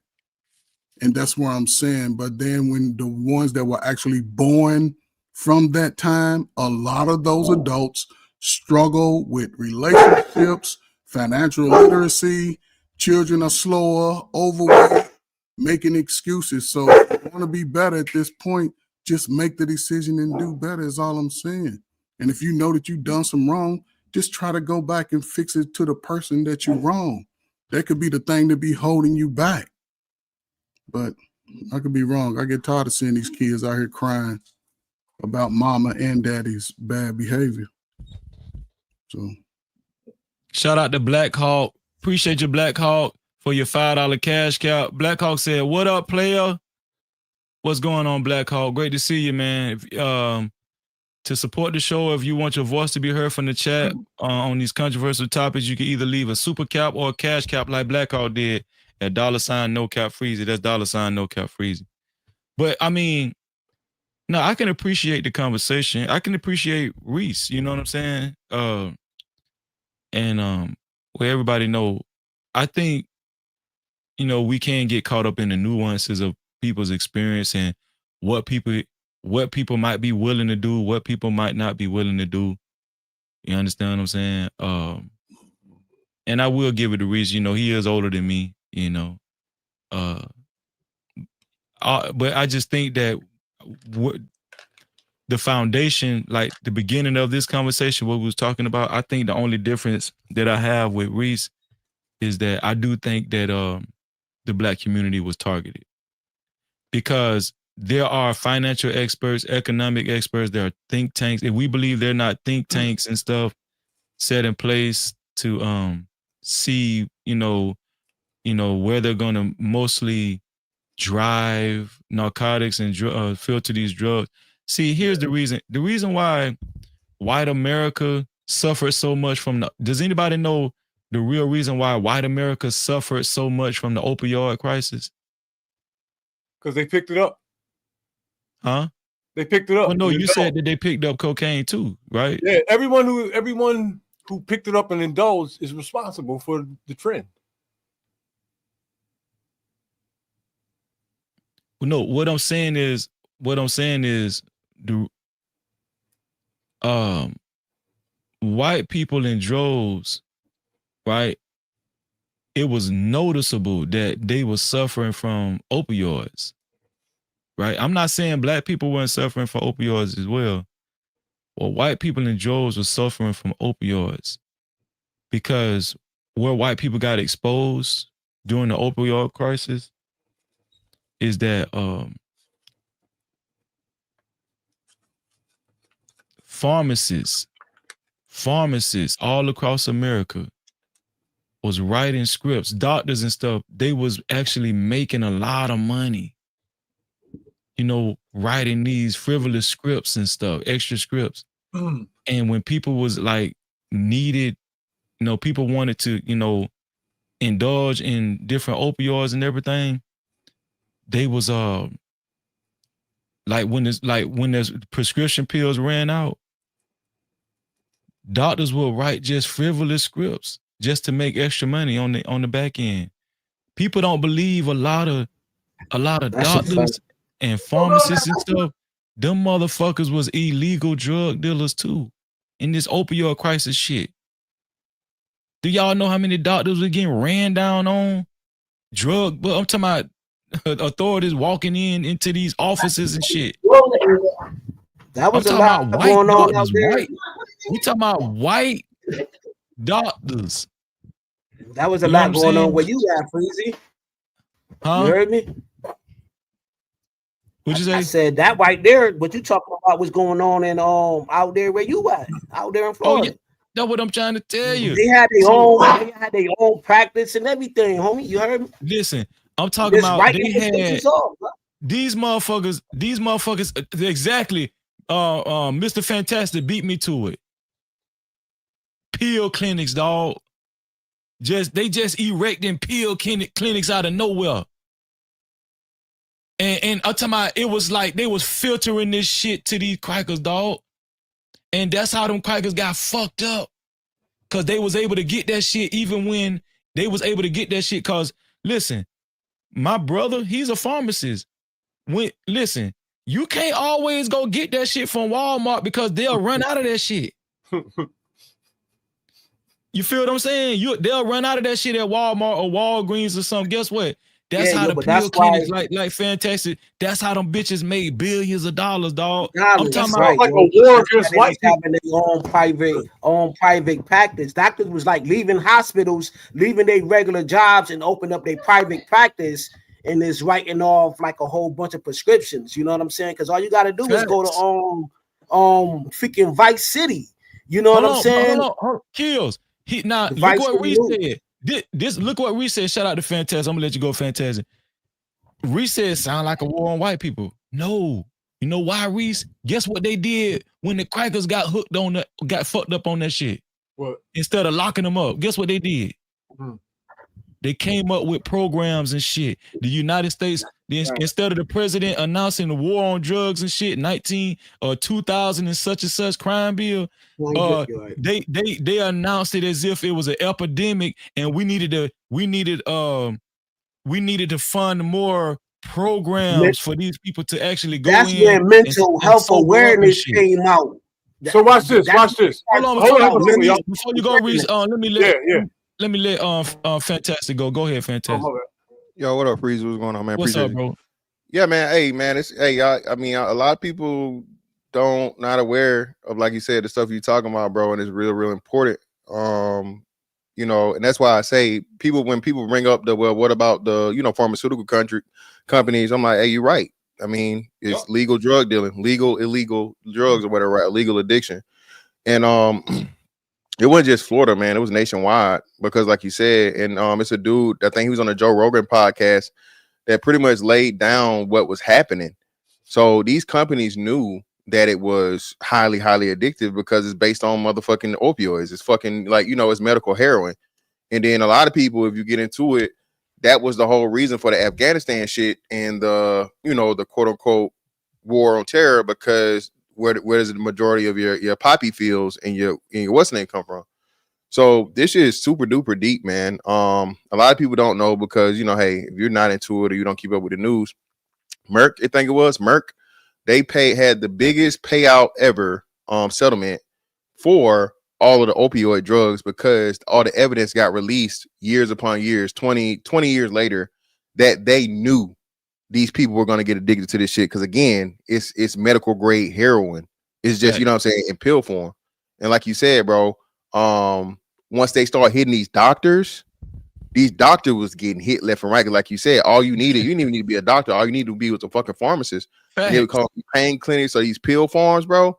That's when they made federal law against that shit and changed the rules. They even changed that shit in the Navy, in the military, because nobody really knew about popping pills and shit or whatever. It was just like illegal drugs. But I want to say it was probably had to be around 2008, 2010 or some shit, right? They changed that shit too. Nigga, if you got them shits in your motherfucking system, you ain't got no prescription for them, nigga. Hey, goodbye. You up out the door. They get you up out of there. Because that's how serious that shit was, man. And like I said, a lot of people, don't pay attention to it. But like that was the white folks' legal way of getting high. Yep. For real. Dog, they started giving out harsh time for prescription drugs in your illegally in your possession. You know what I'm saying? But I will say they was a little more lenient on white America because they opened up so many goddamn your ass could, like, if you go to jail, a lot of motherfuckers avoided jail time and they was giving motherfuckers, like they was sending motherfuckers to these programs and shit. Yeah, rehab and all of that. You know what I'm saying? Like inpatient, outpatient programs. Because, like, look at it though, Freezy. You just said it. When they had the war on drugs, they had the super predator, predicate, all of that. When them pill things was going on, you ain't hear no super predator pill popper or whatever catchphrases they use, or dare t-shirts and all of that, marches and all of that. You ain't seen that.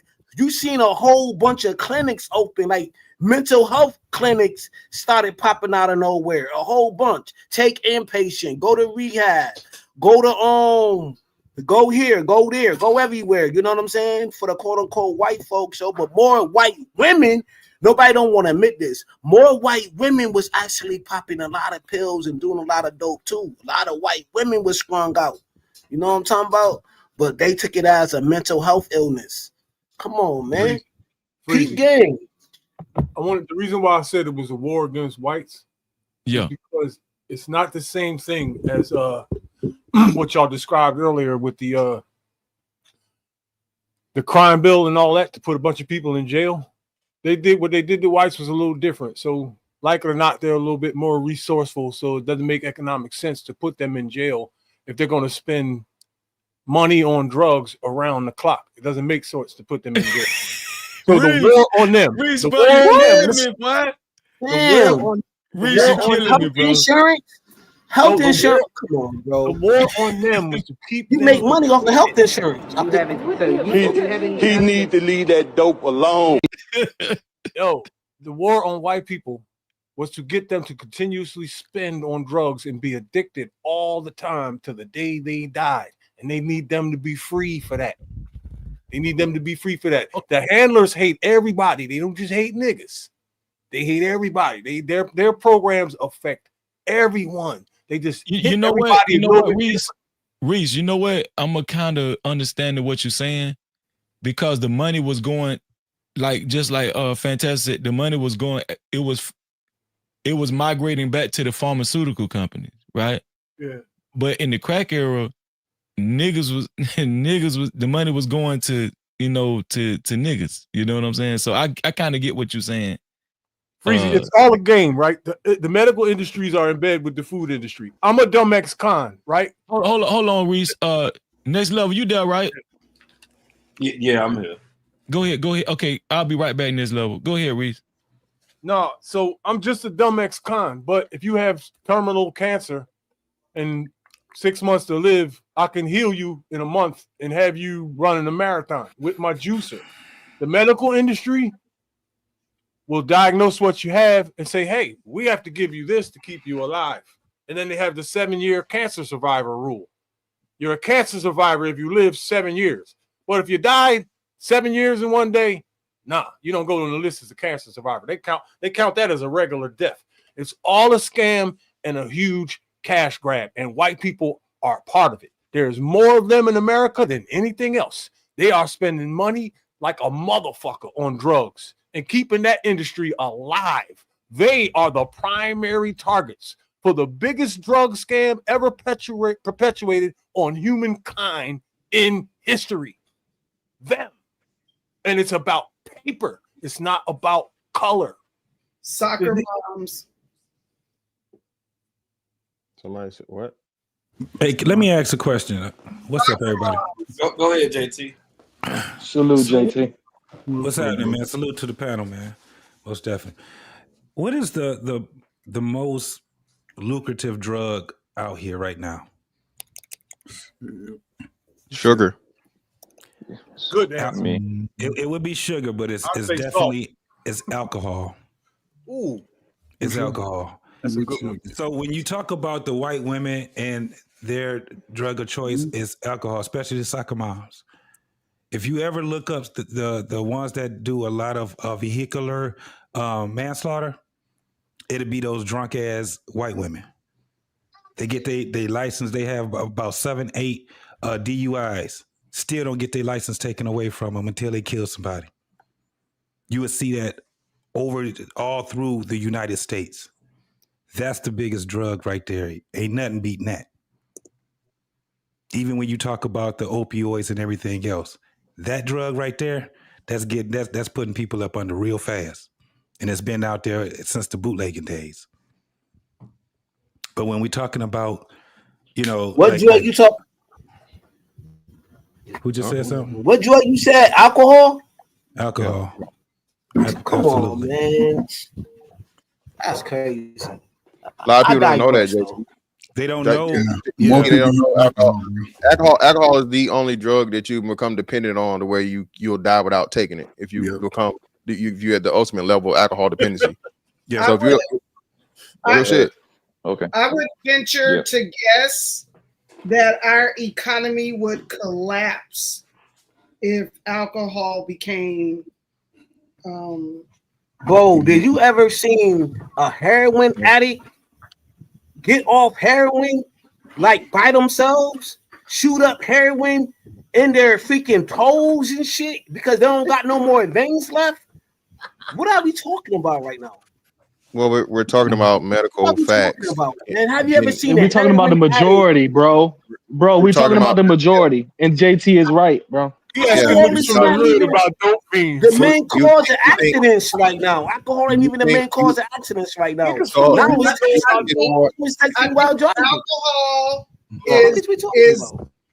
is systematically a part of our economy.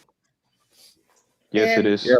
Yeah, and so if we were try to put it in the same categories as some of the other hard drugs or definitely drugs, which it is, it's not even close. I believe I still believe our economy would collapse.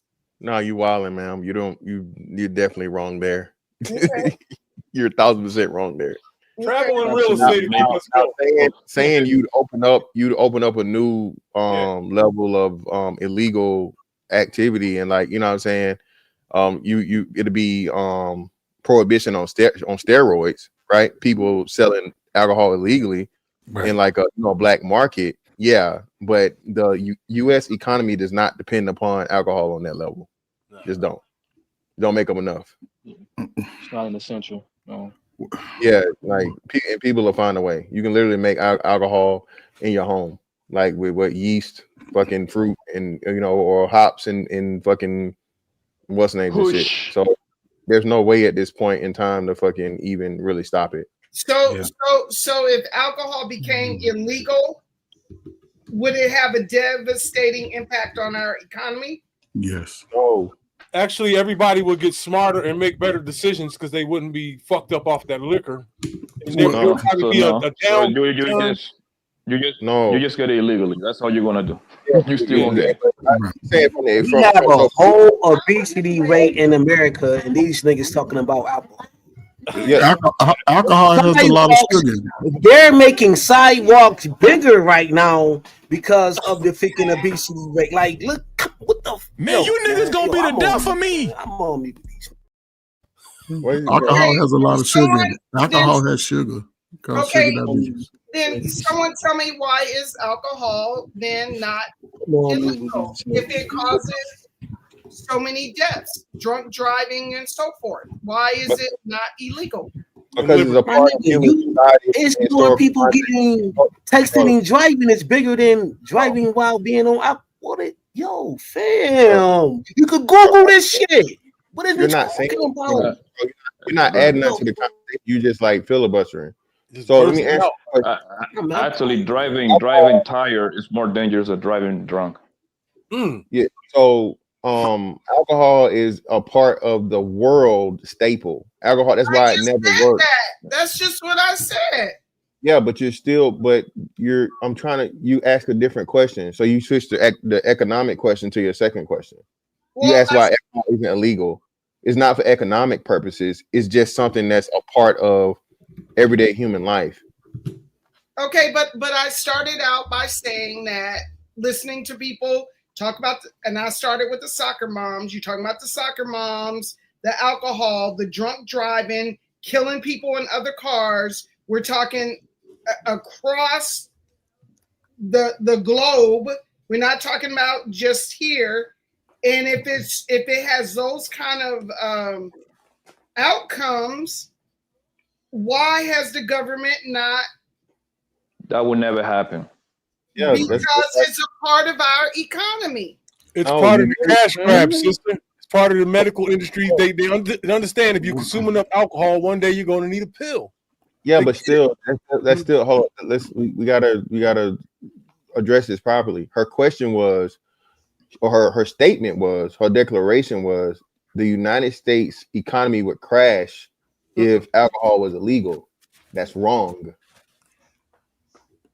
1,000% wrong. Yeah, we got too many industries. It will suffer a little bit, but it will not crash. That's like doing too much. It might suffer for, like I said, for a time or whatever. People just find another thing to replace it with. Now, if we're talking about food, yes, you need food. But again, as much people that drink alcohol, people aren't dependent upon alcohol to the point, and there's not necessity to the point of where if you took all the alcohol away, the whole fucking country go collapse. That's just no. You think there'd be some madness for a couple days? What was prohibition? What is prohibition? Or maybe you kind of setting the precedence right there, right? So when prohibition happened, the economy didn't crash. The economy didn't crash at all. Everybody was doing it in the backwoods. Because people was going to speakeasies and getting what? They was getting alcohol. So you got to understand that alcohol has only been legal. Y'all got to understand this. Alcohol has only been legal for about 105 years. That's it. So it's always been. This is what the bootlegging and all those different things had came from. Prohibition, all of that stuff comes from that. It's only been since the early 1920s since it's been legal. So it won't crash the economy like that. That's what I'm saying. Yeah. And y'all know the process of making alcohol is actually extremely easy. You can make that shit Yeah, at home, literally. Blanco, make your everybody at this point in this day and age. That's why that's why they never make it illegal, because there's too much information out there for you to make your own, and you would never be able to just, you know what I'm saying? You can Yeah, my grandparents, store to make alcohol. my grandparents, my uncles, they made their own alcohol. Okay, Everybody in the South make everybody in the South make their what they call that corn liquor moonshine. Okay, but we said this about weed, and it was still illegal up until recently. And now the government is trying to find ways to legalize it, though. We was illegal because the government cannot control it, but That's now what the I'm government trying to. the government Yeah, figured it. The government figured out they cannot control it, so now they're attaching themselves into the business so they can tax it. Just like alcohol, just like lottery. Know what I'm saying? We all seen mobsters. We all seen mobsters on the USA channel, man. You know what I'm saying? And now this like casino, who own the casinos? Like the lawyers, the government. You know what I'm saying? Is this like that? You know what I mean? Like, come on, bro. I think because alcohol is so a part of our lives, I think we kind of dismiss it. But you look at weed, everybody was saying, well, weed is like a gateway drug, or that it's not as harmful as some of the, the hard drugs. So you have to you got to also understand what weed is. It's a crop, right? Actually, this is how they get around it legally. It's a crop. So that's why if you want to grow weed in the states that it is legal at and be able to sell it, you got to go through the government now. Gotta get a license. Okay, but and then taxes, and those taxes are super huge. Like, man, people don't know that. And just like alcohol, because it's legal doesn't mean that it's decriminalized. Yeah, because it's still weed is still federally illegal. Yeah. It's still illegal federally. It's just some states allow it. Yes, it's legal in 37 states, if I'm not mistaken, but federally it's only one law. So Oh, shit. 37 states? Okay. Yeah, 37. That's what's up. And you have to be under a certain amount too. You cannot just be moving around. My thing is like seeing Montel Jordan. Know what I mean? Montel Jordan got back problems. I mean, what's old boy who had a Montel Williams. Yeah, I said Montel Jordan. He has multiple sclerosis, homie. If you got health problems, bro, why not get some weed in your life, man? I don't see a problem, man. But no, he's got MS, and then again, the biggest thing I know smokers not gonna like this, but again, you lose 50% of the nutrients and the positive effects of weed when you smoke it. Weed is really supposed to be ingested rather in order to get the majority of the benefits from it. But hey, that's why you gotta keep doing this shit. The brownies. What I'm confused as to why was weed always considered illegal? I mean, why was it illegal for such up until recently? Well, because actually, it could be controlled by the government. That's why. It was more to do with weed than to do with like hemp, right? So weed is like a derivative of hemp. And if you look into the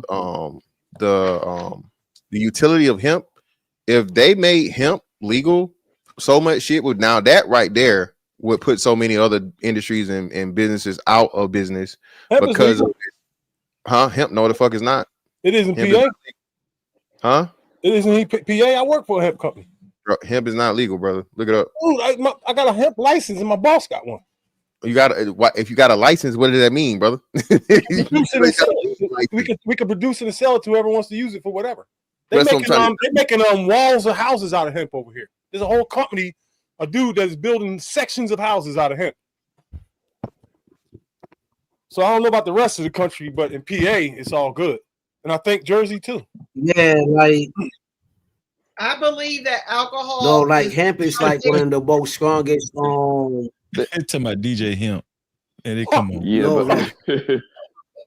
I believe hemp is one of the strongest strings right now. I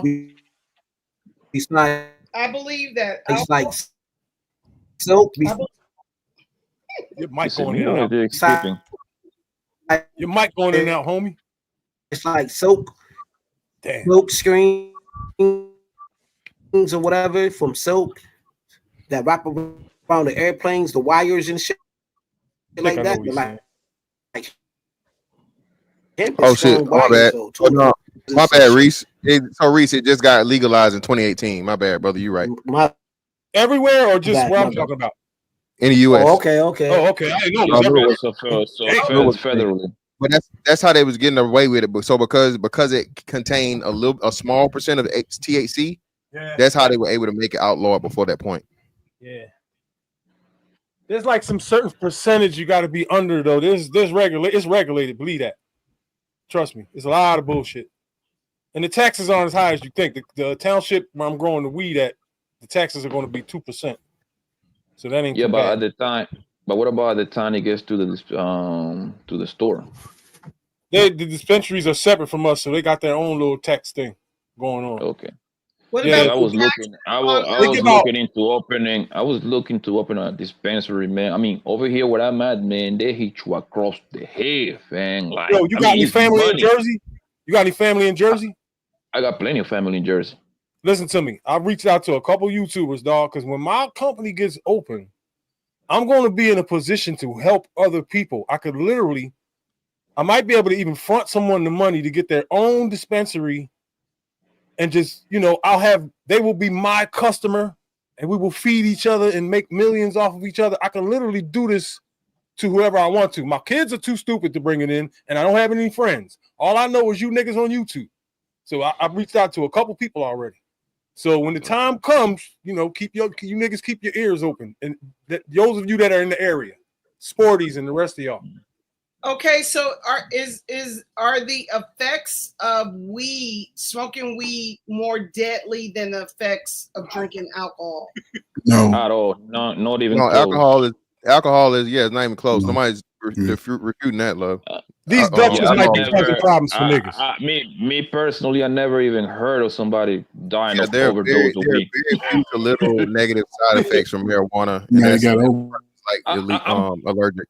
But I'm pretty sure you do some Googles, like you might find 1 or 2 people that die of overdose. Yeah, but that's an allergic reaction. That's a person that's adverse to it. I can prove that God is connected to weed because when you're high, you always catch yourself right before you kill yourself. You ever notice that? No. So that's God doing that. It's the facts. Hey. Godheads almost murder themselves every day. So weed, you're mellow and you're just chilling and snacking, but alcohol, weed's not even a drug. Weed's not even a drug. If you really, weed's not even a drug, yo. Weed is like you eating. Weed is like you putting cilantro on your food. It's like you eating spinach. But it's a medicinal drug. It can be used. Like aloe vera, dog. It can be used. It can be used to heal pain. Not to heal pain, but to alleviate pain. Bro, it's not a drug. They make it a drug when they start putting chemicals in it. But if you grow that thing natural, it's not a drug. It's a mind even its natural state is still a drug, bro. Yeah. Cocaine in his natural state. Cocaine is all it is ground up leaves, right? And dried out leaves. That's what I'm saying. I'm gonna give you fantastic. You got an argument because it could be used as the way a drug is used to heal an ailment. So I'll give you that in your argument. It's a drug. It has medicinal purposes. Listen, when you categorize drugs, it's not. Everybody's a weed expert. Yeah, everybody's a expert. And what ailment None. It creates ailments with alcohol. Alcohol creates ailments. My father had 2 friends that died of alcohol. I don't know what it's called, but they drank too much and they couldn't function without it. They couldn't function without it. Cirrhosis of the liver. Cirrhosis of the liver.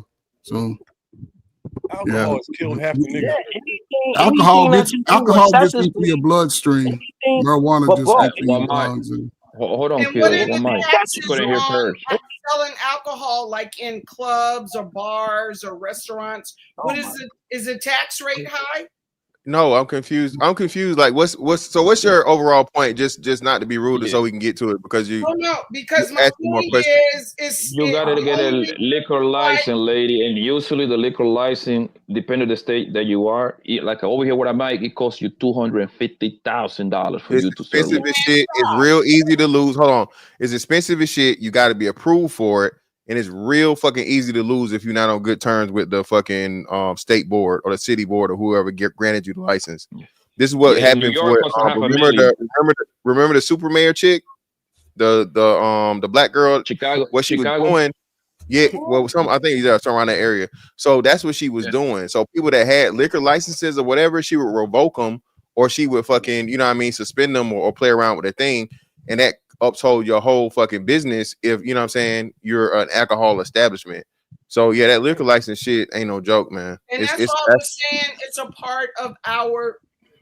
It found our like the foundation. America was built on alcohol. No, still not foundational. That's how politicians got rich back in the day. That's how the freaking Kennedys got rich through alcohol and prohibition and all of that shit. What are we talking about, bro? But as soon as when it hit black communities, that's when we have a problem with it because we ain't make no real bread off of it. That's the whole thing. Every other group of people made millions and billions of dollars off of alcohol. You know what I'm saying? Alcohol is killing off half my generation. Do you know how many? Do you know how many? Do you know how many small hats, millions off middle alcohol, kids bro. in college right now? I'm finna tell you right now. So we don't have to speculate, okay? It's 2022. 2022, federal excise tax revenue from alcohol beverages amounted to $10.2 billion, which is 12% of total federal excise receipts. Okay, about 0.2% of total general revenue of state and local government. 0.2, not 2, 0.2. Okay, yeah. So like I said. So like I said, less than 1%. If you fucking eliminated alcohol, it would not crash the U.S. economy in any way, shape, form, or fashion. That's the shit that you and Shorty was having. Hold on, fam. And it would be dumb because now if they made it illegal, people have the means to make it anyway. So they'd be losing out on that bit of money. So that's why it don't make sense. Yeah, facts. Even though it has and we got YouTube. Yes, but that's all a part of the whole. Everything. A lot anything of humans make anything a human that creates, can be destroyed. I don't understand no premise. Like they're not going to destroy it. It's a Somebody very simple with a can opener, bro. Okay, stupid people exist in the world. Okay, people that abuse shit exist in the world. There's never going to be anything that you have that's created. A person can find a way to delete themselves with it. Yeah, unfortunately. The thing is that was a very simple thing to understand, because I know when I go to Miami, I know they stop selling alcohol like around 2 a.m, I believe, 1 or 2, something like that, right? Guess what, nigga? I know the spot where they continue selling bottles, man, all day, 24/7. That place be booming. People will find a way to get to it. Like, that ain't gonna stop absolutely nothing. That's America. That's America greatest pie was alcohol. It was alcohol. It was lottery. You know what I'm saying? Bro. So Kills, how can you say Rothschilds had the oil, bro? Lottery, lottery was the biggest thing in America at one point in time. Lottery hasn't been around that long. Lottery, alcohol, people want to go to speakeasies. People want to see women bro. shaking their ass. What the fuck is we talking Hold about? on, I can't hear what Mr. Fantastic just said. You said what now? I'm asking, is he talking criminal aspect or is he talking legalized when he talking about the lottery? My nigga, criminal, my nigga. America was built on criminal shit. What the fuck is you talking about? What makes bro? This is what I say, bro. We gotta be better than this in 2025, fam. Listen, be better than what, my nigga? It's about to tell you. Chill, bro. My nigga, be better than what, my nigga? It's about to tell you. You don't even know what you're talking about, family. He's about to tell you, Kills. He's about to tell you. My nigga, stop saying my fucking name, my nigga. Hold on. Kills. If you're not the host of the platform, don't say my name, my nigga. He's young, man. Stop saying my fucking name. I don't know you, nigga. Stop saying my fucking name because you want to ride this nigga. He need to My leave nigga, I that don't dope know you, alone. my nigga. I don't go to your fucking platform. Stop saying my What you gonna fucking do name. about it? What you gonna do about it? Bitch ass nigga. The only thing you do is scream and Kills. Be quiet. How about that? My nigga, stop saying my fucking name, nigga. I'm not I your knew it was son. a dumb nigga on the Suck panel. ass We nigga. found him. I don't We know figured the you. nigga out. Like a lubricant. Don't forget the Gucci print. My little chick Peruvian. Hold up, let me check my ego. Lately been really focused on the neighborhood hero. Switching up my stamina, transforming the stilo. Niggas are playing hard, I'm playing smart. Yes, I should. I'm no longer in the hood like 10 hard bands start playing. I know. The only reason I Word, brought son, this nigga saying my name 1,000 fucking times like a sucker, man. Nigga, you a sucker. What you gonna You do the about only it? one disrespecting the platform, nigga, like you built like that. What you gonna do about it? You the only one disrespecting the platform. Fucking old ass niggas always want to be dick What riding you these gonna do niggas. about it? What you gonna do I don't about want it? to do shit, my nigga, but stop All saying right, my be name, my quiet, nigga, like I'm Kills. cool with something, nigga. I'm not your old bitch. Be quiet, Stop saying Kills. my name like 1,000 times, my nigga, like we cool like that. Nigga, we ain't Hey, cool. Kills, I don't know you stop personally. talking. I never talked to you behind the scenes or nothing. I don't know you. I know. Super Ninja. They go a Super Ninja right there. Hey man, let's Nah, my Super, nigga. I'm me. Super Ninja. I'm me. So I'm me. wait, hold on. Bitch ass nigga wanna Wait, hold on. ride This is what we dick gonna all do. day, my Hold nigga. on, Kills. Venus. Hold I on, don't hold know. on. Stop Wait, saying hold my on. name. You ain't a fucking host. Don't say my name, and I'm Hey, not the on your host is platform talking. right The now. host is talking. The host is talking. Fuck you, nigga. Hold on, Kills. This is what we're gonna do. We're gonna woo-saw. We're gonna let Fantastic finish his point. We're gonna carry the conversation on. Let's get it. Let's go. I actually was on the young lady. I think I forget her name is. He don't have a picture up here. What's her? She was saying something, so it's on her. Kim. Kim. Sorry, Kim. He got the thing up, so I can't see your name right now. Go ahead. Okay. Hi. The only reason why I mention it is because we were talking about the pill epidemic, and we were talking about the soccer moms and them drinking alcohol. I mean, we started talking about alcohol in that vein, and given that drive behind the wheel with the popping the pills and the alcohol leading to deaths. And that's why I brought it out that, I started talking about the, so I feel you, right? But I think people, this is why people get mad when you say statistics and shit, right? But there's hundreds of millions of people that drive per day, every day, right? Mm-hmm. And we're always gonna have, unfortunately, people that decide to drive drunk. Yeah, you know what I mean. But I don't think you get 1 million deaths per year from DUI driving. I don't think.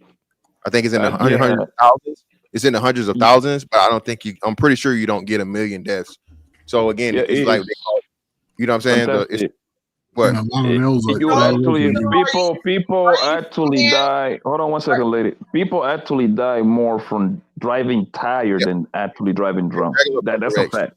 There are far more non-alcohol related car wrecks than there are alcohol related car wrecks. You see what I'm saying? So then if you do that, then we got to go up to cars because people are dying in cars and getting in wrecks in cars. Now we got to get rid of cars. You feel me? So this is why we're saying it's just, it's a part of the way the system is made, unfortunately. Okay. They said 34 people die every day on average in the United States from drunk driving. Now I'm gonna look up tired driving. Kasani, are you there, Kasani? Want to have a good time. Rule number 1, never run out of Colt 45. Rule number 2, never forget rule number 1. Wow. That's crazy. The Colt 45. Every time. Shout out to Kasani. You said 34. And he didn't even drink alcohol. We love you, Kasani. We love you, Kasani. Love you. 34, that ain't shit, bro. Yeah, Breezy, what's up? You were calling me. So 6,400 people die from tired driving. 6,000 a year from tired driving. 6,400. Think about it. 34 is 350 million people that is on record. So I'm pretty sure we're over 400 million. So because we don't count the people that is illegal, but Yeah. Think about it. 34. Come on, man. 34 every day. You got to put it in context. Yeah. That's just 34 times 365. What's that? Yeah. What's that, like 10,000 almost? Like not maybe way not. less. No, I don't know. Way less than that. Way less. I can't count right now. I'm high as shit. Yeah, I'm bona fide trick. Yeah, I'm Mr. Trickery. Yeah, Mr. Pay Your Bills. But yeah. What's 365 times 34? It's 9,000 or 10,000. 9 or 10,000. Is that more than 12? Yes, it should be around 12,000 some change. driving tired? Yes. Yeah, but even the driving tired, if you get the driving tired thing, now you got to look at non-alcohol related. Okay, you know what I'm saying? but wait a minute. The distinction that you made specifically was it wasn't me. More. It doesn't matter who it was. It was made that more people die from being tired. So than drunk. technically, I got you. So I'm just saying, do the math. I got you. So technically, I got you. So hold on. So the thing with that. So the thing with that. I don't want to dismiss. I just want to I'm know not dismissing, love. I'm not dismissing. Reese gave you the number. Reese said it was 6,000 something, right? And we 30 for what? For tired, right? Okay. Now drunk driving is 10 something, right? Let's say 11,000.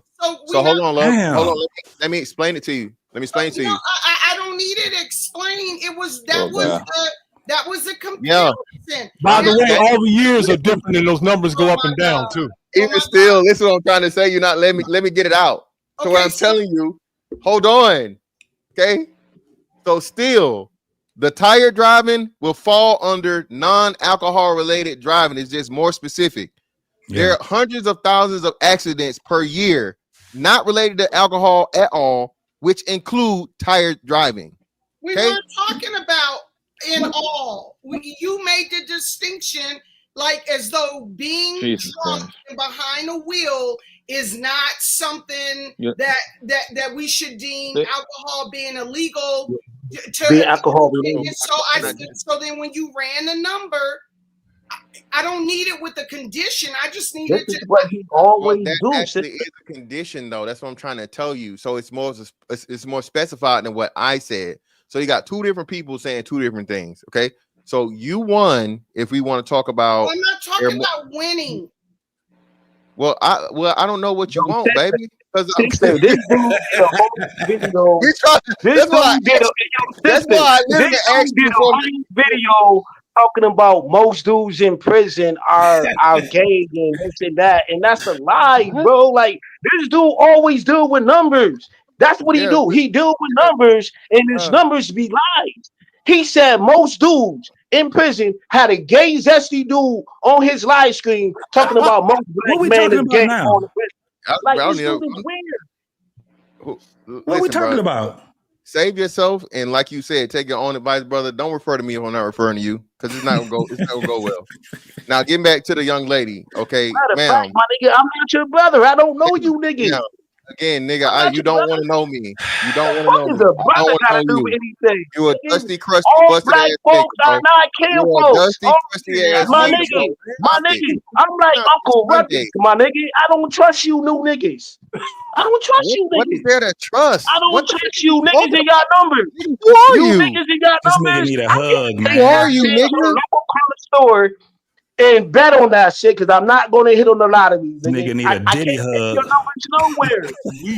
The fuck up and check your numbers out, nigga. You had a lot of things saying most black men in prison is zesty, and it's a lie. Because you don't know most black men. Yo, when I'm president, if you get caught, I looked it up, man, and I think it only goes to 2022, bro. It was 6 million car accidents on that year alone, and it made sense because every time I hit the road, every day at least I see 2 or 3. So that makes sense. That's just me driving from 20 to 30 mile radius every day. You see what I'm saying? So 6 million car accident. Let me see.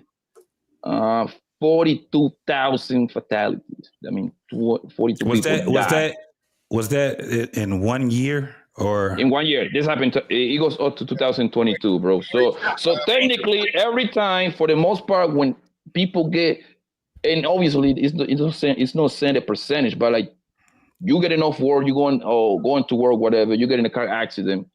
At some point, it's going to be the tire factor going to be included in there if you coming off work that shit.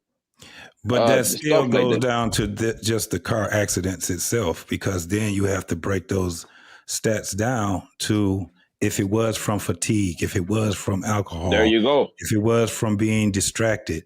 So yeah, that's a lot of in 1 year. That's a lot of car accidents. But then what we were talking about was specifically alcohol versus fatigue. So that's where we have to have that broken down in. Yeah. There you go. Mm-hmm. Yeah, that's a lot. It's a whole lot. Shit. Whew. Right. Moving on. Alcohol is bad. Don't drink and drive, people. Don't drink and do any goddamn thing. Mad. Mothers against drunk drivers. Friends don't let friends drive. Has anybody drove home from the club and drunk as hell and fell asleep on the interstate too while you're driving, and then woke up on the interstate too? Fell asleep on the interstate? Hell no, brother. Damn. No, sir. On the interstate? But crazy enough, I drive better. All you gotta do is keep a straight line and close your eyes. Nah, damn that. That's that drunk. That's that drunk education right there. It ain't gonna happen to me. Ain't that what we say? It ain't gonna happen to me. I'm a pro when it come down to this shit here. Yo,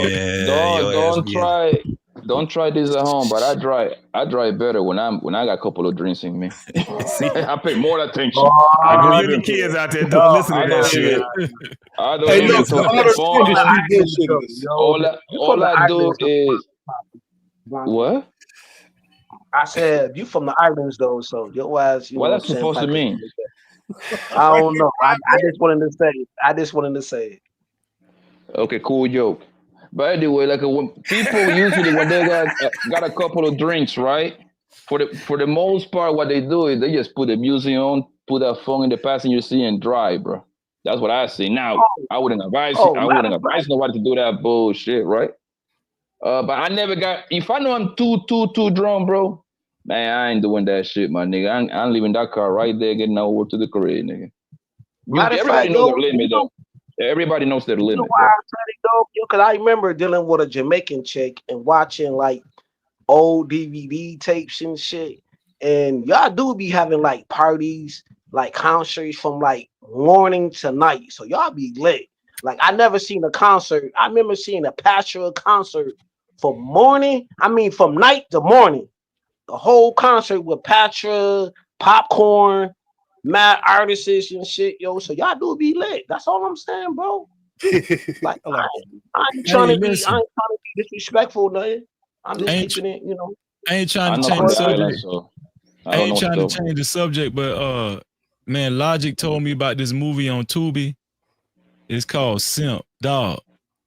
Logic said, Freeze, you got to watch this shit. That shit crazy as hell. Dog, I watched that shit yesterday. That shit is funny as hell, dog. Everybody got to watch Simp on Tubi, dog. Can they act? Can they act? I'm gonna watch that shit. Tubi movie. You know they can't act. That's what makes it good. They can't act. They can't act. That shit funny as hell. Yeah, Tubi for the movie is kind of like the Instagram model for the real models. Like they're like so down below, bro. I can't do it, Freezy. Y'all don't like Tubi? If they can't act, I can't watch it, dog. I was like Tubi's cool. Am I the only one that like Tubi? No, I like Tubi. Hey, I'm not fucking with that. I seen better skits on motherfucking Instagram. I used to go. I seen better. Hey, I seen better acting of my daughter's little shit at the school. Freezy, I play a small part in the movie before, bro. Like a little 3-minute part, bro. It was like 3 minutes and change. Y'all mentioned black people trying to get some bread on Tubi. That's fucked up, man. Tubi, okay, man. They got to get their acting skills up, bro. Man, all of y'all would go to Tubi You and supposed to ask support your black people. Y'all be in these spaces talking about support black businesses and all of that shit through these spaces, but now y'all on these panels dissing Tubi. Come on, bro. That shit is it's garbage. It's garbage. I don't care It who it ain't is. it ain't all garbage, bro. It ain't all garbage. Is Tubi like a free app? Yeah, no, man, it's free as shit. It's free. They will pay you to watch that shit. What it does, it allows the B class actors to get money. Ain't nothing B class about It's it, better dog. Them than niggas are selling F. drugs. Most of them niggas get an F in acting. I could name a couple of them. Go ahead. I wouldn't even call them B actors. They're probably like D and But E they actors. making money. D It's better than actors. selling drugs. Right, yo, they feeding their family, yo. How come black people can't support it? Hold on. Hold We on. got hold niggas on. in this space that act better than them Hey, people on TV. Hey, I give you Coach that. I Ferg. give you that. I'll take No, my old ass out there and make me a movie too. They Coach Princess Ferg. Slaughter anybody on TV, dog. Coach Ferg, these motherfuckers be actually in trap houses, nigga, doing shit. I understand, but they trying and it's legal. They don't even have props. They be having real crack. But they trying and it's legal. My nigga, why you just can't hit the Niggas like using button? real guns and shit. They My, Why you can't hit the like and just keep it pushing? Hit the like, hit don't the like be button and my keep it pushing. friends. Yo, my homies put together in Brooklyn, man. A great, y'all should watch it actually. A great TV series, man. The name of the series is hold on, what is it? Damn man.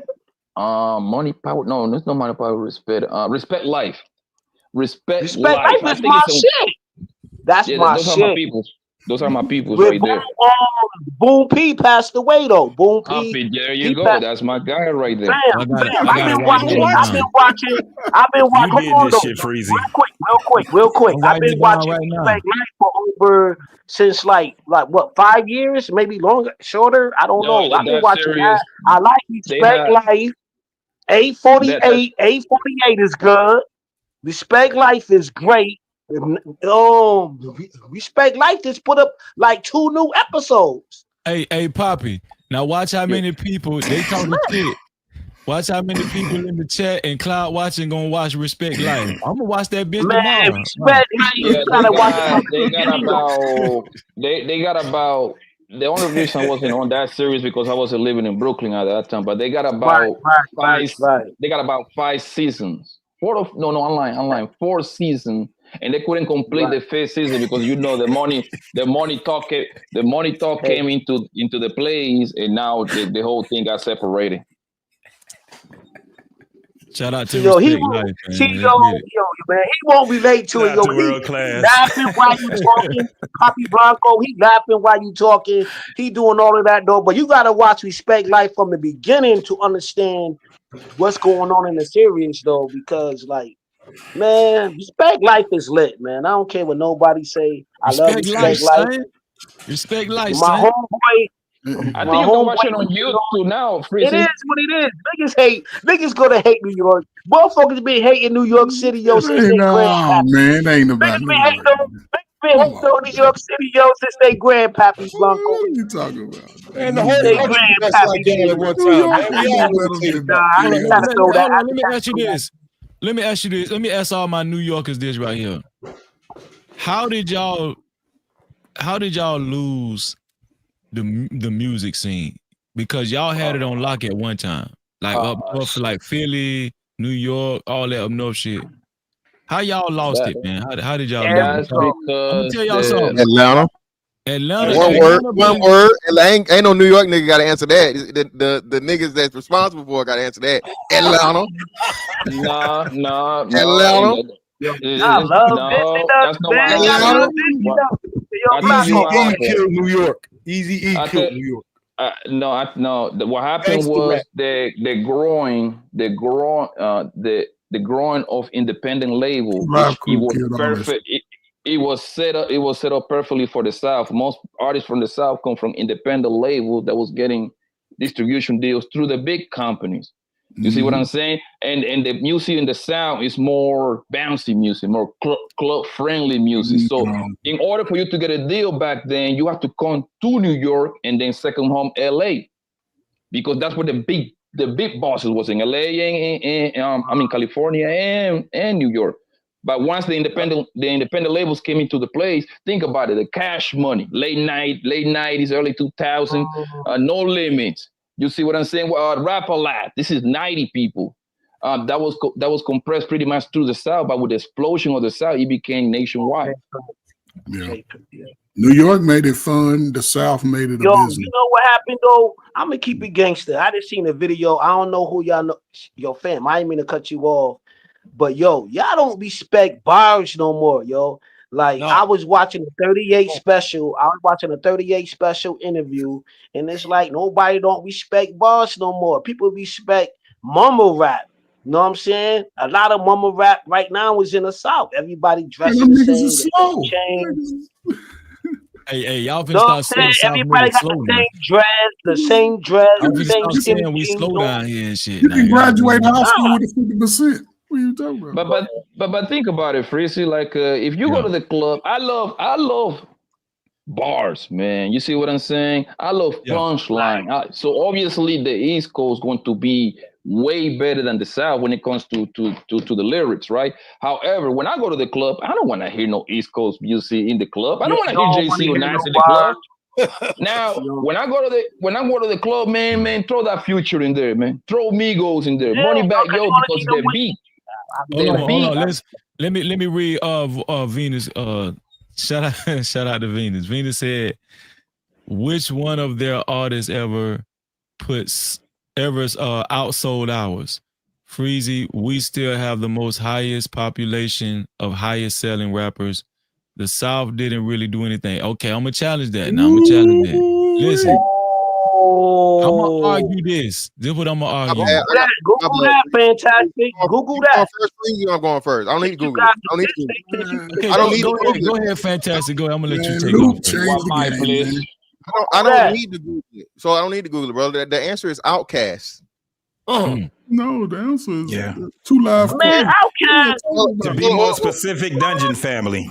If we include the whole Dungeon Family, that's crazy. But let's just say Outkast alone, right? And then I think what we're going to go more south. You got Juvenile. Juvenile had one. I think it's not Diamond, but it's like 5 talking about outsold. Yeah, 400 degrees. That's the biggest. New York is the biggest market ever. Well, y'all said sold. So I'm just every New York artist didn't go platinum. Dungeon Family never went diamond. They never went diamond. Well, yeah, Diamond would be Biggie, and that's it. Only artist out of New York that Diamond was Biggie. That's it.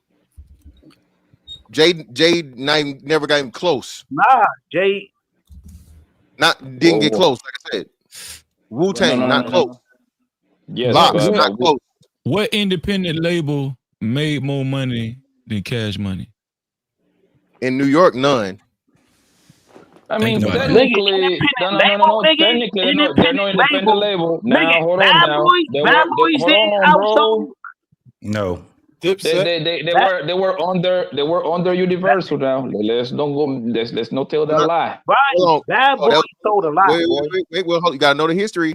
He didn't sign to Universal until shit. What was that, Freezy? P came out after 400 degrees. He came out in 96. He came out in 96. Okay, was that a distribution deal or was that a? He came out 98, 99, some shit like that. Was 96. So Blanco, you said Cash Money, or you talking about No Limit? No Limit went to the West Coast. Oh, God damn! You go ahead, bro. Go ahead, fam. Go ahead. Go ahead, my nigga. But Cash Money sound the distribution. No, hold on. No Limit came out in 1993. Yeah, it was early. 1993. They was still kind of though. They was. They hit nationwide. They hit nationwide. When he hit, bro. Every week there was a No Limit album. Yeah. Every week. Okay, that's why they called it No Limit Records. That was what I'm saying. Ice Cream, because Outkast came out in like 93. No, Outkast came out in 94. Outkast came out in 94. You said Master P came out before Outkast? Yes. No. You gotta understand. Master P came out. Watch this. He came blew out up with the before Ice they Cream did, Man just by before. himself, but then you had everybody coming out. Also, you had True, you had Mr. Magic. You had the Cain and Abel. You had you got Mia X. That was 93 though. Unless he re-released it, JT, that was 96, bro. Yeah. No, I'm saying when P didn't come out and P didn't come out before Cash. No, I think no. He came out in 1993. He came out in 1993. No Limit was before Cash Money. No Limit was that's right. Cash Money. Yeah, No Limit was before, but this label was hold on. This label. JT said No Limit was before Outkast. Nah, no way. No. They came out at the same time. They all hit sort of the same time. Outkast. Remember when Outkast's first album came out? It came out on the Christmas song. Remember they first single. That was the whole thing with that all the players came from far away. That was on the Players Ball. That came out on the Christmas song. That came out on the Playalistic. Yeah, that was on that came out during the Christmas time. It was on the soundtrack. I'm trying to remember what movie it was. It was on a movie soundtrack. What are y'all saying? Outkast was independent? No. No, they were signed with LaFace. They were with LaFace and when it comes to Arista. independent, I mean we gotta distinguish the two because I want to say only talking about Bad Boy. We gotta distinguish between label deals and distribution deals. There's no New York label was independent. There was no such thing as an independent New York label, especially we talk about 80s, but 90s. Is there a difference between a label deal and a distribution deal? Because Cash Money had a distribution deal. Oh, yeah, exactly. And they had like an 80-20 split. But Master P had next level. He was the first one to have it. So next, and the last. No, not JT, not just the first and the last, because P motherfucking fucked the system over. Yep. So that's why everybody after them couldn't get the deal like P got. Because P said, "Hey, look, I'm already selling records. I don't need you to sell the fucking records. I just need you to broaden the thing. So now I'm just not making all the money and gathering all the money in the South. Now that's something I know for sure. JT, that shit right there, literally, like I said, if not an album every week, an album every month was real shit. And being the roster he had, to where you had P, Silk, Mystical, Mia X. Well, Snoop didn't come till later. Just talking about the original. Yeah, so and then the nigga made True, C Murder, you feel what I'm saying? And this nigga literally had an album dropping every month. Yeah. And like nobody else was fucking with him. And like you said, you get the sound going that's in the South. People gonna buy the fucking CD. You remember Mac? There. Remember Mac? Right after his shit. Mac just got out of jail not too long ago. Yeah, right after his shit. Mac got locked up. I ain't know Mac got locked up. Mac was locked up right after his shit dropped. That's why he wasn't with No Limit. They put him in jail for murder. And come to find out, he wasn't the one that did it. He just recently got out a couple of years ago. Who else was on the label? But yeah, but when it comes to Master P, he also saved Snoop Dogg life and his career. Yeah, he came. Yeah, that was with his last album with them was The Last Meal. That was the reason why, because he bought him out of. He taught him how to structure himself as a business too. He made it a business. After Snoop Dogg left No Limit, he started his own companies. Right, the South made it a business. Man, Luke and them took advantage of it. They didn't get railroaded like. I mean, because the South had to. The entertainment industry didn't have no respect for the South, so they had to be independent artists. Yeah. Because when the they never let it go. Wait, so next level. So that means that killed that slow narrative, like moving slow. Man, look, y'all ain't slow, man. Hustlers ain't slow at all, man. I told you that is true. That's slow. Already millionaires when they came in the game because they were selling so many tapes out they trunk. The thing is, like when the South took over, man, it wasn't about the lyrics no more because yes. Please don't go there. Please don't go there. Don't go there. Please. I hate when they deny that shit. I hate it. What the fuck are y'all talking about? Wait, hold on. If you gonna say that, who you gonna say that shit in there? Because if you talking about this goddamn 2015, okay. But if you talking about how when the South took this shit over, come on, man, that was in the 90s, and they ain't never gave it back. And that shit is off of lyrics. They started showing that ass in the 90s. The thing what the South did perfectly was make them bouncy beats, so the bitches start twerking all day long. Include, you see what I'm saying? But if you listen, you gonna stand there and let this motherfucker say what he's saying? You gonna sit there? Y'all Southern niggas gonna let this nigga say that dumb shit? No, This nigga saying dumb shit now. Okay, cool. Now, shit, man. Tell me, hold on. Okay, now tell me who the fuck in the South can go bar by bar with JC, Nas, Big L, Biggie, fucking Redman, all these monsters, my nigga, Benny Siegel. Come on, Yeah, bro. Bobby right, y'all. It was more the beats, y'all. It was more the beats and the swag that y'all comparing to lyrics up north, bro. Lyrics up north is just different, bro. Be kidding. Y'all You gotta can be fall, fucking kidding me. bro. The track don't even have to sound good. If the nigga lyrics on point, a nigga listen to that song all day, bro. It's the beat and the swag down south, bro. Let me tell you how much it's about the beat. Let me tell you how much it's about the beat. We got something called mambo rap, nigga. The niggas not even rapping, and y'all niggas still listening to the shit, man. Mambo Stop rap. it. Dumbass shit. You getting excited for nothing. Y'all just said some of the dumbest shit ever. Here's the thing, though, right? So a lot of Southern hip hop got it did get saturated with, I would say, like the mumble rap and all that kind of stuff. But see, we can't forget about people who's highly coveted right now, like Andre 3000. I remember at one time Lil Wayne was like a god to these niggas, dog. That's because he met somebody from Wait Philly. a minute, God Hold on, damn it, wait, y'all. He stop. met somebody from Crazy. Philly. He was talking about You Wobble can't let these niggas get away with Wobble shit. Wait. Fuck I'm is y'all just That's a saying. fact. These New York niggas is capping, JT, hold dog. on. They from the South. Wait. Let them hang themselves. Wait, T.I. Real Rich is Appreciate right. the T in there. You T.I. taught that was on pussy how top. to T.I. talk. Hold on. T.I. was a damn rap lyric god. Oh my God. Who else? Wait, hold on, dog. Hold on. You man, tell me. come Hold on, on. man. Let's just get back to this right here, Freezy. Nice and emotional. Let's walk this shit down, my Southern brother. You mean to tell me that MJG And 8 Ball. and 8 Ball wasn't rocking? You mean to tell me that Nah, Jay. UGK wasn't kicking that ass? They had No, they had lyrics, bro.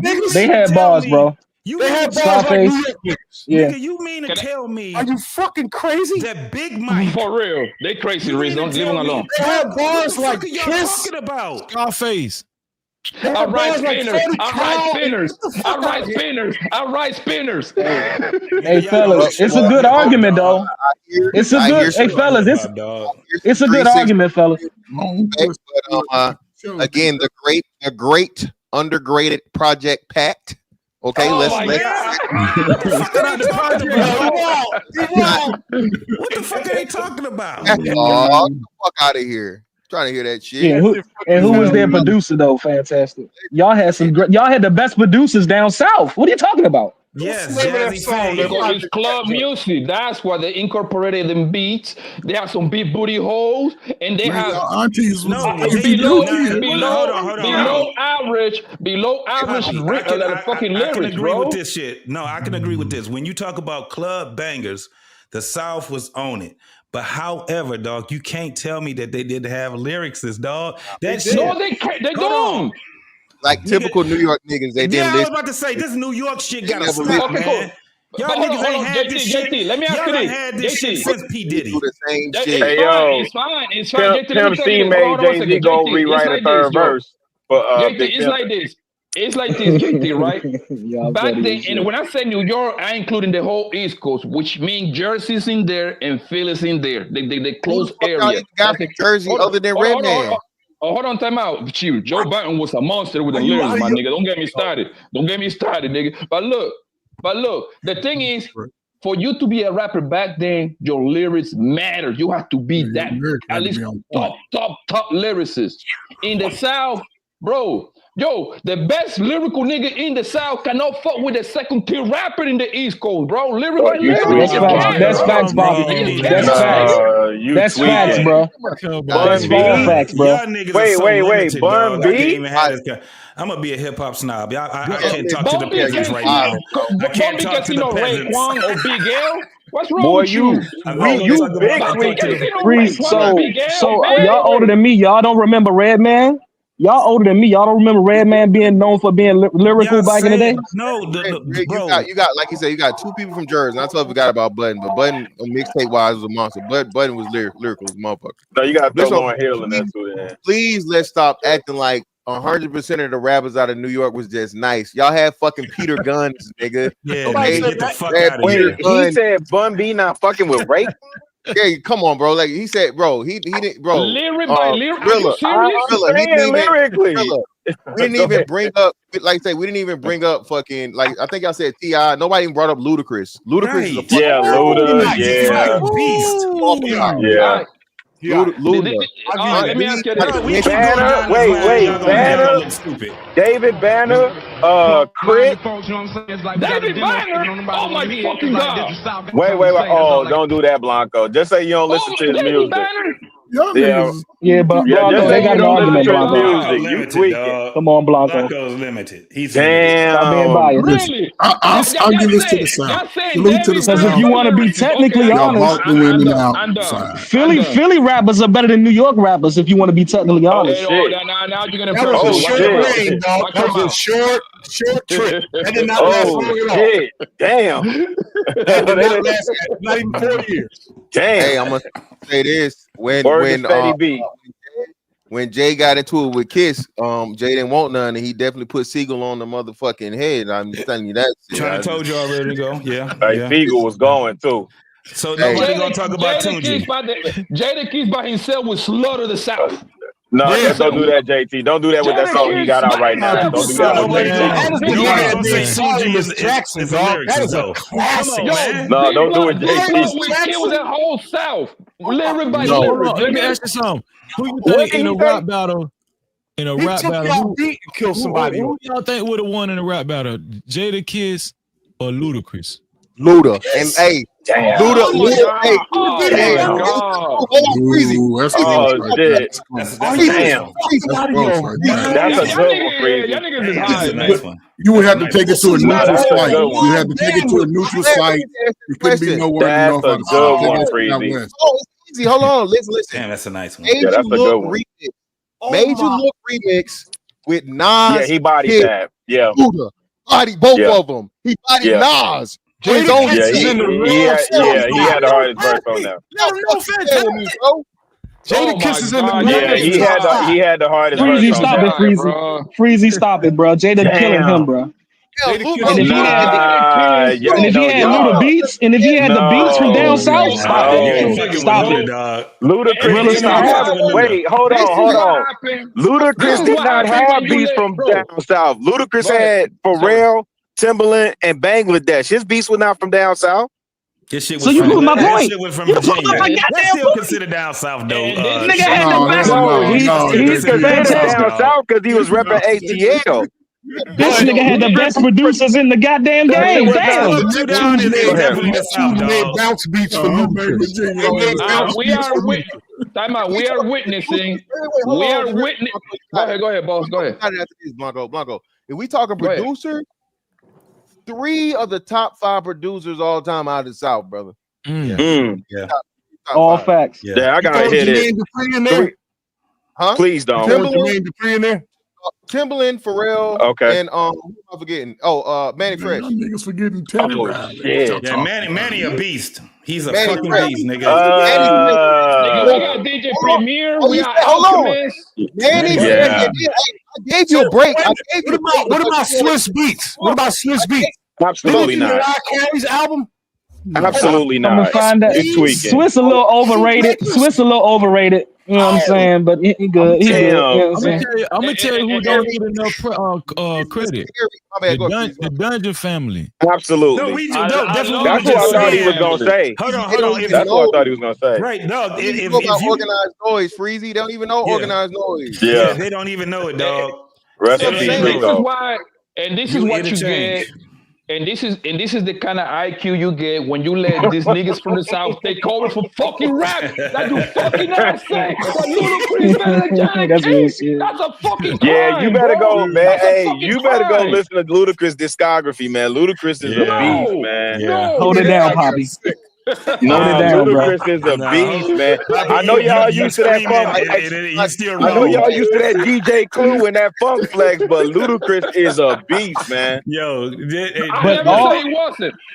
Hey, listen song was that? Listen to me. I love Ludacris, bro. He can see Jadakiss, bro. He can see Jadakiss, my nigga. Oh, you Hold on, Yo. Freezy. Hey, they mad because the South took that shit and never looked back. They ain't giving it up. Nah, the West. The West having their run right now. That's why it's dead, nigga. Yeah, the West having their run right now. But the West has always had. No, hold on. The West has always been there, though, dog. They don't have Yeah, they've been there, but I'm saying they having a run right now. No. What I'm saying is this: they give too much credence. This is the thing. What the hell is Willa talking New York about? is the Mecca. For real. And nobody's going to doubt that, right? But y'all think because New York is the fucking Mecca that can't nobody do shit. Nigga, they ain't never, JT. they ain't been ever since, dog. Come on, man. No, we give you that, bro. We give you that, bro. The South is the bruise on the apple, dog. You know the West Coast. Let me tell you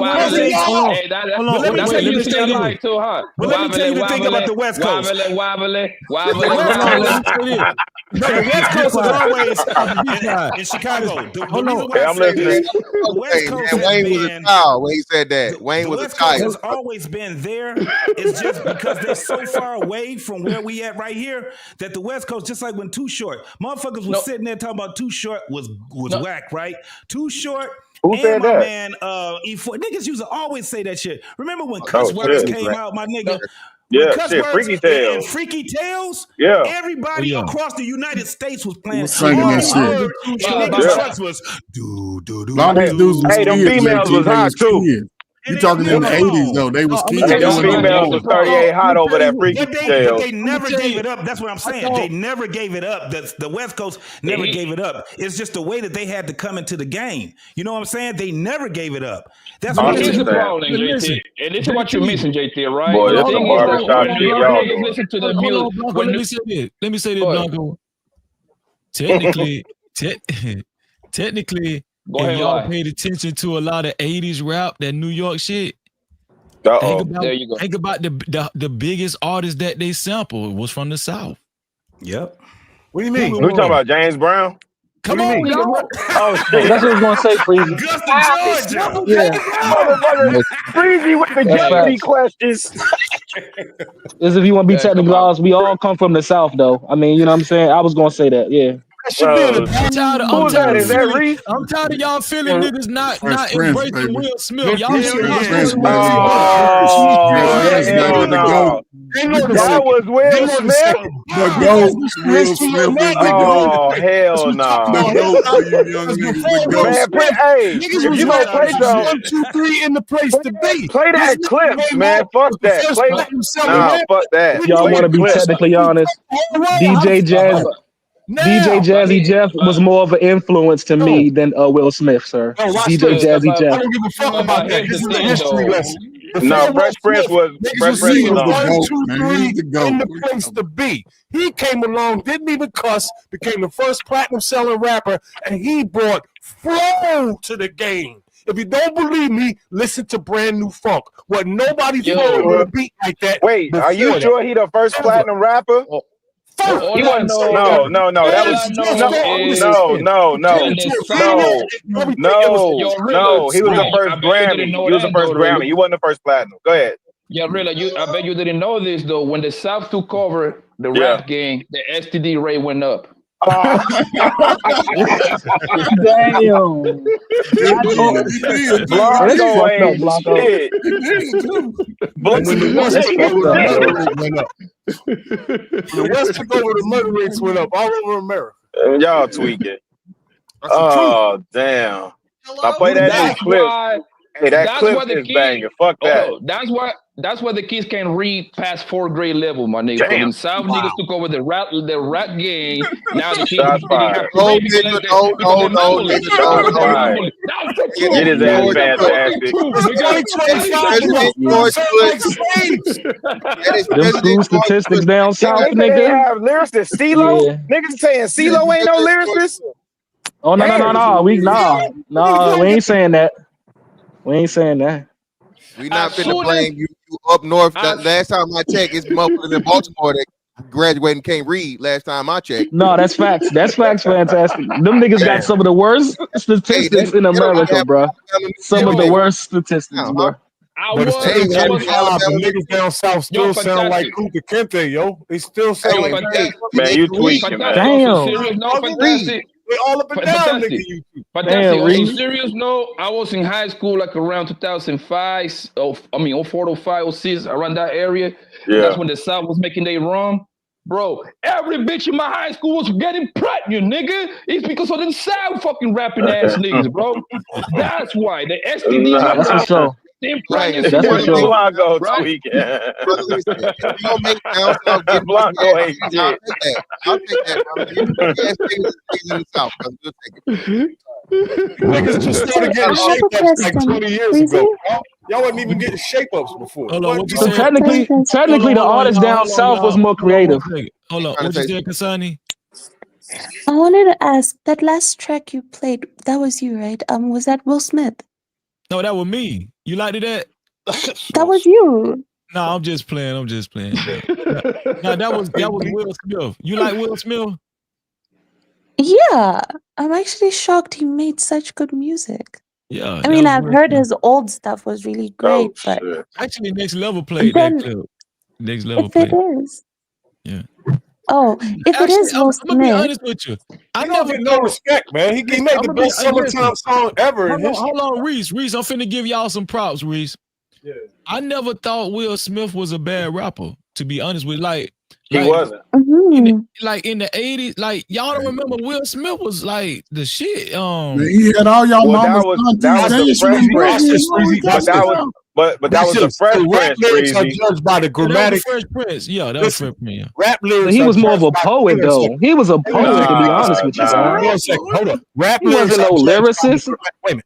Rap lyrics are judged by the grammatical design, right? If you look at Will Smith, he doesn't curse and talk about street shit, but in his delivery, at that time, there was no one else like him. He literally changed the game. Who had a delivery like that? You lost your mind, bro. Stop it, bro. Say the fucking Lost your name. mind, bro. So you saying Will Smith was the only one not cursing? You gotta remember. No, I said he didn't curse. That's why niggas called him corny. But the way you judge, they called him corny. The way you judge rap lyrics. Wait a minute. The way you judge rap lyrics grammatically. If you look at Will Smith at the time when he came out, there was nobody getting busy like that. What are you talking about? Nobody had a delivery. It was not that lyrical, bro.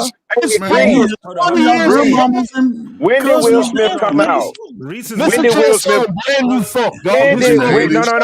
Reese. When did Rock the House drop? Rock the House dropped in 89, didn't it? House drop. I think it's a little bit before then. Right. It was 89. I think it was 89. So you got Karis One and Rakim before then. Wait, but you go ahead, whoever trying to get in there. My bad. That was Kimberly. It makes I would argue that the Sugar Hill Gang, Rapper's Delight, reigns over all rapping. No, it doesn't. No, that's 1, 2, 3 in the place to be. That's 5-year-old rap. Hold on. Because when she said that's Grandmaster Cash. It was Grandmaster Cash. Yeah, and it wasn't. Him and Big Hank was friends, and they did not know at the time that was going to be a big record that they was going to get. So even if you hear the lyrics in there when he say he start spelling his name, he was spelling Grandmaster Cash's name, Casanova. Yeah. So it wasn't his. Those was not his raps at all. Yeah. So that was by happenstance that it happened that way. You're talking about something totally different. But it is a classic, no doubt about it. But they have a whole story about that whole song. A lot of the stuff. That song is 15, and the thing is that that's a 15-minute song. That shit is long as hell. That's right. So hey, Freaky Tales is 3 hours long. Freaky Tales is 3 hours and 59 seconds long. Hold on. Hey, Rilla. Let me tell you something. Cuss words, baby. Cuss words. Hey, I'm gonna tell y'all something. When I roll into the brand new phone. Yo, relax. Next level, relax. Yeah, You gotta relax. Next level. Nah, that was That's next basically level. that was But Hollywood right there. That's I'm next sorry, level doing I that. have another question. I actually But had a follow-up question Go ahead, Kasani. about the Will Smith issue. Is it So I what? Is he understand gay? that most of sorry? Would you even ask, is he gay? Damn.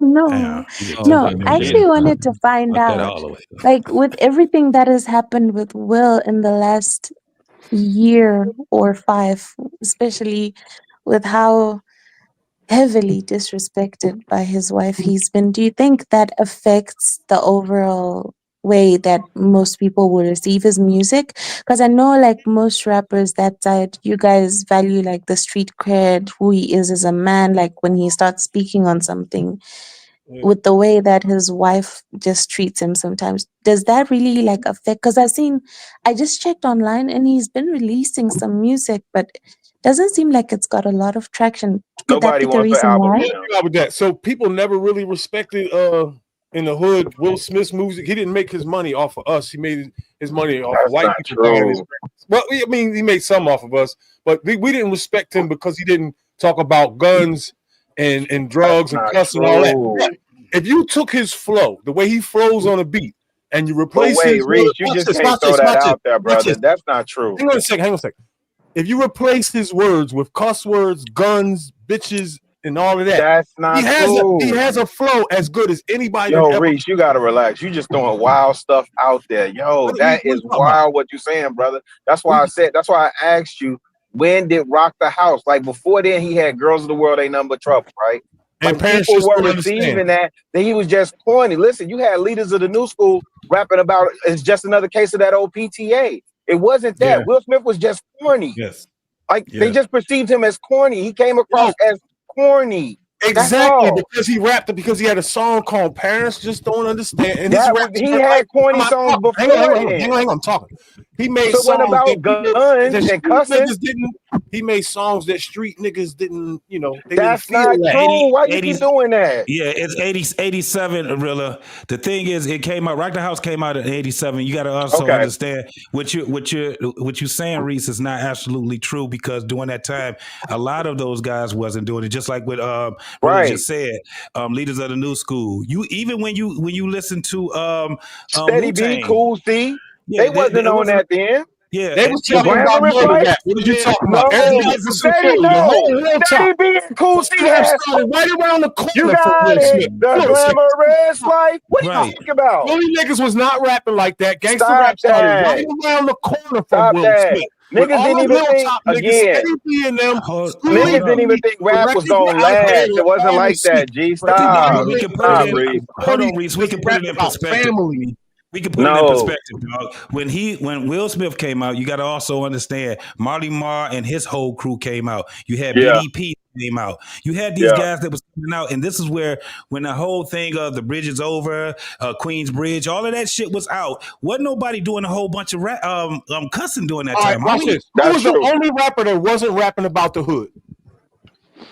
It was Wait a a lot minute, of them that what? wasn't rapping Will about Smith the hood. was not. Everybody else was rapping about what's No, going they on in wasn't. the No, hood. they Yo, was not. you Will okay? Smith Wait. Do it this way, What are you talking JT. about, dog? JT, do it this way. Who was rapping about the hood then? And Will Smith, not Will Smith, the Fresh Prince.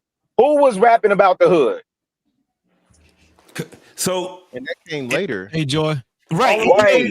but this Right. is it was, All the people he it made. was. You know what the hardest shit that came out during that time in New York when it came down to that shit was Maybe PK Schoolie Killers. did.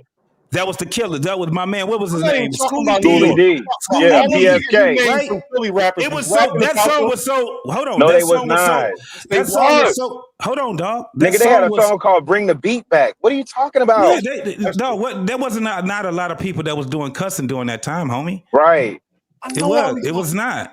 Hold on, Nobody was cussing, but they Dante, still rapping I about can't Sorry. bring you up, Dante, because the panel is full, so you got to wait till Yeah, somebody. dog, Dante. You Dante had Big probably got Daddy some Kane stories, that too. came out. You had LL was still Right. out there. You had a lot of cats LL that was wasn't killing. talking about that. Heavy D. Heavy LL didn't D. even cuss before Yo, that. So What? That was all them New York niggas. Everybody in Philly was rapping about the streets. All of No, the they Rams. wasn't. No, they was You not. had North Puff Side Daddy Philly. being a backup dancer for In the 80s, goddamn Father Father MC. MC. Yeah. What are you talking about? Hey, JT, where's Sweet Tea from? Is she from Philly? She's Sweet from Tea? Philly. Yes. Come on, brother. On the smooth tip. Come on, brother. Hey, I'm gonna tell y'all this shit during that time, most. dog. I'm gonna tell you the most popular song from New York. In my book. Here we go. Okay. We got to say Biggie Smalls. What that song called? Biggie Smalls. One More Chance. We gonna say One More Chance. I'm gonna put One More Chance up there. But aside from that, Pete Rock and CL Smooth. Reminisce. Troy. Reminisce over you. Yeah, Reminisce. That's the most popular song from New York? I'm saying in my book. I mean, okay, that's fair. Yeah, That's fair. because you from the South, nigga, so we already know why. I love that Reminisce, man. You see? Hey, what's the most popular song from Florida? What's the most popular song from Florida? That usually a person from New York. Yeah. Hydraulics. Cap D coming. Cap D coming. Cap D coming. Don't stop. Let me see your You got to throw a Luke song in there. That was Luke right there. It's your birthday or it's your birthday. Hydraulics. Yeah. Scar had everybody on there. Scar had Trick Daddy. What's what was the one with JT Money? Shake What Your Mama Gave You. Yeah, Shake What Your Mama Gave You. JT Money definitely up in there. Shout out to the Poison Clan. Hold on. I can't believe. Fantastic. I can't believe the most big booty girls hunt with it. The most popular. Yo, hold on. Yo, Prissy. The most popular song in New York. That's my favorite group of all time, really. Wait, Poison Clan? Poison Clan, yeah. JT Money the lyricist. Low key. Y'all sleeping on JT Money. Wait, somebody just put popular song in New York Ghost is Town Shook DJs. Ones by Mobb. Yeah. Hold on. Oh, you talking about DJs? I hear you, Blanco. He's saying Shook Ones by Mobb D, man. Come on, man. And then and the New York State of Mind. You can put that in there. Yeah. And then hold on. You're not putting them over Nas, Hold on. How the fuck y'all forget about Wu-Tang, man? Cream. Nobody forgot about everything around me, man. Nah, Nobody forgot about that. Nah, B. Welcome to New York City. Nah, B. Nah, son. Come on, man. They had way better songs than that. Your word is bond, B. You bugging, yo. You bugging, yo. Hey, but look, the South has always had the South has always had the respect, even to this day. With guess who? Jam Pony Express. If y'all don't know about Jam Pony Express, because it's up on a motherfucking rock. Hey, on a motherfucking rock, nigga. Hold on, y'all. Hold on.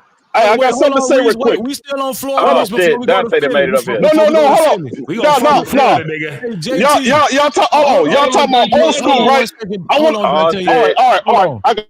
You know, hey JT, you know Jam Pony Express made it into the Guinness World Book of Records, right? Yes, bro. Listen, they still are. I still follow them cats. Yeah. Even what's his name? The old nigga that the one that started all that shit. All them niggas are still doing their shit. They still making money out there. They still touring. They still out there doing the parties and all of that shit. If you go look up Jam Pony Express, you will see they still doing their shit, bro. Guinness Book of World Records, homie. That's real. It's a gang of them motherfuckers, bro. Round and round we go. Look it up. Round and round we go. Look it up. Let me get Dante in. Go ahead, Dante, because I had cut Dante out. Go ahead, Dante. Okay, I just want to rewind it back to y'all talking about Will Smith. Oh my and how white folks was just purchasing his music. Okay, we was rocking with him when he first came out. I'm old school. I've been around before in the 80s. You know what I'm saying? So it's like when Will Smith, when Will Smith came out, we was rocking. Yeah, I said when Will Smith first came out, we was rocking with him. You know what I mean? It was just back in the day. Everybody had their own flow. They had their own originality. Nobody wouldn't talk about the same shit like these rappers talk about now. Right. They had their own. Yeah. They had their own flow. What I'm trying to say is this: when Will Smith dropped in '91 with the hold on. You know, and then it's later on. It's later on in the late '80s and the early '90s when the gangster rap came in, and everybody was going towards that, and so they thought Will Smith was kind of soft. You know, it's like that style was dying off. Slow down, brother. NWA's second album. Okay, brother. Okay, let me finish. I'm not long-winded. Let me get it off. I'm not long-winded. Okay. That's when they thought Will Smith and his style was weak, was soft, because all the 80s rappers and what have you, all talking about their own shit. You had to talk about killing, selling drugs, and all the other shit. And people just wouldn't feel in Will Smith because he had his own originality, just like the rappers in the 80s. They wouldn't talk about nothing but their own shit. No, you know what it was, JT? When he did that, like, I believe I could beat Mike Tyson and Nightmare on My Street, that shit was corny. It was corny. Like, nigga was rocking with Parents Just Don't Understand. Yep. Like, niggas was rocking with that. That nigga was doing the whole Lecoq Sportif. Niggas ain't know what that shit was, and they was popping. But on the brand new funk joint, that's when he taught the world how to flow. That was Rock the House. So when he did that, that's what I'm saying. A lot of the shit that he's DJ on the rapper. A couple of things on his album that he did, they were live, right? So when you look at him, Ready Roxy and DJ, when he remember that song with him and Ready Roxy, that shit was dope as hell. At the end of side one on that cassette, brand new funk, all of that shit that he was doing, man, was actually that was shit that he was doing in the streets, and a lot of that shit was live, and he was with a lot of people. The first time we had the Transformer scratch from Jazzy Jeff live at Union Square, that shit was hard. Yeah, niggas was fucking with Fresh Prince, man. Yeah, so guess who did the same thing that Fresh Prince did? Transformer scratch. He learned it from some nigga named Cash Money from Philly. Yeah, I know. Yeah, I mean, we all learn from each other. I heard that story. No doubt. And shout out to but he took that shit, man, for his $5 super cap. He said, "Fire conversation. We just need one microphone at a time, though." Oh, my bad. I'm going on mute. My bad. That's facts. Everybody had their little turn where they changed the game. Everybody. The South, the West, us. Philly, New York. Yeah, all we doing is talking about geography at this point. You know what I'm saying? Like I said, the dudes up north didn't hear. The dudes down south didn't get a lot of the music up north either, quite faster than we got it up north. It's like the music, some of the music that we had got up north, we got it months in advance, and then they trickled down south. That's why you start having the DJs doing mixtapes. So that's when you start having all of those DJs. And the craziest part is that you had your boy. Who is he? He the producer now, but he was a DJ back then. People don't think that he can DJ. We the best. That nigga DJ Khaled. DJ Khaled. He's a Khaled beast on like him. A&R. No, DJ Khaled is a DJ. That nigga is a monster on them motherfucking shits. If you look up some of his mixtapes, you will see it's the same thing with a lot of all these other DJs that they have. This is how the South ended up getting a lot of shit from the North, because a lot of DJs ended up start doing mixtapes. Not what you see right now. I'm talking about real mixtapes where they took the songs that they had and they used to mix them and they used to tag them by either talking over them or they had their own little tag hookups that's on there. That's why we started getting that shit popping, dog. Go back before then. So what it was you had the record labels. It's always been New York and LA with the record labels in terms of they big offices, right? So it would always go New York first, then LA, then it would land in Chicago. But what also happened was you had shit in the South bubbling at them HBCUs. So remember in the early 90s, with the Cosby Show, School Days, Different World, you had that rush of people going to HBCUs. They was coming back with the music that they heard from the South. That's also how that shit started filtering through. That's Wild House, that Rap A Lot, all that Florida shit. I'm gonna tell you what blew up South music a lot. That what helped the independent guys in the South. Script Club. Yes, absolutely. In the South, that's a whole different culture. Because that's how, especially the second generation, the second and third wave, like Migos, Future, them niggas were huge in the street club before they even made it. Lil Jon. We gotta say this. We gotta say it's an important part of it. You know, the only place where real strip clubs exist. You know, I mean, Yeah. I'll give you that. Talk that shit, fantastic. Fantastic. If it ain't Georgia, I'll Florida, give Texas, you. ain't no real strip club. That's real. Fantastic. Oh, that's a I'll fact. give you all of that, bro. I'll give you That's that, a bro. fact. The strip club. Yeah, they ain't bucket naked. They ain't bucket naked up here. Yeah, the strip club in New York, Jersey, and Philly. Then they got pretty women, but she suck ass, my nigga. Now, they got on when I went to the bikini. strip club in ATL, Florida, Houston, oh my God, nigga, that's that's like it's a regular club because it's literally 50-50. It's as many regular girls than regular guys in the strip club in the South. Blanco, I think one of the top, the food is good. 10, yeah, hey, Rilla beat me to it. So one of the top 10 wing spots. Oh shit, my bad. Yeah, you said it, brother. But hey, one of the top 10 wing spots in Atlanta, strip club, bro. I'll do you one better, fantastic. Yeah. It's the strip club in Miami and then the office, bro. Sometimes when I used to, I didn't want to go into the strip club, nigga. I went there just to get a plate, bro. I went there just to get a plate and get the fuck out. They got the best food ever at the office, bro. Tootsie's too. They got some banging ass shit, bro. So let me ask you guys a question then. Y'all don't think that my man Gucci is a good lyricist? He's a good game spitter to me. I didn't say great. I'm just saying the rapper. Yeah, TJ. My generation, he celebrated. Yeah, in my generation, he celebrated, bro. He's not celebrated for being a lyricist. Guwap is a fucking a legend. Mixtape. Yes, a legend. A mixtape and just track like hook man, like you know what I mean, punchline master. Like he say he got the fucking ad libs and in my trap house. Yeah, he got in my trap house. Okay, trap music. So Gucci not no lyricist at all, but he respected. He goated in Atlanta. He goated. Fantastic. Who got better ad libs? He put a lot of motherfuckers. He put a lot of motherfuckers on too. You know? And that too. So even though Jeezy's over Gucci as far as quality and whatever, when it comes to respect and contribution. Gucci, And I always say that. I say that definitely on the respect, especially on the street level. Yeah, as a better rapper, of course, nobody can even debate that. Jeezy is way better than Gucci, but I'm talking about everything else. Gucci Atlanta. Respect. Who got better ad libs? Let's go back to the South between the two. Who got better ad libs? Hold on, wait. Let's go back to the South. I'm gonna argue this. I don't think nobody ever had a more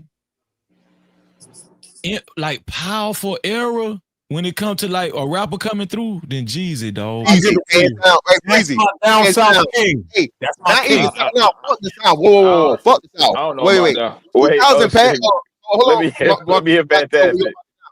Blanco, when I tell you, I never heard a New York nigga or a Cali nigga play Georgia music like that, nigga. That motherfucker. Hold on. They love him in Detroit. Mixtape followed by motherfucking TM 101. Nigga, nothing. Hey, that mixtape run was stupid. Yes, sir. That mixtape, that Gangsta Grills had to be diamond in the street. That shit had to be diamond. Fantastic. I agree. I still play Trap or Die until this day, man. Yeah, that shit was crazy. Trap or Die and then follow it and no bullshit. Even though Wayne had some with the fucking Gangsta Grill shit. Dedication, blow the fuck problem up. Is Trap or Die I love is his what put motherfucking drama on. Yeah, Gangsta Grill, right? Yeah. I give you all of that, but no rapper has been more impactful in a 3-4 year window than 50 Cent, bro. 50 Cent. 50 Cent. That's interesting. 50 Cent had one of the most run rap. Say that again. Richard He said it seemed like a nuclear weapon, dog. But you gotta include G Unit though in that. You gotta include G Unit in that though, Blanco. I want to hear him make. He said 3 or 4 years, the most impactful. Okay. And this is what your Midwest Down syndrome niggas and down south slow niggas don't understand, right? No. 50 Cent was already big before he even gave Richard Die trying in the mixtape. Yo, 50 Cent by himself He created the mixtape. He made the mixtape shit popular. So you have That to was be from the before he East Coast was to there. understand. I didn't say Time True out. G Unit in there. Let me For one, finish, bro, so you can understand. So you know, 50 Cent was killing every mistake that he was coming up before Get Rich Die Trying. Then he gets signed, drop In an New York. album. So it's no in the, nigga, what no? In the close New York. areas of New York. It was Tri-state area, huge, yeah. bro. And hell, yeah, but even nah, come bro. down to So Maryland, this is DC, different. 50 Cent was huge, though. They Hold was on, listening to listen. him where? And hold on. This And then is he gets different. signed. Hold on. He gets signed, sell 10 million copies, first album, yes, in America. The second album, he said about 7 or 8. Yo, bro, that's Michael Jackson numbers, bro. What are we talking about here, man? Nah. I can't. Y'all always take it too far. Ain't no Michael Jackson. Yeah. That's I'm Michael trying to- Jackson numbers, man. Nah, Blanco. Yeah, but Blanco. You tweaking, But you got to remember, Kanye came right after you took 50. the Okay, shit- 50 had you that took 3-year that run, shit right out and my then mouth. Pause. you know what I'm saying. Go ahead. Kanye had a 4-year run, nigga, and Yeah. Kanye music was better than Yeah. 50 Cent for that And 4 year. I ain't Kanye gonna lie, got way more sons than 50. Way more Because I grew up sons. in that era. It was Luda. It was Luda. Then 50, and then Kanye just took over with the music route. Because remember, they was beefing on 106 and Park. Easy. Damn, Blanco, fight back, Blanco. Man, fuck all that shit. I miss the old school bass music. Fuck all that shit. I'm an old school nigga. I love that bass music. Nigga, fuck all that shit. I miss bass music. I miss bass music. They want that magic mic. Pause. If y'all pay attention to the competition between 50 Cent and Kanye, that was strategically for the labels, right? So that was made for Kanye to outsell 50. 50 was on his way out. What the That's fuck? true. That's true, Blanco. True, Blanco. That's true. But 50 had Blanco. That's true. But 50 had G Unit behind him. Lloyd Banks was a better lyricist than 50 Cent. No. But Lloyd, you're missing the point. Damn. Young Buck was a better lyricist than 50 Cent. Young Buck was a better lyricist than 50 Cent. No. Oh, you must got your goddamn mind, my nigga. Now you're tripping, bro. Now you're tripping now, bro. I give you Lloyd Banks, but No, he said he might have a point. He said lyricist. I don't know. 50 is definitely the better songwriter, but I don't know. 50 is the hook master, bro. 50 is known for making hooks, Poppy. Stop it. He got Stop it. 50 got Yes, I give you that, Bobby. I give you that, bro. The 3 to 4 year most impactful. Say that again, Blanco. 50 Cent had niggas wearing Durex and tank tops. He wasn't by himself, bro. Shit, nigga. Come on, bro. He had Dre, Eminem. He had G Unit right behind him, bro. Come on, he had now. him wearing the Brazils. He had him wearing the Brazils. G Unit. What? G Unit. What? Wait, let me ask the truck of the Lambie. Can be stuffed in some candy. I think Kasani was trying to say something. You was trying to say something earlier, My Kasani? bad. Go ahead. I thought I heard her voice. You there, Kasani? Yeah, I'm here. I just wanted to say, Blanco, 50 Cent could never touch Michael Jackson's numbers. And this is coming from someone who's been a fan of 50 Cent since I was a baby. No. No, darling, that's not okay. Not, the point not in the club, in the crib. Not in the crib. Right. Darling, this is what I was trying to say. 50, when it comes to rap, it's hard to obviously. I know being like a real when it say the numbers, but the impact, the kind of numbers that 50 Cent put on, it was some huge numbers. Obviously, I'm inflated in numbers, of course. Yeah, I was being sarcastic. Reese, Kills dropped you for 20 minutes. Oh shit. If y'all want, yeah, we got an eviction schedule here today. What?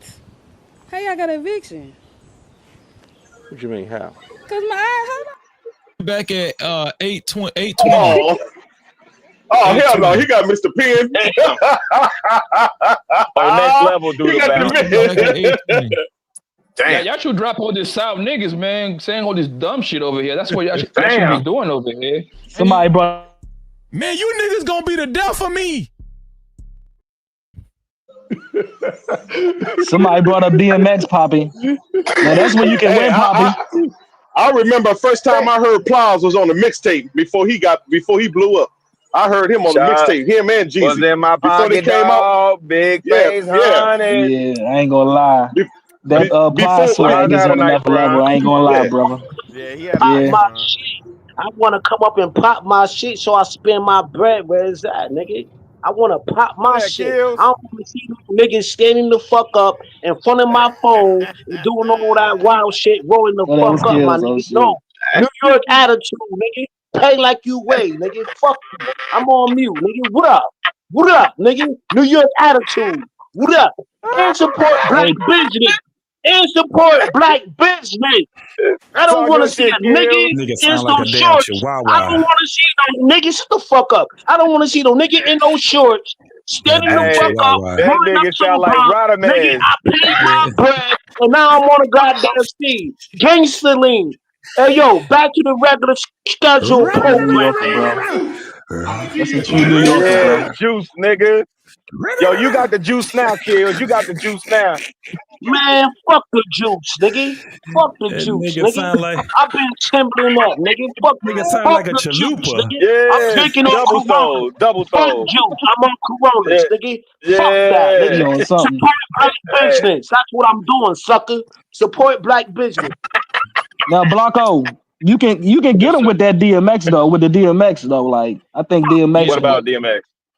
Yeah, DMX is the Think he- only rapper in history to put up 2 diamond albums in the same year. That's the record. That's a New York nigga right Was there. it 2 DMX platinum or 2 impact. diamond? Hmm? Either way, he saved Def Jam ass. Either way, you're right. Yeah. Right, and Jay-Z tried to saved block him, Def but Jam I think we talking about impact. No, Jay-Z I couldn't think block that DMX shit. is up there with damn near Tupac, bro. Now I don't know Absolutely about down not. south how y'all look Absolutely at not. it. Yes, sir.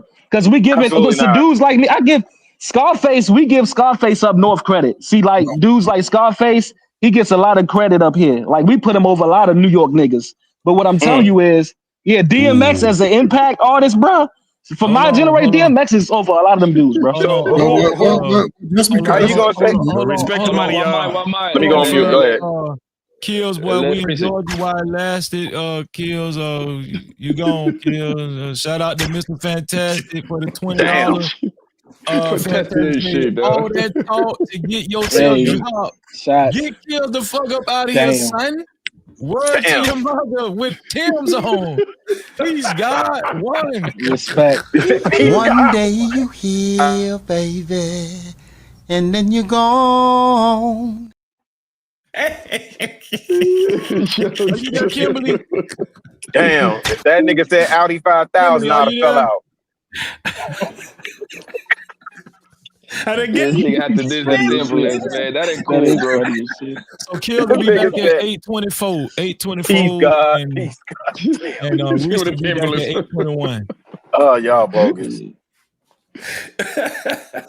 They're better than But like I was saying, Scarface. wearing in the South. But like I was saying, that nigga said Poppy, we give Scarface a lot of credit up here though. Like he's top 5 in my area. So Wait, we give down DMX. south artists. Go to the DMX bigger than Tupac. I want to hear that. I argument. said close.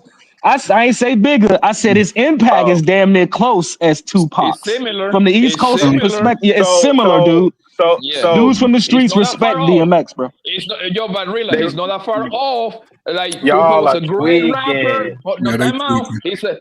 You talking about that see? Midwest shit, Rilla? This East Coast shit. You said I know. I had to y'all bring my said IQ down DMX to talk to him. impact So hold on. is just as impactful. Go ahead, Blanco. My bad. I said close. similar, bro. Yeah, similar. Because think about it. Pat was a great rapper. DMX is a great rapper, right? Can we agree on that? Right? Yeah, DMX is a great rapper. Yes. Okay, cool. They both jump into movies. They both had great movies. Can we agree on that too? Okay. They both were bald-headed at the age of 22. Can we agree on that? Talk your shit. No. Yeah, talk your This shit. Now he finna take it a different. Yeah, we DMX agree. was an icon, bro. DMX was an icon. Rilla, stop it. This is crazy. Straight up icon. I'm just trying to let them get it all off. Hold on, we gotta be. We And gotta Jay-Z be tried to block. Hold on, we gotta be historically accurate because Pac definitely wasn't bald at 22. That nigga was a background dancer in the underground with a high right, low left. Right. And he was Bishop. And he was also Bishop. Yeah. All right. He's about 24, Blanco. Everybody He's about got 24, their start 25. somewhere, man. Ain't nothing wrong with Pac. Fuck. That's it, Everybody do your dance, do the hump. Is that it? Do the Humpty dance, baby. Yo, if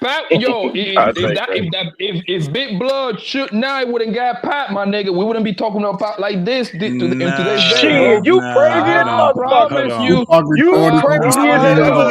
I don't want none of that, bro. Nah, listen. When Pat, time out. When Pat This got with is Mr. crazy. Big Blood, that's why he went to the top, straight to the top. Yo, bro. are you forgetting me against the world? Y'all Are you talking forgetting about? strictly for my niggas? Did you Man, not y'all listen to over Tupac? 700 songs. What are we talking about? There's nobody even close to him. He's got 700 songs. I got This Pac is in my crazy. top 4 rappers of all time, Pac. So They I know. said DMX, who got most of his inspiration from Pac, is just as close. We didn't say hits. in We didn't say impact. hits, Rilla. I said Rilla, we didn't say who had the most hits, No, bro. We didn't say who you had the said- most. Yeah. I didn't say Huh? hit. I said he got Oh, most of okay. his inspiration. Who was wearing the bandana with the ballsy? Okay. That's true. That's true. That's true, Rilla. We not knocking that. Nah, y'all I'm not saying, knocking listen, that. I'm not taking, I love DMX. I love her. Oh, okay. I'm not taking that from. God bless. But y'all We talking saying- about impact. Y'all We saying talking about impact, That's brother. the crazy Yes. That's crazy as You're hell. going somewhere. You're going somewhere you don't need to go, bro. Nobody's saying Damn. that. Okay, I'm not saying that DMX is better than Pat. I say close. Rough Riders. Obviously, I got Pat. Who built? I got You Pat ain't higher. saying nothing though, Poppy. When you say he's close, he ain't saying nothing. No. So who built up the Rough Riders, Blanco? See, that's So that the New Rough York Riders. shit. Hold up. Tupac built up several artists, man. He got over 700 songs he wrote unreleased, and we still getting songs that he hadn't released. He was in a college course. His He's songs definitely were being taught in in colleges, a college course. What are we talking about? You talking about And look, impact?